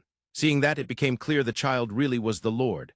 "Everyone, we've arrived. Good work," Rango said to us, and I slumped down on the spot, feeling drained. I was not alone in this. Then, out of nowhere, elderly people and children brought chairs. "Here, use these. Have a little rest. Dinner will be soon." "Oh no, we're slaves." I hastily stood up and tried to correct my manner, but the old man next to me shook his head. "Don't worry, we just recently came to this village too. When we sat down like this, the original villagers brought chairs for us." He placed a chair for me, and I bowed my head and sat. The old man smiled happily, chatted for a bit, and then left. Looking around, it seemed similar everywhere, confused slaves and villagers chatting happily or preparing something. Even if the work was mining, if this was the village we returned to, I felt I could endure it. This was a kind village. As the sun began to set, we were told dinner was ready. Even though we were slaves, everyone was confused about whether we could sit, but apparently at a welcome party, the guests of honor sit. It was kind but troubling. However, as dinner preparations began, those feelings were blown away. The delicious aroma of roasting meat filled the air. If the children had not been held back by the adult slaves, they would have rushed out. Amid the crackling sounds, we were called over. "Come on, over here." We were lined up in front of the meat. Thick meat juices overflowed and flames danced. If after all this, they told us slaves not to eat the meat, not only children but adults might have burst into tears. Just as I thought that, the child lord stood on the platform and spoke. Until then, the lively villagers fell silent all at once. "Everyone, thank you for your hard work today. Also, thank you to Rango and his group who have just finished the long journey from the faraway capital city. To blow away your hardships, fatigue, and for the slaves, your worries, we have prepared delicious meat, fruit, and even opened up the wine. Please enjoy yourselves. Villagers, please assist slaves who want to use the restroom. Now, let's begin the barbecue festival." As the declaration was made, thunderous cheers rose from the villagers. Then skewers pierced with grilled meat were handed to us. "Here, eat up. It's delicious," said the old man who brought me a chair, smiling happily. "Ah, thank you," I managed to say and put the meat in my mouth. The skin on the surface was crisp and roasted, tasting of salt and a spicy seasoning. As I bit down, the soft meat fibers tore apart, and a rich umami flavor spread throughout my mouth. The meat was hot just off the grill, but it was impossible to stop eating. This meat was unlike any I had eaten before, exceptionally delicious. Delicious," I heard a child's joyful voice nearby. The villagers looked on with gentle eyes and smiled. My vision blurred. While biting into the meat, I wiped tears with my free hand. Cuh. Amid the sounds of roasting meat and laughter, I heard voices holding back tears. I no longer held them back and ate while crying, remembering the long days I endured as a slave. Tears would not stop. "Lord Van has been officially granted the Baron Noble title." "No way." "Yes, the official letter and announcement will be delivered by a messenger within a month." I had become a baron. Now, even if Daddy tried to interfere, he couldn't forcibly seize the territory or dismiss me as the head of the lordship. "We did it." "Congratulations!" I flashed a victory sign, and Till was overjoyed. "Is Lord Panamera not coming to the village?" Kamushin asked somewhat sadly, and Rango nodded in response. "The Viscount said he would report this matter to the Count, and after arranging things somewhat, he plans to visit again." To be honest, it seems he finds it more interesting to join forces with Lord Van to develop the territory rather than align with the Count's faction. Huh! Is he going to live in this village? Although I'm the Lord, having Panamera, who holds a higher noble title, nearby would be difficult. I personally like him, but having a superior around isn't always pleasant. Asking back in that mood, Rango shook his head. No, it seems he intends to acquire the neighboring territory. I don't know how the negotiations will go, but he mentioned establishing a town adjacent to this village. Is it really that easy to get a territory?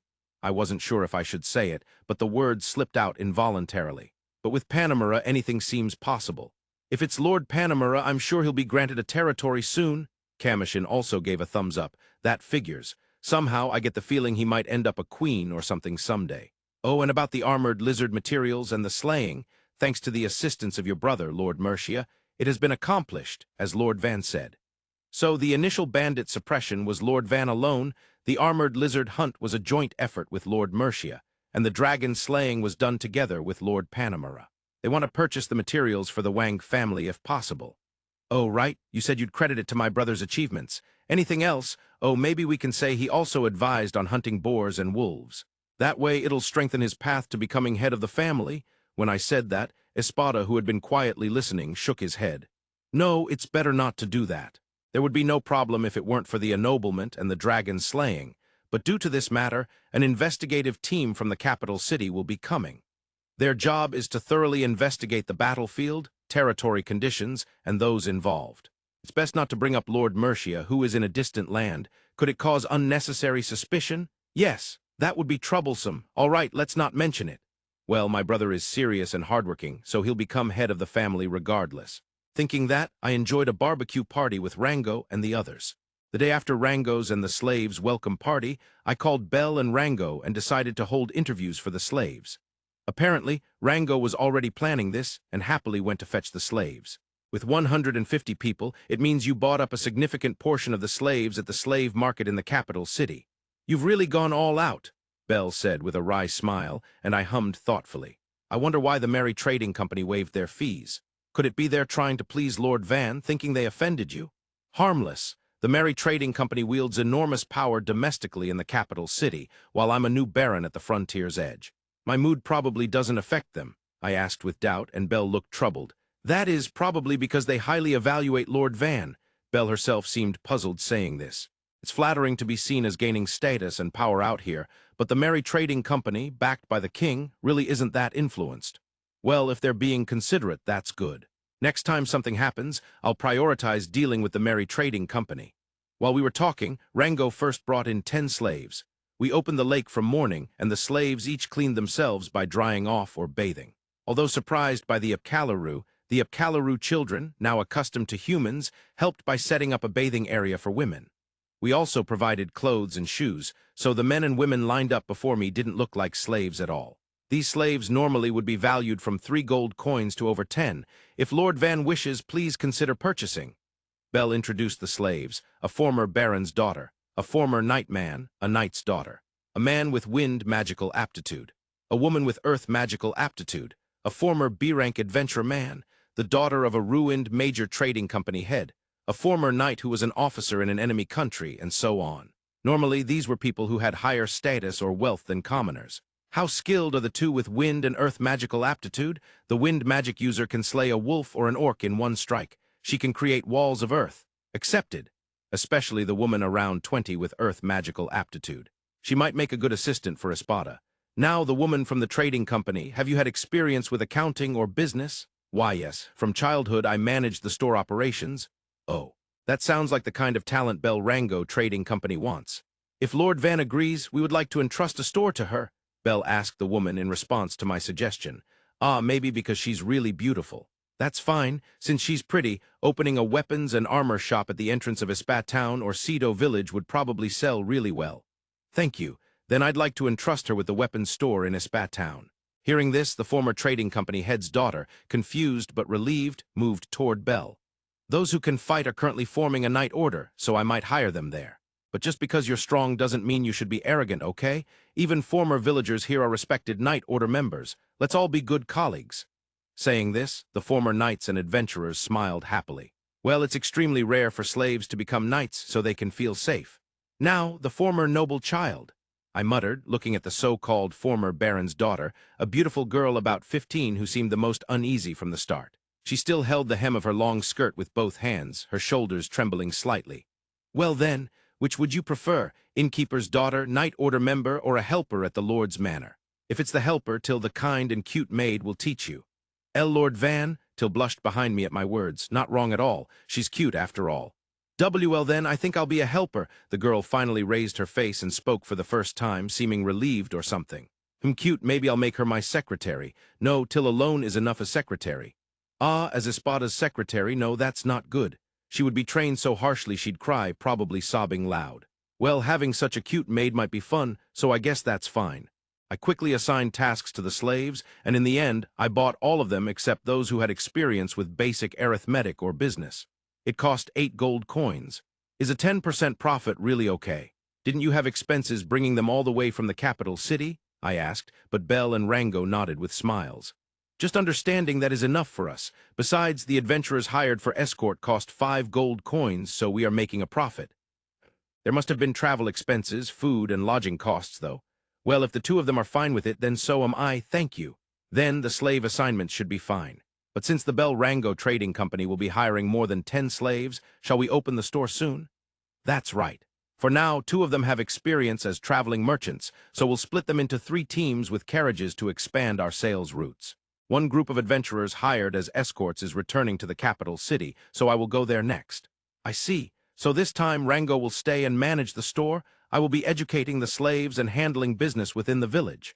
I nodded, pleased to see the Bell Rango Trading Company operating smoothly. Funding and manpower really are important. Watching Bell and Rango grow lively, I decided to check on the slaves I had purchased. Well then, I'll go form the Cito Village Night Order. Ah, understood. Please talk to us later about the store and housing. Got it. Saying that, I left the Lord's manor with Till, Kamushin, and Arte and walked through the village. Those with magical aptitude were sent under Espada's command, and knights, mercenaries, and adventurers were assigned to D. The bard, dancers, and musicians were planned to work as staff at the Tavern Cum Theater near the village entrance, as that seemed interesting. Those with farming experience were partly assigned to help out with the village fields. By the way, all children under 10 were entrusted to villagers' homes in the neighboring village for help with chores and education. That left about 50 people remaining. These were to be trained as the first ultra-powerful rapid-fire mechanical bow unit of Baron Van's Holy Cito Night Order. Ha ha ha! I laughed heartily as I approached the slaves gathered at the village entrance. They noticed me, quickly straightened up, and turned to face me. Sorry to keep you waiting. As you've heard, everyone here is to become members of the Cito Night Order's archery unit. First, you will learn how to operate the basic equipment, the ballista on the castle walls. Any questions? When I asked, a few hands went up. Yes, the lady over there. I pointed at a wild-looking woman. She stepped forward confidently, a slender yet muscular redhead with exposed arms, looking like a track athlete. Very cool. I have experience with bows, but many here have never handled one. What is the selection criteria? Ayobora, the former hunter, good question. The criteria are first, experience, second, keen eyesight, third, small stature that makes fighting with sword and armor difficult. So I plan to make Bora and the village hunter Inca captains of this unit. Bora frowned thoughtfully. Honestly, bows require more strength than they look. Some of these girls look very thin. Without strength, it could be tough. Oh, she's someone who can speak her mind. And she's right. Good talent. I nodded at Bora and lifted the rapid-fire mechanical bow I'd brought in front of my chest. Exactly. So, Port-chan, the smallest village girl here at 11 years old, you seem the least strong. Let's have you try. I pointed at Port, who nervously stepped forward. With her freckled red hair, she knelt before me and accepted the mechanical bow. Her exaggerated manner and intense nervousness made me laugh as I stood beside her and placed my hand over hers. Relax your shoulders. Let's aim at the forest by the roadside. That's right. Hold it here. Oh, gently now, then pull the stick next to this box thing. Good, it's set. Perhaps because of everyone's attention, Port blushed deeply but managed to complete the setup. I put my hand on her shoulder and supported her elbow from below, helping her aim. Now, grip the protruding lever below and pull it firmly. Port squeezed the trigger on the grip. The mechanical bow made a clang of metal and wood colliding, and the arrow shot out.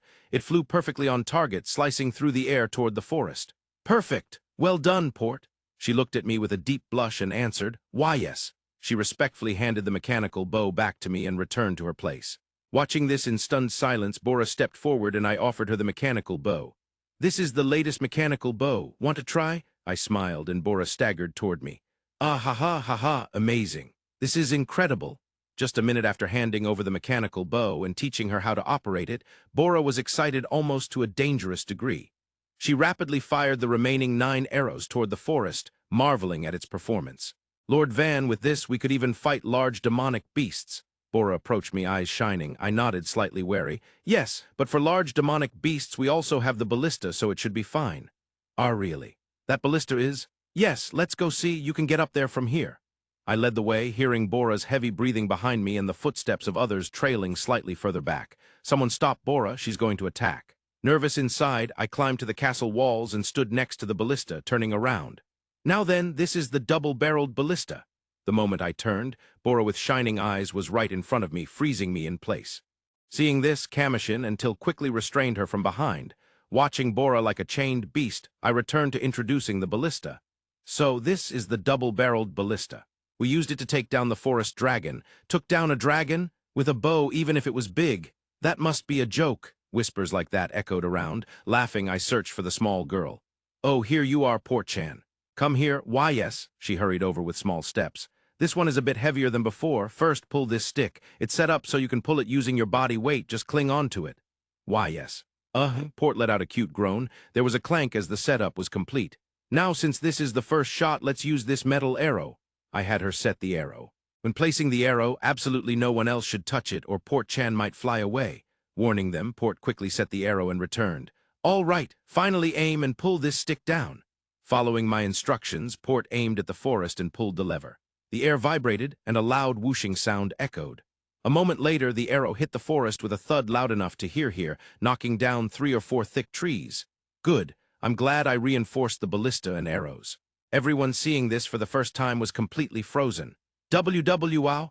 Only Bora was bursting with excitement, cheering loudly. Leaving the mechanical bow unit to Commotion, I took Till and Art with me to continue researching the mechanical bow. Bolus bombarded Commotion with a ton of questions, but Commotion would surely overcome it. Hang in there, Commotion. Meanwhile, Vangkun, accompanied by 2 beautiful girls, was walking through the village with Luntata. Our destination was the warehouse stocked with plenty of materials. As soon as we arrived, we lavishly selected mithril and began preparations. Here, please take a seat. Thank you. Till prepared chairs for us, and on a slightly lower table rested a splendid mechanical bow from the capital city. Well then, shall we get started? Excited and thrilled, I began to disassemble the parts of the mechanical bow. Examining the structure of the rapid-fire mechanical bow, I found it quite intricate, using gears and chains. So when this gear turns, this rod pulls the bowstring, and simultaneously the next arrow drops down.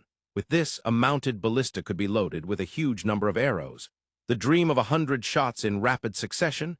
No, if it jams halfway, that would be disastrous. Better to keep it at about 5 shots and use a magazine system so that even if it jams, parts can be swapped out. As I pondered over these points while looking at the disassembled mechanical bow parts, Till brought over some tea and cookies. While nibbling on a cookie and inspecting the box section of the mechanical bow, Art spoke up. Lord Van seems to be having the most fun right now, doesn't he? Really? Well, yeah, it is a lot of fun. I smiled and turned back, and Art nodded with a gentle smile. Whether it's machines or politics, figuring out the mechanisms is the hardest part. The people who first came up with these ideas are amazing, aren't they? Sincerely saying this, I tried to recreate the parts in mithril. Combining these parts, it was complete. Amazing. It's already done. Feeling proud at such a thought, I tried to operate it without loading any arrows. But it didn't turn, it wouldn't move, it got stuck as if locked partway. Oh, that's right.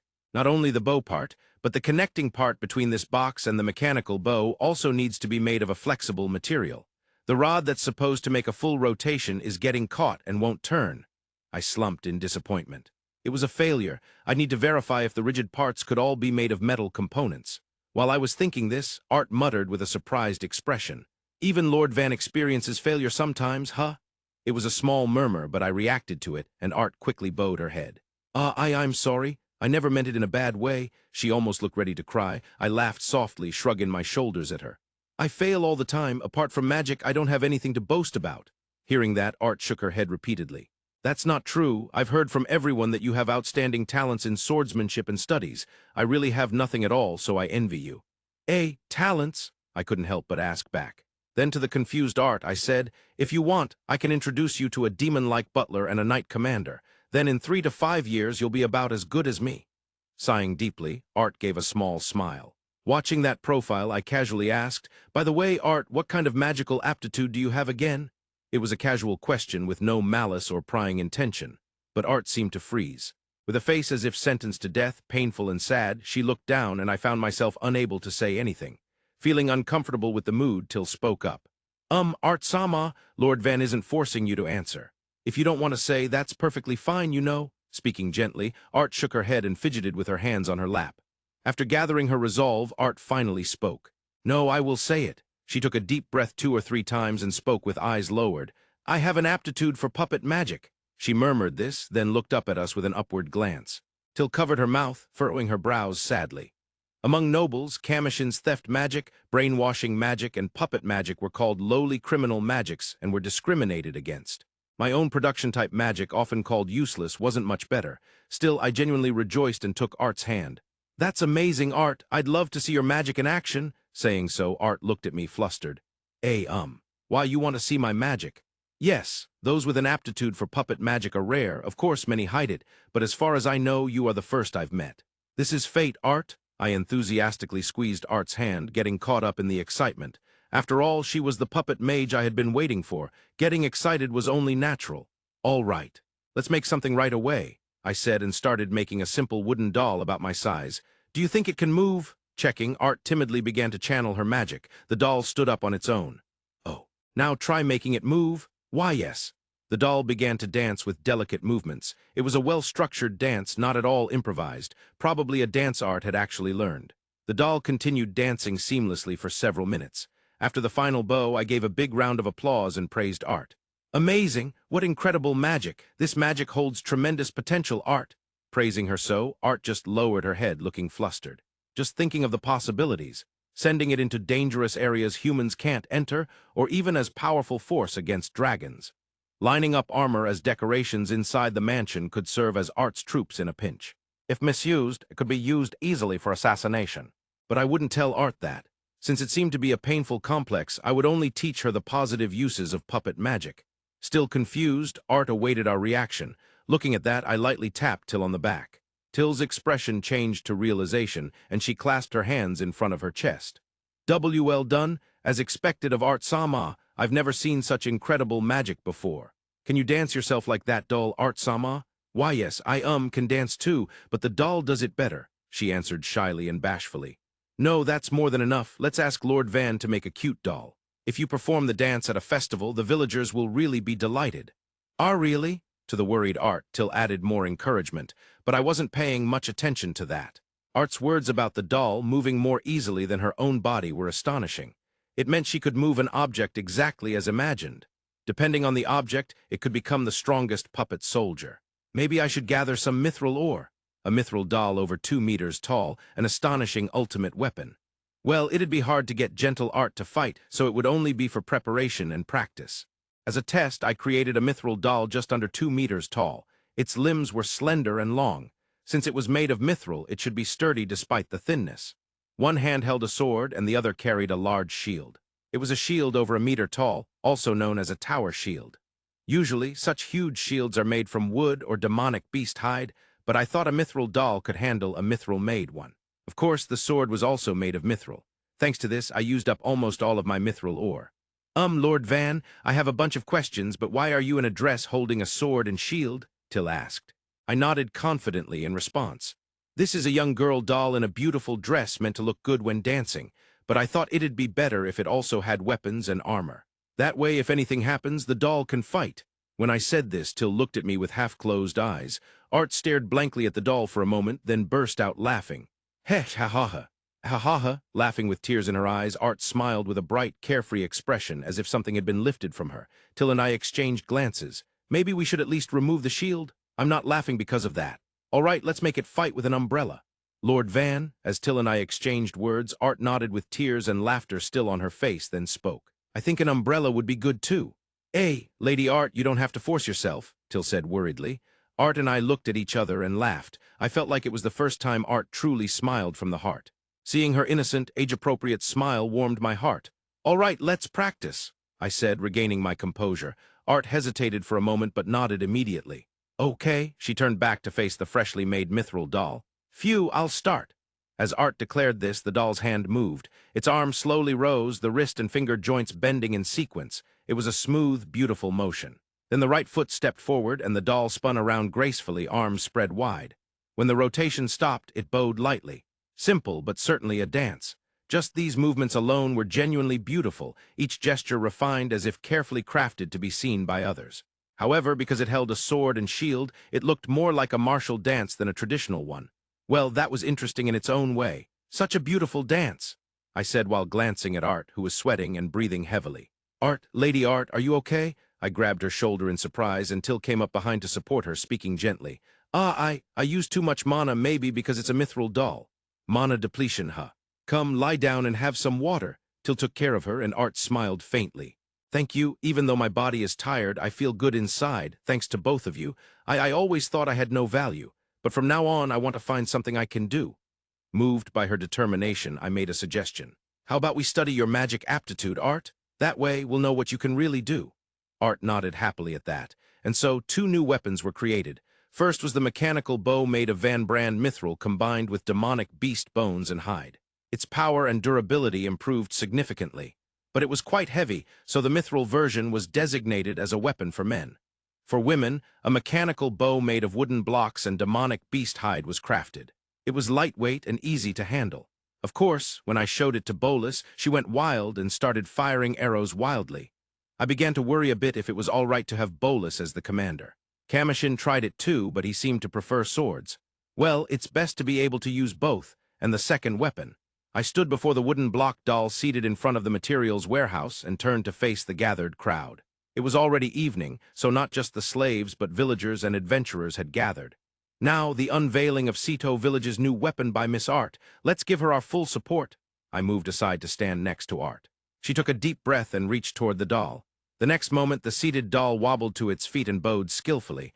The white doll wore a dress, shoes, and even a round hat. It looked truly human. Whoa, it's like it's alive. But that's puppet magic, right? Didn't stories spread long ago about them turning blades against the Wang family and nobles? Among the amazed voices, a few whispered negative impressions. Art's hand trembled slightly at those words. Various bad rumors circulated about magic aptitudes feared and shunned by the nobility and royalty. Some stemmed from mere prejudice, others from actual past incidents. For example, Kamushin's aptitude for theft magic. It's shunned because of a past incident where a slave-turned-thief used this magic to form a huge bandit group. There are other stories of merchants who used theft magic for various crimes. Puppet magic aptitude is similar. Whenever assassination stories involving nobility arise, puppet magicians almost always come up too. Worse, even when none are found, rumors spread about puppet or brainwashing magicians manipulating criminals behind the scenes. Because of this, discrimination against those with this aptitude runs deep. At only 10 years old, Art understood this well. She must be frightened imagining how people would see and treat her now. Feeling the growing unease and fear, I clapped my hands loudly and spoke out. Come on, don't think that lifeless dolls can only bow like that. Miss Art's dolls can perform stunning dances you've never seen before. Looking at Art, she tightly closed her lips and lifted her head. Then the doll slowly crouched and gently spun once on the spot. Maintaining a low stance, it twirled while moving sideways and softly jumped up. The dress's skirt swayed and the outstretched limbs moved gracefully. Everyone held their breath, captivated by the doll's dance. The delicate performance flowed seamlessly for 2 to 3 minutes, ending with the doll kneeling and bowing its head. The crowd was speechless, especially the villagers who had rarely experienced much entertainment. Their eyes shone brightly. Watching their reaction, I applauded and spoke. That was a magnificent dance. Miss Art possesses a wonderful magical aptitude that breathes life into lifeless things. Though it pains me to say that the gentle and modest Art must fight, in times of need, this doll will stand on the front lines and fight without running away, even against dragons. As I applauded, Art looked back at me with tears in her eyes, then bowed deeply to the audience. Such beautiful movements. Why, yeah, if Lady Art controls it, it might be reassuring. Such words were heard, and smiles gradually increased. To seal it, I clapped my hands loudly again and said, "All right, everyone, let's give a big round of applause." Right after I said this, hesitant applause and cheers began to rise, turning into thunderous cheers within 10 seconds. Overwhelmed by the roaring applause and cheers, Art clung to me and cried uncontrollably. We held a barbecue party, using Arte's puppet dance as entertainment. Where did all the initial confusion and fear go? Everyone happily enjoyed their meal while watching the puppet dance on the makeshift stage.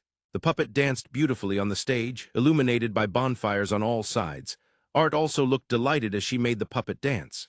"Is your mana okay?" I asked, and Arte nodded with a bright smile, sweat glistening on her forehead. "It's fine. Compared to moving a mithril puppet, manipulating paper is easy," Arte answered excitedly, and indeed the puppet moved with plenty of vitality. "Is it the material? If it was difficult because it's metal, maybe a higher specific gravity makes it harder for mana to flow."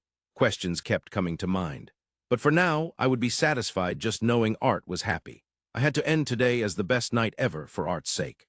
With that thought, I brought up topics to keep her entertained, and we laughed together late into the night. The next day, as the villagers groggily headed to work, exhausted and hungover from last night's excitement, one of the villagers watching the highway reported in. "Lord Van, some amazing carriage is coming." "An amazing carriage?" I tilted my head, and Ort's group, who happened to be passing by, turned around.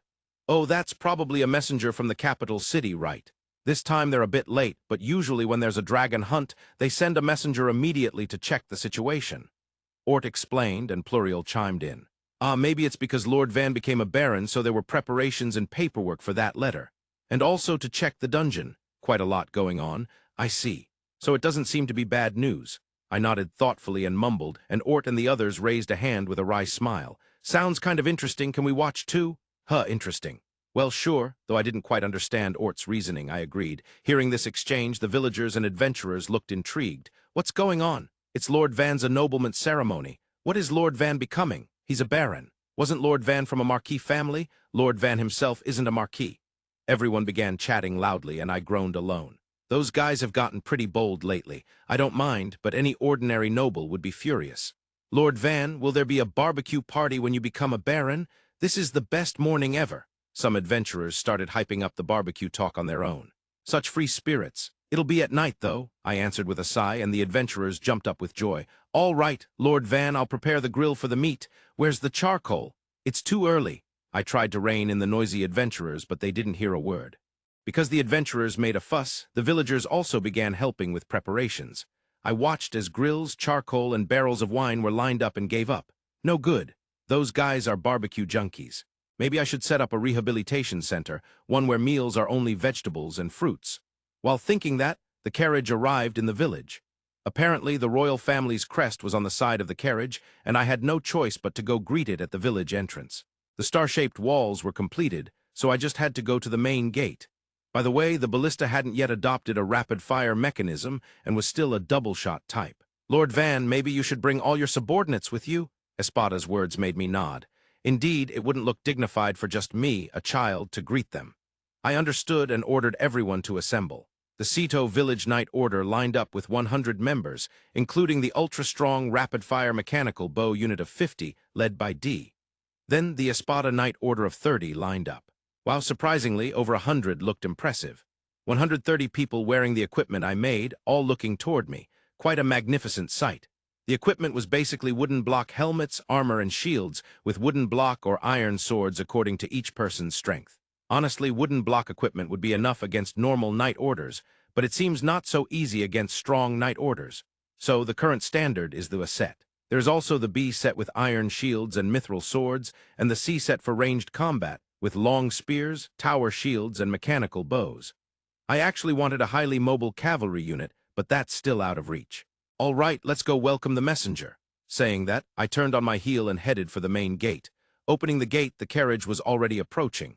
Leading were the carriage and 4 cavalrymen, and behind them were soldiers in matching armor. Quite a threatening sight. "Maybe they sent extra forces because this is a frontier where dragons appear," I muttered while tilting my head when the lead cavalry spurred his horse forward. "Maybe he's trying to make an appointment. Well, I guess I'll clear time for this Baron Van." The cavalryman approached me confidently, then dismounted and removed his helmet. A beautiful long blonde hair fluttered out. Baron Van Nefertio." It was Viscount Panamera Carrera Cayenne who appeared. Panamera grinned defiantly and looked down at me. "Oh, Lord Panamera, long time no see." Surprised, I couldn't react much and gave a curt greeting. Maybe dissatisfied with that, Panamera frowned. "What's this, boy? That's a pretty cold reaction. Got yourself a girl or something?" A witty joke. but I was more curious how Panamera's dynamite body could fit in that armor. I've become closer with Arte since before, I said, and Panamera glanced back at my side. Arte smiled and bowed her head. Long time no see, Lord Panamera. How have you been? Her carefree smile made Panamera blink unusually, then look back at me. Boy, what kind of magic trick is this? Or could it be brainwashing magic? How could such a change happen in just 2 or 3 months? Panamera asked in amazement, but I was at a loss. Well, I wonder why. I just taught Arte how to use magic properly since she lacked confidence, and told her how wonderful her magic really is. That's probably it, no matter how you look at it, Panamera said with a strange expression at my answer, then laughed softly. Ha ha, quite the playboy, huh? This is going to be fun. Panamera chuckled, shaking his shoulders, when a deliberate cough came from the carriage. Oh, did we talk too long? Panamera muttered that and turned to the carriage behind him, kneeling. Now bow your head, Baron, before His Majesty. Reflexively, I knelt and bowed my head. His Majesty, just as I was surprised, a solemn, low voice rang out. You are Van Nefertio. I am Dino Enzola Berlinate, King of the Kingdom of Scuderia. You have newly joined the nobility as a baron. Strive to show works that benefit the country. With your strength and wisdom, our nation will grow stronger. We have high expectations. Listening to the king's sudden words, I was completely confused. No, the king shouldn't have left the capital city, and especially not to come to a newly ennobled baron. Interesting, this has become quite intriguing. For the first time in a long while, I could not suppress my excitement. Sergio, this will be a good lesson. For the next 3 months, govern the country in my place. Your Highness, this is splendid news. Opportunities like this rarely come around. As the Prime Minister Arte and I said this, I looked at my eldest son Sergio, who had just turned 17 a few days ago.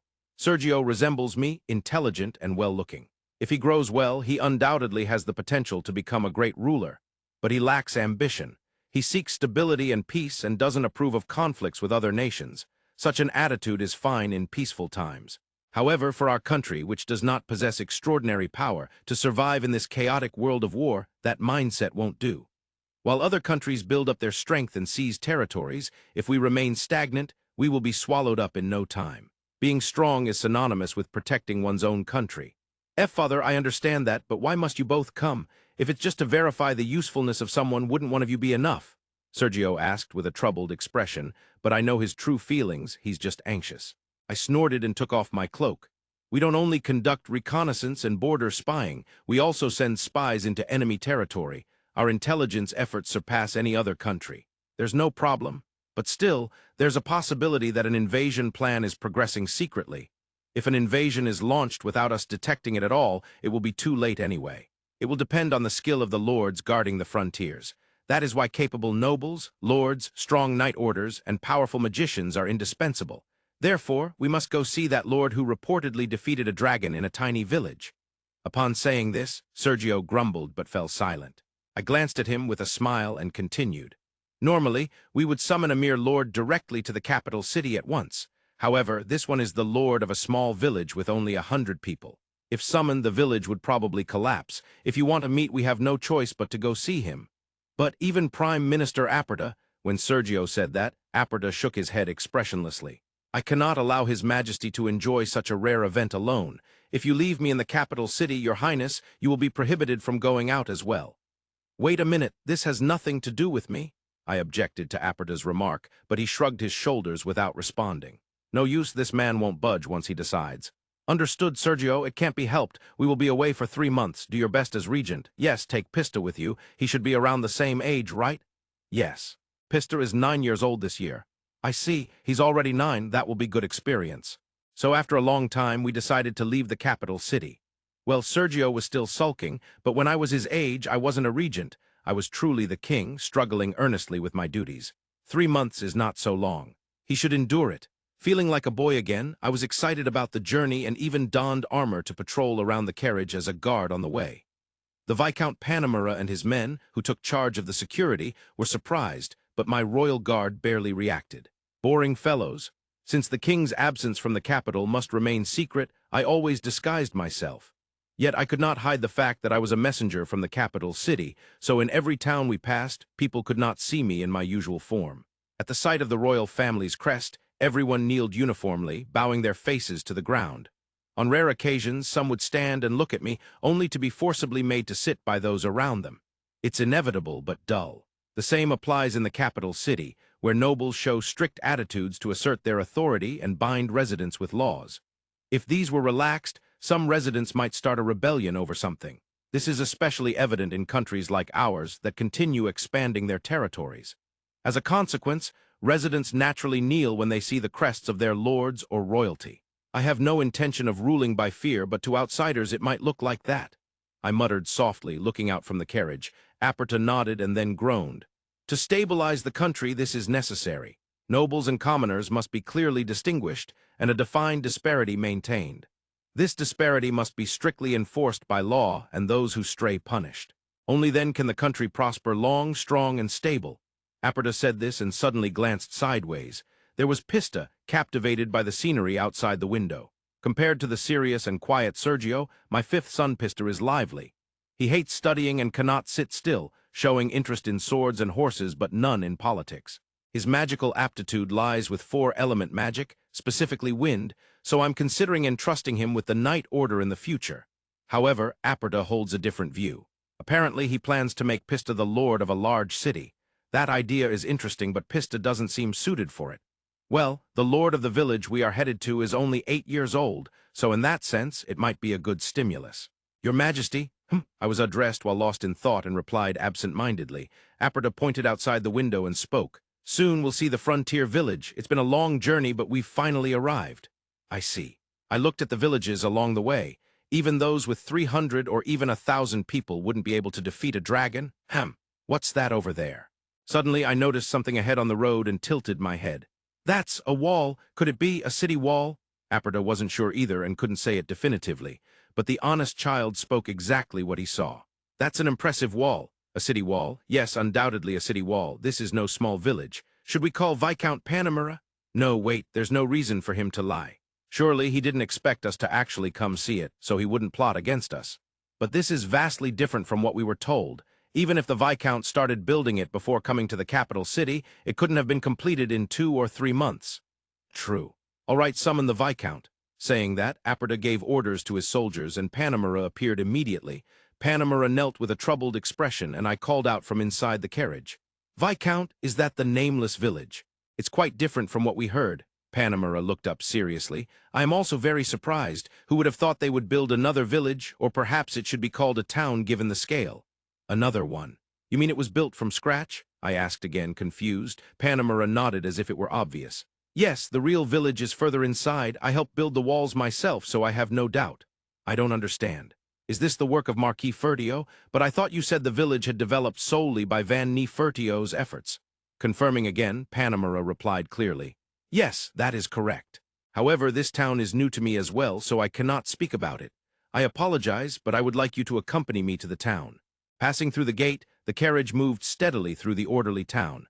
The soldiers marched in 4 rows, careful not to get in the way. The town was clearly sectioned off, and the buildings carried architectural styles reminiscent of some foreign country. It was hard to believe a child had designed this. Perhaps the subordinates included a foreign architect. Another thing that caught my attention was the rather tense atmosphere among the townsfolk. Though their clothing was inconsistent, their weapons appeared well used. They gave the impression of a ragtag group of troublemakers, likely mercenaries or adventurers. I had seen towns full of adventurers before, but it was rare to see one with so few ordinary people. While they mostly kept to the sides of the road, some sat awkwardly on the street or crouched. Having mostly seen people kneeling with their faces to the ground, this was quite an interesting sight. Some soldiers radiated a tense atmosphere, but it seemed the brash crowd didn't care in the slightest unless they had exceptional courage. The town was small, and we soon reached its edge, but having heard it was a village of about 100 people, it felt quite spacious. For such a frontier village, having 20 or 30 huts about the size of stables would have been considered a luxury. By that standard, this place could easily be called a fortress city. However, Panamera passed straight through the town and left without stopping. The gate opened, and we proceeded at the front, returning to the main road. Then Panamera returned beside our carriage and spoke. The village seems to be over there. Well, just like the town earlier, this scenery doesn't match anything in my memory. With a face that looked like he was trying to hold back laughter, Panamera pointed ahead to where the carriage was headed. Pressing my face to the window, I looked out. Could it be a fortress? Wow, it's huge, Pista, unable to hide her excitement like a child, shouted out. Indeed, I too was quietly overwhelmed despite my frustration. After passing through what seemed like a decent town, a massive, bizarrely shaped wall and towers appeared. Anyone would be speechless. This is quite something. Honestly, there's no doubt it's more impressive than Personom Fortress, which is the key defense for this area. Don't say that, Prime Minister. Although this isn't an official occasion, it would be troublesome if rumors spread that Personom Fortress, a great work of the previous king, is inferior to a frontier village.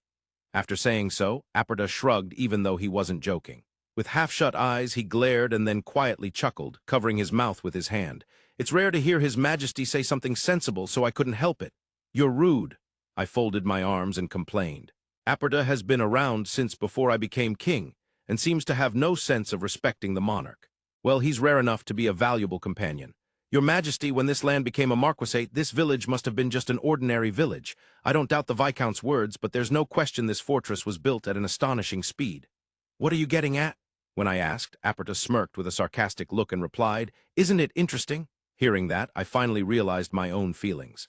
That's right. Deep down, I was greatly anticipating this and wanted to head to that fortress immediately. Though I was acting calm and composed in front of Pista as a proper monarch, in truth I wanted nothing more than to see the fortress right now, to question how the walls were constructed and how they defeated the dragons. Recognizing this, I couldn't help but laugh. Ha ha ha ha, indeed, this just got interesting. Now the fortress is right ahead. I want to ask about everything they did. Either way, it's valuable information. Laughing, I said this, and Arte chuckled softly and nodded. Finally, His Majesty has returned. I thought perhaps you were overwhelmed and intimidated by the fortress's grandeur. Don't be stupid. I was just thinking deeply about the unexpected situation. I retorted firmly to Arte's light teasing, and he smiled quietly while looking straight ahead. The walls were right in front of us. Approaching closer, I noticed they were lower than those in the capital city, but clearly well-made. The joints were almost invisible, and the stones were evenly colored. The large double gates were decorated with detailed ornaments. If money was no object, and tens of thousands of laborers were available, perhaps it could be built in about a year.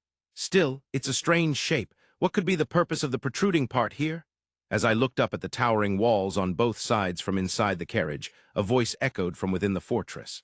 "Open the gates! Open the gates!" Following the shout, the gates were opened from the inside with surprising speed. Behind the gates stood what appeared to be a well-equipped knight order. In the center were butlers, maids, and children. There were 3 children, and the one in the middle might be Baron Van. Panamera, who seemed to know them, stepped forward alone, got off the horse, and exchanged a few words. No, it was more than a few. The conversation was lively. To keep the king waiting like this, Viscount Panamera really had some guts.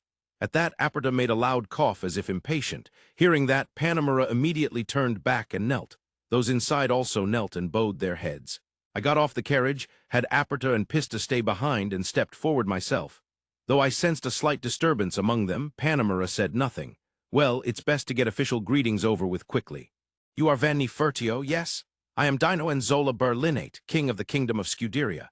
You have been newly ennobled as a baron, joining the ranks of the nobility. Strive diligently and work for the benefit of the kingdom. With your strength and wisdom, our country will become even greater. I have high expectations." I first looked down at the boy who seemed to be Van Nefertio and conveyed the ennoblement. Then I reported what had been told by the Adventurers' Guild. "Also, I have heard that a dungeon has been discovered within your barony. The guild's investigation team will arrive soon. When they do, you are to truthfully report everything. Reports to the guild are also reports to the kingdom. Lies and deceit will not be tolerated." I spoke these important words as king, but the main topic was yet to come. I opened my mouth once more. "Finally, your report on the forest dragon's defeat and the kingdom's auction listing was truly remarkable. Normally, a marquisate's night Marquis investigator would be dispatched, but due to the unusual location and circumstances, I have come personally to confirm. You will answer all questions accurately. Any objections?" Baron Van quietly lifted his head and spoke. "Yes, I swear to speak everything honestly, but I have one request." "What is it?" "A request." Surprised by the boy's mature answer, I asked again. Van looked me straight in the eyes and smiled apologetically. "I will show you everything, but if your Majesty does not believe me, it becomes a lie. I hope you will make an effort to believe me. ... Interesting fellow, I promise you that." Suppressing the sound of Arte's laughter, I replied. He looked to be of a respectable age, but was full of strength. That was the impression I had when I saw King Dino, the ruler of the country. By the way, standing behind him was Prime Minister Marquis Arte, who had a slender and somewhat mean-looking demeanor. For some reason, he kept wearing a sly grin, which was quite unsettling. And then there was another person, an exquisitely handsome boy who could easily be mistaken for an elf. The boy, who looked around with curiosity, clearly bore the blood of King Dino. His name was Pista en Subordinate. A prince, huh? Damn it, he'd look great riding a white horse, and that made me jealous. Thinking that, I led the king as he immediately ordered me to show him around the village. First, we headed to the Origo Tower, the watchtower at the entrance of Ceto village. "It's quite tall," King Dino remarked. "It's at a high altitude, so it's useful for getting a full view of the village," I replied. The king said, "I see," and silently followed. His entourage consisted of Arte, Pista, a stern-looking man who seemed to be the captain of the royal guard, and Panamera. On my side were Till, Commotion, Arte, and D. Espada looked like he would die if he had to climb the tower due to his poor stamina, so I had him stay behind. Breathless, we reached the observation deck where we could see widely around us. The sky was almost cloudless, and the view was superb. The highway and grasslands stretched out before us, with a forest and a majestic mountain range visible in the distance. There was also the newly built adventurer town, a neat star-shaped fortress wall, and the square fortress city in the center. Beyond that was the lake where Apcaluru lived. Looking at it all again like this, it surprisingly looked like it could work as a tourist destination. Maybe I should introduce it to King Dino as a tourist spot. Well, the small village you can see from here is Ceto village, where I initially became the lord. When I first arrived, it was full of wooden fences and dilapidated houses, but now it has a decent level of defense. The castle walls, gates, and moat are the key defensive features, and the ballista installed atop the walls serve as the main offensive element. Ballista, huh? Some castles and forts have them as a defense base, but I don't think they're that practical, King Dino said. Arte, who was also out of breath, nodded in agreement. That's right. Ballista are designed to attack targets of a certain size and distance, but the reload time after firing is not negligible. They're not exactly easy to handle. Despite expressing negative opinions, King Dino and Arte looked at us as if they were watching something interesting. I wondered what they were expecting. Well then, let's try it out. With that preamble, I looked down at the castle wall.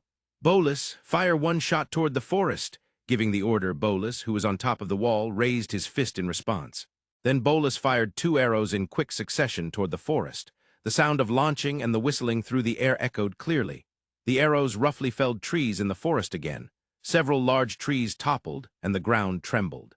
To be honest, it was quite plain. It might be more impressive if armored lizards came, but that rarely happened. That's what I thought, but surprisingly the gallery's excitement rose. Indeed, the power and range are astonishing, and firing 2 shots consecutively is unexpected. This is interesting. Being able to attack that much without relying on top-class archers or magicians is wonderful. The two were clearly enthused. Incidentally, Pista was also delighted by the view of the walls and the ballista. Good, this is a solid start. So what else is there? Anything else? I asked back instinctively at King Dino's question. That was about it for village defense. There wasn't much else. While I was at a loss, Arte cleared his throat lightly and pointed to the ground. For example, from our perspective, that star-shaped fortress wall is also peculiar, isn't it? Ah, the star-shaped fortress. That was devised to maximize the effectiveness of the ballista. The 6 triangular protruding walls on the outside are wide and cover left and right to increase defense.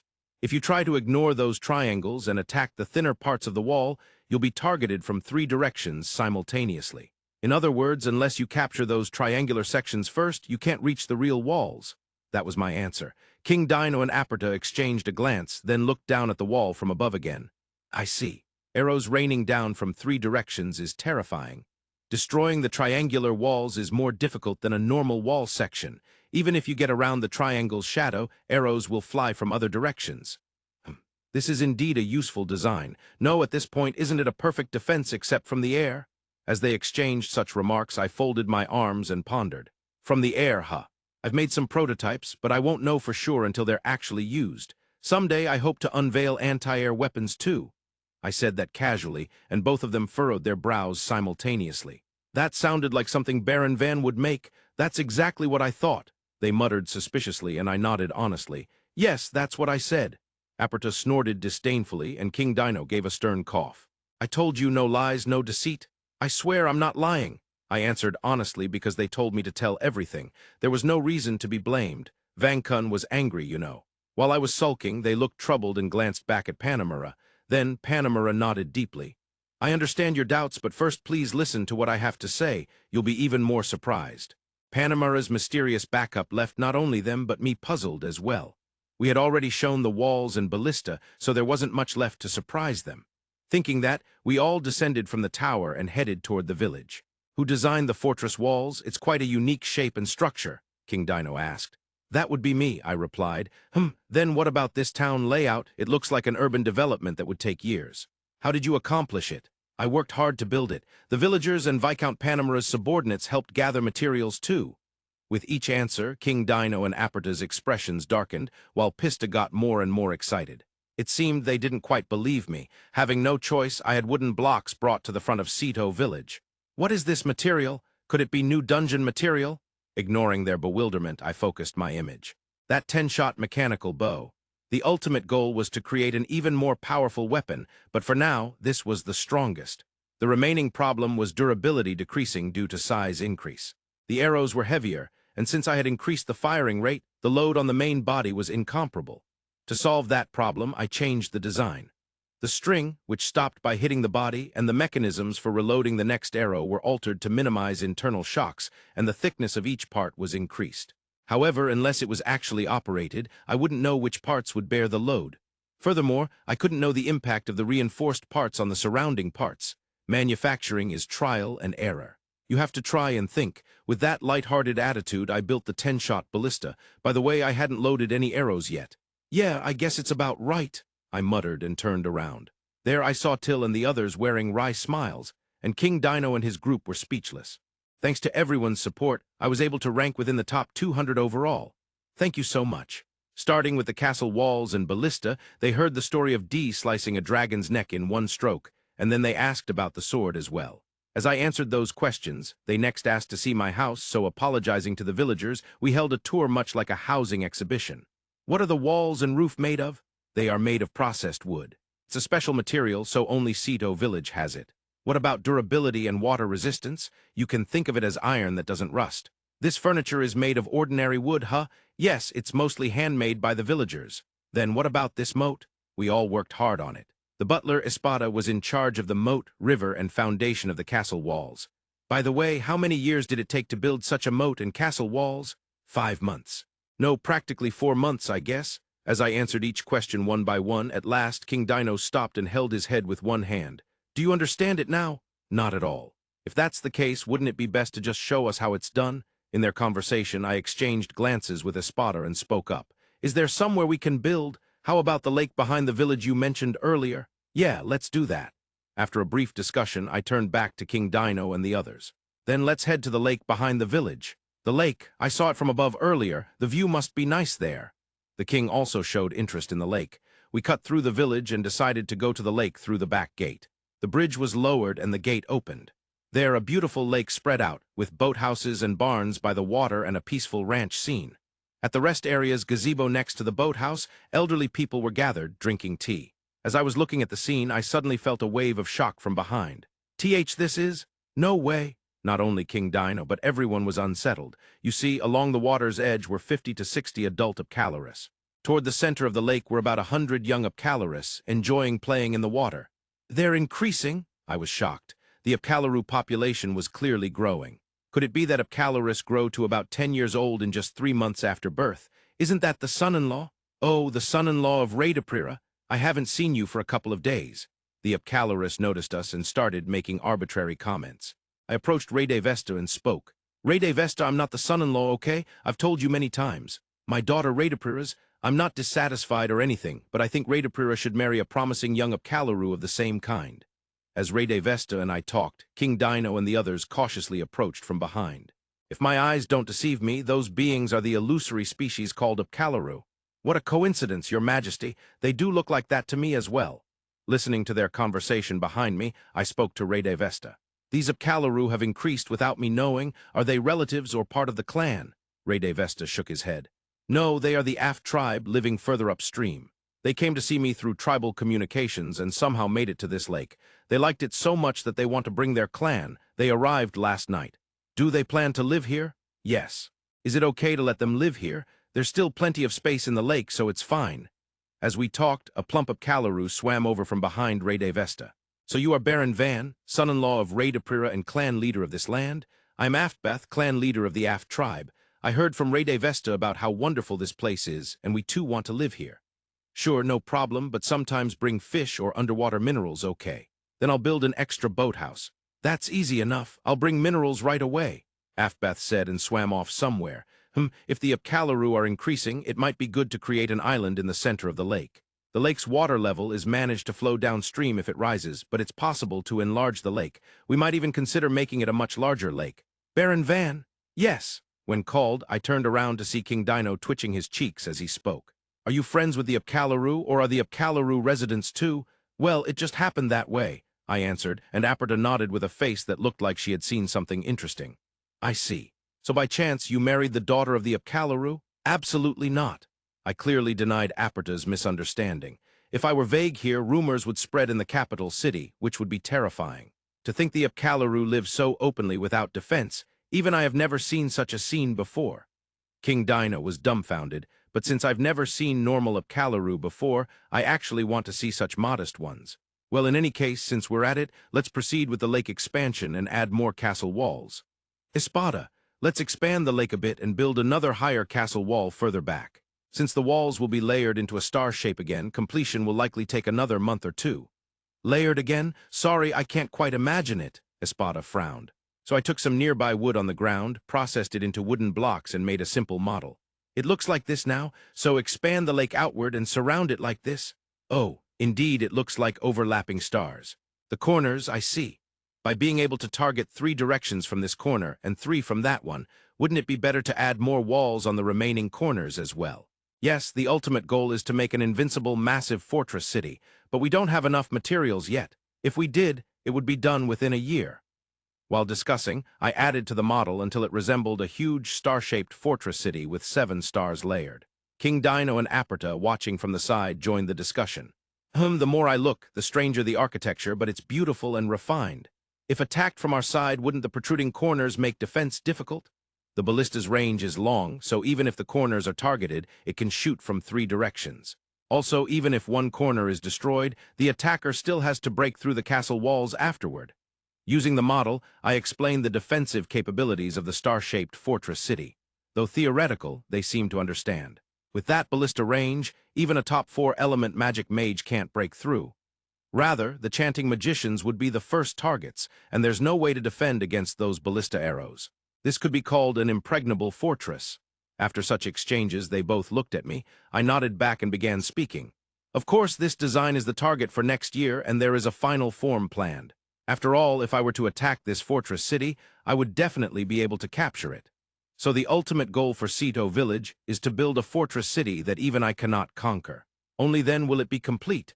When I said this, their eyes and mouths opened wide in shock, frozen in place. Can we really call this a village? Your Majesty, I apologize, but this village may have already surpassed the capital city's defensive capabilities. No, never mind.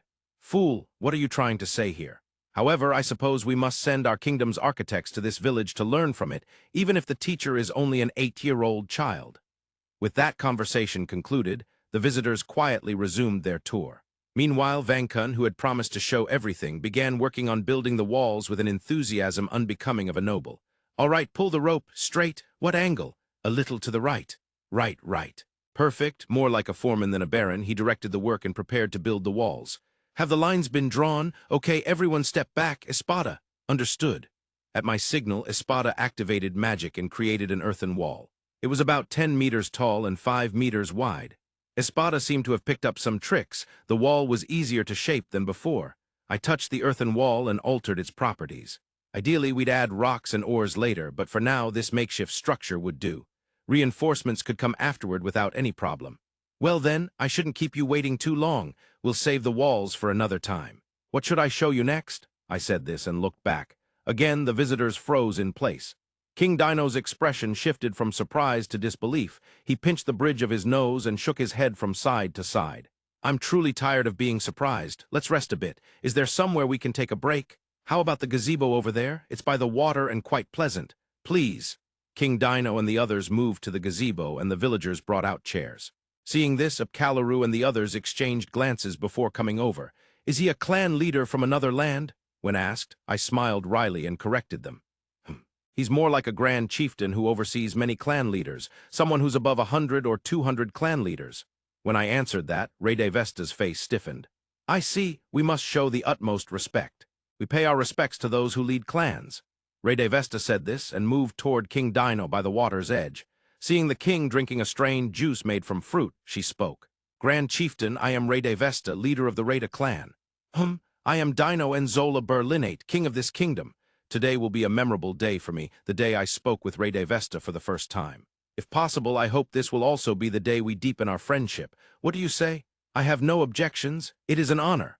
Vesta responded with a magnanimous nod to the king's surprisingly respectful greeting. It was hard to tell who held the higher status. Or perhaps, since Apcaluru and the humans were involved, there was no real hierarchy. Vesta, son, is there anything interesting you could offer as a gift? I asked from the side. Vesta placed her hand on her chin and looked down, then quickly lifted her face. In that case, I will give you a rare stone from our land.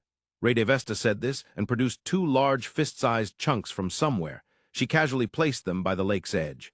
The chunks were a dull golden color, a strange gleam like gold tinted with red. Curious, I picked up one and examined it. Suddenly, the king and others gasped in astonishment. This is orichalcum? Hearing that, I was startled as well and took a closer look at the ore. Orichalcum, the legendary metal known as the metal of the gods.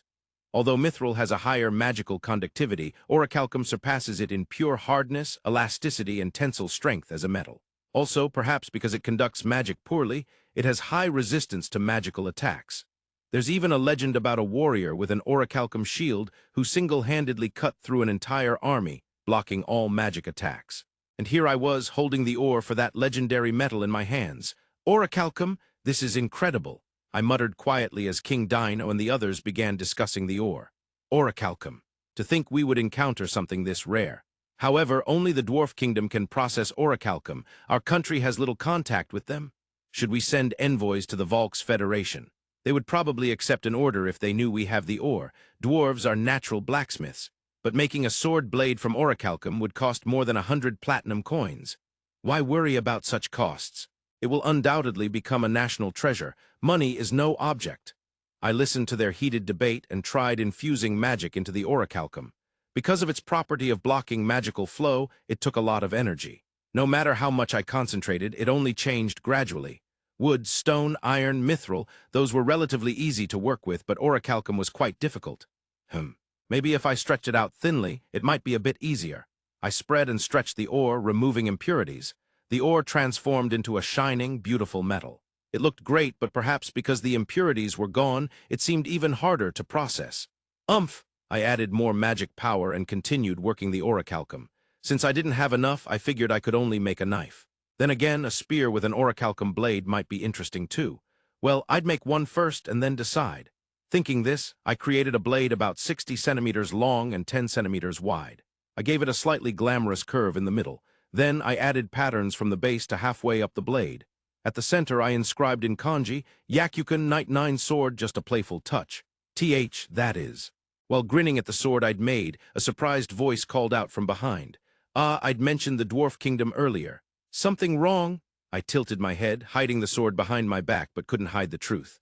Did it look like you just made a sword from orichalcum ore? Baron Van, did I not say I never lie? Arte and King Dino approached with bloodshot eyes. You can make swords from the orichalcum ore just now? I don't even understand what you're saying. Wanting to avoid trouble, I instinctively tried to cover it up. Then King Dino frowned and spoke. If you have requests, I will listen. I promise to pay you enough to make you speak honestly. Fortunately, the king said exactly what I wanted to hear most. Even stubborn Vankun had no choice but to be honest. In that case, please give me permanent residency in this village. I promise not to tell me to leave no matter what. Please, when I said that, not only King Dino and Arte, but the people around blinked in surprise. Why? If you come to the capital city, regardless of your noble title, you will be favored in many ways. King Dino furrowed his brow and said so. That was close. I almost got summoned to the capital and made to work hard. I want to make this place livable and live here comfortably. Praise slow life. With that thought, I refused King Dino's offer. If I leave this land, who will protect the people, ensuring they have food, clothing, and shelter without hardship and can live peacefully? That is the Lord's duty. Therefore, I have an obligation to enrich this land. When I said this firmly, King Dino looked stunned. I borrowed a famous saying I had heard somewhere as an excuse, but King Dino and the others judged me to be serious. Even some of the villagers watching from afar had their tear ducts burst. Compared to my own children, whom I gave the best education to, it's hard to believe this is a child. So this is what they call a prodigy? To be honest, he's probably far superior to most lords at this stage. That said, opposing his majesty is a matter of judgment. For Baron Van, who was ennobled and given this land as his territory, it's fair to say everyone around him is an enemy. Considering the scenario of turning his majesty into an enemy under these circumstances, it's safest not to oppose him. Arte spoke these frightening words, "Enemies all around. That's right, I'm now a lord with a territory." Regardless of form, until now, I had been under the protection of my father, Marquis Fertio. So even after being assigned to this former count's territory, no one had bothered me. But now it's different. I might even face trouble from my own Marquis family. No, I'm sure I will. At least, it wouldn't be surprising if my two older brothers harassed me. Furthermore, this won't change even if I'm called to the capital city. After all, I was ennobled at 8 years old and favored by the king. That's bound to earn the resentment of other nobles. If things go badly, there could even be poisoning. Evil nobles might think, as long as it's not found out, it's fine, and actually do it. What a mess. If that's the case, this village is safer after all. Here, the only suspicious ones are visitors. It's unlikely some ninja-like figure would infiltrate unnoticed.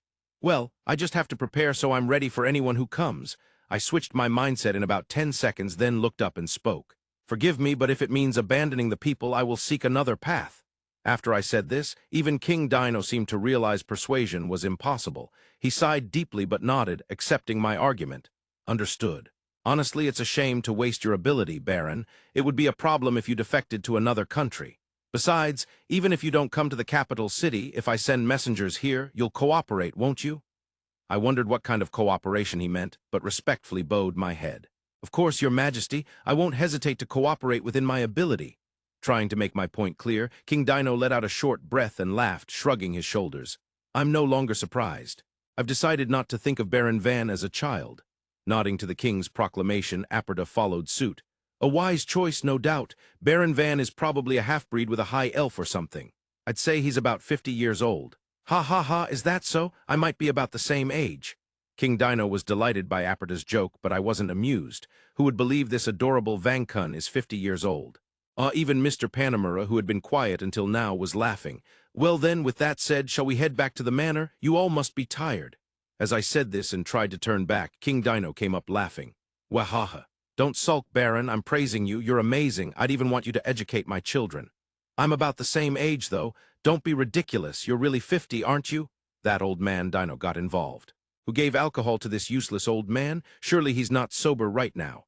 As I narrowed my eyes at him, Dino finally calmed down. Phew, I haven't laughed this much in a while. Thank you, you're welcome.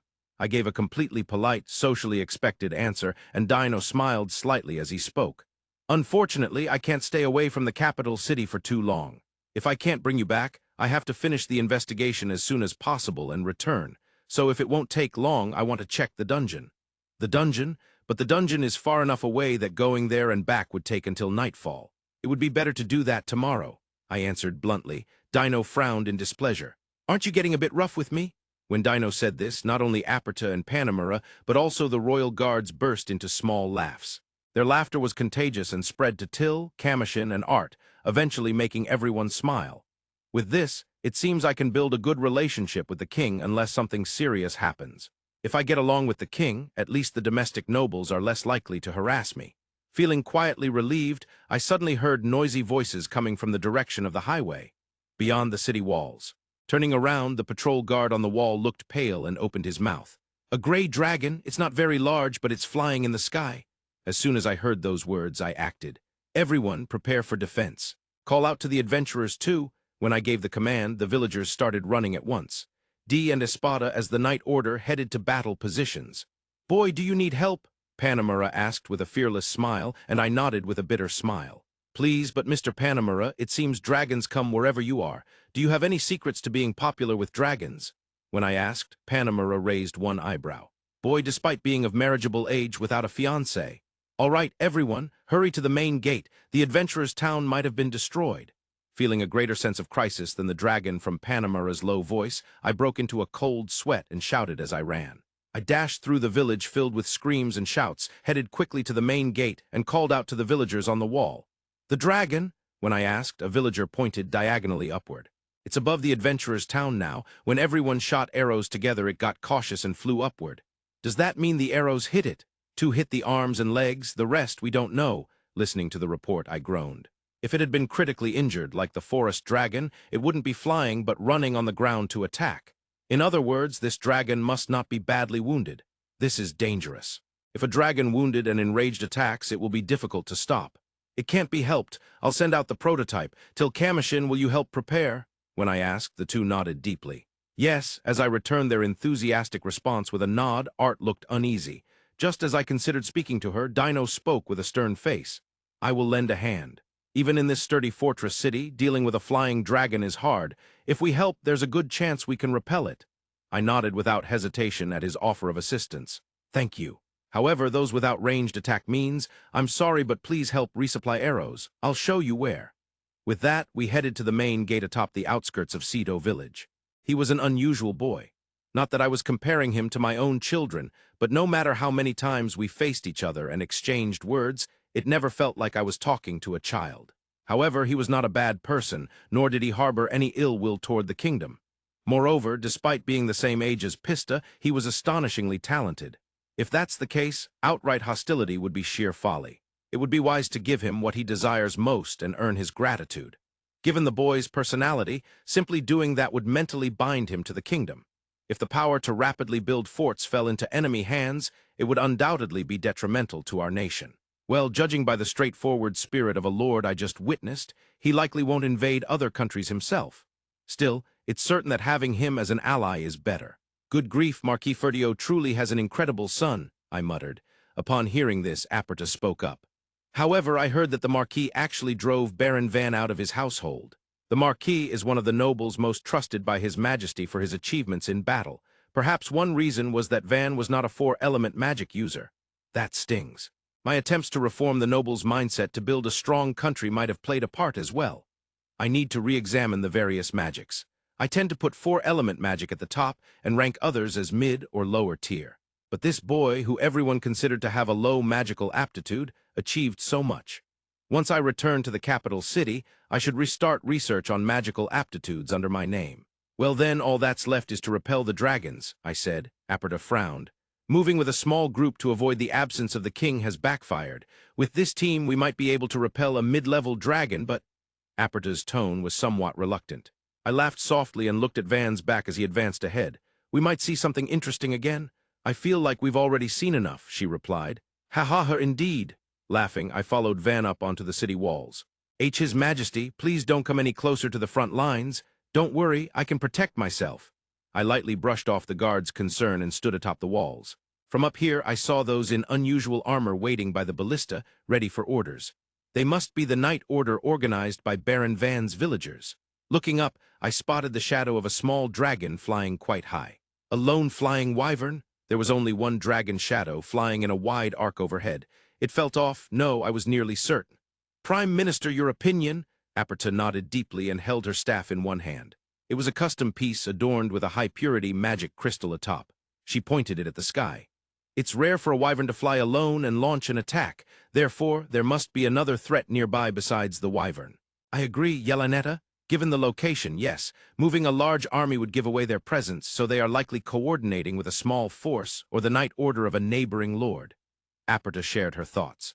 Wyverns are relatively small dragons that usually fly in groups of 5 or more, sometimes amassing up to 100 for collective hunting.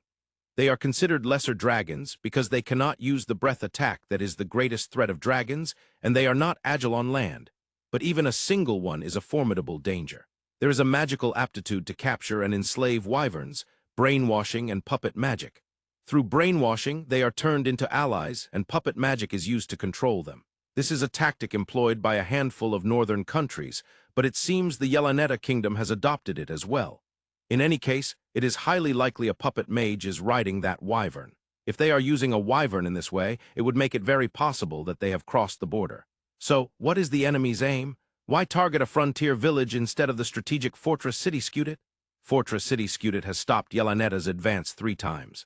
They might be planning to use this village as a foothold, though I doubt the village's inhabitants realize their current situation.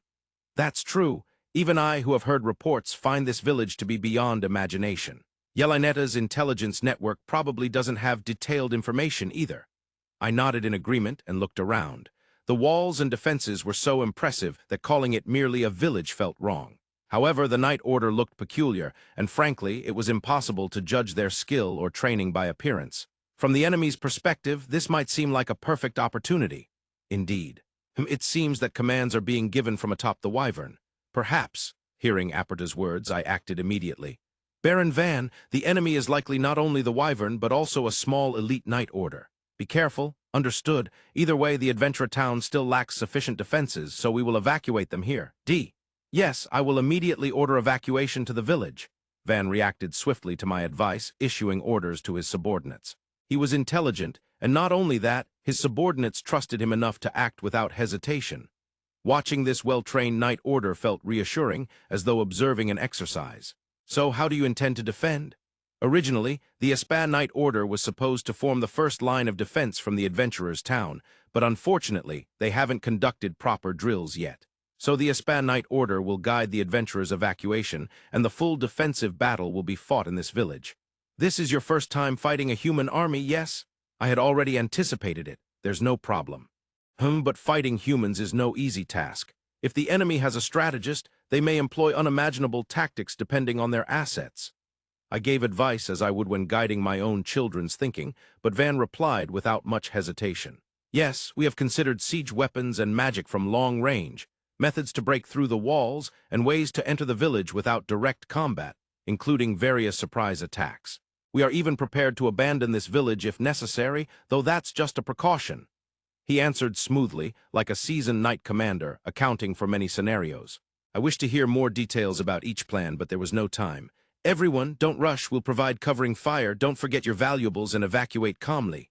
Okay? I forgot my gold coins. Where? I'll pick them up for you. Don't joke around, you idiot. Van's orders sounded oddly casual, and the adventurers responding seemed somewhat relaxed. Despite the commotion, the adventurers evacuated quickly, accompanied by what appeared to be the Espan Night Order. After accommodating them, the main gate was closed and the bridge over the moat was raised. Even without instructions, the evacuees moved without hesitation, perhaps following a prearranged plan. Even if this village were an ordinary fortress city, it would be quite difficult to capture. Though the population was small, everyone was united around Van and acted on their own initiative to protect the village. Although we can't bring the boy back to the capital city, we must devise some plan. I muttered softly and drew out my own magic crystal staff. What, a fortress city? Don't be ridiculous. No matter how you look at it, it shouldn't have been constructed yet. Saying that, the scout furrowed his brows and nodded. It doesn't seem to be on the scale of Skudit, but it is indeed a fortress city. There were supposed to be 2 villages here. Shall we check out the other village's location? Fool, we came here to conquer Skudit. We can't change our target now? Yes, my apologies. Shouting, the officer knight who had received the scout's report knelt down and apologized. Looking down at him, I clicked my tongue. I heard construction on the fortress city had begun, but to think it's already finished. I, Unimog Yelaneta, the 8th prince of the Yelaneta kingdom, personally led this mission, yet what has our intelligence unit been doing? Damn it, everyone is underestimating me. Biting my right thumb's nail, I muttered my grievances. I am already 32 years old, yet the orders I receive are only to suppress frontier villages, not important enemy bases. Though part of the plan, my brothers all have better roles and positions than I do, making it impossible to accept. His Majesty is aged, and the king's succession must be near. Yet I am not even given an opportunity. Grinding my teeth inwardly, I looked around at everyone and spoke. It's clearly impossible to build a new fortress city in such a short time. Then they must have focused on building walls to give the appearance of a fortress city. We will advance and occupy the enemy land as is. Wait. Even if it's just an appearance, having walls built will make the conquest difficult. We only have 300 men. For an assault on a base, that number is... The knight who had bowed in front of me raised his head to voice his objection. Silently, I lowered my chin and kicked the knight's head. Pathetically, the knight groaned, nose bleeding. How rude. Were you even listening? Those walls are just for show. We must strike before it fully functions as a fortress city. Don't you understand that? Why, yes, understood. Watching the knight bow while covering his nose, I let out a deep breath and raised my head. What about the aerial reconnaissance? There were no people in the nearby village. It seems they evacuated to the fortress city further in. So that town with the walls is the target village, but Skudit is quite far from here. To evacuate? That's what it must be. From the reports from the Wyvern, it seems the fortress city is located behind the village. Interrupting my words, one of the knights started spinning his own theory. Annoyed by his disrespect, I clicked my tongue in response and spoke. Fools, look at those walls. It must have taken at least a year or two to build. Even if they mobilized people foolishly to shorten the period, it should have still taken half a year. Besides, what's the point of building another town so close? Answer me. No, there isn't any. I admonished the idiots who couldn't think for themselves, and the knight bowed deeply. Originally, the aerial reconnaissance report was one-sided and only gave a rough outline. That's because of the situation in the air. The puppeteer magicians riding the wyverns risk losing control and being thrown off if they let their guard down. Hence, they must constantly flow mana above a certain level, making it impossible to give detailed reports. Moreover, when controlling living creatures, issuing commands against their instincts consumes a lot of mana. In other words, commanding the wyvern to charge the walls violently for a break-in is difficult. Even so, these are supposedly some of the kingdom's top puppeteer magicians, which is useless. It's unacceptable for commanders to be confused by such fragmented information from those incompetent magicians. The true commander must judge multiple pieces of information, select the best, and always execute optimal actions. Thinking all this through, I sighed and shook my head. Why am I, so brilliant, treated so coldly? There must be many who envy talented people like me. No matter what, I must break through this fortress city and prove my abilities. Saying this, I turned to face my troops. Listen well. According to the Wyvern's report, some villagers have left the village to evacuate. They might be aware of us. Proceed with caution? Yes. Advancing along the highway with large shields raised in caution, no attack came. We easily approached close to the walls, looked up at the gate, and exchanged glances. It's unlikely to be a trap at this point. Probably only a few villagers remained and escaped. That would be a reasonable assumption even from the Wyvern's perspective. In the end, if there isn't a seasoned night order posted, villagers running away just at the sight of a wyvern is understandable. This might be the perfect opportunity. If we can take such a base unscathed, it will definitely help with the subsequent conquest of Skudit. Now open the gates? Yes. Upon my order, the soldiers began destroying the gates. However, no matter how much they tried, not only was it not breaking, there wasn't even a crack. What is this? Lord Unamog, not even iron hammers can break it. No way. Hearing the report, I ground my teeth. It clearly doesn't look like mithril. Could it be made from materials using new demonic beasts? Come to think of it, the villagers escaped from the back, right? Then the back gate should be open. All right, everyone. Circle around. Ordering so, I began moving myself. Attack magicians, follow from the rear, heavy infantry in front, be ready for a surprise attack.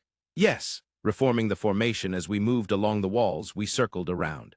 But before we reached the village's back, our steps came to a halt. What is that? Someone's voice cracked as they spoke. It's understandable to be startled. Not only were we surprised by the village enclosed by walls beside us, but beyond that village stood an even larger fortress city. No way. Is that fortress city Skudit? That can't be. Skudit is supposed to be a circular fortress city. That must be another secret military base. The soldiers were confused, loudly shouting such things. Silence. Shouting at the confused troops, I observed the fortress city from a distance. A strange shape. Should we consider that fortress city operational? There are evenly spaced objects on top of the walls. Those must be for defense. It also looks like there are people nearby. They probably plan to hide there and attack with magic. There might also be attacks with arrows or rocks. I put my hand to my chin and pondered. Such a structure wouldn't be completed in 2 or 3 years. Even with oversights, it's impossible for our intelligence unit not to discover such a fortress city. That's true. Could it be that fortress city is? We will take control. Isn't that obvious? When I said so, some knights furrowed their brows. Glowering at their dissatisfied faces, I spoke. There are no troops around that fortress city. That has been confirmed by the Wyvern's information. So first, let's assess the fortress city's defenses. If possible, we will proceed with the takeover. That should be no problem. Rephrasing it like that, even the cautious knights fell silent in agreement. Just how useless these soldiers are, I shook my head and sighed. Nothing happened even as we approached. No, there were figures moving atop the fortress walls that looked like soldiers. However, they didn't launch any attacks at all. We were at a distance where longbows should have reached by now. Yet the fortress city remained silent. We formed a formation to block any arrows with our shields, advancing cautiously. Finally, we reached a distance where we could look up at the city gate. Could it be that this fortress city isn't functioning either? The moment I said that, a voice called down from the wall. This is Baron Van's territory, Ceto Village. Please tell us where you belong. To my surprise, it was a child's voice. Moreover, the tone was so casual it was almost dismissive. Before I could laugh, the soldiers who had been wearing stern expressions burst out laughing. We had been tense about attacking a small fortress, and this was what we got. It was almost cruel to tell us not to laugh, but we couldn't just keep laughing. We were within range of longbows here. We have come to investigate this village. This village didn't have walls like these before. Why has it turned into a fortress city? I asked while mixing in some lies, trying to appear without hostility. It was just built recently. Demonic beasts appear often, so we've strengthened the defenses. Soldiers, why did you come all the way from the Yelanetta kingdom? Why do you know we're from the Yelanetta kingdom? We hadn't raised any flags, and there were no significant differences in armor. How did they figure out we were foreigners? As I was surprised, an exasperated voice came from above. Well, I was just testing you. You headed straight here from a spa town, and it seems you're not very clever, huh? Don't mock me. Get down here, don't think I'll go easy on you just because you're a child, I shouted back in anger. Then laughter erupted from the walls. The soldiers were probably mocking us. Idiot, there's an idiot here, wahahaha. If all our enemies were like this, fighting would be easier. Absolutely right, came a voice filled with contempt. GGRR? I felt dizzy with anger. All this was because they felt safe on the walls. They thought they couldn't be attacked and had grown arrogant. I took a deep breath and shouted again. You're the idiots. Wyverns can attack from the sky. Walls mean nothing. At that shout, the voices from the walls stopped. I called to the soldiers standing diagonally behind me. Order the puppeteer magician who controls the wyverns. Have them fly low and intimidate them. Once they're terrified, we'll demand their surrender. Unimog-sama, that might be reckless. Why not? I glared at the soldier who objected. He furrowed his brow and explained, if there's a four-element magician present, the wyverns might be attacked. Are you an idiot? Even if they're low rank, wyverns are dragons? Understood, the soldier replied reluctantly. A dragon flying at high speed is hard to hit. Even if it's struck by magic once or twice, it won't die. It's also a good way to gauge the enemy's strength. Why couldn't he understand something so simple? I've given the order to the puppeteer magician. Good, if they panic, they might act recklessly. Stay alert. I said that and glared at the fortress walls. I could see some movement on the walls, but they couldn't do much. At best, they might shoot longbows, but that was insignificant. Now let's see how shocked they get. As I watched, the wyvern soared in a wide arc, approaching the walls at lightning speed. Go. Let them know the terror of dragons, I shouted, laughing loudly when a voice came from the walls. Fire! At that command, a black rain poured from the sky. The black rain spread in a fan shape, seeming to envelop the wyvern. I heard the sound of slicing wind and the wyvern's groan as it lost strength and dropped altitude. It crashed headfirst roughly halfway down the wall, then fell to the ground. After a delay, the black rain slowed and began pouring down on us. Shields up, raise your shields, someone shouted, and I hurried to hide behind the heavy infantry. The next moment, there was the clash of metal, wet thuds, and countless screams coming from all directions. Confused, I crouched down in fear. The rain of attacks lasted several seconds before stopping, and I cautiously opened my eyes. What I saw shocked me. Impossible, what is this? Around me, my soldiers were lying on the ground. They groaned and screamed, perhaps few had died. Still, it was clear no one was in fighting condition. What happened? Magic! I shouted at no one in particular, but no answer came. Many who, like me, were unhurt didn't understand what had happened. Checking the fallen soldiers, their armor bore little damage. It must have been magic. But then, something strange on the ground caught my eye, and I knelt down. Flat metal pieces with four pointed knife-like tips, about palm-sized and thin, so not heavy. Looking around, I saw countless such metal plates scattered everywhere. What is this? Is this the source of the attack? I shouted, and a child's voice responded. Four-directional shuriken. It's a type of flat shuriken. They're thin and light, so I packed a ton to make four-directional shuriken bombs. We fired quite a few, so we hit you. Mission accomplished. Well, we only have 2 special ballistas that can shoot these once per shot, so we still can't handle large numbers of enemies. I heard that voice and turned around. Without my noticing, the drawbridge had silently lowered halfway open, revealing a much younger child than I expected standing in the gap. The experiment was a moderate success. The attack range was narrower than I thought. Also, some shuriken that exploded midair came back toward us. That was dangerous. We need to improve it before next time, unfortunately. The child smiled wryly and walked forward as if taking a stroll through town. Men in armor lined up on both sides and behind him, swords and shields at the ready. There was no opening, but maybe this close, just maybe, before I could think further, I was already moving.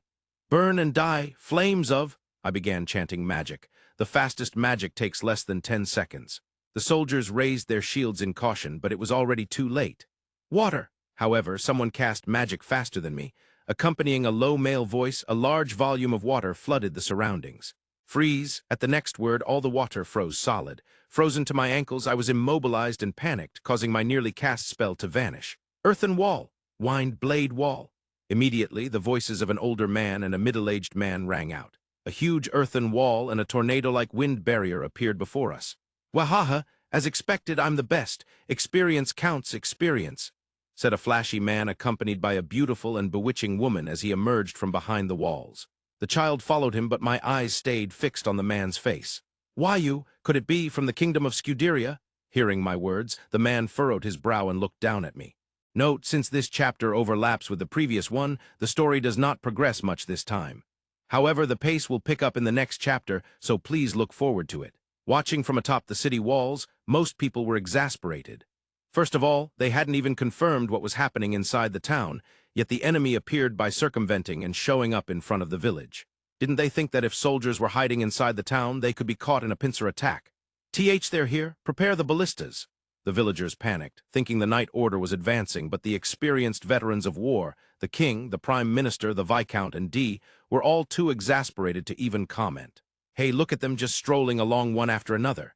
The king muttered this, and Panamera sighed. Well, we might as well cook or roast them. Shall we burn them but not kill them? Panamera shrugged and said such an outrageous thing, but no one around him objected. Still, they weren't sure if such a response was appropriate. Crossing the border without permission was undoubtedly an act of hostility, but maybe they were just incredibly stupid and were actually messengers from the Yelaneta kingdom. For now, let's at least hear what they have to say. I'm curious why they crossed the border with such a half-hearted force, I said. Hearing this, everyone else fell silent. It seemed they respected my opinion as the lord of this territory. All right, till Commotion, prepare the anti-air weapons. Lord Van, is the ballista type okay? Yes, after all, the catapult type isn't stable yet. Let's prepare all the ballista types for now. Get them ready to fire. Yes. As I gave the orders, the two quickly went to prepare. It seemed the wyverns had no intention of attacking just yet. However, the night order drew their weapons, raised their shields, and advanced. This is a tough call. Viscount Panamera, is this within range for 4-element magic? Panamera groaned at the question. It can reach, but chanting and casting take a good amount of time before the spell lands. Against humans, that much time allows for countermeasures. The number of uses is limited at long range. Realistically, it's more effective within about 100 meters. In battle, we must assume the enemy also has 4-element magicians.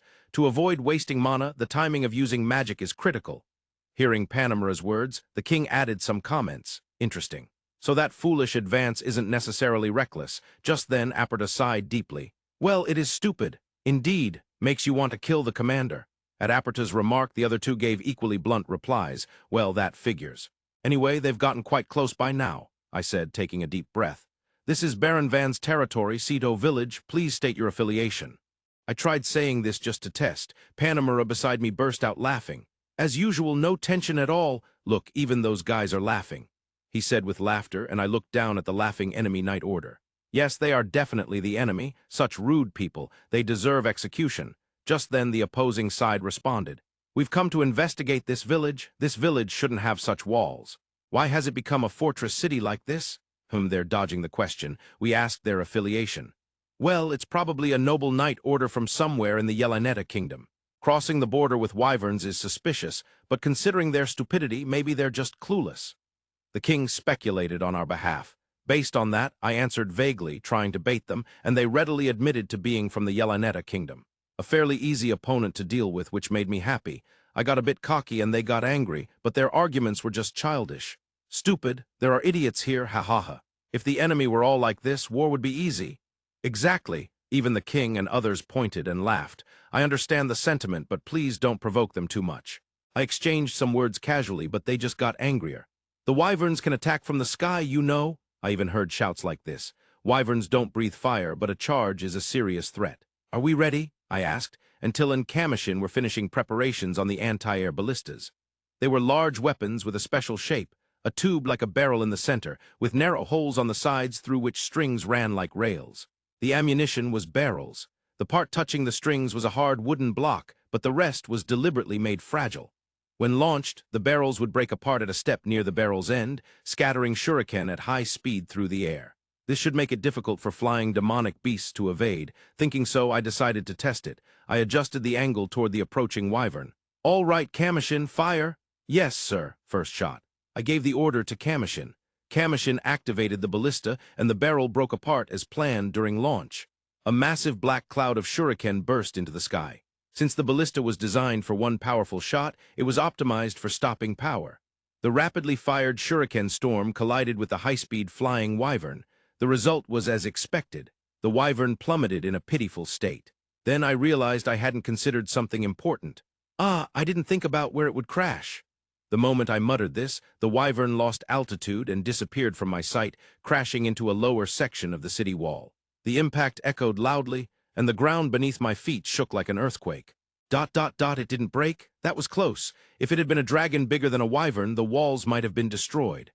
I said with a wry smile, and the king and others blinked and peered at the crashed wyvern. Its body was full of holes, incredible power. If this were used for anything other than defense, it would be a threat comparable to 4-element magic, depending on how long it takes to make. The two spoke seriously about the anti-air ballista, but on the ground it was chaos. Shuriken with enough power to penetrate even a wyvern rained down like a storm. Outside the village was a hellscape of screams and turmoil. "All right, maybe it's time for direct talks," I said, watching the nearly annihilated enemy Knight Order. "Better to disarm them first, right? Don't worry, Your Majesty, I have competent subordinates with me." I reassured the worried king, and Dee and Espada stepped before me. We descended from the wall, lowered the bridge, and opened the gate. My subordinates quickly took their positions so we could move at any moment. But feeling a bit awkward about leaving under such heavy guard, I had them split to the left and right. "Now let's interrogate them. Hopefully they'll confess everything honestly." I muttered with a smile, looking at the man holding the scattered shuriken with a stunned expression. The enemy Knight Order consisted of 300 men borrowed from a viscount of the Yelanetta kingdom. And unexpectedly, the escort knights led by Prince Unamog Yelanetta of the Yelanetta kingdom's royal family. I had heard that the wyvern was controlled by a puppeteer magician, so I was eager to hear more about it. Unfortunately, it was struck against the castle walls and died in battle. Apparently, this was part of an invasion operation that had been planned for several years and put into action 3 months ago. The king was unusually frustrated. It seemed that the information had been cleverly concealed. Now in a room of the Lord's manor, the 4 of us, His Majesty, Arte, Viscount Panamera, and myself, sat around a table in a meeting. There was no report on orders for armor and weapons or on the movement of the Knight Order. On the contrary, large-scale flood control work is supposed to be underway in the capital city. To think they would spend so much money just to blind us. This time, they seemed serious, the king muttered, clearly displeased. I nodded and spoke up. "I see, but even so you managed to extract information from Unamog, who, despite being a disappointing prince, is still part of the royal family." The details of the invasion operation were top national secrets. Could a member of the royal family really leak such information? I asked, but the king shrugged with an unhappy look. Instead, Arte explained. He was a surprisingly weakling. When I asked whether to tear off his claws or gouge out his eyes, he immediately told us everything. Normally, we should welcome enemy soldiers who talk honestly, but his weakness was irritating, Arte said half in exasperation, and Viscount Panamera agreed. Ha, well, I suppose he hates pain. So what's the full scope of the invasion operation? I asked, and the king furrowed his brow deeply before speaking. The main operation targets the recently expanded Marquis family's territory. Surprised, I looked at the king, who narrowed his eyes with a complicated expression. I'm hesitant to tell you about the Marquis family, but since you have become a baron, you must be strong and listen. With care, the king recounted the Yelanetta kingdom's invasion operation into the Daddy territory. As you know, the Marquis family expanded their territory by about 50% in 10 years. However, they did not keep up with developing and appointing talent. Although their territory grew, they delayed addressing defense. This weakness was taken advantage of by the Yelanetta kingdom. The capital city has deployed border guards, but there aren't enough men or local knowledge. The king sighed, and I could not help but interrupt. So they are being attacked as we speak, he nodded. Yes, strategically and geographically, the fortress city Skudit will be the first target. To guarantee Skudit's fall, the Marquis family's second city will also be attacked, along with 3 towns and villages, including this village of Cedo. The king raised his head and continued. But don't panic. The first strike has already been made. It's a race against time, but no amount of running around now will change the situation. What we need is to organize the situation and develop countermeasures. When the king said this, Arte cleared his throat and took over. Let me confirm our response. His Majesty and I will return to the capital city with minimal escort, assemble the capital city Knight Order, and head to Skudit. Next, Viscount Panamera will report to Count Ferdinand and immediately organize supply units and knights, also heading for Skudit. After saying this, Arte looked at me. Normally, a lord of a village would only be asked for basic supplies. However, since Baron Van is capable, we request your participation in this defensive battle. Arte said this seriously, and I blurted out my honest reaction. I muttered, and one of Aperta's eyebrows rose. You don't want to? The atmosphere tensed, and the king and Panamera also turned their gaze to me. Though it was not the kind of atmosphere to say no, I didn't back down. I am a recluse and want to avoid leaving the village as much as possible. Carefully choosing my words to avoid offense, I replied, I am honored by your request, but I have a duty to protect this village. This village is still under development. To abandon it now would be to forsake it. As lord, I want to protect the village. I said this seriously, but Arte narrowed her eyes suspiciously. You say it's still under development, yet you have weapons that can pierce a wyvern with a single blow and defensive equipment capable of defeating armored lizards and dragons. Arte looked at me with suspicion, and I nodded immediately. Definitely still under development. Honestly, in my mind, it's not even 1/10 complete. There are many things I still want to build. When I declared the project incomplete, even Arte blinked in surprise. The king was the same, but Panamera laughed cheerfully. You are indeed an interesting boy. I am curious what outrageous things you will create next, but you should accept this request. In times of national crisis, all nobles must cooperate, putting aside personal interests. It is like a covenant made when one becomes a noble. Oh, of course, I acted as the boy's proxy for his ennoblement. You didn't know about noble duties? Panamera said this with a remembering smile and a wry grin. Well, I learned it from Espada, but I wonder if pretending ignorance could get me out of this time. Probably not. Probably impossible. Resigned, I sighed and nodded. Understood. If that is a noble's duty, I will participate. However, I also have responsibilities as lord. I would like to decide how many people leave the village. Very well. But I want you to bring that terrifying ballista. Of course, we will use prototype number 28. It is mobile and the most durable. However, it requires significant time and resources to make, so we have only 3 units so far. When I answered, the king laughed with disbelief. It seems you have conducted more research than even our royal family's researchers. Amazing how many ideas you come up with. These are just slight modifications of existing things. Well, if I get what I am looking for, I think I can make something interesting. Oh! The king raised one corner of his mouth with interest at my words. If there are no objections, let us proceed. Arte interrupted, and the king leaned back in his chair. No objections? Then let's move. Both the Viscount and I will take at least 3 weeks to a month. We will send messengers to neighboring nobles from towns along the way, but troops will arrive around the same time. The king said this, then stood and looked down at me. Skudit won't fall easily, but tens of thousands of troops surround it. Don't take unnecessary risks. Wait for our arrival, then attack simultaneously. I understand. I accepted the advice obediently. In fact, if told to go, I would rather say no. Then, everyone, act quickly. The king said, and true to his word, quickly finished preparations and left the village. I was rushed with preparations. Halfway through, I felt desperate. After all the effort to strengthen the village's defenses, I never expected to be told to leave the village and fight outside. If that's the case, I have to face it with a formation that I can confidently say is absolutely safe. First, to protect the place we will return to, I left Espada as the acting lord, along with villagers skilled at handling the ballista. Then there's also the Espada Knight Order. Are you sure it's okay for me not to come along? You're the only one who can act as acting lord after all.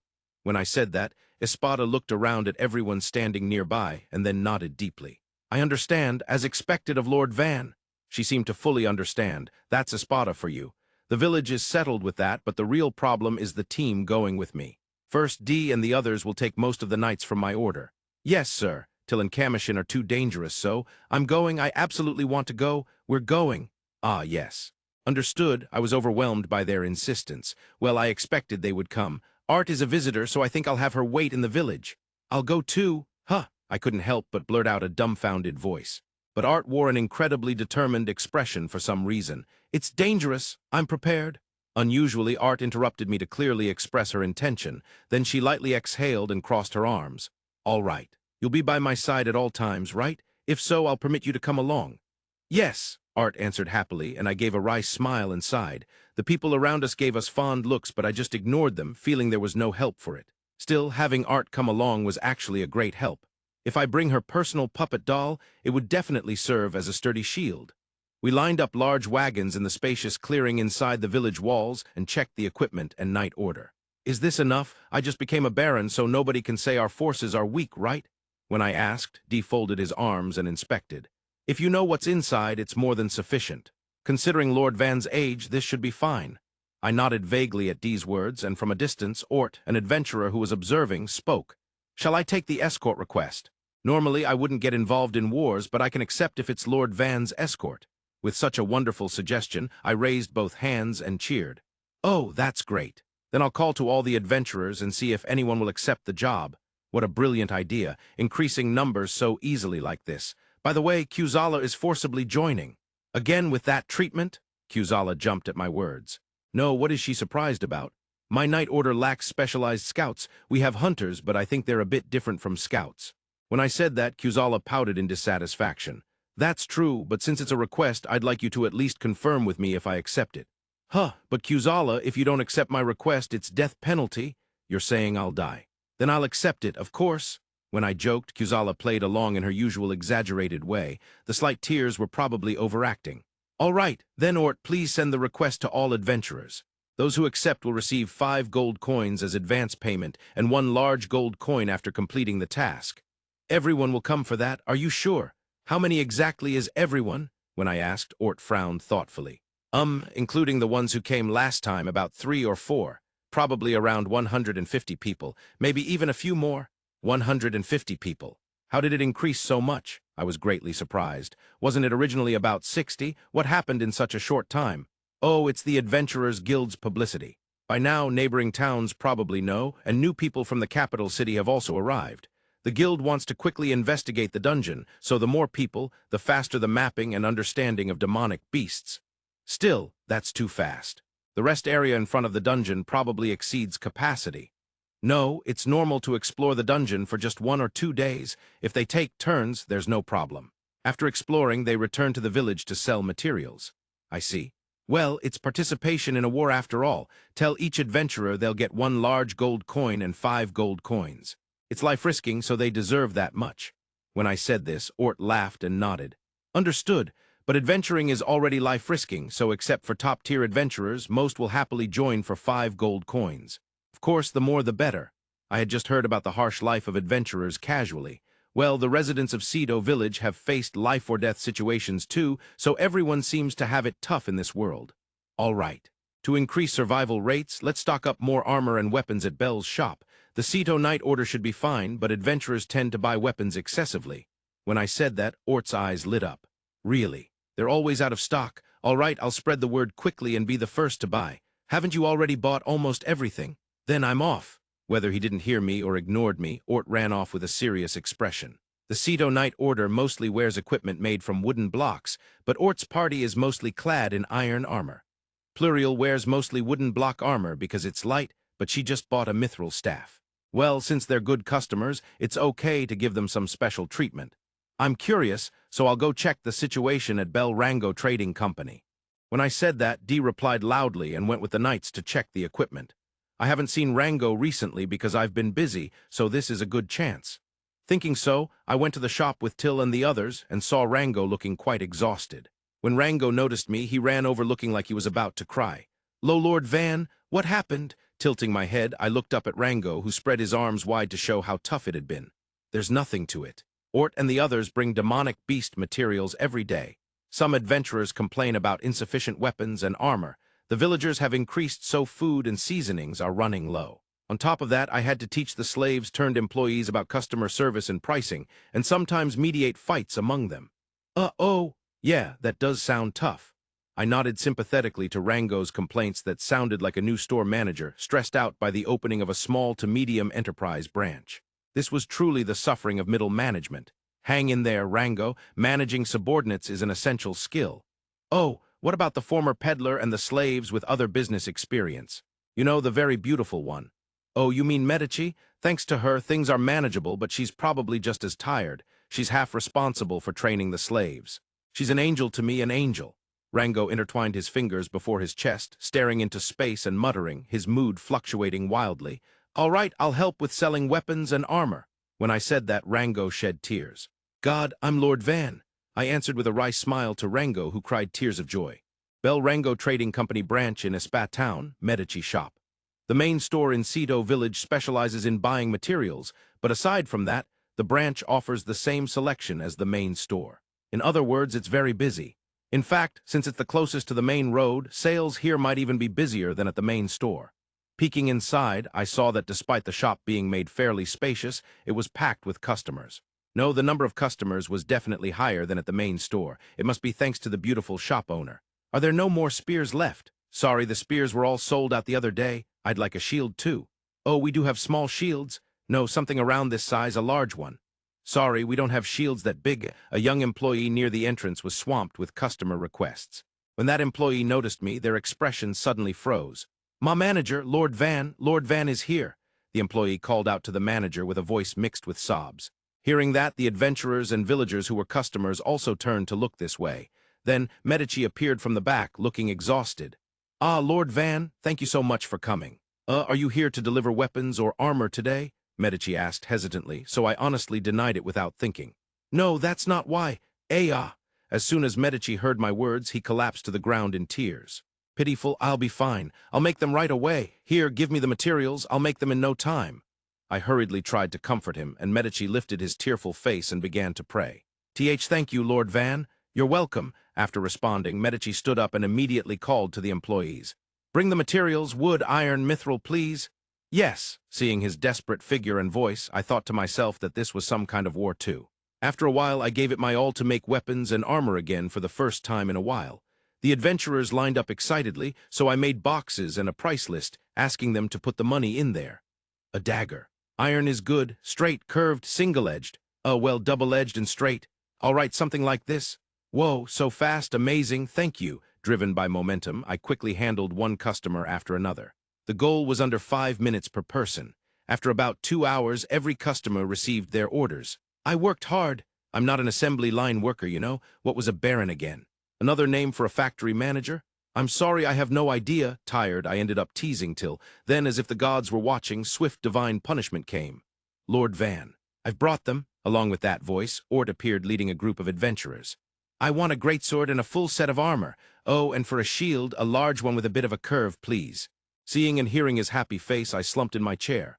Ash. I turned to ashes, burned out completely white. From now on, call me High Baron Van. In despair, Vankun spent the entire day producing weapons and armor. Well, it's not like I'm in a rush to join the war, so it's fine, but this really isn't Baron's work. Grumbling, the next day I had a meeting with the Cito Night Order. I gathered everyone in the empty lot of Cito Village and stood on the podium. Including former residents of a neighboring village and slaves, the Night Order had grown to about 100 people. Well, that was still small, but considering the village population, it was probably too many. With everyone's attention, I began to speak. Knights of the Order, this will be the Cito Night Order's first expedition. The destination is the largest nearby fortress city, Scudetto. It is currently believed to be in the middle of a defensive battle. When I said that, everyone's expressions stiffened, especially the villagers and slaves with no combat experience. Well, I don't like it either. They must feel even worse. Most likely, the enemy will be the Night Order of the Yelanetta Kingdom. They have had small skirmishes with our country multiple times, and unlike us, they are more experienced. As I continued, everyone held their breath. Looking around at their faces, I deliberately smiled, but there is no need to fear. When I said that, everyone exchanged uneasy glances. Dee also looked at me with interest. Aware of that gaze, I smiled and raised my right index finger in front of my face. We will never go to the front lines. At my words, everyone murmured among themselves. Then someone raised a hand. It was Bolus, the vice-captain of the highly anticipated ultra-powerful rapid-fire mechanical bow unit. Yes, Bolus. I called on him by name, and Bolus spoke. Lord Van, you just received a new noble title, right? Then wouldn't you be assigned to the front lines instead? Good question. That's a good question, Bolus. Bolus flinched at my high energy, but since I could explain a reason that satisfied everyone, I almost wanted to give Bolus a hyper-take shikun. I nodded with a smile and answered. Because His Majesty the King is interested in the weapons and fortress city I've made, there are other reasons too. But for now, if only 200 or 300 new knights are sent to the front lines, there's a high chance of annihilation, so we will be assigned to the rear, hopefully. After saying that, Ort, now outfitted in new gear from head to toe, spoke up. That would be appreciated, but even if we are assigned to the front lines, I think we can manage with this group. You know, there are over 50 mechanical bows that Lord Van made, right? Well, yes. But if we go to the front, there will be casualties. Our goal is to come back unscathed. Saying that, I signaled Till and Commotion to open the wooden boxes lined up in front. The knights in the front row stood on tiptoes trying to peek inside. Smiling at their enthusiasm, I looked at Commotion and pointed to the box on the far right. Commotion nodded, moved over, and lifted the contents up in front of his face. This time we've prepared new equipment for protection. These are large shields, light and durable. If you stand the shield on the ground and press your shoulder against the back of it, it completely covers your whole body. Even while holding it up, there's a small window with a lattice at the top so you can check ahead. After explaining, he handed the shields out to the knights in the front. Oh, it's light. Watching everyone cheerfully holding their shields, I gave some additional explanation. It's made of the same material as armor, light and as strong as iron. By the way, the surface is thinly covered with mithril plates, so it should withstand 1 or 2 rounds of magic fire attacks. Oh, wow, though we haven't tested that yet. I muttered that last part quietly. I can't make them anxious. Well, I plan to stick to supporting from a distance by shooting arrows, so it should be fine. Next is the carriage, I guess. I'll try making one. Considering the travel schedule of His Majesty the King and Mr. Panamera, there might be some time. Muttering that, we disbanded for the day, and Dee took charge of training the Night Order. So from the next day, I started making the carriage and finished it in 3 days. I got a lot of comments, but just laughed them off. Ha ha ha, Van Kun doesn't choose means when it comes to safety. Self-restraint. That's not an option. 10 silver glittering, 10-person armored carriages stood ready, about 50 horses. This was the maximum number of armored carriages wore wagons and horses that could be prepared. The number was honestly small, but it still looked like a respectable night order. The destination will take about 2 weeks to reach. We've prepared food, spare weapons and shields, and the secret weapon is ready. All right, let's depart. After confirming everything, Dee called out loudly from horseback. To arms, everyone except the 5th squad take your positions. The 5th squad prepare the ballista inside the carriage. Yes, sir. Everyone quickly obeyed Dee's orders, and in no time the marching formation was organized.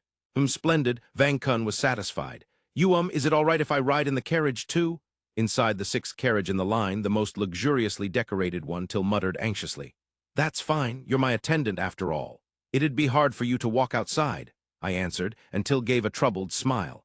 Everyone took turns resting in the carriage, but I was privileged by the lordship to stay in the carriage the whole time. Moreover, Commotion and Till, both lightly armored so they could don their armor at any moment, were right beside me. Also riding along was Arte, who had some stamina concerns. Besides that, the super strongest mechanical bow unit took turns riding in the carriage. For now, we'll proceed at a relaxed pace and scout near Scudetto. Hopefully the enemy has retreated, but they're probably still fighting. In this world, despite the presence of magic, siege warfare usually took a long time. After all, there were hardly any magicians capable of easily breaching castle walls. The common approach was to gradually destroy walls and gates using siege weapons. Of course, if there were 10 or 20 top-class 4-element magicians, things would be different. But that was quite difficult. Talented magicians were needed to defend the country, and the enemy likely had magicians stationed for defense as well. There are magicians deployed in Scudetto, the key to national defense, right? Of course, besides that land is the Fertio Marquisate. Father should have already taken the night order to provide reinforcements. Oh, right. I nodded in understanding at Dee's words before departure. Daddy really is amazing, one way or another. I understood that very well. Though his meritocracy was borderline madness, his abilities were undoubtedly high. Moreover, the night order that he rebuilt from scratch was extraordinary. He gathered capable men and trained them relentlessly. I had watched during breaks between Dee's training sessions, and both the training content and the knights who easily kept up were crazy. By the way, I hadn't participated in that hellish training, because I went through the same training as the boy soldiers. Well, as long as the numbers aren't too unbalanced, we should be safe, right? Thinking so, I leisurely enjoyed the carriage journey. However, when we arrived at the site, an unexpected situation awaited. The battle was already over. Thick black smoke billowed skyward, and the collapsed walls and buildings showed their painful state. Soldiers, probably from the Border Knight Order and Marquis family Knight Order, were scattered and leaving the fortress city without any formation. Yes, this was the moment the fortress city Scudetto fell. A section of the wall was completely destroyed, and near it, a knight order clad in black armor had gathered in force. I never imagined Scudetto would fall within a month or two, Arb, D's subordinate and captain of soldiers, muttered in astonishment. D frowned deeply and replied, "The cause is probably that." He pointed to a place where wyverns rested their wings on a portion of the wall, and it wasn't just one or two. Over 20 wyverns filled a corner of the wall, an abnormal sight. Normally, it would be assumed that the city was destroyed by demonic beasts. Inside the walls, flames and wind still raged and shouts echoed. "They're still fighting, it seems." I said so, and D nodded while grinding his teeth. "That's right. Probably the Border Knight Order is holding the rear, and the Marquis family Knight Order is leading the retreat. Since it's a fortress and a city, there must be many civilians. The Marquis family Knight Order is deployed around the fortress city to resist. They haven't been properly pursued, but they've completely missed the chance to retreat." After receiving the serious battle report from the three, I folded my arms and groaned.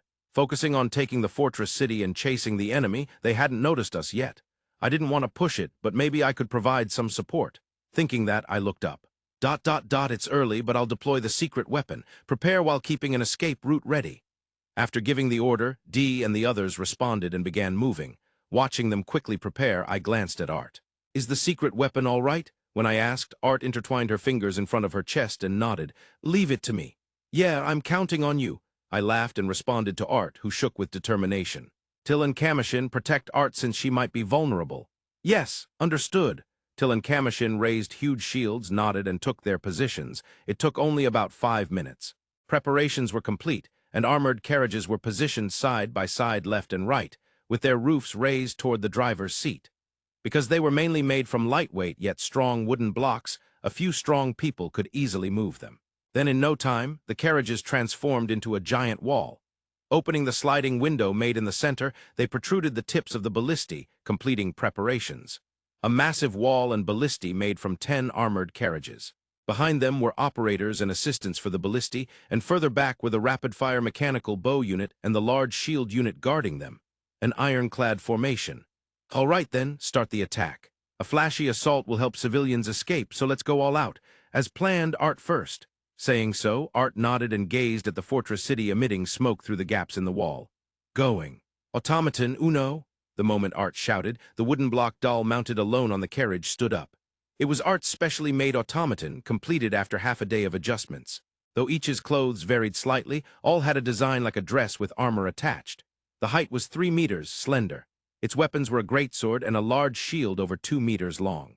Since the body and weapons were mostly made from wooden blocks, the burden on Art to move it was minimal. The automaton stood atop the carriage, lightly jumped and floated gently. Its natural movement and physical ability drew admiring voices from the watching Ceto Knight Order. Landing beyond the wall, the automaton ran toward the fortress city at wind-like speed, just as Art had imagined. Some enemies noticed the automaton, but it was already too late. Using an enemy carriage as a stepping stone, the automaton leapt and swiftly decapitated a wyvern with no resistance. "All right, now. While they're confused, shoot as many wyverns as possible." At that shout, Ballista aimed in advance began firing arrows one after another. "The wyverns controlled by puppet magic have slow reaction. Take your time. Aim carefully." D's yell was met with shouts from the soldiers. "Now the war begins. It's somehow fitting that my first war starts with a grand surprise attack." Scudetto under attack. When the report arrived, the first thought that came to mind was the usual annual harassment from the Yelanetta kingdom. If we fought head-on, the odds wouldn't be in our favor. That was the thought, but the kingdom of Scuderia, steadily growing stronger, was an eyesore. So every year they would engage in minor skirmishes to force us to divert resources to defense. That was the reason behind the Yelanetta kingdom's actions. However, they always managed to prepare enough troops capable of attacking the fortress city. Moreover, once the fortress city was surrounded, food supply would become an issue. It cannot be helped. Deploy only the First Knight Order and the Magician Corps. Also, send messengers to nearby lords to dispatch their troops. After giving these orders, a silhouette of the butler spoke up. "Near Scudetto, there is the village governed by your son, Lord Van, but regarding that, are you an idiot? That village isn't capable of sending out troops. More than that, they are barely managing to survive." Answering firmly, the silhouette frowned and pressed further. However, a traveling merchant who came from the capital city recently said that Lord Van was granted the Baron Noble title for his achievements in dragon slaying. At those words, I let out a deep sigh. This man who became the butler after Espada certainly understood and executed his duties well. but lacking the knowledge and experience of Espada, he sometimes lacked deep insight. Nonsense. Try thinking for yourself. How much value do rumors and hearsay really have?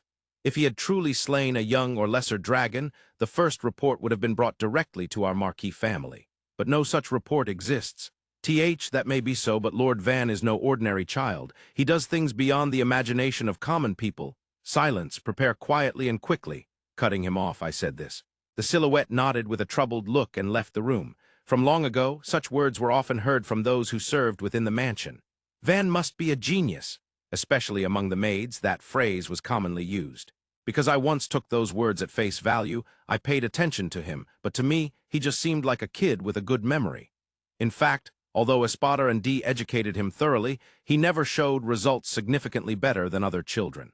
If no results appear, do people sense some latent ability I cannot see? I thought so, but the evaluation of his magical aptitude was the worst possible. The greater my expectations, the greater my disappointment, and I felt my enthusiasm quickly fade. What new hero of dragon slaying? How could a child from that tiny village have killed a dragon? Even with Espada and D there, it's utterly impossible. Snorting, I looked out the window. The main street of the town stretched north. Van had set off down that road toward the Nameless village. I didn't know why he was so beloved, but many maids and soldiers volunteered to accompany him. However, I rejected the idea, saying we could not spare personnel for a doomed frontier territory. Therefore, when I heard Van had achieved merit and even received a noble title, the first thought was Count Ferdinand's scheme. It was land taken from the Count's domain. I thought perhaps the Count was helping Van to gain favor and reclaim his territory. But I quickly dismissed that. Such a plan would be too convoluted and risky. The Count, wary of me, wouldn't take such steps.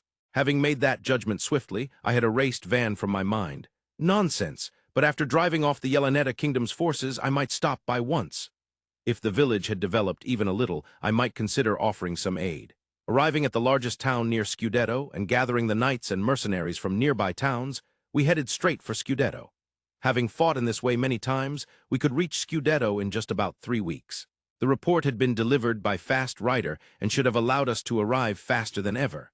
However, part of Scudetto's walls had already been destroyed, and the city was completely surrounded by the enemy. Impossible. The sturdy walls of Scudetto. Just as I muttered this, something small and black fell onto the walls from the sky. Immediately after, explosions shook the ground, flames rose, and black smoke billowed. What kind of magic is that from the sky? I don't know. There are countless wyverns in the air, but could there really be magicians? The captain of the soldiers answered my question with confusion. Next to me, Stradil, a man with dark blue hair, narrowed his sharp eyes. The walls seem to have suffered a fatal impact from that attack. Collapse is imminent. That attack was definitely carried out by dropping something from the wyverns. It would be effective to destroy it with your excellency's fire magic while it is still in the air, or to constantly move on the ground to repel the enemy soldiers. I gave a slight nod to that advice. Understood. But destroying that object by magicians is highly dangerous. At the same time, attacking diagonally from below is too far. The same applies to attacking the wyverns themselves. Then we will drive off the ground soldiers. Very well. Responding, Stradil quickly took command and began deploying troops. I quietly smiled at his confident movements behind him. Truly, he was a reliable man. Clever and strategic, Stradil was exactly the kind of person suited to lead our night order. Watch out for attacks from the wyverns. Don't stop moving, move quickly. Issuing concise orders, Stradil led the troops and spurred their horses into a run. The enemy lacked formation, but if we charged straight at them, we would be flanked from both sides. To prevent this, we too had to spread out, advancing in a shape that enveloped half of the fortress city. But as long as we kept that in mind, it was just the usual task of driving off the enemy heading for the walls. In other words, the wyverns were the biggest threat. I observed the situation from the provisional headquarters, but the battle did not go as expected. Shocks and tremors traveled through the air from various places, blasting our soldiers away. I thought it might be a new magical attack, but it did not feel like that. Still, it was an alarming situation. Divide the soldiers in front to the left and right. I will go out. Yes, immediately, a young captain responded to my words and spurred his horse. After a while, the order spread among the soldiers, and a gap opened up in the front. Left behind were only the Yelaneta Kingdom's soldiers facing us with the wall at their backs. Confirming this, I began chanting, "Flare!" With those words, I wielded magic. The gauntlets made from fire dragon hide and mithril were engulfed in flames, writhing like living creatures. The flames roared, gaining strength, and surged toward the Yelaneta Kingdom soldiers. The band of fire licked the ground, burning both the living and the dead, turning over 100 humanoids to ash as it crashed against the walls. The flames, having nowhere else to go, lashed out angrily along the sides of the walls, creating a scene like a wall of fire. The enemy soldiers nearby froze in terror at my strike, while only our knights, as expected, pressed the gap with their swords unsheathed. In an instant, the tide of battle turned. Our knights pursued the fleeing enemy and reclaimed half of Scudetto's surroundings. This might just work. Just as I thought that, black things fell again from the sky. This is bad. No sooner had I muttered that than tremors sounded to the left and right, shaking our knights' formations. This battle will not be like the ones before. I sighed and began chanting magic once more.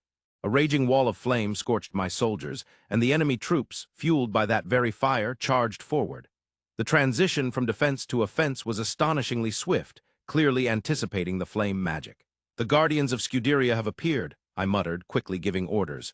Everything is proceeding as planned. Issue commands immediately. Calmly throw the black orbs.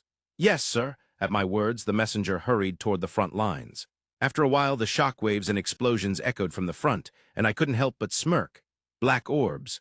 A powerful new weapon that completely transformed the life of our small northern kingdom, which had long been exploited. Though few in number, when used sparingly in crucial battles, they produce astonishing battle achievements.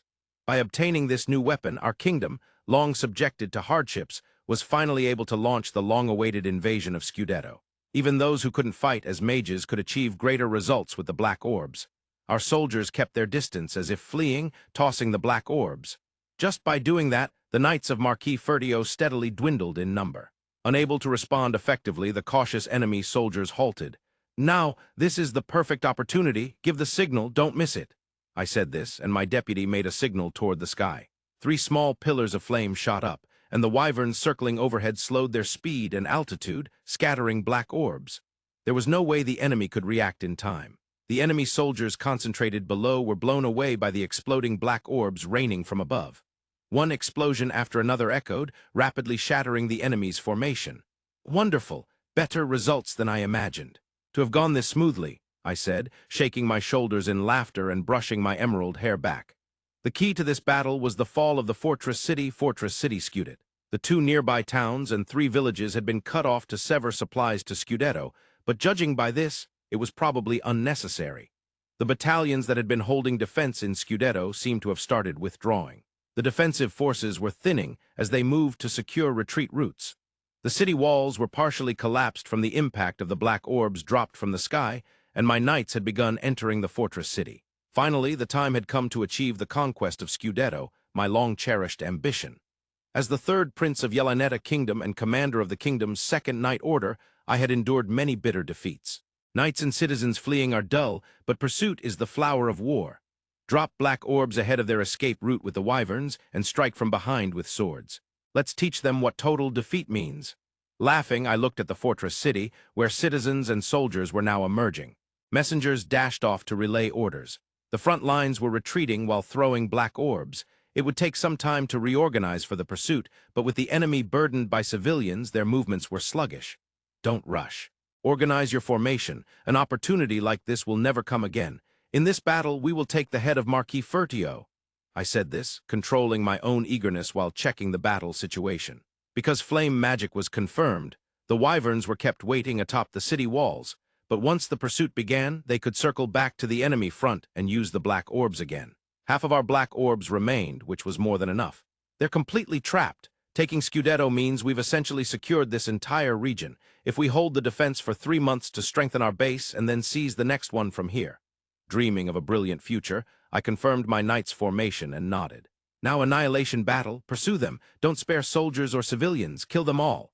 Giving the final command, akin to a victory shout, the soldiers let out a roaring cheer, raised their swords, and charged forward. I smiled slightly, facing the wyverns perched on the edge of the wall, raised my palm toward them, and shouted, "Puppet magicians, give your orders. Wyvern squad, fly to where the enemy flees and drop the black orbs. Beware of flame magic and maintain altitude at all times. This is the end." Just as I thought, watching the wyverns take flight, an inexplicable event occurred. The wyvern closest to me suddenly fell off the wall with a spray of blood. Its head detached from the body like a toy, falling lifelessly. I was left speechless. Immediately after, a heavy impact and the sound of slicing wind echoed, and one by one, wyverns tumbled from the walls. They hadn't lost balance. The wyverns fell in form, showing no chance of a safe landing. What's happening? The moment I muttered this, another wyvern lost its head and fell. Wyverns controlled by puppet magicians cannot take evasive actions on their own. They only move when commanded, thus immediate response was impossible. What is going on? Why are the wyverns' heads? I yelled at my nearby deputy, but he only shook his pale face silently. Damn it, useless, incompetent. Grinding my teeth in boiling anger, I opened my mouth.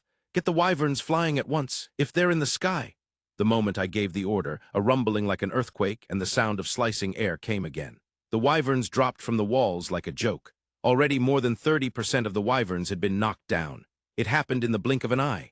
How could such a foolish thing occur? And again, another wyvern's head was severed. The horrific scene made me want to cover my face, but this time I saw clearly. A thin figure wielding a sword. Enemy, someone with a sword on the city walls, retreat quickly. Though the figure was dressed like a woman, that didn't matter. Whether the enemy was a swordmaster or a top adventurer, once they took to the sky. As if in response to my prayer, the wyverns began taking off one after another. All right, good, attack from the sky on the city walls, a far more troublesome enemy than Marquis. At that moment, as if on cue, that dreadful sound echoed. Before I could react, 4 wyverns fell head first. "In no way, what is this? Where is the enemy?" my deputy answered hastily. "All right, that's a new enemy who wasn't on the battlefield before." Reflexively, I looked in the direction my deputy pointed. Indeed, something was there, a massive wall-like figure. "Change targets, we're not retreating now. Marquis Ferdio's knights are fully preparing to withdraw. There's no chance of encirclement. Crush that unexpected intruder with the entire army." Shouting hoarsely, I turned my horse around. I didn't understand the mysterious wall, but the enemy formation was compact, surely less than 1,000. "Trample them," I shouted from deep within and raised my sword. Although they lost most of their wyverns, the soldiers of the Yelaneta kingdom turned around and marched the entire army toward us. "All right, we're retreating. Bring back the carriage shields. Since the Ballista are still functional, aim for the wyverns while retreating." After giving those orders, Ort couldn't help but speak up. "We're retreating. If we just dealt with the wyverns, we'd probably win, right?" Ort's words made not only the other adventurers, but even the former villagers now serving in the night order look at me with similar expressions. Till D seemed to understand my reasoning and said nothing. "I told you from the start, our biggest goal is for no one to die and for all of us to return. Facing that massive force, we'll be wiped out. Even if we win, we'll be left in tatters. Anyone who wants to die can stay behind, but I'm going back, okay? Anyone want to die?" When I asked, everyone shook their heads simultaneously. Their honesty made me smile as I raised one hand. "Then retreat. The highway is wide, so line up the carriages in a row and have the night order protect the sides. Adventurers, please act as skirmishers. Oh, the Ballista and archers on the carriages will attack, so don't move around too much." At my words, everyone sprang into action. Each armored carriage quickly returned to its original formation, deploying only the Ballista and aiming them backward.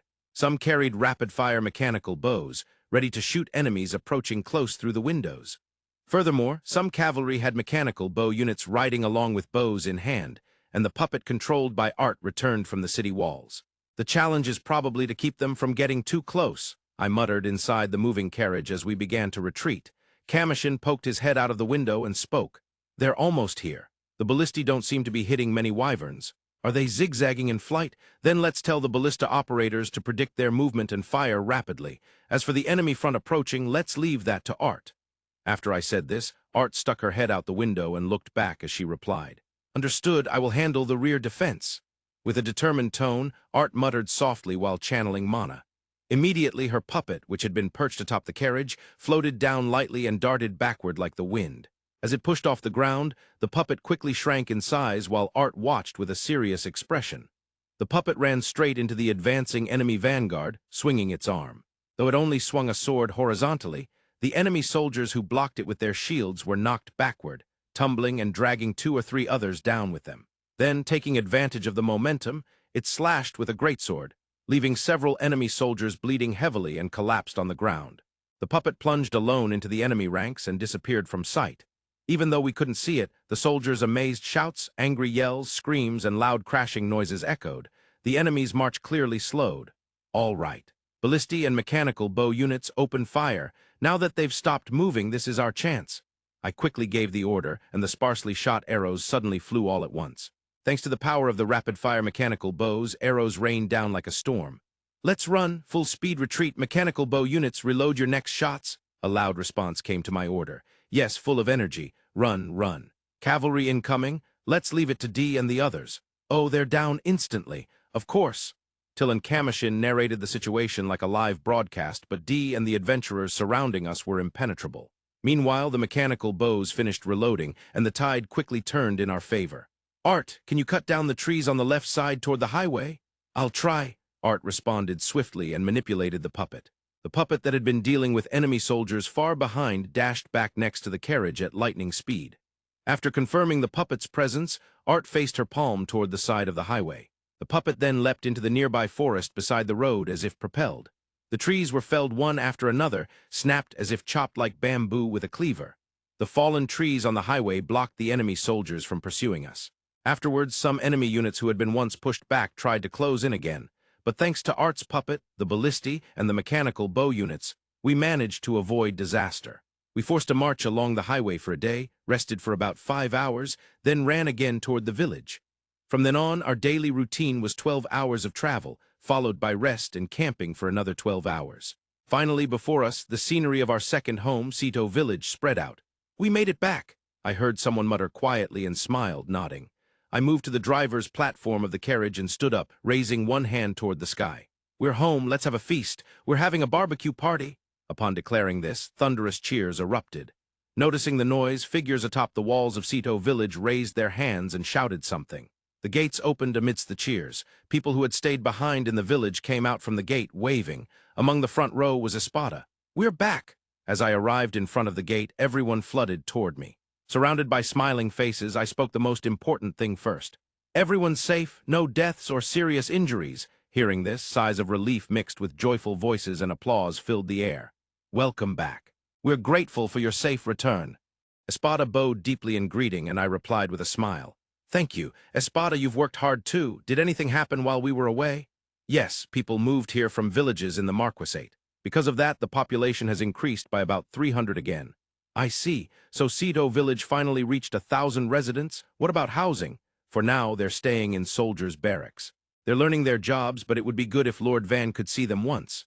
"That makes sense. All right, then. For now, let's have a welcome party combined with the barbecue." As we laughed and talked, Espada's subordinate, an older sister figure who was also her disciple, hesitantly spoke. About the war?" she asked timidly, and I smiled awkwardly, nodding. "We lost. Well, losing the fortress city was tough, but since we returned unharmed, let's consider it a win." I laughed heartily, but everyone present frowned anxiously. "A typhoon is approaching. It looks like we're about to enter the storm zone. Everyone, let's prioritize preserving our lives in this operation." There was no pursuit, but the faces of the citizens showed deep fatigue. The neighboring town isn't that far away, about a week's journey by carriage, but it ended up taking us 2 weeks. With that much time, the fortress city should have fully become a base for the Yelaneta kingdom. Although the roads aren't well maintained, the Yelaneta kingdom's base lies behind us, so the frequency and quality of supplies and reinforcements must have drastically improved. On the other hand, we are now in a desperate situation. We must rely on the capital city Knight Order, the border Knight Order, and the local high nobility to mount a counterattack and reclaim the fortress city. However, even if we gather a considerable number of troops, it will likely take years to capture the fortress city. I will reorganize the Knight Order. The commander of the border Knight Order has fallen in battle. Have the deputy commander report the number of casualties and our future troop strength. After that, arrange supplies immediately. After issuing the orders, my subordinates rushed off. Upon reaching the town, I immediately began preparations. The losses of soldiers and armor and weapons were minor, but morale had dropped drastically. That unknown weapon was the problem. Soldiers who lost comrades without understanding why must have been gripped by fear. But there was someone who could counter that mysterious weapon. At that time, the one who helped cover our retreat was. Could it be, just as I murmured this, a large group of knights appeared at the town's entrance, blocking the way. At the front stood Murcia, clad in white armor. "Father!" By my orders, Murcia had gathered troops from elsewhere and finally arrived at this town. "You're late, what have you been doing?" I spoke with anger in my voice. Murcia's face stiffened and he straightened his back. "Why, yes, I apologize. I sent messengers everywhere to gather as many troops as possible. We divided into the first and second armies to avoid further delay, but..." That excuse only fueled my growing frustration. "Fool! You are always slow. Ordinary people learn one thing and understand one. Those with good memory learn one and understand two or three and accumulate knowledge. But you learn 10 and only understand one. I'm sorry, I'm aware my memory is poor, but if you know you're slow, then think faster and act quicker than others, idiot, I shouted, and Murcia shrank up, intimidated. I appreciate his usual efforts, but his cowardice and poor memory are unforgivable. As I glared at Murcia with frustration, I saw new troops arriving at the town's entrance, a group mostly composed of cavalry.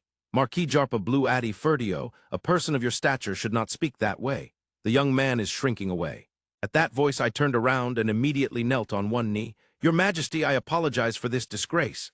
There was no mistaking that voice, the voice of my one and only sovereign. Feeling all my previous anger and irritation vanish in an instant, I bowed deeply. I heard the sound of small stones crunching nearby, and a voice descended from above. Marquis, rise, explain the situation. What is the state of the battle? At those words, I felt my face twitch involuntarily, but I must answer. The fortress city Scudetto has fallen, however, we will definitely reclaim it. We are currently preparing for that. I understand the situation. Tell me the details. Was it already lost when you arrived? The slight irritation in His Majesty's voice made cold sweat break out on me. When I arrived, Scudetto was on the verge of falling due to a mysterious attack using wyverns. The city was completely surrounded and under siege. We attacked from the west side, where the road was, breaking one side of the encirclement. However, when the enemy threw strange spherical weapons, many of our knights were blown away. What? Magical tools? I don't know, but they were highly versatile and almost without warning. When thrown, sparks scattered, and upon hitting something, a fierce explosion with a loud noise occurred. While retreating, we were hit by these attacks. Also, wyverns rained those spherical weapons from the sky. After my explanation, a low growl was heard. The brief silence made me feel like a criminal awaiting execution. As my mouth dried and I breathed shallowly and deeply, His Majesty spoke. I see, so you retreated. What were the casualties? His Majesty was calm. I realized my body had gone limp, and my shoulders and back were stiffening unnaturally. Our Knight Order suffered minor casualties, but 30% of the Border Knight Order stationed in Scudetto were killed, and another 20% seriously wounded. Since we were not pursued during the final retreat, almost all civilians evacuated safely without casualties. No pursuit, a skeptical voice echoed. This made me suspect His Majesty might be doubting my loyalty, suspecting collusion with the Yelanetta kingdom. A cold sweat ran down my spine again as I grasped this. Yes, although the report is vague, when we began our retreat, we received support from someone coming from the south where another road exists. I don't know what exactly happened. There was no sign of magic, but I saw many wyverns fall in an instant. The enemy judged this a threat and turned their troops toward that unknown force. As I spoke, I clenched my teeth. What a humiliating report. The priority was to eliminate that mysterious third party wielding unknown weapons rather than attacking our backs at the Border Knight Order. If the enemy escapes, they will attack next time with twice the troops. That's why any threat must be crushed while we hold the advantage. But the Yelanetta kingdom prioritized that unknown third party over me. This fact churned my guts. It's almost certainly the new Baron Van, but he shouldn't be able to prepare that many troops yet. Hopefully he escapes without fighting. I heard His Majesty's voice say this, and I involuntarily raised my head. Va, Van! That voice came from behind. It was Murcia speaking. Surprised by Murcia's words, His Majesty relaxed his brow slightly and nodded faintly. The rumors have probably reached the Marquisate by now. Young Van Nefertio developed a frontier village and succeeded in slaying a dragon. In recognition of this achievement, he was ennobled at a young age. His Majesty said this with satisfaction. Upon hearing those words, Murcia's eyes widened in surprise, and then he smiled, tears welling up. I wanted to scold him as a fool, but now was not the time. Your Majesty, forgive my presumptuous words, but how could Van have achieved such a feat as slaying a dragon? He can't even use 4-element magic, and he commands only a few men. Frankly, it seems someone else must have intervened. When I stated my opinion, His Majesty's eyes narrowed, and a clearly angry voice descended upon me. Marquis, are you saying I am lying, or that I am being deceived by that someone else, that I would fall for such a ridiculous plot? Do I seem so shallow to you? He said this, and I bowed my head deeply in apology. I am sorry. That was not my intention. As I bowed, Van's face appeared in my mind as he departed. Could that child really have slain a dragon? But how? The youngest brother had slain a dragon. Upon hearing the news, I found myself strangely able to accept it without question. Normally, it would be dismissed as nonsense. But when it concerned Van, I somehow found it believable. An elite group it was, but only 3 knights, an old butler, a maid, and a child slave accompanied the 8-year-old boy. Their destination was a poor frontier village that could disappear at any moment. Anyone would have imagined they would return in tears within a year. After all, he was just an 8-year-old boy. Yet, that van governed the poor frontier village and defeated a dragon. His accomplishment was even recognized by His Majesty the King. Could there be anything more joyful? Tears welled up in my eyes before I knew it. You're crying, young one. Are you frustrated that your brother claimed the glory first? His Majesty asked with a smile, and I shook my head from side to side. Your Majesty, if I may speak honestly, it's quite the opposite. Knowing that my brother has grown by overcoming adversity fills me with pride and admiration. He was never an ordinary child from a young age, but it never showed through in tangible results. Until now. No one would consider Van an ordinary child anymore. He is. I hesitated for a moment, then lifted my face to look straight into His Majesty's eyes. He is the hero who slew the dragon. Those words came straight from my heart. My father furrowed his brow at this, but His Majesty blinked with interest. Is that your true feeling? In a way, you resemble Baron Van, a man without greed. I'd heard that the second and third sons inherited the Marquis blood more strongly, but it seems they did not inherit much of your father's ambition. With that, His Majesty returned his gaze to my father. Marquis, having 3 contenders for the head of the family must be a source of much worry. Well, yes, my father responded vaguely, unsure of the true intent behind His Majesty's words. His Majesty nodded deeply and chuckled. So how about this, Marquis Ferdio? Why not strengthen the Marquis family with you still active and the more gifted second and third sons? What do you mean by that?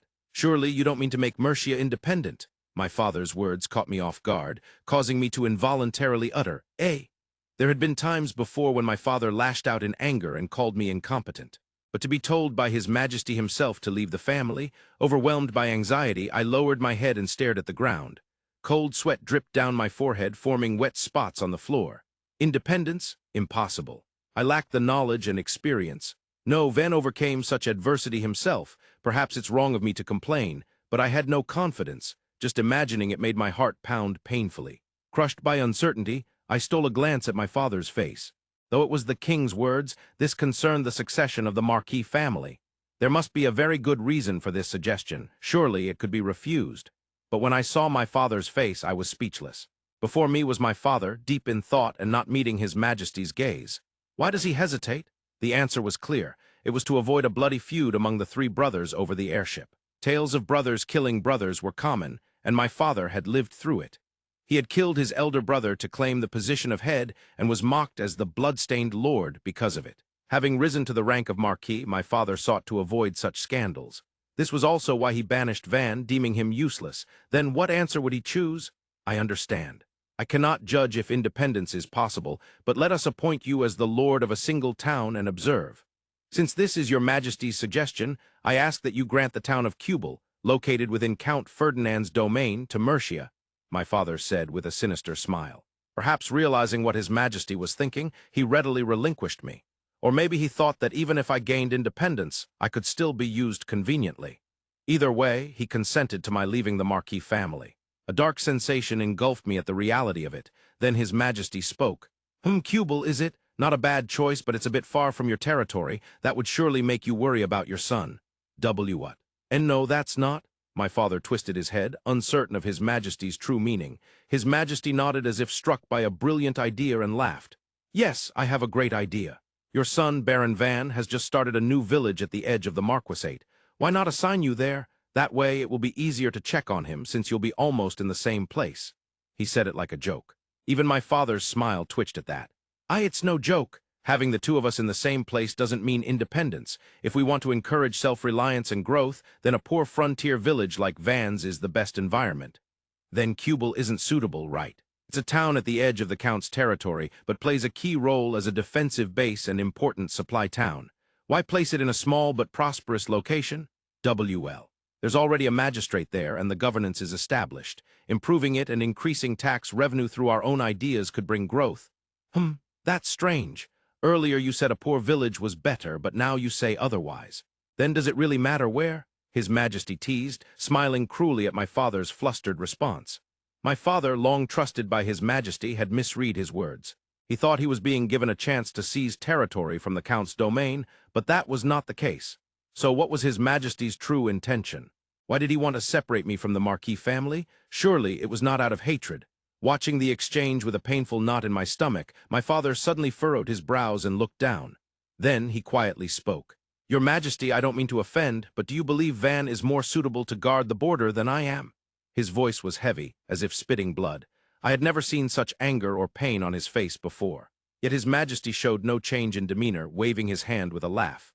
Ha ha ha, that's not it, Marquis Fertio. I know no one as skilled in war and loyal to our kingdom as you. I simply find young Van fascinating. Besides, this all depends on what happens with Scudetto. If Scudetto is taken and the kingdom's land trampled by Yelenetta's forces, then we won't have the luxury to be so leisurely. At those words, His Majesty's smile vanished, and my father bowed deeply. There was nothing to say to that. Though I understood it logically, the fact my father never said he wanted me to remain in the Marquis family kept swirling relentlessly in my mind. The Yelenetta Kingdom army, which invaded the fortress city Scudet, achieved a crushing victory using tactics the Kingdom of Scuderia had never seen before. After the fall of Scudet, the Yelenetta Kingdom army pursued the retreating border forces of the Kingdom of Scuderia and the Knight Order of the Marquis Fertio family. However, something happened there, and they called off the pursuit. The defeated troops regrouped in a distant town under the leadership of the capital city Knight Order for reorganization. Meanwhile, the Yelenetta Kingdom army began repairing and strengthening the defenses of the captured Scudet. Upon receiving such a report, Mr. Panamera, who arrived 2 days later than the capital city Knight Order, narrowed his eyes. They lost in the siege defense, lost in the field battle, and then retreated. If it weren't for Baron Van's assistance during the retreat, total annihilation could have been a real risk. Panamera stated that firmly, causing Jarpa to look disconcerted. But since the king was present, he said nothing and silently clenched his fist. The king glanced at Jarpa and then asked Panamera, Viscount, do you also believe Baron Van offered his assistance? Panamera smiled as he responded. There's little doubt. No one else in the country can pull off something like that except the Baron. Panamera's clear assertion made Jarpa look at him as if he couldn't understand, to which Panamera shrugged and spoke again to the king. Your Majesty, you witnessed it yourself, but he possesses astonishing power in every way.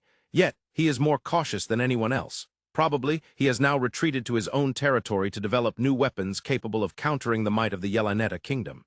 The king nodded lightly in agreement. I see. As expected of the Viscount, being in an alliance of equals with Baron Van, you're well informed. So soon we will have to move again to reclaim Scudet. As for assistance during that campaign, the king spoke with foresight, and Panamera offered his opinion again. Jarpa watched their exchange with a complicated expression. Meanwhile, Van was thoroughly enjoying the comforts of home after a long time. After lounging on the bed to his heart's content, he was served high-quality tea with a rich aroma, followed by freshly baked bread, steamed potatoes, and crispy bacon, finishing a late breakfast. That was delicious. Thank you for the meal? Yes, thank you very much. In a cheerful mood, Van said, and Till smiled as she cleared the empty dishes. Lord Van, what are your plans for today? Commotion asked with a serious expression. Van hummed thoughtfully without losing his relaxed air. What should I do? I've already participated in the war. I suppose I've fulfilled my noble duties for now. Van's clearly unmotivated face prompted Arte to speak up. It was my first time seeing a war up close, and I found it terrifying how people die so easily. If possible, I don't want you to go again, Lord Van, Arte said sadly, but since she clearly achieved the greatest battle achievements in the recent conflict, everyone responded with wry smiles. Surprisingly, Arte wasn't particularly bothered by scattering groups of soldiers or beheading a wyvern. She had resolved to kill and possibly die when she joined the war. The only thing she disliked was seeing people close to her die. Van teased, a true warrior, huh? But since Till and Kamushin felt the same way, he gave up, acknowledging the difference in values. That said, Mr. Panamera, our ally, will also likely participate, so we probably need to help somehow. Muttering that, Van sighed and stood up. All right, let's develop a new weapon. Delivering that will count as substantial support. We now know that the Ballista I gave Panamera has enough power to deal with wyverns. What's left is creating a weapon with better capability against aerial enemies. Murmuring to himself as if questioning, Van left the Lord's manor. Lord Van, heading out again? If you're going, I'll get ready right away. As Van walked through the village, the knights who were also villagers shouted enthusiastic cheers upon seeing him. Meanwhile, experienced adventurers and others smiled wryly and nodded. After an overwhelming victory, that's usually how it feels. Well, the last time was a retreat, so wasn't that a defeat? Tactically, it was definitely a victory. Such conversations floated around, and Van walked on somewhat impatiently. Eventually, they reached the outskirts of Ceto village, where D, Arb, and Ro looked up upon noticing Van. "Oh, Lord Van, have you restored your strength? Wait, already preparing to head out? I'd like to relax a bit more." They each voiced their thoughts, and Van lightly shook his head. "I don't think we can say we'll definitely win if we join the war as we are now. That's why I want to develop a decisive weapon," he replied, causing the three to blink and exchange glances before turning back to him. "Another new weapon? More than that? Is this bullying?" Van smiled innocently at their responses. "The higher the win rate, the better, right?" At that, Dee burst into laughter, and Arb and Ro gave wry smiles. Waving one hand to say goodbye, Van and his group approached Bell and Rango, who were unloading the carriage. "Welcome back," they called out, and Bell, Rango, and the slaves working for the Bell-Rango Trading Company turned around. "Oh, Lord Van, long time no see. First battle and first victory, as expected." Van laughed and denied their praise. No, it was a complete defeat. I just showed up briefly and ran away." Bell gave a knowing smile and nodded. "Is that so? The timing of your participation and the achievement of the night's successful retreat, which was key to the defense, I think that was the best possible outcome for you to remain unharmed and secure maximum battle achievements." Van shrugged in response. "Just luck. I wasn't thinking that far ahead. By the way, how was the shopping? Did you find what you were looking for?" asked with a smile. Bell and Rango exchanged looks, and then with some hesitation took out their goods. "This, right? It certainly matches the description, but are you sure this is it?" Rango said as he placed the item before Van, causing question marks to appear over everyone's heads. It was a model made of wooden sticks forming a triangle. The triangles stood side by side, assembled at the top and bottom to create a three-dimensional shape. A long stick ran through the center of the triangle, giving it the appearance of a child's toy. Seeing it, 9-year-old Van's eyes lit up. "This is exactly a trebuchet, so these really exist." Delighted, Van loaded small stones onto the miniature catapult and launched them, making everyone blink in surprise. Only Till and Commotion smiled wryly at the sight, their eyes showing a hint of trust. "Even though we casually call them catapults, there are various types. Some are powered by manpower, others by bows or springs, and some by counterweights. They come in many shapes and forms. So far, the ones we used were uniquely designed, using manpower and strings made from demonic beast hides to launch projectiles. However, thanks to the new model of the catapult, fresh ideas could be incorporated. We tried spring-based and slingshot-style designs, but they didn't work well. In most cases, the Ballista was easier to use. But with the counterweight catapult, simply making it larger increases both its power and range. The structure is simple, yet it has been refined over a long period, and the most efficient and user-friendly designs have been explored. Since it would be inefficient to start from scratch, I was building them myself while simultaneously asking the Bell-Rango Trading Company to purchase models and blueprints. As a result, I obtained 3 catapult models and 5 blueprints. With this amount, we should be able to build the best catapult. By the way, despite searching at the same time, we couldn't find any gunpowder or related materials. Unfortunately, it seems it hasn't spread here yet. "Well, there's no use getting depressed over it," I muttered and began improving the catapult.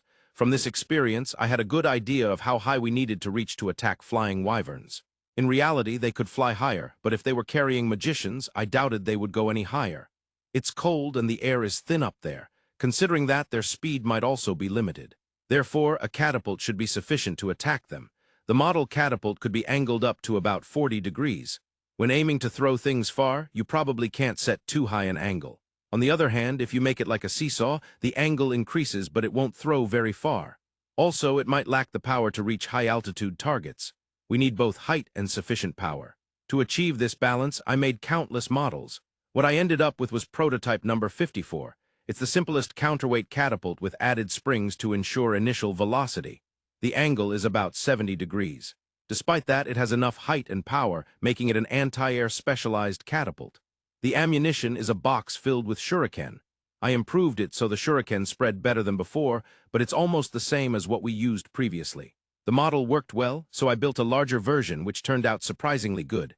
The launched shuriken spread beautifully in the air and flew high into the sky. "Oh, it's disappeared from sight." As cheers erupted in delight, Dee looked up at the sky with a somewhat exasperated expression and grunted. This is an astonishing piece of equipment. It flies very high and stays airborne for a long time, but then it showers over a wide area. The more enemies there are, the more effective it becomes." I smiled in response to Dee's comment and nodded. "That's right, it takes time to reload after one shot, so it can't be used continuously for a while, but its power, range, and durability are all acceptable. Until we find gunpowder, we'll have to make do with this. Make do, huh? You're still not satisfied, are you? Espada said with a wry smile at my words. Most others were speechless. Among them, Till and Commotion, who showed no signs of distress, looked up at the catapult and spoke. It really is huge, isn't it? Lord Van, how many of these catapults will you build? I'm thinking 20 fixed units, 5 mobile ones for now, but transporting them to Scudetto might be difficult. Ah, yes. There are some pretty tough roads. With something this big, it might topple on slopes. Till Commotion, Art, and I chatted about this, and then an idea struck me.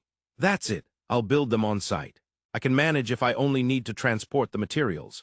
When I said this, everyone responded with impressed exclamations like, I see. It feels like everyone's senses are becoming a bit numb when it comes to my own villagers. Thinking that, I looked up again at the catapult, which stood 15 meters tall.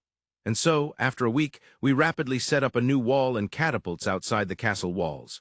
Additionally, we prepared 5 more horse-drawn carriages loaded with catapult materials. Since we also used the armored carriages from last time, our convoy was larger than before. I wanted to practice operating the catapults a bit more, but it can't be helped. We'll head over, quickly build the catapults, and then return. Everyone, please wait for us. I said goodbye to Espada and the others remaining in the village and set off for battle once again. I really didn't want to go to war again after this. I muttered this, and Art frowned. I think providing those ballistas would have been enough. Going to the trouble of making new catapults too. Art sounded somewhat dissatisfied, until nodded in agreement.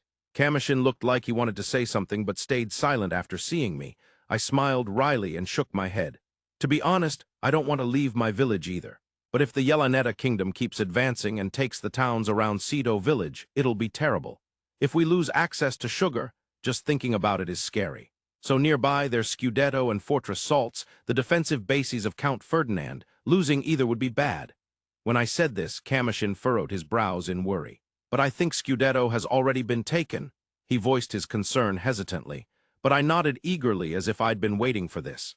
That's why we're bringing catapults. After we recapture Scudetto, we can lend catapults and ballistas to the town. That way it won't be so easy to take again. I see. If Lord Van provides the weapons, it'll be fine, Commotion answered with a smile. I nodded and smiled in return. We'll lend the ballistas and catapults for free, but the arrows and shuriken used with them will be sold. If we have adventurers regularly transport them from Cedo village for trade, it could be quite profitable. Our long-awaited steady income from Cedo village. I couldn't stop smiling. Lord Van, that's an evil laugh. Scudetto and Salts. So Lord Van's father and my father will be paying the bills, right? Till and Art seemed a bit taken aback, but what we're doing is no different from supplying swords and armor. It's a legitimate business. Well, it's probably a trade only I can enter. I think 1 arrow should be 1 gold coin. Shuriken, 5 silver coins each. For a box, I'll offer a service price of 2 gold coins. Considering the materials, it's a ripoff. But Art nodded with a bright smile. As expected of Lord Van, selling them so cheaply. You really do care about the people living there? Yes, that's right, isn't it? It's cheap, right? Yes. Considering power and rarity, it's almost too cheap, Art stated firmly. It seems it really was too cheap. Looking at Art's smile, I felt reluctant to raise the prices. Maybe I should have thought it through a bit more. With some regret, I set off for Scudetto again. Before I knew it, we had reached the town closest to Scudetto, despite my protests. Given the recent defeat, I figured it would take some time for the army to regroup, including reinforcements. Upon arriving in town, I immediately noticed many knights and mercenaries around. But surprisingly, their numbers were fewer than I expected. Could it be that they had already gone to the counterattack? Maybe I just couldn't see it clearly, but what if the city walls are badly damaged? If that's the case, they'd want to launch the counterattack before the enemy repairs the walls, right? I muttered this, and decrossed his arms, pondering. I can understand wanting to make up for a failure like that, but I wonder. The defenders lost utterly. They'll probably want to prepare thoroughly before challenging again. If I were in their shoes, I'd bring in reinforcements and make preparations to capture the fortress city. A long siege is usually expected. As we talked like this in the town, footsteps approached us. The distinct clanging of metal armor echoed. When I turned around, I saw an astonishing figure standing there. Well, I had anticipated it, but I wasn't quite ready. Long time no see, father. I bowed my head, and my daddy, Marquis Blue Addy Fertio, whom I hadn't seen in a year, looked down at me. He seemed slightly thinner than before, but his stern gaze hadn't changed. Around him stood knights wearing black armor decorated with gold, the royal guards loyal to father. Because of father's extreme meritocracy, the Marquis family's knight order was full of burly warriors. Surrounded by those powerful knights, Father looked down at me with an irritated expression and spoke. So you've become a Baron. Ah, yes, I haven't changed the family name, so I still go by Baron Van. I heard you slayed a dragon. Oh, well, technically it was a forest dragon, I replied casually, but Father furrowed his brows deeply. How did you do it? Even I can't take down a dragon of that class alone. Our entire Knight Order would have to muster all their strength to face one. He said this, then looked at me inquisitively. With a ballista, I answered, and Father let out a breathy laugh. A ballista? Impossible. Did you fire a mithril spear or something? That can't be. He said it mockingly, and I sighed. Even if I told the truth, I doubt he'd believe me. Marquis Jarpa, could you give me an extra sword or shield, something I don't need? I asked. Father blinked for a moment, then his expression darkened. He was clearly angry. Yet for reasons unknown, he suppressed his anger and ordered a nearby knight. Bring out the spare weapon. Yes, sir. The knight swiftly handed over a straight sword about 70 centimeters long. I took it and lifted the sheathed sword parallel to the ground. Commotion, try cutting it. I murmured this, and without a word, Commotion drew his beloved blade and swung it down from above. A sharp metallic sound echoed briefly, leaving Father and the knights bewildered. What are you doing? Just as the sword's owner spoke, the sheathed sword was cleaved clean in two from the middle, falling to the ground blade first. Father and the others were stunned by the unbelievable sharpness, and the fact that the one who did it was a child of about 10 years old. Next time we get Commotion a new sword, I'll name it Steel-Cutting Sword. While I was thinking that, Father looked at me as if seeing something unbelievable and asked, What was that, exactly? Just as I was about to answer, a voice called from the opposite direction. Baron Van? I turned toward the familiar voice and saw a stunning beauty approaching, her figure perfectly embodying the American dream.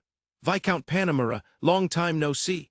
Panamera was dressed in light armor of white and silver, perhaps a large battle armor for combat. It looked more beautiful and elegant than the last time I saw her. You've grown a bit taller. Yes, I plan to surpass the Viscount someday. Ha ha ha, I look forward to it. Now His Majesty is waiting. Follow me. Oh, His Majesty has already arrived? Indeed, His Majesty has been eagerly anticipating this. Rumor is we have something interesting prepared again. As we chatted and laughed, Father, who had been distracted, raised his head. Van, did you really slay the forest dragon? Father asked in a hoarse voice. I gave an ambiguous smile, nodded, and replied, Yes. For now, let's greet His Majesty and then show him the ballista. After saying that, it was Panamera, not Father, who cheerfully spoke. Yes, that's a good idea. Seeing is believing after all. If you give me some arrows, I can show you my ballista. No, we have something better than what I gave you last time. What? Already something new. I want one too. Well, I suppose we'll prepare one next time. Price negotiable. While calming down the excited Panamera, I headed toward His Majesty. Father followed a little behind but didn't speak to me afterward. As we moved through the town, the number of soldiers gradually increased, and in front of a 2-story mansion at the far end stood knights in clearly lavish armor lined up in formation. The knights wore magnificent red armor. Those must be the king's red armor, the royal guards directly under His Majesty. Well, to foreigners, they're sometimes feared and called blood-red armor. I am Viscount Panamera Carrera Cayenne. I have brought Baron Van Nefertio. Please come in. When Panamera announced her name, the red-armored guards split to the sides, making way. Quite impressive. The red-armored stood perfectly straight in unison, like a military formation. Oh, I whispered in awe, and Panamera smiled softly. Humph, impressed by His Majesty's royal guards? Yes, they're so imposing. Are they really that strong? I asked, and Panamera laughed and nodded. That's right. Only 500 can wear the red armor. Every year, those who pass the knight recruitment exam must fight the active royal guards and take the armor by merit. So only truly capable ones can become royal guards. As she said this, Panamera glanced at me. Well, depending on the equipment, maybe even a boy has a chance, she muttered softly. At that, the red-armored guards shot a sharp glance at me, but Panamera ignored them and walked inside the mansion. With the kingdom's top elites watching me, I gave a wry smile and hurried after her. Panamera, huh? She did that on purpose. I followed behind, my nose lengthening in admiration of Panamera's perfect figure. I went upstairs in the manor and was guided into the hall. The hall had a calm atmosphere with wooden walls and floors. In the center was a long table that could seat about 8 people. 3 men sat on each side, and 1 man sat at the far end, all facing each other. As I entered the hall, everyone turned their faces toward me. Humph, Baron Van. You finally arrived? One of the men sitting at the far end stood up as he saw my face. It was none other than His Majesty King Dino and Zola Berlinite himself. We've pretty much finalized the plan to capture Scudetto, but now that you're here, it's a different matter. Let's rethink the strategy, including the forces of the Baron, he said cheerfully, beckoning me over. However, the tough-looking middle-aged men around him wore skeptical expressions. Excuse me. I'm a newcomer, but pleased to meet you, I said, bowing lightly and hoping a simple greeting would suffice. I took the seat at the end of the long table. Panamera plopped down cheerfully into the chair to my right. Just then, Daddy passed by expressionlessly and took the empty seat near the middle of the table. After briefly surveying everyone, His Majesty began speaking. Now, ideally, we would have sought help from the lords adjacent to the capital city, but time is a crucial factor. We will unite the forces of the Marquis Fertio Knight Order, Border Knight Order, Count Ferdinand Knight Order, Count Venturi Knight Order, Viscount Panamera, and Baron Van to capture Scudetto. Any objections? When His Majesty said this, a skinny, droopy-eyed middle-aged man looked at me with concern. He wore a finely crafted, flawless suit of armor with a windmill motif family crest on his shoulder. It was my first time seeing him, but that must be Count Ferdinand. Just as rumored, he looked unsure of himself. Count Ferdinand seemed about to say something, but ultimately looked away from me without uttering a word. He somewhat resembles Arte before she gained confidence. Maybe they really are related after all. Despite his thin face, he has a handsome man's face. That explains Arte's beautiful girl looks. While I was thinking this, a white-haired, burly man sitting across from Arte's daddy furrowed his brows and stared intently at me. "You're Baron Van, are you not? The child over there?" He said this in a hoarse voice. "Yes. My name is Van Fertio. I only just became a baron the other day." I introduced myself with a shy smile. The white-haired man's eyes sharpened. "That must be Count Venturi. Nice to meet you. That means the others are either His Majesty's attendants or one of the knight commanders." "Your Majesty, please stop joking. What can a child like this possibly do?" Count Venturi said, then stopped mid-sentence when he saw His Majesty's amused expression.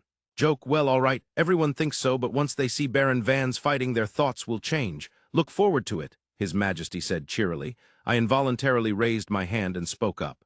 Excuse me. I won't be participating in the Scudetto campaign."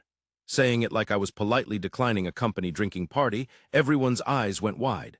Count Venturi and Daddy's eyes narrowed sharply, and Count Ferdinand wore a puzzled expression. Count Venturi shifted his gaze from me to Daddy. "What do you mean by that? If taken literally, isn't this just making excuses to appear involved for the sake of the child?" Count Venturi said in a low voice, and Daddy frowned deeply, glaring back. "You think I would stoop to such petty antics? I have sent the eldest son, acting as head of the family, into battle. There is no reason to pull back the youngest," he said harshly. "That youngest son is a child not even 10 years old. Rather, you should be opposing him coming to the battlefield. Take better care of him. There were many things I wanted to say, but I swallowed them all and instead pasted a smile on my face. No, my father has nothing to do with this. I'm simply worried about my own territory." When I said that, Count Venturi and Daddy's eyes grew even sharper. "This is a national defense crisis. Are you seriously going to withhold cooperation just to protect a tiny village that could be blown away by a breeze? Even if he is a child, his perspective is too narrow. No matter how much he protects his small territory, if Scudetto is used as a base for invasion, it will be even more desperate." "I hope he at least understands that much," the two middle-aged men said, their anger showing. Taking the brunt of their anger, I smiled lightly and nodded. "I understand that much. Conversely, do you two really understand my position? Two great noblemen arriving at a national defense crisis with an army probably cannot imagine the plight of a lord desperately protecting a single tiny village. Vankun is angry, you know. He's really fuming. I tried to convey my feelings with an unmistakable tone, but their faces looked ready to retort fiercely. However, His Majesty stopped them. "If you say so much, then explain why you won't join this war." "How kind. I love His Majesty." I cleared my throat, looked around at everyone, and began to speak. "Thank you. First, I was appointed lord of a really small village, one on the verge of collapse. By chance, 3 knights, a retired old steward, a maid, and a slave boy have stayed with me, but beyond that, there's been no support. Even so, I worked hard, and in about a year, I made the village bigger and stronger. Now we have no worries about food or clothing." After explaining the background, everyone's eyes turned toward my daddy, who was looking down at me with a scowl. Ignoring that, I continued. "Still, it's just a small village. I brought the newly formed knight order from the village and hired many adventurers to come here. In such a state, if my village were attacked by the Yelanetta kingdom, there would be no chance of winning." I offered that feeble excuse. His Majesty and Panamera, who knew the village's situation, smiled wryly, but the others had no information and couldn't immediately object. Just as I was about to open my mouth, Panamera surprisingly voiced a question. "You think Yelanetta might target Baron Van's territory? But why? The forts in Count Ferdinand's domain have strategic value. But honestly, there's no value in sending troops to the small village Baron Van speaks of, is there? Everyone turned their eyes on me at that question. Prefacing that it was speculation, I answered. For years, they struggled to capture Scudetto, but suddenly launched an attack and took it swiftly. The Wyvern was part of it, but the biggest reason was the incorporation of the Black Orbs as weapons. From Yelanetta Kingdom's perspective, this is not the same as the minor skirmishes before. They must be challenging with considerable resolve and confidence. If they truly intend to crush the Kingdom of Scuderia, they wouldn't just capture Scudetto, but immediately take other key bases as well. To do that, it's essential to prevent prolonged sieges that take too much time. After saying that, Panamera raised one eyebrow and muttered, ... In other words, nearby villages and towns used for supplies as well. They just want to make them unusable quickly. In other words, they will burn them down. When I said that, everyone frowned and fell silent. Please take care of your health during the changing seasons. If you let your guard down, you'll end up bedridden. At my words, His Majesty opened his mouth with a serious expression. Attacking multiple bases simultaneously, and even dispatching troops to small towns and villages, that sounds unrealistic.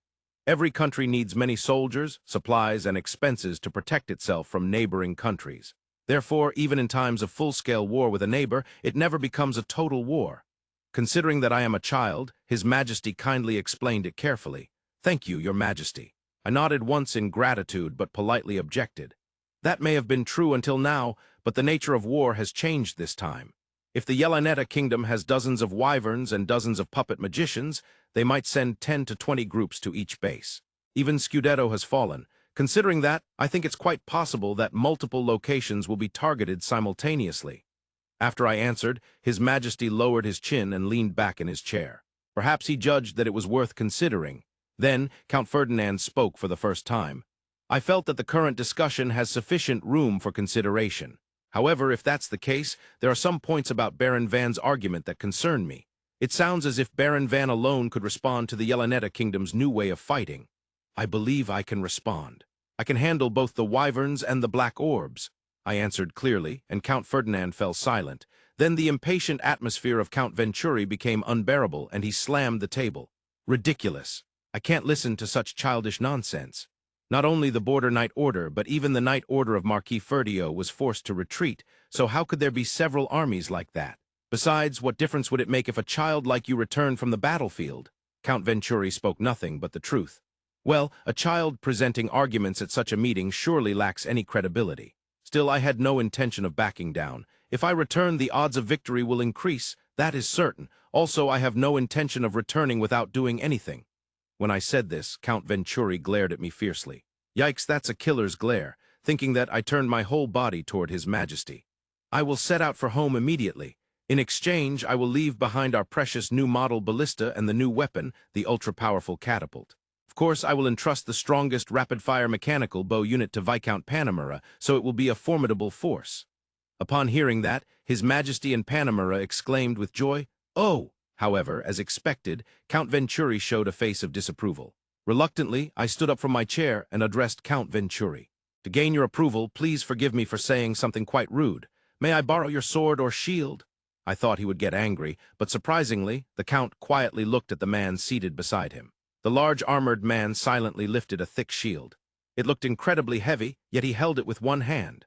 Among D and other adventurers, some also use greatswords like in a game, but this is a world where even without magic, physical laws seem to be ignored. Looking at the face of the man holding the shield, I had some doubts. He must be the knight commander of Count Venturi's knights, but why do they all have such stern and tough faces? Ah, could they be the Count's children? They do look somewhat alike. What should I do with this? Ah, sorry, please just hold it as you are. Your hand should be in the middle, right? Okay. As I was absent-mindedly saying this, the man looked puzzled, so I checked the condition of the shield while giving instructions. Please don't move for a moment. Saying only that, I quickly reached for my waist, drew my sword, and cut through the shield. I sliced off about 30% of the tall shield vertically, and with excess momentum, also slashed the wooden table. Luckily, I didn't cut the floor, but everyone around stared blankly. Eyes turned to the piece of shield rolling with a loud clatter across the floor. It seems even sharper than before. Panamera muttered quietly and looked at me, causing everyone to turn their heads as well. I smiled, basking in their gaze, and held my sword up before my face. It's a splendidly crafted sword. A pure, beautiful glow emanates from the orichalcum sword. This sword is an excellent piece, but the iron swords I sell have a cutting edge close to this one. After saying that, I looked around at everyone's faces once more and spoke again. And the ballista I use shoots arrows tipped with blades of similar sharpness. I used that ballista to slay a forest dragon. By the way, the wyvern that invaded my village was also defeated with an old model catapult. A forest dragon with a ballista? Count Venturi asked in a low voice, and before I could answer, His Majesty spoke. Indeed, I have seen a wyvern taken down with a single strike. When His Majesty said that, even the Count had no choice but to fall silent. Then, to add emphasis, Panamera spoke up. I participated in the dragon's slaying. All magic was nothing more than a distraction, but the Baron's ballista pierced the dragon's scales and swiftly defeated it. I guarantee its power. At their words, Count Venturi, my daddy, and Art Daddy exchanged glances without saying a word. It's hard to believe such things easily, but no one dared to question His Majesty's words. Well, there's no use dwelling on it. Words won't convince them. I'll do what I can and get back quickly. Then I will build mobile ballistas and catapults and return. I have prepared barrels filled with arrows and shuriken for the catapults, so please use those. You're going to build them now? Van, I've been patient until now, but you still don't understand the situation. Time is of the essence. Yes, I'm heading outside.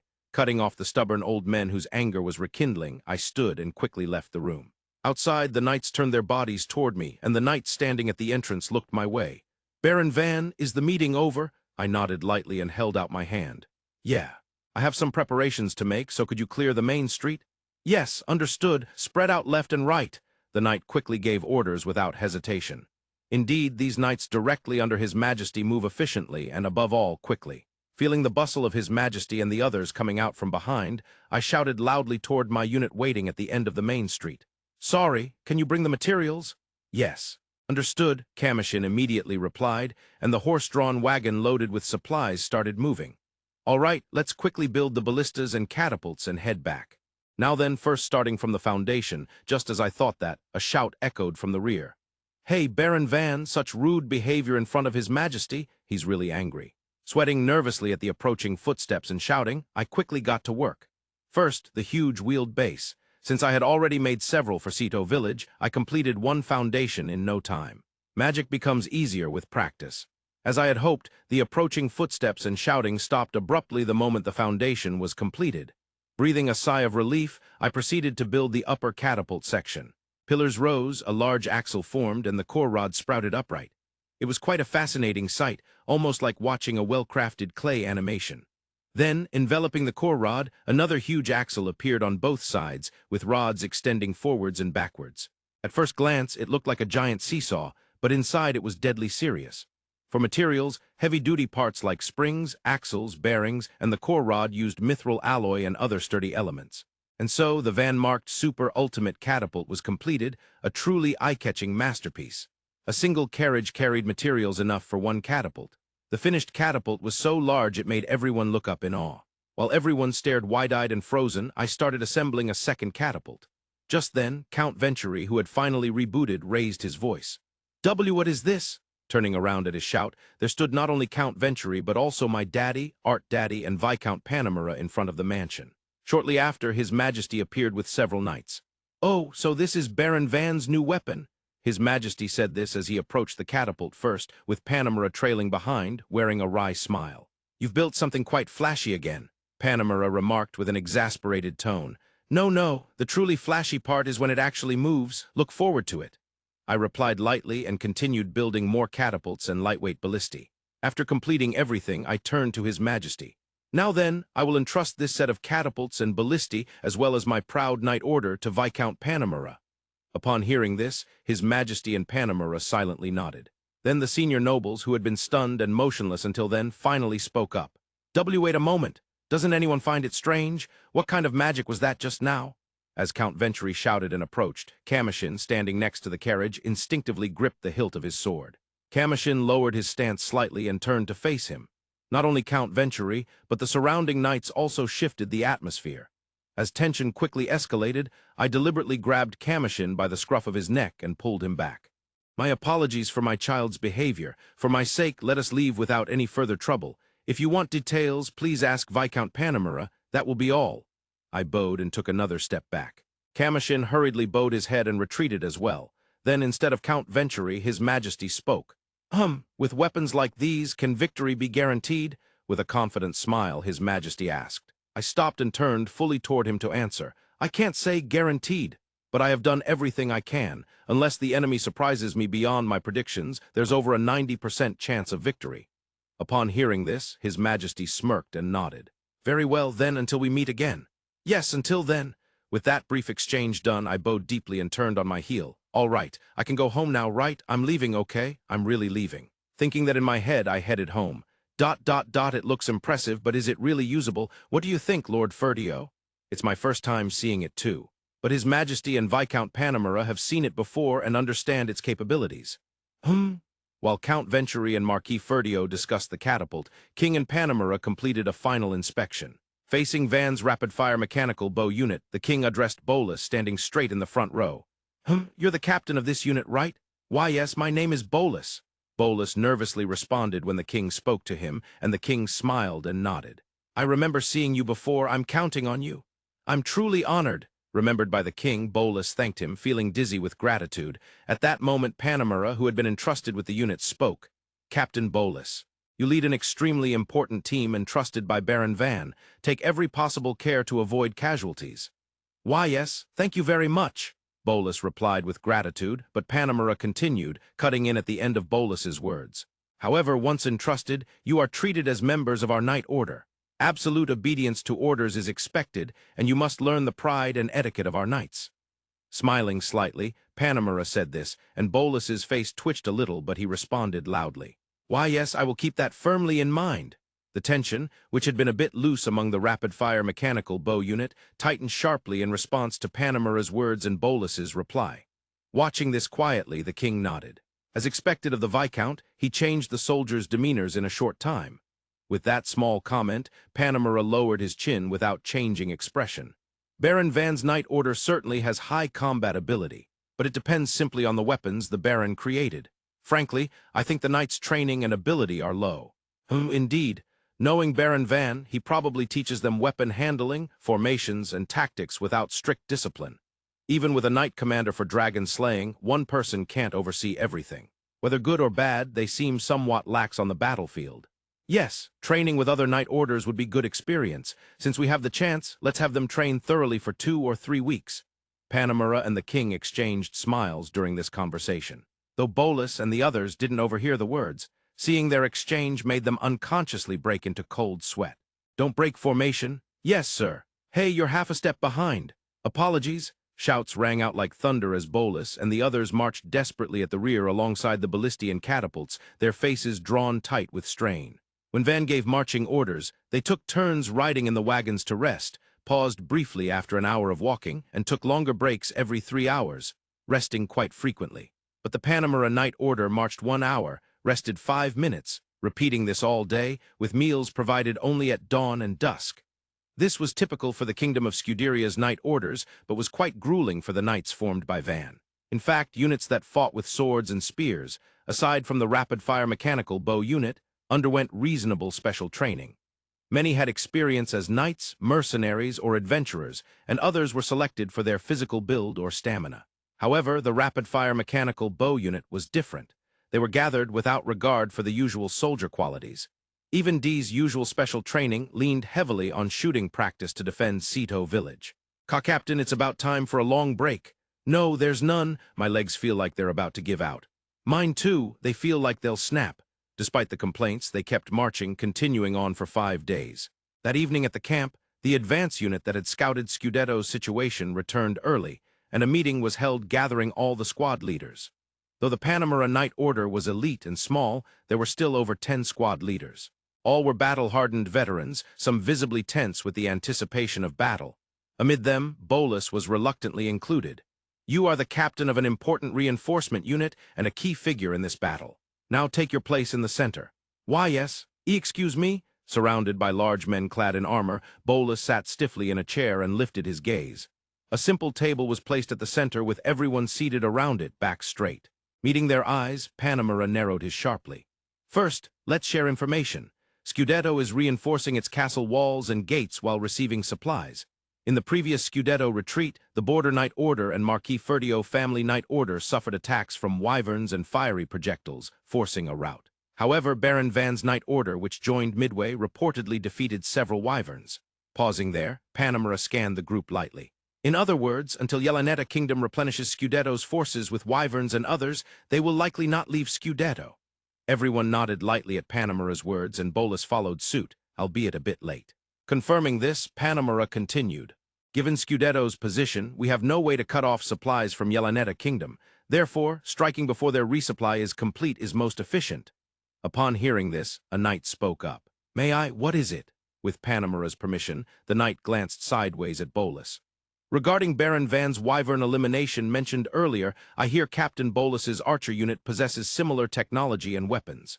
If so, even if wyverns increase, could you not handle them? Panamera raised an eyebrow at the question. If you can defeat wyverns, then our country, which can more easily concentrate forces than Yelanetta, gains an advantage, he murmured, shrugging. I believe that with Marquis Ferdio's defeat, the old tactics no longer work. Prefacing this, Panamera drew his sword. To be frank, our Knight Order is weaker than Marquis Ferdio's, not in skill or quality, but simply in numbers. This includes magicians. The difference in troop strength is greater than local advantages. He slammed the sword into the ground, drawing everyone's attention to it. The Border Knight Order defended the fortress city in a desperate battle, and Marquis Ferdio led his direct Knight Order as support. Yet even under these conditions, Yelanetta easily captured Scudetto.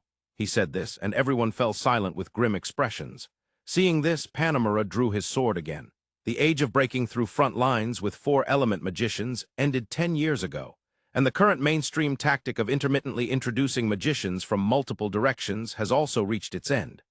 At these words, a knight opened his mouth with a surprised look. Then does the Yelanetta Kingdom now possess the greatest power? Muttering this with dissatisfaction, Panamera smiled slyly and sheathed his sword. Or perhaps it's Baron Van's ballistae and catapults that enable long-range attacks. Well, I believe it's the latter. Saying this playfully, everyone looked toward Bolus again. Bolus hesitated for a moment under their gaze, but straightened his back resolutely and spoke. I too believe without a doubt that Lord Van's weapons are the strongest. I will prove it from now on. At Bolus's firm declaration, everyone's eyes widened slightly. Panamera watched Bolus's face with interest and murmured, I thought he seemed unreliable, but he's surprisingly steadfast. 5 days later, Panamera and the others reached Scudetto.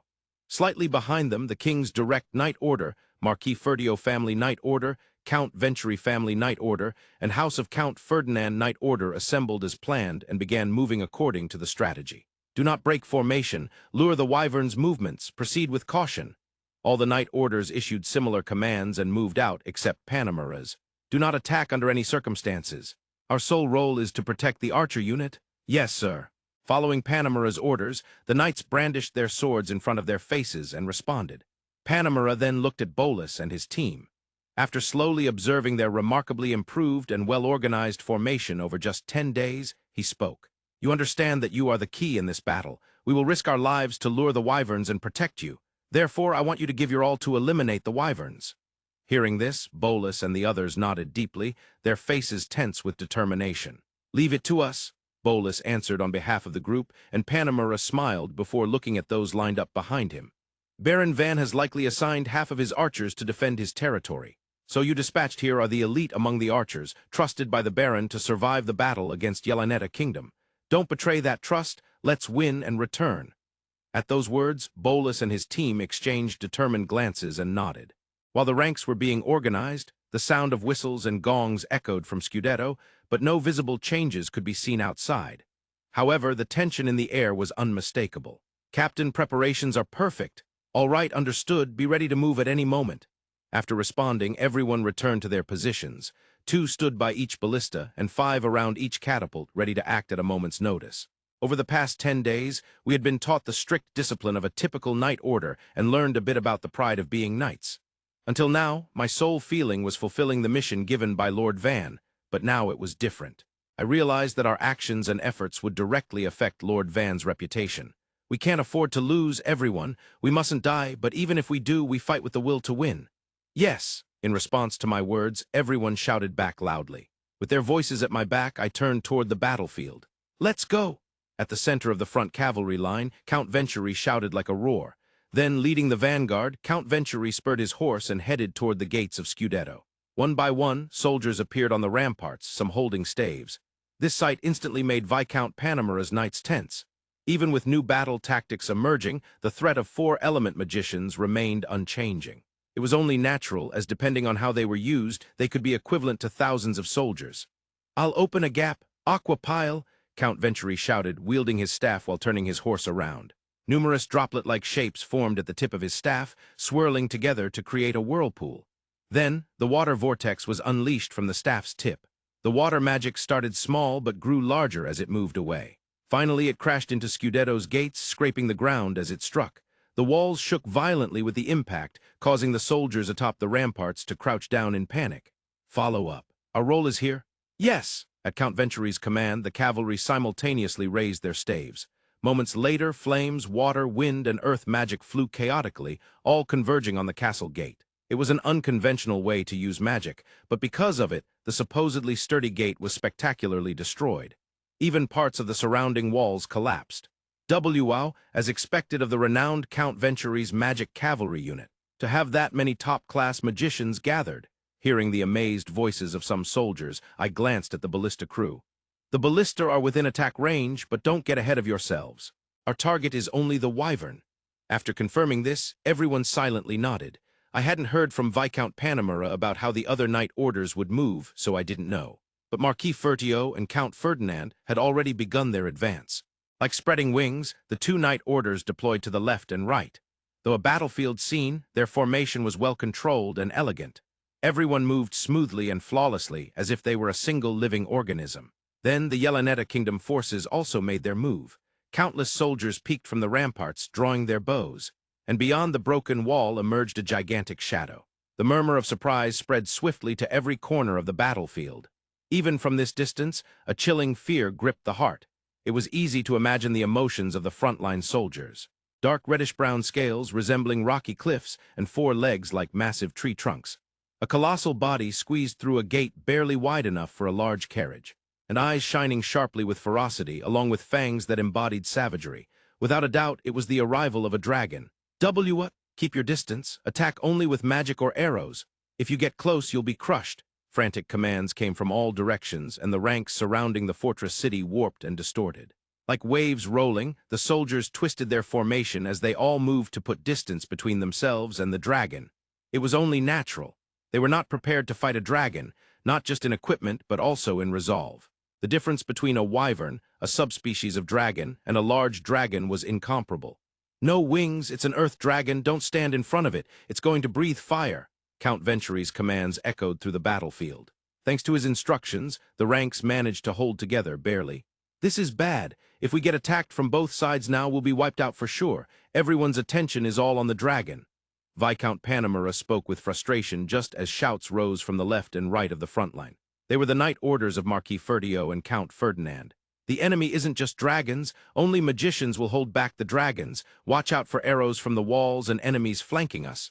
Move while strengthening defenses. Guide so the main force never faces the dragon head-on." The left and right sides began moving independently, each adapting to the sudden changes. Following this flow, Count Venturi began moving his knight order as well. "If wyverns appear, we will lead them away. If the Yeleneta Kingdom army appears, do not engage head-on. Keep your distance and respond prepared to move." Because they were all battle-hardened veterans, even this unexpected situation saw them moving as if following a predetermined plan flawlessly. Before I knew it, a pincer formation was set up around the dragon's flanks, also suppressing the soldiers on Scudetto's walls. Not bad moves. That should prevent a quick retreat." "Now then," Viscount Panamera muttered to himself and then approached me. "I've heard the Earth Dragon is second only to the continental turtle that dwells in the Great Sea in terms of toughness. Its scales are impervious to blades, and the general belief is that over 100 first-rate magicians are necessary to slay one. Can you pierce those extraordinarily hard dragon scales with a ballista?" "I haven't tried, but I trust Lord Van." After I said this, Viscount Panamera nodded and looked toward the ballista. "He's not usually an optimist," prefacing that he turned his gaze back to me. "I think so too," Viscount Panamera said, laughing happily. With the appearance of the dragon, the enemy forces quickly shifted their formation to respond. However, their response seemed nothing more than blindly keeping their distance from the dragon. They deliberately used powerful magicians as bait, while the soldiers merely showed a superficial encirclement posture. "Well, given the opponent, it can't be helped," I said as I smiled deeply while looking at the scenery below. That dragon was slowed down using a large quantity of black orbs, its limbs restrained by heavy chains, and only then did the puppet magic take effect. An extraordinary amount of funds, personnel losses, and time were invested. It would be a massive loss if it failed. However, judging from the current battlefield, it was achieving tremendous results. The group of magicians controlling those horses were undoubtedly from the Venturi Knight Order. They unleashed powerful magic that quickly destroyed the castle gates without holding back, yet the dragon barely sustained any damage. On the contrary, it was cornered and had to be supported by other magicians. Honestly, it would be ideal to deploy the wyverns here and finish this quickly, but we cannot afford to let our guard down. If the enemy had been the same as before, our forces, now strengthened with new troops, would have ended this in a decisive victory. But the previous battle had unexpected outcomes. Although the plan to capture the crucial Scudetto was accomplished as scheduled, the losses exceeded predictions by a huge margin. Therefore, fast riders were dispatched to call for reinforcements to replenish our forces sequentially. Aside from the main force led by my brother for the capital city invasion, if the other two armies had managed to take control without injury, my evaluation would have plummeted significantly. "It's all because of that mysterious group. Damn them!" I shouted and turned around. Behind me, Vice Commander Freightliner was looking at me with a stern expression. Though my younger brother, he was a timid man. Despite having participated in several wars already, he still only assisted me and our other brothers. Perhaps it was no surprise, as both his swordsmanship and magic abilities were low. Freightliner. From now on, split the troops and advance. You will use the infantry to attack from the right flank. Use black orbs to restrain and lure the dragon. I will guide the cavalry from the left flank. I gave the orders, and Freightliner smiled vaguely, bowing several times. So, as expected of Brother Bashies, the dragon in the center, explosions of black orbs from both sides, right? And finally, the wyvern. He responded with a sycophantic tone and face. I clicked my tongue in frustration at his spineless expression, lacking both pride and resolve as royalty. "Fool, have you already forgotten the last battle? Back then, the wyverns waiting on the walls and those flying in the air were indiscriminately killed. Those on the ground had their heads cut off, and those in flight were pierced through the torso with spear-like weapons and killed. So, you're saying we won't use them, even though they were just replenished? Dragons and wyverns are precious. Losing any more would be a grave mistake. Their use is reserved for when we take the capital city. Until the final decisive battle, we conserve strength and burn it down with overwhelming power during the final invasion." After explaining part of my strategy, Freightliner blinked, finally understanding, and applauded. "I see. As expected of Brother Bashies. So for now, repelling them is enough? Don't be ridiculous. Their formation is so spread out because they fear the dragon. If we slowly harass the thin parts of their encirclement, we can easily achieve a complete victory. At the very least, we will capture Marquis Ferdio's head and in the subsequent pursuit, crush more than half of their forces." I see." Freightliner gave a half-hearted response, seemingly not fully grasping the meaning. Snorting, I turned on my heel. "That's enough. Just follow my orders. If you understand, lead the troops and move out immediately." Shouting, Freightliner hurriedly ran off. Meanwhile, Freightliner watched Bashies leading the cavalry with a cold gaze and looked at the troops under his command. "All right, let's move as well. Use the black orbs at your discretion if the situation becomes dangerous. March." Raising his voice, the soldiers began moving forward with excited expressions and loud shouts. Watching our troops march enthusiastically, Freightliner sighed quietly. "They're all too excited about the new toys. Such fools," he muttered with exasperation, shrugged, and mounted his horse. As Freightliner looked from Scudetto toward the battlefield, the Scuderia army desperately restrained the dragon in the center, unleashing magic without holding back. Indeed, this would be a perfect opportunity in previous battles. But that calm main force deep behind is eerie. The enemy's new weapons both targeted specific points to increase destructive power. Maybe dispersing is better.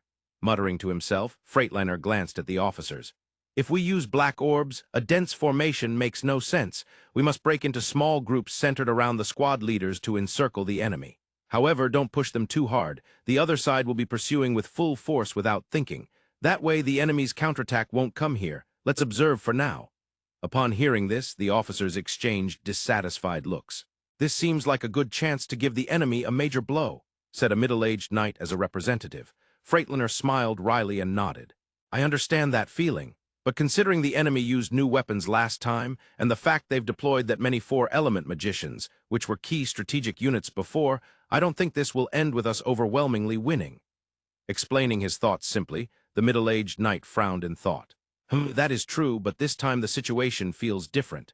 After all, no matter how new their weapons are, facing that dragon, that's wishful thinking. What would you do if those new weapons had no effect on the dragon? If I were in the same position, I'd retreat to terrain where I could trap the dragon. Because if we throw all our magicians at it, it's obvious we'll lose the war. After that, it's just a running battle while being chased. They wouldn't fight so foolishly, would they? That's a convincing argument. The knight contemplated but quickly reached a conclusion, turning around and shouting loudly. "By order of Lord Freightliner, split the troops into small units centered around the squad leaders and encircle the enemy, but don't overextend, pursue cautiously and slowly." "Yes, sir." The veteran knights immediately moved. Seeing this, Freightliner breathed a sigh of relief and guided his horse away from the battlefield. "Now it's just about when to press and when to pull back. Let's see how this plays out." Freightliner narrowed his eyes and murmured. At that moment, as if on cue, the battlefield shifted. The Yelanetta army encircled the Scuderia forces, tightening the trap. The Scuderia army, pushed toward the dragon, quickly began moving away from Scudetto. Drawn along, the dragon turned its head toward the opposite side of Scudetto, facing Scuderia's main camp. The next instant, a fierce scream tore through the battlefield. It was from the dragon. Blood spurted from both eyes as the dragon lifted its head in pain and roared, further pursued by attacks. Small amounts of blood trickled from its neck, chest, and abdomen as the dragon collapsed sideways and thrashed on the ground. Then red flames leaked from its mouth, directed toward Scudetto. "Take cover!" a shout rang out. Freightliner immediately dismounted and crouched on the ground. Moments later, the dragon spewed magma-like red flames, blasting away 20% of Scudetto's castle walls. Freightliner clicked his tongue as he watched unlucky soldiers standing in the direct line be incinerated. "Retreat! We're pulling back!" Without hesitation, Freightliner made his decision and tried to restrain his panicked horse. Cover your ears from the dragon's roar as Panamera assessed the situation. The dragon only sustained minor cuts on its back, but the eyes, mouth, and abdomen took significant damage. However, we couldn't kill it instantly. Thankfully, its breath was aimed away from us. If it had been directed here, it would have been terrifying. Panamera spoke calmly. Bolus, with a pale face, nodded repeatedly before turning back. "It's still moving. Are you sure it's all right?" Panamera scoffed and pointed to the battlefield. "Finishing off the dragon is important, but as long as we pay attention to its breath, we won't suffer heavy losses. Our priority now is to corner the enemy. If we let them escape, it would be a loss for our country overall." Just as Bolus opened his mouth to respond, black shadows shot out from the Scudetto. 5 large shadows spread their wings and headed straight toward them. "Wyverns, 5 of them at once. Have they gone desperate? Bolus, can you target them?" "Why, yes, everyone incoming, aim a little ahead. Ballistas, anyone who can, target them." Despite the suddenness, Bolus and the others quickly adjusted their angles and prepared to fire. The Wyverns approached with the speed of the wind, but Bolus's team remained steady. "Ready. Fire!" At the command, catapults and ballistas simultaneously launched. The ground shook and the sound of slicing wind filled the air as black boxes and ballista bolts shot skyward. The black boxes shattered immediately, releasing countless silver blade-like pieces. Iron shuriken. They spread quickly, closing in on the Wyverns. Like a storm of iron rain, the blades fired from the catapults sliced through the air, piercing Wyvern bodies, wings, and legs. By some wild instinct, none were struck directly in the head, but many holes appeared all over their bodies. Not a single Wyvern remained unscathed. As the Wyverns lost balance at terrifying speeds and began to fall, Bolus furrowed his brow and shouted, "Take cover behind the great shield, quickly!" Everyone scrambled to hide at the shout, but Panamera stepped forward with a gleeful smile. "This is the best outcome. Well done, Captain Bolus. Leave the rest to me." He activated the magic he had already finished chanting. "Stay clear, all of you. Burn the enemies before us, vermilion of silver." Immediately, a triple magic circle appeared before Panamera, and a ball of flames formed at its center. The flames within each circle seemed to consume each other as they merged into a massive fireball. The fireball burst outward and sprayed toward the falling Wyverns like an enormous great flamespout. The sky turned bright orange as the Wyverns were engulfed entirely by the flames. Beyond the heat, the power of the rapidly burning air altered the Wyverns' falling trajectories. Seconds later, the burning Wyverns crashed to the ground, causing heavy tremors one after another. Just barely. That was close, but the Wyverns fell to the ground just before hitting Bolus's forces, preventing a catastrophe. Bolus's face twitched as he looked at the scorched wyvern carcasses emitting burnt odors nearby, then glanced at Panamera. Panamera smiled confidently and raised his voice. "Rejoice! The enemy's main forces, the dragons and wyverns, are annihilated. Victory is assured." His words were met with thunderous cheers from Panamera's Knight Order. Bolus and his group joined in, and the cheers gradually spread, enveloping the battlefield. The morale of the enemy soldiers broke without fail. The front lines slowly retreated. Eventually, they abandoned the fortress city with its gates destroyed, and the Yelaneta Kingdom army withdrew. Cheers erupted, and some attempted to pursue, but voices quickly called for restraint. "Why?" Bolus tilted his head in confusion as Panamera snorted. "They likely judged that the explosive weapons were more dangerous than the dragons or wyverns. If I were giving orders, I'd say the same. Behind the Scudetto lies a mountain path. Imagine if they threw those weapons at us while retreating. No matter the numbers, it would just lead to needless deaths." "I see," Bolus nodded with a serious expression. Panamera laughed heartily and patted his shoulder. "Don't worry, this is an undeniable victory, and you all earned the most battle achievements. You can proudly report this to the Lord." At those words, Bolus blinked once, then smiled wryly. A group watching from afar exchanged smiles as the distant cheers echoed. "In the end, we ended up watching the whole thing, huh?"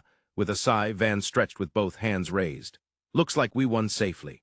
I hope no one was injured," Till spoke anxiously, but Commotion puffed out his chest confidently. "There's no way we'd lose using Lord Van's weapons. It's a crushing victory. So I'm sure no one's hurt." Commotion, excited since the war began, declared loudly. Van nodded with a wry smile. "Probably. For now, I think Bolus and the others are fine. With Viscount Panamera's personality, he'd stubbornly protect them." "If it's Panamera, there's no doubt," Commotion answered immediately. Watching their exchange, Art laughed and spoke. He, then I'll return the dolls now." "Right. Let's escape quickly without being noticed." "Okay, wait, are those Yelaneta soldiers retreating? Looks like they're under attack." Puzzled, Art spoke, and Van briefly seemed to think, then raised his head. "For now, can we capture only those on horseback? If they know anything about the Black Orb's supply routes." "Understood, I'll try." Although I had won, I quickly left the battlefield, troubled by the prisoner I had somehow captured. "It's over, completely over. I'll be tortured and killed, the worst. It's no good, I hate torture." Muttering those words, he sighed deeply. "Of all people, one of them was a prince. That makes two now. I'm not trying to collect princes or anything." "Collecting princes? Why are you trying to hold back your laughter?" Till was strangely trying to suppress a laugh, so I tilted my head in confusion and looked back. There a young man with bright green hair, pressed at the neck with a drawn blade, was half crying. He looked like a slender, idol-like guy, but his face was pale blue and drenched in cold sweat. His teary eyes made him look like a bullied middle schooler, and from an outsider's perspective, I was the bully. You're Prince Freightliner Yelaneta, right? For now, I don't plan on killing or torturing you, okay? For now. So when I rejoin the main force, you'll just behead me on the spot." No, you're way too negative. I'm not even joining the main force. I'm heading back to my territory." "Be back to your territory. You plan to torture me thoroughly?" "I said I won't." Freightliner trembled violently as he said that, and I answered half exasperatedly. He didn't seem to believe me at all. In reality, I had already asked everything I wanted to know, and he had answered everything straightforwardly. It was complicated, but it was a relief not to need any truth serum. "To be honest, you've already given me enough information. Once I've confirmed you're not lying, I'm thinking about releasing you, you know." Upon hearing that, Freightliner raised his head, his mouth forming a straight line. Really? You won't kill me? You won't torture me?" Nope, I replied lightly with a bitter smile. Out of fear, Freightliner was desperate with a kid like me. Well, no doubt he was scared, but I wish he would show at least a little royal dignity. Then again, I might cry too if I were in his shoes. Still, the Yelaneta Kingdom really went all out. Even though we're allied, sending the majority of their troops this way, I think their location is even more challenging than ours. I muttered that absent-mindedly. Freightliner's eyes lost their spark. It can only be described as madness. There's no such thing as a perfect alliance. Everyone naturally prioritizes their own country's interests. Even the Black Orbs, it's just an imported product, not something they monopolize. If it were me... Freightliner began muttering to himself. Whether viewed from afar or close up, he looked like a dangerous man, but what he said was something I couldn't ignore. "Wait a second, the ally is Hessel, which governs the eastern part of the continent, right? Has it always been that way? The Black Orbs come from the central continent?" I asked to confirm. Freightliner sighed gloomily. "The siege weapons, the new magic, the new style of fortifications, all from the central continent. It wouldn't be strange for the Black Orbs to come from there. At the very least, neither Hessel nor Yelaneta have the knowledge or technology to create such things." He muttered that self-destructively and averted his gaze. Watching that, I scratched my head. Certainly, new technologies and knowledge often come from the central continent. To put it bluntly, their educational environment and everything else is probably more advanced.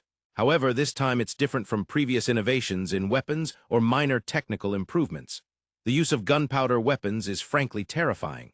If practical forms like the black orbs have reached us, perhaps some countries have already put guns into practical use. I had been relieved, thinking that the existence of magic slowed development. But if there are units equipped with guns capable of accurate mid to long-range shooting, that would be a real threat. For now, if you know about the black orbs, where they're imported from, and the countries or merchants who mediate the trade, please tell me. Oh, also about the materials of the black orbs and their manufacturing methods. I've already heard about Yelenetta's invasion plans, so let's talk more about each force and the new weapons. And more. As I counted off my questions on my fingers, Freightliner began trembling so violently that rattling sounds came from him. And my claws aren't enough for this? Wow, I'll be tortured, I'll be killed, Freightliner screamed while sobbing, and I narrowed my eyes. I told you I'm not going to torture you. But if you keep yelling, I might just rub wasabi on your mouth and nose. Just a cute little prank from a kid, that's about it, I said with a slightly irritated yet smiling tone. Freightliner, who surely didn't know what wasabi was, turned pale and clammed up. When I returned to Ceto village, there were signs of some skirmishes, but nothing serious. Welcome back. Espada, along with the maids and soldiers, bowed their heads to greet me. Dee smiled happily and nodded several times. I'm back. I took back Scudetto, so I came home a bit earlier. At that, Espada's eyes widened slightly. Already, as expected of Lord Van, when I heard that the ironclad fortress was captured, I thought a siege would take months. No, that was a foolish question. Saying that, Espada glanced at the armored carriage behind me and seemed satisfied on their own. Dee laughed, then suddenly noticed that our group was small. What happened to Captain Bolus and the others? Oh, Bolus and his team joined Viscount Panamera's night order for a while. They'll probably return much later. That sounds like a good experience. Our night order is unusually lax in discipline and atmosphere compared to others. It would be good for them to learn from other night orders while they're there. Dee said this with a hearty laugh, and the knights exchanged wry smiles. Well, even if the discipline and atmosphere are loose, the training is brutal. If the atmosphere were strict too, everyone might cry. With that, laughing as we returned to my domain village, we headed back to the Lord's manor. What? Unamog brother is captured? Then, could this place really be a remote village in the Fertio Marquisate? Once at the manor, I unloaded the Freightliner from the carriage to gather more information and gave a brief summary of the situation, but she looked puzzled as she surveyed the village scenery. Yes, this is Ceto village, now part of my domain. This is that extremely poor village Unamog brother supposedly took control of. No, that can't be true. I only saw a bit, but there were walls even more elaborate than Scudetto's. Also, all the buildings have unfamiliar architectural styles, and there's an impressive tower too. Freightliner's eyes widened as she shouted. Soldiers on either side drew their swords, but she was completely oblivious. Well, isn't that good? We built tall towers on both sides to monitor the surroundings carefully. The walls are probably sturdier than those in the capital city, and the defenses have a record of defeating dragons. This village is proud of its facilities. Amazing? No, that's too incredible, but how can this be called a village? The information we had was so far from this I'm dizzy. Freightliner held her head with both hands, making a fuss. Quite a good reaction, just my type Vankun's preference. I wonder if there's anything else surprising. Thinking this, I entered the Lord's manor, responding to everyone's greetings as I headed to the study. No sooner had I entered the study than Freightliner was tied to a chair. Arb and Rose stood on either side, Dee stood menacingly behind, while Art and I sat on the sofa opposite. Till and Commotion stood flanking us. Completely surrounded, Freightliner trembled with a pale face. Now then, Freightliner-kun, you know it's best for your own sake to reveal everything you know. If you don't, you'll regret ever being born. Why, yes, I'll say anything. Please don't kill me, she answered immediately, but I shook my head from side to side. I see, quite stubborn, admirable guts for royalty, but here it's just foolish. Let's start with a small test, the fingernails, then teeth, ears. I'll save the eyes for last. Wait, please hold on, I'll talk. I don't care about royalty anymore, I swear loyalty to Lord Van. I wonder how long that bravado will last. Should be fun to see. Listen, I'm not bluffing, I'm fully submitting. Interesting, quite the talent. While I was enjoying this promising rookie's reaction, till an Art looked at me with furrowed brows. Perhaps I was being a bit too harsh. All right, fine. Unfortunately, torture will have to wait for another time. Torture? Freightliner trembled violently as if at an earthquake level 7. I smiled wryly and spoke. I'm joking. Now then, you'll be on my side going forward, so answer all questions truthfully. Why, yes. Freightliner gave the best reply yet and straightened her back. About an hour later, Freightliner spoke fluently and thoroughly. We are now reviewing the information as a group. ... In other words, the Yelaneta kingdom plans to attack from 3 directions, but based on current conditions, the invasions of Cito village and Scudetto have failed. Espada reported this to us, and Dee grinned. The Yelaneta kingdom's plans were impressive, but their reliance on wyverns and black orbs was foiled, leading to a crushing defeat, all thanks to Lord Van's efforts. Dee said this laughing, and Commotion nodded happily. But Espada and Arte looked different, especially Arte trembling with a serious expression. Espada glanced sideways and growled in a low voice. Lord Van's weapons were involved in both these battles, but the final location, Count Ferdinand's domain, has none. It appears their main force is directed at Scudetto, but they must be struggling. When Espada said this, everyone looked at Arte. Arte von Ferdinand, the youngest daughter of Count Ferdinand's domain. Though she had been neglected, she still worried. Just then, Arte turned to me with a resolute expression, her eyes slightly moist but firm. Lord Van, even if the Yelaneta kingdom's forces attacking Count Ferdinand's domain are second in scale only to the Scudetto invasion, I believe the domain can hold out for several months. If that happens, we can wait for Lord Panamera and Captain Bolus. Arte spoke rapidly, but I raised a hand to interrupt. Prepare reinforcements immediately. We need to build new mobile ballista and catapults, so we can't leave right away, but we will help as soon as possible. When I said this, tears welled up in Arte's eyes. I looked away from her struggling face and looked at Espada.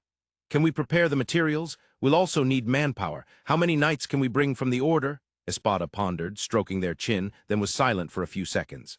Well then, let's temporarily merge 2 knight orders and select 20 knights from them. Also hire about 30 adventurers. Though the numbers are small, with Lord Van's weapons supporting from afar, it should be sufficient. According to Freightliner's information, the army heading to Count Ferdinand's domain is unaware of this. We can gather the materials and be ready to depart in 2 days. Espada stood as they spoke, and Dee and the others stood alongside. Because it's Arte's hometown, we absolutely must help. I stood up as well, but Arte stopped me. No, Lord Van, we cannot rely solely on you even for Count Ferdinand's domain. If you provide a puppet, the adventurers and I will go. In addition to the mobile ballista and catapults we brought back, we built another 10 units. It was a struggle to match the number of arrows and ammunition, but since we had made quite a few already, we managed somehow. All that remained was persuading Arte. I figured, even though it's reinforcements, it's still participating in the war. I think it'd be better if I went along, you know. I'm getting used to traveling by carriage now, so it's really fine. Don't worry about owing me or anything, I said repeatedly, but Arte stubbornly refused every time. Each time she politely and sincerely declined, apologizing from the bottom of her heart. I had never seen Arte so stubborn before. This is troublesome. Well, I'll forcibly bring the mobile ballista and catapults along, but I didn't know what to do. As I fretted over that, Arte came up beside me when no one else was around and grabbed the hem of my clothes. Wondering what was going on, I looked to the side and saw Arte with tears welling up in her eyes. What's wrong? Are you worried and want to leave now? We're scheduled to depart tomorrow, I said, but Arte just shook her shoulders, trembling and shaking her head from side to side. This is bad. Was I really so clueless about a woman's heart? Not knowing what to do, pure-hearted Van felt only growing guilt. I watched Arte sob quietly for a while, flustered, until she finally calmed down and spoke. I'm sorry. Lord Van, you truly care about me from your heart, yet when she said that much, I finally realized the complicated feelings inside Arte. Honestly, I'll never get used to the mindset of the nobility. I see. If I end up saving the house of Count Ferdinand from crisis, then the Count's family would. Muttering that, Arte looked up at me with swollen, tear-streaked eyes and buried her face against my chest as if clinging to me. I'm sorry. Her apology sounded like she was coughing up blood, so it's confirmed. What's troubling Arte is the noble mindset that puts the Count's family's interests first. Ideally, it would be desirable for me, her fiancé, to succeed on the battlefield, but this time I've succeeded too much. My territory was originally tiny. Moreover, it's a frontier bordering the Yelaneta kingdom, which is now at war. From an outsider's view, the dramatic turnaround from a near defeat was thanks to my ballista and catapults. His Majesty the King will reward me for my achievements. If the reward is only monetary, it would be harsh to Van, who owns only a tiny frontier territory. Some nobles might even distrust the king's decision. For nobles with territories, the most stable income is tax revenue from residents. Nobles with large, fertile lands command respect. So if Van is to be granted more land, where would that land come from? The only lands available as rewards are from the Fertio Marquisate and Count Ferdinand's domain. In this situation, if I join forces to defend Count Ferdinand's domain, what will His Majesty do? The Count, whose standing was already declining, would likely lose even more land. Still, since the Count himself is participating in the Scudetto Reconquest, there's no reason to punish him. So the reward would likely take the form of money or land taken from the Yelanetta kingdom, granted in exchange. How other nobles judge this is uncertain, but since they would want to expand Van's territory, given he commands the strongest ballista and catapult units, this seems the most plausible scenario.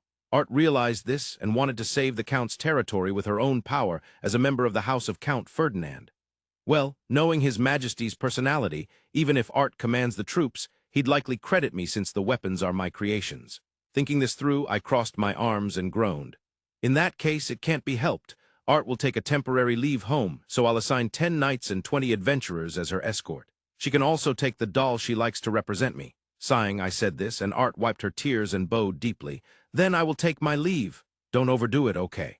If things get dangerous, you can retreat temporarily and fight again.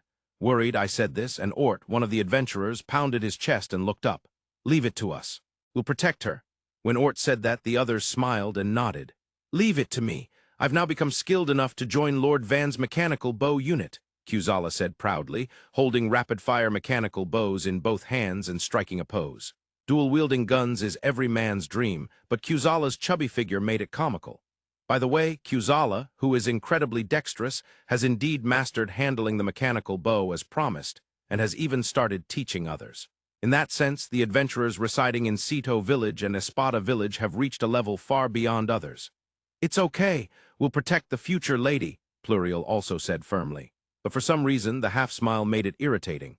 She's acting like a bad older sister teasing a child. Please, if everyone completes the mission unharmed, I'll pay a special bonus. I'm counting on you, I said with a wry smile, and the adventurers raised their hands and cheered.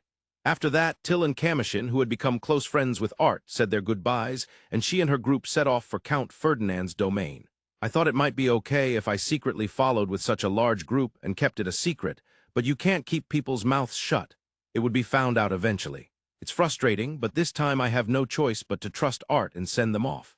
Standing absent-mindedly in front of the castle gate, I remained still even after Arte and the others disappeared from sight, when Espada approached while clearing his throat. Now then, Lord Van, there's a pile of work waiting for you. Let's get started right away. Whoa, I'm still nostalgic. Please sense this sentimental mood, Espada. I've given you ample time to switch your mindset. Time's up. From now on, as the Lord, you must focus on your territory. I've worked quite a bit since coming back, right? I haven't rested in a while. I'm going to die. As long as you have complaints, you're fine. Now first, let's report on the village conditions during your absence. Also, Lady Redevester of Apcaluru and Bell of the Bell Rango Trading Company requested meetings. Can you set the priorities based on your judgment, Espada? Let's handle them one by one. Oh, tonight is the festival, you know? That's non-negotiable. If we don't have a barbecue, I'll go on strike. It can't be helped. I was supposed to study tonight, but... Demon. I always suspected it, but you're a real demon. As Espada and I exchanged such words after a long time, loud laughter arose around us. Not only did no one defend me, but Till and Kamushin laughed too. Really, I can't believe my subordinates. If I weren't the Lord, I'd be severely scolded now. We frequently dealt with attacks by demonic beasts, hunted them down, sold their materials, and made a good profit. However, the Bell Rango Trading Company was on the verge of collapse. The arrow stock was running low, so I ordered more to be made. The sewage in some of the houses got clogged. Flushing the water didn't help. It smelled bad, so I requested immediate action to fix it as soon as possible. Andre's son had his third child. I asked Lord Van to kindly name the baby. We didn't have enough carriages. According to the trading company, the commercially available carriages were much worse in performance compared to the ones from Cito village, but were expensive. If possible, they hoped Lord Van could make some. New residents arrived. There were 50 people, and 10 of them wanted to join the night order. I was asked to conduct interviews. And so on, the mountain of tasks Espada mentioned had piled up in my office. Ask if any of the new residents can work at the Bell Rango Trading Company. If there are any, we'll interview them along with the night order candidates. When making consumables, we might as well build some carriages too. Do we have enough horses? Nobody likes a smelly toilet, right? Let's fix the clog first. As for Andre's son's baby, how about Vandam? Sounds strong, doesn't it? I decided the policy quickly and headed straight to the site. Something felt off. Ah, Lord Van, I'm so glad you're safe. Amy, long time no see. Thanks to you, I somehow stayed safe.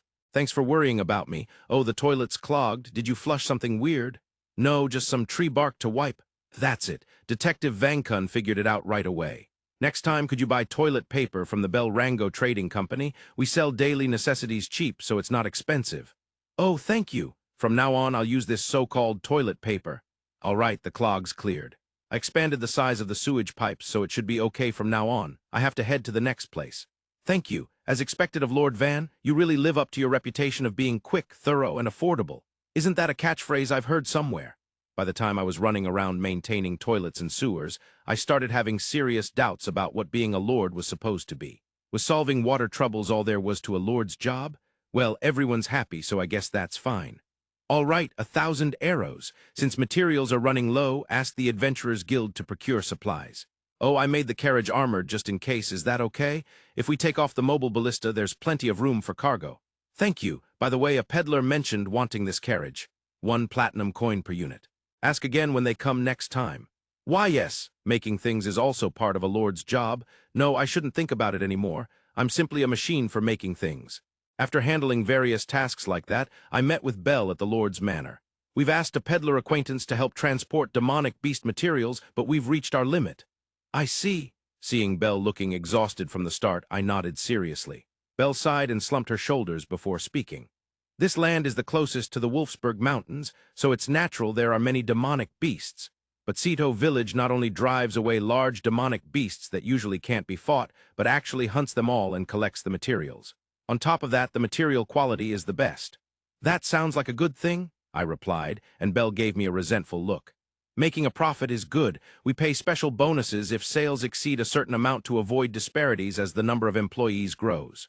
And as Lord Van mentioned, we sell daily necessities and food cheaply to give back to the villagers, but we've clearly become too conspicuous.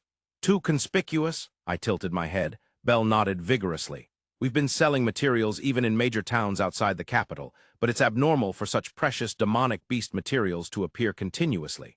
As a result, we learned that the Commerce Guild will conduct an on-site investigation soon. Didn't they come before? They only investigated the Merry Trading Company merchants, the Kingdom, and the Adventurers Guild. Though various trading companies in this country belong to the Commerce Guild, it's rare to be investigated by them. For such a small, remote territory to be investigated is unprecedented. I felt like I was being lightly insulted, but I shouldn't mind.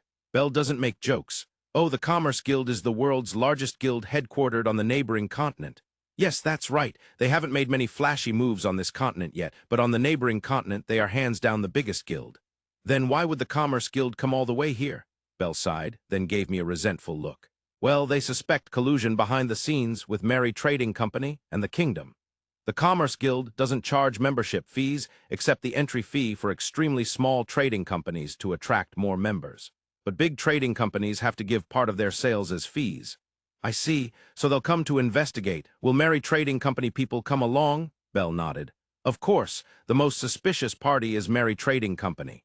It's suspected that the huge profits from a small trading company in a tiny territory actually go to Merry Trading Company. If the suspicion were true, that would be a problem, but since we're not doing anything wrong, it should be fine, right? I said, and Bell groaned unhappily. No, it's not that simple. The Commerce Guild's investigation is very thorough. They even suspect the Lord as an accomplice. In other words, me too. I tilted my head, and Bell nodded deeply. Art, as I traveled along the highway, familiar scenery unfolded before me. Wheat fields and dragon chariots pulled by bipedal lesser dragons. In Count Ferdinand's domain, where towns and villages are relatively close, sturdy but slow dragon chariots are used more than horse carriages. But today felt different from usual. Normally, there would be many peddlers and adventurers, making the highway livelier. Looks like, just as Freightliner said, they're taking advantage of the Count's absence to invade. As Ort said this, Pluriel frowned. Don't say things like that in front of Lady Art. Pluriel's irritated warning was met with Kuzala nodding, arms crossed. Right, Ort's husband, thoughtful attention is the secret to being popular, you know? Just because I got a super beautiful wife, I'm cocky. Hearing this conversation, I couldn't help but smile. I'm worried about the invasion from the Yelanetta Kingdom, but there's no need to panic. Lord Van never panics. He jokes around, making those around him feel at ease. At first I thought Lord Van simply had an ironclad, unwavering heart, but that's not the case. Lord Van doesn't panic, fear, or cry because of his noble spirit and pride. By leading everyone with an unshakable composure and showing confidence, his subordinates can demonstrate their abilities without hesitation. Thank you for your concern. First, let's gather information as we head straight there. The castle town is surrounded by walls. We don't need to rush. We will definitely make it in time. I smiled as I said this, and after blinking, Ort and the others smiled admiringly and nodded. Although nothing bad had been done, it was unpleasant to be suspected of various things. With that in mind, I organized and sorted the supplies and demonic beast materials to make them easier to count. Van Kun's governance was known for its transparency. His motto was fairness, clear accounting, honest management, perfect finishing touch, and delicious cuisine. Well, I didn't really understand all of that, but if everything was disclosed openly with a "here you go," things would probably be fine. That way people would think, what a confident attitude. Someone this honest couldn't possibly be involved in embezzlement or tax evasion. Van Kun's plan was flawless. Thinking that, I efficiently finished the preparations and made sure I could say, "Bring it on," at any time. However, day by day, Belle's expression grew darker. No matter how much we lined up the demonic beast materials in the warehouse, more and more kept coming out. Stone scale serpent rockshell, black feather skyfish friedel hedge, forest giant troll, even red saber tiger. Whoa, black azure dragon black drake. That's not just a low-ranked dragon. Gradually, materials from larger demonic beasts began to appear, and in the end, even dragon materials showed up. While I was surprised, Belle began to mutter softly. These demonic beast materials haven't even been reported to the capital city, let alone the Commerce Guild. Huh, why not? Raising a question, Belle looked at me with a tearful, resentful expression. Adventurers recklessly hunt demonic beasts in dungeons, so the Adventurers Guild can't handle the influx and sends materials to our trading company. Apcaluru and others bring rare ores intended as taxes to Lord Van, and Lord Espada sorts them for our company, plus adventurers flock to the weapons and armor Lord Van makes. In all this, the materials obtained from overhunted demonic beasts used for the town's defense can't be managed properly. Even with all efforts, we can only manage to skin the beasts. Belle was emphasizing how busy she was. I recalled hearing weekly reports about hiring employees, but apparently there still wasn't enough manpower. Looking closely, Belle had dark circles under her eyes and seemed a bit thinner. How pitiful. That didn't sound very heartfelt. At my sympathetic remark, Belle, thoroughly worn out mentally, made a rather distrustful comment about people. No matter how busy one is, people shouldn't become like that. So Belle Rango Trading Company, which is making huge profits, is actually hiding a significant portion of sales. We're not hiding anything, it's just that we can't keep up. Were you even listening? Belle retorted excitedly. I laughed and apologized, saying, sorry, then pointed to the materials. Well then, maybe just say these materials are planned to be reported. When I said that, Belle folded her arms and started groaning. There's just so much. I wonder if they'll believe us. Actually, this is our first investigation by the Commerce Guild. More precisely, we've never even spoken face to face. Really? Is it that rare? No, I think Mary Trading Company has inspectors every year, but the higher-ups handle them, so we don't have any contact, Belle said with a troubled expression. Indeed, when I thought about it, it made sense. It was like the tax office coming to inspect. The core members of the organization who can explain things properly have to deal with it. Well, things will work out somehow. Since it was a first time, I decided to give up thinking about it for now. Then Belle sighed deeply, almost in tears. I'll struggle a little more. I'll complete the ledger for the materials so we can prove we plan to report them, though we're not even halfway done. That's tough. Then I'll gather documents so we can show how busy Belle Rango Trading Company is. Monthly tax reports from the company, hiring reports, and also sales reports for the weapons and armor I made. I'll have them compiled. When I said that, Belle let out an unpleasant "ah." Seeing her break out in a cold sweat and lose color, I narrowed my eyes slightly and muttered, "Could it be tax evasion?" And no, quite the opposite. Opposite? Tilting my head in confusion, Belle gave a dry laugh and looked at me. We've actually been paying more taxes than required. Really. Thank you so much. To think she had been doing that secretly. Next time I'll supply Belle with new weapons and armor. She might cry tears of joy from making more profit. As I thought that, I suddenly realized something important. Then I'm the one being suspected. When I asked back, Belle looked solemn. The first suspect is Lord Van, the second is us accused of collusion. What have you done? I'm sorry. When I complained, Belle bowed deeply. I smiled wryly and waved a hand. I'm joking. You did it for me, so I can't be mad. But next time, just normal taxes are fine, okay? You're already getting way more money than enough. Saying that with a smile, Belle nodded, holding back tears. In reality, the profits of Ceto village were incredible. The taxes from Bel Rango Trading Company were indeed sizable, but that was only part of it. Honestly, the profits from selling materials from demonic beasts defeated by the Ceto Knight Order and Espada Knight Order while defending the village were much greater. By the way, the weapons, armor, ballistae, and arrows I sold were also making huge profits.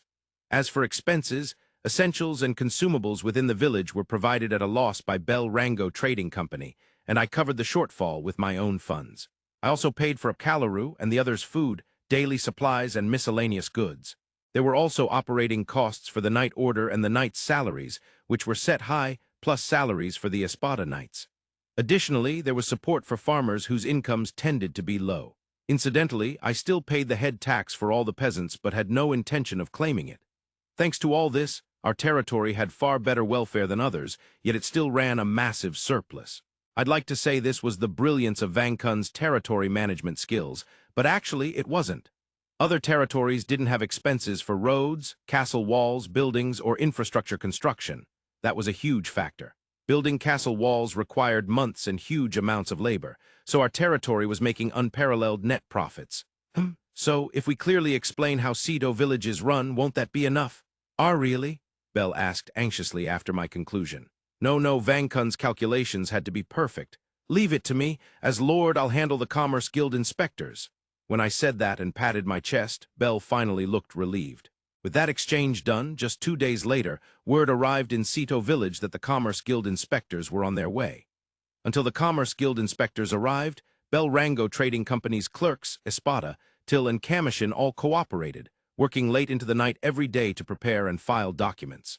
This kind of trouble was totally unexpected. Nervously, I went out to meet the Commerce Guild inspectors. I hoped Arte was doing well and not overworking herself. The invasion of the Yelaneta kingdom was apparently fiercer than expected. According to reports, the villages and small towns near the border were swiftly overrun, and enemy forces were advancing rapidly toward the castle town, the largest city along the shortest route. I suppressed my restless feelings and headed toward the castle town. Finally, if I could just get over that hill, I would reach the castle town. My heart was a tangled mess of anxiety, hope, and fear, almost urging my body to run forward. At that moment, I heard people's screams and the sounds of things crashing together. Mother! I couldn't hold back anymore. Feeling like I was about to cry, I jumped off the carriage and ran through the crowd of adventurers toward the front. "Ah, miss," someone tried to call out to me, but I didn't hear it. I dashed through and sprinted up the hill. What I saw when I reached the top was the devastated sight of the castle town. Thick black smoke rose from all directions, and part of the city walls had completely collapsed. Around the ruins, there were nearly 10,000 soldiers, and 5 wyverns flew through the sky. Something was dropped from above, and towering flames rose as the castle town was engulfed by fire. "Miss Arte, the walls have just fallen. If we move now, we might still make it." Holding back tears and about to collapse, I was grabbed by Arte by the shoulder. "Listen, Miss Arte, there's no time. Give me command of this group. If we act now, we might just pull this off." Hearing Arte's desperate voice and words, my heart regained a bit of composure. I grabbed Arte's arm with both hands and lifted my face. "No, it must be someone from House of Count Ferdinand who repels the Yelaneta kingdom. Everyone, prepare the ballista. This will become a surprise attack from such an exposed place, but please lend me your strength. Help my homeland," I shouted desperately. Tears streamed down my face disgracefully as I poured out my overwhelming emotions. As a noblewoman, these might have been the worst words and behavior, but the adventurers raised their arms and answered with shouts like war cries. "Leave it to us. If Miss Arte asks, we can't refuse. Yeehaw. Let's show the Yelaneta Knight Order the strength of adventurers." At those words, more tears welled up. "Please!" House of Count Ferdinand, a fast rider's report had arrived. The neighboring town had been attacked. The resident Knight Order couldn't handle the enemy, so after evacuating the citizens, they had retreated to this town. The enemy was from Yelaneta, and this was no mere skirmish or exercise. They minimized looting, and after resting briefly in the villages and towns they subdued, headed straight for this town. Their rapid advance revealed their strategy. ... Could it be that the invasion of Scudetto, a key border point, was just a diversion? I murmured this and looked outside from the lord of the fortress's chamber. Black smoke billowed, and the screams of people could be heard even here. From the hallway came the clanking of armor as soldiers ran about, making me almost think the castle had already become a battlefield. It had been over 20 years since I married Bariat, the current head of the family. I had imagined this kind of situation many times. As a Viscount's daughter, I thought the resolve of the nobility had long been decided. But facing it now, anxiety and fear consumed me. It was unbearably terrifying. How would I die in the end? My son had gone with my husband. All my daughters were married off, except for 2. I could say I had fulfilled my duties as a noblewoman, but that didn't mean I was ready to die. Mother, perhaps sensing my anxiety, my 12-year-old daughter grabbed at my dress hem and spoke in a trembling voice. I grabbed her shoulder and glared down. Don't cry. When the final moment comes, I will make sure you die in a way that looks like suicide. You will be known to have ended your life properly, nobly. Rest assured. After saying this, my daughter made a pitiful face but quickly lowered her chin and nodded faintly. Maybe it would have been better to marry you off early rather than just betroth you, I muttered. Hearing that, my daughter shed tears. I had planned for her to undergo bridal training until 15 and be sent off without shame as a noblewoman, but I never imagined things would turn out like this. Still, complaining wouldn't help. Yes, in the end, I must die in a way befitting a noblewoman. My final task is to ensure the house of Count Ferdinand and my family back home aren't burdened by me, to die with dignity. The words I spoke to urge my daughter also resonated within myself. Outside the window, wyverns flew over the town. I felt the screams and chaos gradually drawing closer. As a noblewoman, as the wife of a count, I have disciplined myself. I am not wrong, I am not wrong, I whispered to myself. Mother. Looking up anxiously, my daughter's figure reminded me of my youngest daughter, who I had decided was not there. Art, I murmured, closing my eyes. To avoid shame and to be called a respectable countess, I had risked everything. I had been strict and vigilant while raising my eldest and second sons. The same when my eldest and second daughters had their fiancés decided. At that time, I learned about Art's magical aptitude. I lost control, as if the taut string had snapped. Everything I had been risking my life for over 20 years as countess was about to be destroyed by this one daughter. That's what I foolishly thought. So I pretended my youngest daughter did not exist. But now, at this moment when I know I'm going to die, I realize how foolish I was, trapped by noble rules. Worrying only about noble appearances, I locked Art away and didn't even meet her. What a horrible mother I was. She must hate me terribly, but I hope she is well. She was sent to a small, insignificant frontier village not worth attacking. Her chances of survival there are far better than ours. Hypocrisy. I don't even deserve to wish for her well, I said that, then shook my head. At that moment, the sound of soldiers running burst into the Lord's chamber. A weathered soldier burst through the door and looked at me, opening his mouth. Our reinforcements, a small but powerful reinforcement force has arrived. I instinctively looked out the window at the shouted words. A wyvern flying in front of me was struck by some kind of attack and lost balance. The flying dragon folded its wings forward, shrinking its body, and fell helplessly to the ground like a puppet that had lost its master's control. A wind magician? To take down a flying dragon in one strike? What kind of reinforcements are these? I couldn't help but shout at the scene before me. Turning around, the soldier looked at me with a complicated expression. I don't know, but we confirmed a flag bearing the crest of House of Count Ferdinand. However, it's clearly not the knight order belonging to the Count's family. What does that mean? Could it not be my husband? I asked in confusion, but no one answered. Who foresaw the crisis of the House of Count Ferdinand and came to help? Amidst my shock and confusion, I clasped my hands in front of my chest and prayed. Count's army commander, I could hardly believe my eyes at the unbelievable sight before me.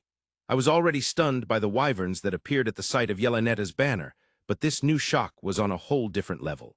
One by one, the wyverns were being shot down. I didn't know exactly what was happening, but I heard the sharp sound of wind being sliced and a low rumble simultaneously. Then the wyverns' movements became erratic and they plummeted to the ground. They had been attacked by something, I understood that much, but I had no idea what kind of attack it was. The regular soldiers assumed it was a top-tier wind magic assault, but it didn't seem to be the case. Nor was it earth magic or anything similar. Knight Captain, Yelenetta's forces have stopped moving. All the wyverns have been wiped out. That leaves about 15,000 ground troops of the Yelenetta army. Reports kept coming in one after another even as I pondered. It seemed the enemy was also thrown into chaos by the sudden arrival of reinforcements, but we could not afford to freeze up either. Strengthen the defenses while keeping an eye on their movements. The reinforcements appear small in number. If they're magician corps, they'll be wiped out if they get too close. If the Yelenetta army turns back, we'll strike their rear immediately. As I gave orders, the soldiers raised their voices and took their positions. Light was finally breaking through what had been an overwhelmingly disadvantageous siege warfare. The rise in the soldiers' morale was extraordinary. Now that the airborne threat was gone, the soldiers would immediately carry out even a frontal charge if commanded. I had placed heavily armored troops at the collapsed parts of the walls, but I planned to instruct cavalry to stand ready behind them. Normally, siege defenses last for months, and reinforcements are key to deciding victory or defeat. Considering this strategy, if a dreadfully powerful reinforcement appeared now, the Yelaneta army would almost certainly either crush that reinforcement or choose to retreat. The only worry was that the walls had partially collapsed. If the Yelaneta army was confident in their breakthrough ability, they might advance into the walls without hesitation. It's best to consider both possibilities, I muttered quietly and moved up onto the wall to survey the defense situation. At that moment, a report came to me on the wall. Knight Captain, the Yelaneta army has split into 2 groups. What? I hurriedly ran along the wall to the edge. Looking down through the gaps in the arrow shields, I saw that the Yelaneta army had indeed divided into 2, roughly 10,000 and 5,000 troops. What was astonishing was that the 10,000 had headed toward the reinforcements on the hill. Had they judged that only 5,000 soldiers were enough to take Count Ferdinand's domain? Don't underestimate us, Yelaneta. Shaking with anger, a shout burst from my lips. Mighty warriors of Ferdinand, they're underestimating us. They intend to destroy us with a mere 5,000. Were we such weaklings? Answer me. Was our knight order really that fragile? My yelling changed the expressions of the soldiers. Their anger turned into morale, and their hands gripped their swords tighter. However, the enemy possessed that mysterious magical tool that had destroyed the walls. A thoughtless charge would be foolish. Rain arrows down from the walls, do not hold back. After ordering the archers, I turned to the cavalry. From now, have the heavy infantry open gaps. We will strike by surprise and launch a sortie. But do not confront them head-on. They destroyed the walls with a mysterious thrown weapon. Cavalry confused the enemy at top speed. Judging by how many times they've used those weapons so far, their supply is not ample. Force them to waste those projectiles? The cavalry drew their swords and responded to my words. Now the time for counterattack had come. Heavy infantry, open the east side. On the west side, form up with large shields and step back 1 pace. Draw the enemy in. I moved the units, guiding the enemy's movements. From what I had seen so far, the enemy commander was inexperienced. Moreover, his judgment after hearing frontline reports was fatally slow. If it weren't for the wyverns and that mysterious weapon, there was no way we could lose. After watching the cavalry charge forth, I returned my gaze to the battlefield. The 10,000 enemy troops heading toward the reinforcements ran as if charging full force. A few attacks like the one that took down the wyverns were unleashed, but they seemed to have little effect on such a large force. If they broke through with 5,000 soldiers after our attack, they would normally realize defeat and retreat. Losing the lands they intended to capture, and their main force meant no point in continuing the fight. Yet that commander apparently had not issued a retreat order. I felt my expectations dashed. The enemy is more foolish than expected. The morale of those clinging to us is rock bottom. Leave the minimum force behind and pursue the others. If they don't retreat despite being chased from behind, so be it. Spear them in the back. I tried to hide my panic, but my voice inevitably quickened. Above all else, we had to save the reinforcements that had turned the tide of battle. The soldiers surely felt the same way. In response, the soldiers shouted and ran forward. They were undeterred by the explosions shaking the ground and swung their swords to vent their long-held frustration. Then, something unexpected happened. The horses of the cavalry who had rushed ahead to pursue the enemy in the rear were spooked by the explosions from the thrown weapons and stopped. The infantry couldn't catch up. The magicians had already exhausted their mana. The arrows couldn't reach. Damn it, are they going to crush our benefactors right before our eyes? Somehow we have to do something. My mind raced as I watched the battlefield. The enemy had already reached the reinforcement side. There was no more time. At least we must minimize the losses of that group. Everyone go all out to support them. I shouted this and moved to mount my horse. Then a commotion arose from the archers on the walls. What is it? What happened? Could it be that something had happened to the reinforcements? Driven by anxiety, I turned to look. But what I saw was like a scene from a joke, soldiers being hurled aside. The armored soldiers of the Yelaneta army were blown away as if struck by a giant's club. Every time the air was cut by a sharp sound, cracks appeared in their ranks, but these attacks were clearly different in nature. What? Some kind of magic? No, 2 figures in full armor with abnormal movements. They're running through the 10,000 Yelaneta soldiers. What? At that report, I dashed up the hill. There I saw a silver warrior, about a head taller than others, running through the Yelaneta army, swinging a huge longsword wildly. How could I spot him within such a large army? Because, as the report said, their movements were extremely abnormal. Swinging a longsword almost as tall as himself, the silver warrior leapt over people and ran all over the battlefield. Receiving sword and spear strikes and even arrows, the two warriors took on 10,000 soldiers without stopping their movements. Their heroic fighting and strength left not only the soldiers but even me speechless. Meanwhile, the Yelaneta army, who had assumed victory if only they could get close, plunged into utter confusion. Their formations and ranks were shattered horribly, and soldiers fled in all directions from one side to the other. Then in just over 10 minutes, the Yelaneta army completely lost command and control. Their front line collapsed, and the soldiers fighting ceased combat and scattered in retreat. Art, miss, this is bad. A large army is heading this way. All right, the wyverns are all gone, right? That was the last of them. The enemy is coming to strike us first. It's obviously disadvantageous to fight knights head-on, isn't it? Listening to the adventurers' reports and voices, I placed my hand on my chest, trying to calm my pounding heart. When I looked up, my entire field of vision was filled with the soldiers of the Yelaneta army advancing rapidly. The deafening shouts and the thunderous sound of their charge reached my ears. We will intercept the Yelaneta army. The ballistas and mechanical bows will be the main focus of our attack. Everyone else, raise your shields and focus entirely on defense. Yes, sir. As I gave the order, a deep voice responded. Everyone followed my words and acted accordingly. I was truly grateful. Lady Art, shall I use magic to slow them down? Pluriel asked for confirmation. I nodded and looked at the approaching enemy forces. Can you freeze the ground beneath their feet, if we can immobilize them even for just a moment? The range is limited, but just in front of us it's possible. Still, if they charge in those numbers, we'll be crushed in no time. Please, even a slight delay would help. I bowed my head and pleaded, and Pluriel nodded with a troubled expression. Just like Lord Van, the impression of the nobility has been changing lately, she muttered softly, then turned back to Ort and the others. Everyone, focus on holding them back. No matter what, if they get close, we lose.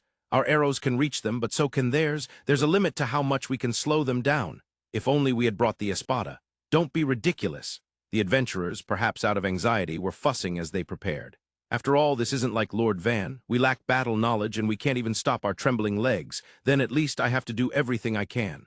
Ort, please take command. Why, yeah, sure, but what's your plan? I'm going to the front line. Huh. I looked away from Ort's astonished face and glanced up at the carriage in the center. A man from Lord Van's mechanical bow unit was sitting in the driver's seat. I'll need a puppet. Understood. Which one would you like? The man smiled and opened the carriage's side panel before turning to me. Inside were mithril puppets, but they consumed mana excessively. There's no way they could fight for long. Beside them were woodblock dolls clad in iron and mithril armor, which could operate for much longer. Control might be rough, but if I tried hard, I could probably operate two simultaneously. I'll control two puppets. Pick the longest weapons possible. 2. Our longest weapons are longswords. Thank you. I quickly expressed my gratitude to the surprised man, then started to use magic. The two puppets started moving, slightly more awkwardly than usual, but managing to grip their swords and stand. They climbed down from the carriage. Please take care of things. When I spoke to the puppets, they held their swords upright like knights and bowed. The man returned to the driver's seat, staring at this scene in disbelief. Embarrassing. He just saw me talking to the puppets I control. I felt my face flush red. I'm off. Hurriedly turning on my heels, I ran forward with the puppets. We quickly reached the front line and stood where the battlefield was clearly visible. Miss Art! Ort immediately ran to my side. His gaze quickly shifted to the puppets standing behind me. I see these two are going to the front line? Yes, I responded and moved the puppets. Raising their swords, they split left and right and disappeared into the enemy ranks. Scatter the enemy. The pair of silver knights Aventador? The infantry advanced with large shields raised, assuming the enemy to be a group of magicians, their tension evident. Infantry clashing was terrifying, but being attacked by advanced magic from a distance was even more so. Infantry, archers, and cavalry all had to stay alert, and if lucky, they might survive. Magic, however, was different. If advanced fire magic hit you, you would definitely be burned alive. Whether one could reach the enemy's throat would truly depend on luck. That was why the infantry, trembling with extreme tension, attacked the enemy reinforcements on the hill. They had just seen a wyvern taken down in one strike. Yet one of the infantrymen shouted in surprise as he witnessed an unexpected sight. He's charging alone. Alone, without a horse. A decoy? Confused, the soldiers raised their shields and spears simultaneously. One of the commanders doubted his own eyes, but quickly raised a hand to give orders. Foolish to challenge alone. Frontline troops, kill him with your spears. Rear guards, beware of arrows and magic. This is a delaying tactic. Following the commander's orders, the soldiers hurriedly moved. Without knowing the circumstances, they would indeed think the two silver-armored knights were decoys. The two conspicuous figures would carry out a reckless charge, cause confusion to stop their advance, and then magic would thin out their numbers. That would be normal. However, what actually happened was even more unexpected. The moment they collided with the wall of spearmen, it was the heavy shield-bearing infantry who were mercilessly thrown back. The impact and roar were as if siege weapons had crashed at full speed. The armored soldiers were blown away as if it were a joke. The unbelievable sight, occurring almost simultaneously on both sides of the Yelaneta army, completely stopped their advance. Stop them? Where are the magicians? The commanders desperately tried to stop the Silver Knights cutting through their formations, but the soldiers opposing them were helpless. They thrust their spears with determination, but the spears broke halfway along the shaft despite being firmly stabbed. Trying to block the Silver Knights' greatswords with shields only resulted in the shields being cleaved in two. Monsters! Damn, they're coming this way. Our retreat, they can't be stopped. Amidst the battlefield filled with screams that hardly felt like war, one commander ground his teeth in a cold sweat. This isn't war, it's just a massacre, and all by only two. As soon as he said that, a sound like the wind cutting through the air and an earth-shaking roar echoed. A hole punched through the commander's chest. Armor or no armor didn't matter. It was as if a needle pierced paper, and the commander died instantly. Seeing the lifeless body fall from his horse, the soldiers' will to fight vanished in an instant. Damn, I'm running away. Idiot, don't push. Fall back, you bastards. Amid the screams and shouts mixed with curses and yelling, the Yelaneta army stopped functioning as a military force. Seeing that, the group led by Arte switched their magic, mechanical bows, and ballistas from defense to offense. As the Silver Knights ran rampant through the enemy ranks, cutting down soldiers, ranged attacks joined in, and the Yelaneta army completely collapsed. From the hilltop, thunderous cheers echoed as the Yelaneta army scattered in retreat. Arte, are you sure? Not meeting your parents? Arte asked me this, and I smiled awkwardly. If I go back, I'd only cause them trouble. After saying that, Arte looked at a carriage moving behind us with a complicated expression. The carriage had no canopy, and inside sat two tattered dolls quietly. Their armor was cruelly stripped off and deformed. The dolls themselves bore scars all over. Glancing at them, Arte sighed. Thanks to those two and the Ballista, that town was saved. If the townspeople knew that Miss Arte, the daughter of the lord of that land, did all that, they'd be overjoyed, right? Even your parents. I wonder. My mother despised my puppet magic. The only one who accepted my magic was Lord Van. Lowering my eyes, I answered, and Arte fell silent. In truth, I didn't think they'd be happy if I returned. Besides, I'd already accomplished my goal of repelling the enemy army under the banner of the house of Count Ferdinand. Well then, let's head back. Lord Van is waiting. For me, my home is now only by Lord Van's side, I said brightly with a smile. Arte blinked but then burst out laughing. I see. Well, if Miss Arte is fine with it, we won't say a thing. Then let's go report the victory to Lord Van. Probably he'll celebrate with a barbecue. Yes, I'm looking forward to it. With that conversation, I set off on the road home. Strangely, my shoulders felt lighter. The constant feelings I'd had until now, guilt toward my mother, my own misery, and doubts about my own existence, felt much lighter. I still had a little desire to meet my mother and be praised, but right now, more than anything, I wanted to meet Lord Van. I wanted to meet him and tell him that I did my best and saw it through. So, without looking back, I headed straight toward Cito village, where Lord Van awaited. Ferdinand's mysterious reinforcements overwhelmed the Yelaneta army with overwhelming force, and then left. Their flags bore the emblem of the house of Count Ferdinand. Upon hearing this information, a great commotion broke out inside the castle of the house of Ferdinand. Who on earth could they be? Perhaps nobles from nearby territories aligned with the Count's faction? Don't be ridiculous. Not just anyone can defeat Yelaneta's vast army, which even includes flying dragons with just a few soldiers. Knights, stewards, even maids were talking about it everywhere. Meanwhile, Arte's mother and sister, having miraculously survived, stared out the window in a daze. After a while, Arte's sister spoke. Who could have come to our rescue? She murmured, but Arte's mother didn't reply and continued staring out the window. The castle town's walls were cruelly broken down, with smoke rising here and there. It was a far cry from the usually peaceful town. At that moment, one of the knights who had seen off the departing reinforcements came to report. A report of the knights sent to defend, about 1,000 died and 1,500 are seriously injured. However, thanks to the reinforcements, it is estimated that civilian casualties are currently low miraculously. I see. Hearing the reply, the knight bowed and was about to leave when Arte's sister turned around. Do you know anything about those reinforcements? The knight stopped and hesitated for a moment, but then turned to Arte's mother and spoke. Yes, currently 4 points are known. First, the reinforcements bore the banner of the house of Count Ferdinand. Second, Reports said their armor and equipment lacked uniformity, so they were likely mercenaries or adventurers. Third, the direction from which they appeared and left was toward the Fertio Marquisate. And, during the report, Art's mother also averted her gaze from the window and glanced sideways at the night. Fourth, there are rumors that the one riding at the front and commanding was a young girl with white hair. That's all. Upon hearing this last point, she trembled and once again turned her face to the window. It can't be, in a trembling voice, she muttered something and fell silent. Art's sister simply watched her mother without saying a word. Investigator in Scuderia, a new trading company with extraordinary profits had emerged. Apparently, the company was based not in the capital city but in a small frontier village. Impossible. There must be something behind it. Such rumors instantly spread among the guild officials. The Commerce Guild collects information on various countries and their member trading companies. Being part of the guild grants access to detailed lists of import and export goods and their prices from various countries. Moreover, through cooperation among guild members, letters can be exchanged even across great distances, and business partners can be introduced even in unfamiliar countries or cities. This is only possible for large trading companies rooted in multiple countries. Therefore, most companies join the Commerce Guild first. Guild membership offers countless advantages, mostly expanding sales channels and learning about foreign products. However, joining the Commerce Guild requires paying not only an annual fee scaled by company size, but also a portion of sales. Disliking this, many trading companies have tried to falsify their sales or size multiple times. Companies caught violating rules must pay penalties and face expulsion, but most do not comply. Some even attempt to silence investigators by murder. Therefore, when investigators like us are dispatched, we travel with a group fully capable of self-defense. Although there are branches of the Commerce Guild in each country's capital, reducing travel time, the large number of people involved makes the trip costly. This time, by chance, Merry Trading Company, with a base in the capital city, agreed to cooperate, allowing us to accompany their caravan going to the same destination. Still, we hired 10 adventurers connected to the Commerce Guild.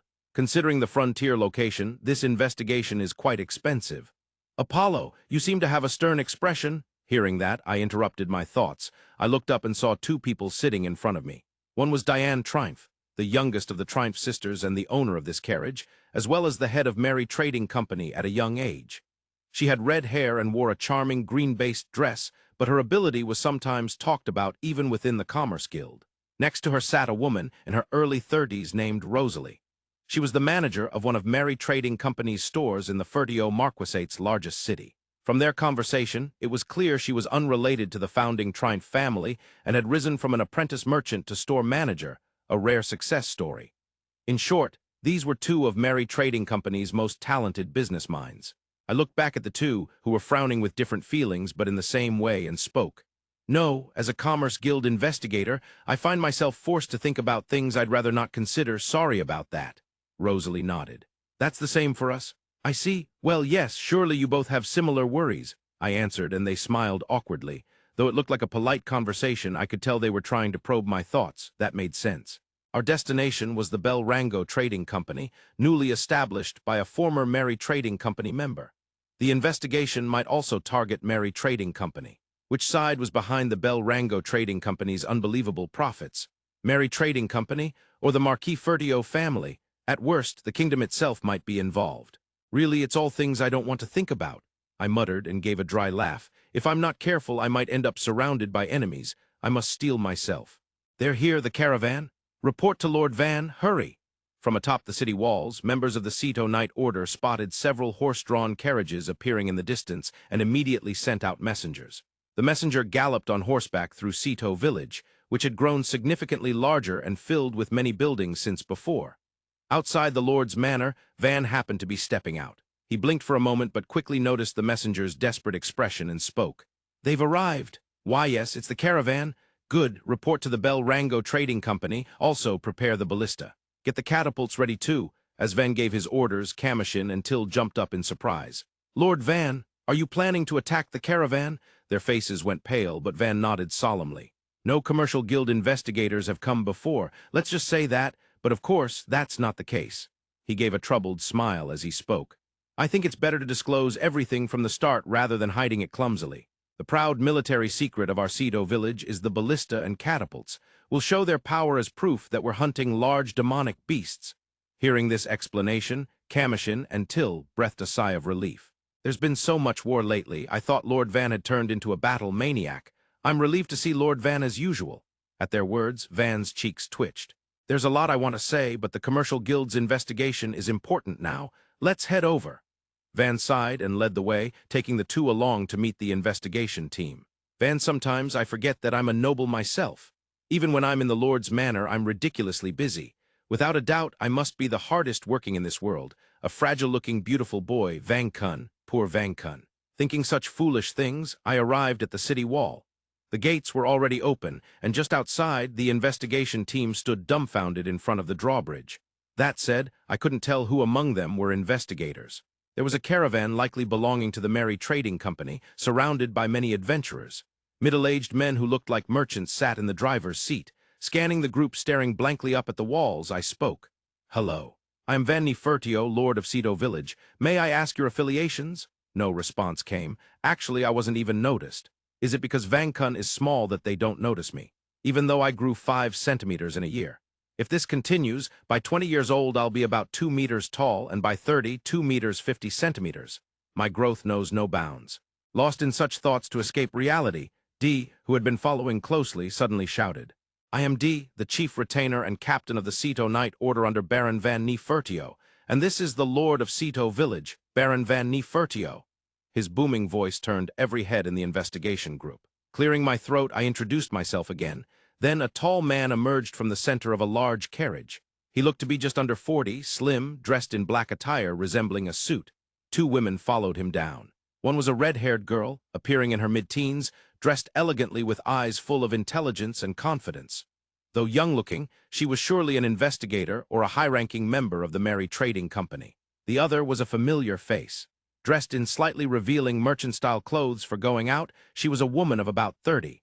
This was Rosalie, the female merchant from the Merry Trading Company's shop in the Fertio Marquisate's first city. While Rosalie quietly bowed in the back, the middle-aged man at the front placed his hand on his chest and smiled like a weary salesman. Pleasure to meet you. I am Apollo, an investigator for the Commerce Guild assigned to the Kingdom of Scuderia. His polite greeting was followed by a bow from the red-haired girl behind him. My name is Diane Triumph. Though young, I serve as the head of the Merry Trading Company. It is an honor to meet you, Lord Van. So she was the company's head. The Merry Trading Company was far too large to be family-run. She must be quite talented. Apollo, Diane, and Rosalie, we've been expecting you. I thought you might arrive around now. Upon hearing this, Apollo and Diane slightly opened their eyes. Rosalie, who had met Van several times already, smiled happily. Thank you very much, I said again, smiling at the three. Diane, since we had just ended our journey, Baron Van kindly offered to introduce us to an inn. To be honest, I wanted to accept, but Investigator Apollo gently declined. Watching Apollo's back with a resentful glance, Baron Van surprisingly stepped back without fuss, as if he had expected it. Then, showing concern for Apollo and us, he first guided us up to the top of the city walls. I leaned toward Rosalie, slightly puzzled by his actions. Is it true that Lord Van isn't even 10 years old? Or perhaps he's actually 50, carrying the blood of a long-lived race? No, Lord Van is definitely the age he appears. When I first met him over 2 years ago, he was already extraordinary. Ever since he was bought as a slave boy soldier, he's amazed me time and again. Hearing Rosalie's words, I sighed in return. I heard the reports, but seeing is completely different from hearing. I too once felt proud being called a genius, but now I'm ashamed. I murmured, looking at Baron Van walking ahead. I had indeed seen the reports and had given similar briefings to Apollo. A genius who understands anything after being taught once in childhood, who creates new things with unexpected ideas. He apparently lacked the talent of a gifted magician, but after being cast out, he prospered the village and was granted a noble title. And the village transformed into a city that hardly seemed like a village. I thought I understood that much. I believed a true genius could be of such caliber, but reality easily exceeded my imagination. Before me was a wall that, frankly, looked mightier than that of the capital city, and Baron Van was climbing the stairs as if showing me his home. This is the Ballista. It is the cornerstone of this village's defense. We'll do a test fire, please watch. He said lightly and gave orders to a young soldier standing beside the Ballista. Not expecting a weapons demonstration, Apollo and I tilted our heads in confusion just as a gigantic arrow was launched. The loud noise and vibration made my ears ache, and I instinctively braced myself. I tried to follow the arrow's flight with my eyes, but could hardly make it out. Still, far away, I saw several trees topple and was amazed. That's incredible it reaches that far? Turning around, I caught sight of Apollo's stunned face. His reaction was worlds apart from ours. This is an extraordinary matter. At Apollo's quiet words, Rosalie and I exchanged glances. When I told Apollo that we defeated the dragon with this ballista, he gave a strained smile, his face twitching uncomfortably. I've never seen such a terrifying weapon even in other countries. Who exactly developed this? I did. When I answered, Apollo's expression tightened even more. This strange shape of the castle walls. I deliberately made the corners. By doing this, as I explained about the castle walls, the watchtowers, and the materials used in the buildings, I then guided them toward the Bell Rango Trading Company. I had expected Belle to join us along the way, but she still hadn't shown up. She was probably busy checking the documents inside the trading company until the last minute. Trying to appear calm despite some unease, I entered the store. Inside, it was bustling as usual, with the staff running around attending to customers. "Is Belle here?" I asked a nearby female merchant who was a former slave. She responded with a shriek-like sound, bowed her head, and hurried off to the back. Diane and Rosalie seemed to understand the situation somewhat and gave a wry smile. We all stood there for a moment, and Diane and Rosalie looked surprised by the busy scene inside the shop. There are more customers than I imagined. It's not just adventurers, there seem to be residents too. You wouldn't see this kind of scene in a poor village. While listening to them talk, Apollo seemed to decide to browse the shop's goods now that there was some free time before Belle arrived. The staff were fully occupied with the adventurers and residents, so naturally it fell to me to explain the products. This magnificent sword, I made it. This armor and shield are made of peculiar materials. The raw material is wood, technically. With every answer, Apollo's expression darkened further. He obviously didn't trust me.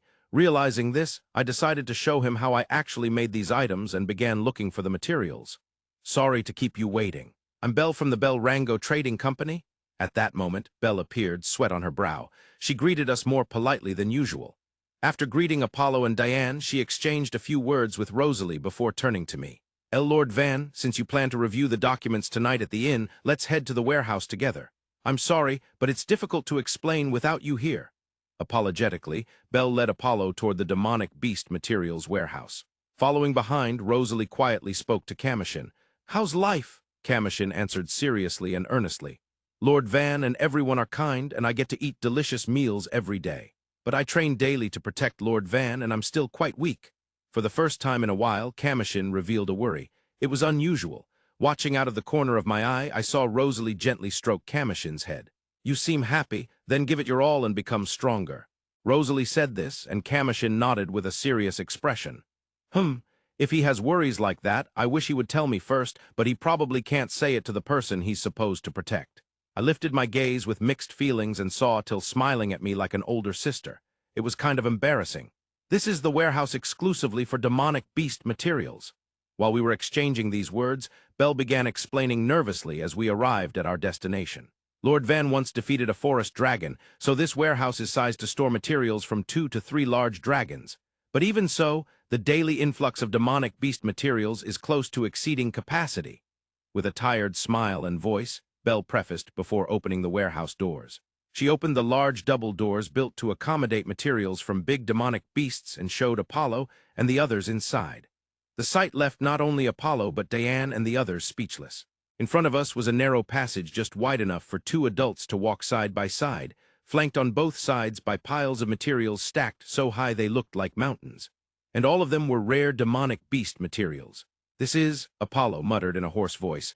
Belle nodded slightly and led the way. "Near the entrance, we've placed large demonic beast fangs, bones, and hides that are difficult to transport. Further inside are materials from smaller demonic beasts which are easier to move. This is impossible, to see so many rare materials all at once." Apollo seemed not to fully listen to Belle's explanation, his eyes wide as he looked around the mountain of materials. "Are really all these demonic beasts?" Rosalie blinked and looked up at the pile of materials, whispering. "Yes. Lately, adventurers based in this city have been delivering large quantities of demonic beast materials, and Belle has been looking more and more exhausted every day." She said this with a laugh, and Belle returned a weary smile. After a brief pause, Diane smiled at us and spoke. "The armored lesser dragon skin over there is cut very neatly. What kind of blade do you use?" I smiled and nodded at the question. "Yes. We have large knives made from wood and iron as materials, and we use those." As I answered sincerely, the three faces gradually clouded over. They probably thought I was lying again. Maybe I should demonstrate in front of them. Just then, Till and Commotion, who had been quietly following behind, silently brought some materials over. Carrying logs and iron ore, they looked at us with angry expressions. Their message was clear, so I chuckled and nodded in agreement. "All right, shall we try it once?" Saying that, I first took a log and concentrated, infusing it with mana. I've made so many wooden blocks that if I closed my eyes, I could picture the process. So it only took a second or two. The log began disassembling and transforming into wooden blocks, and gasps echoed from Apollo and the others. Without giving them time to speak, I then shaped the wooden blocks into a knife, a large dagger-like knife. It had no guard but was finely decorated. It would definitely be popular in souvenir shops. I handed the knife to Kamushin, who accepted it respectfully and gently placed the blade against the armored lesser dragon's skin. There was a smooth slicing sound as the edge of the skin was cut off. "Huh!" Apollo and the others froze, eyes wide in disbelief, and Rosalie made a strange sound, a question mark in her expression. You are amazing for listening to chapters 1 to 110 of Easygoing Territory Defense. If you are enjoying this story, please consider subscribing and supporting the channel.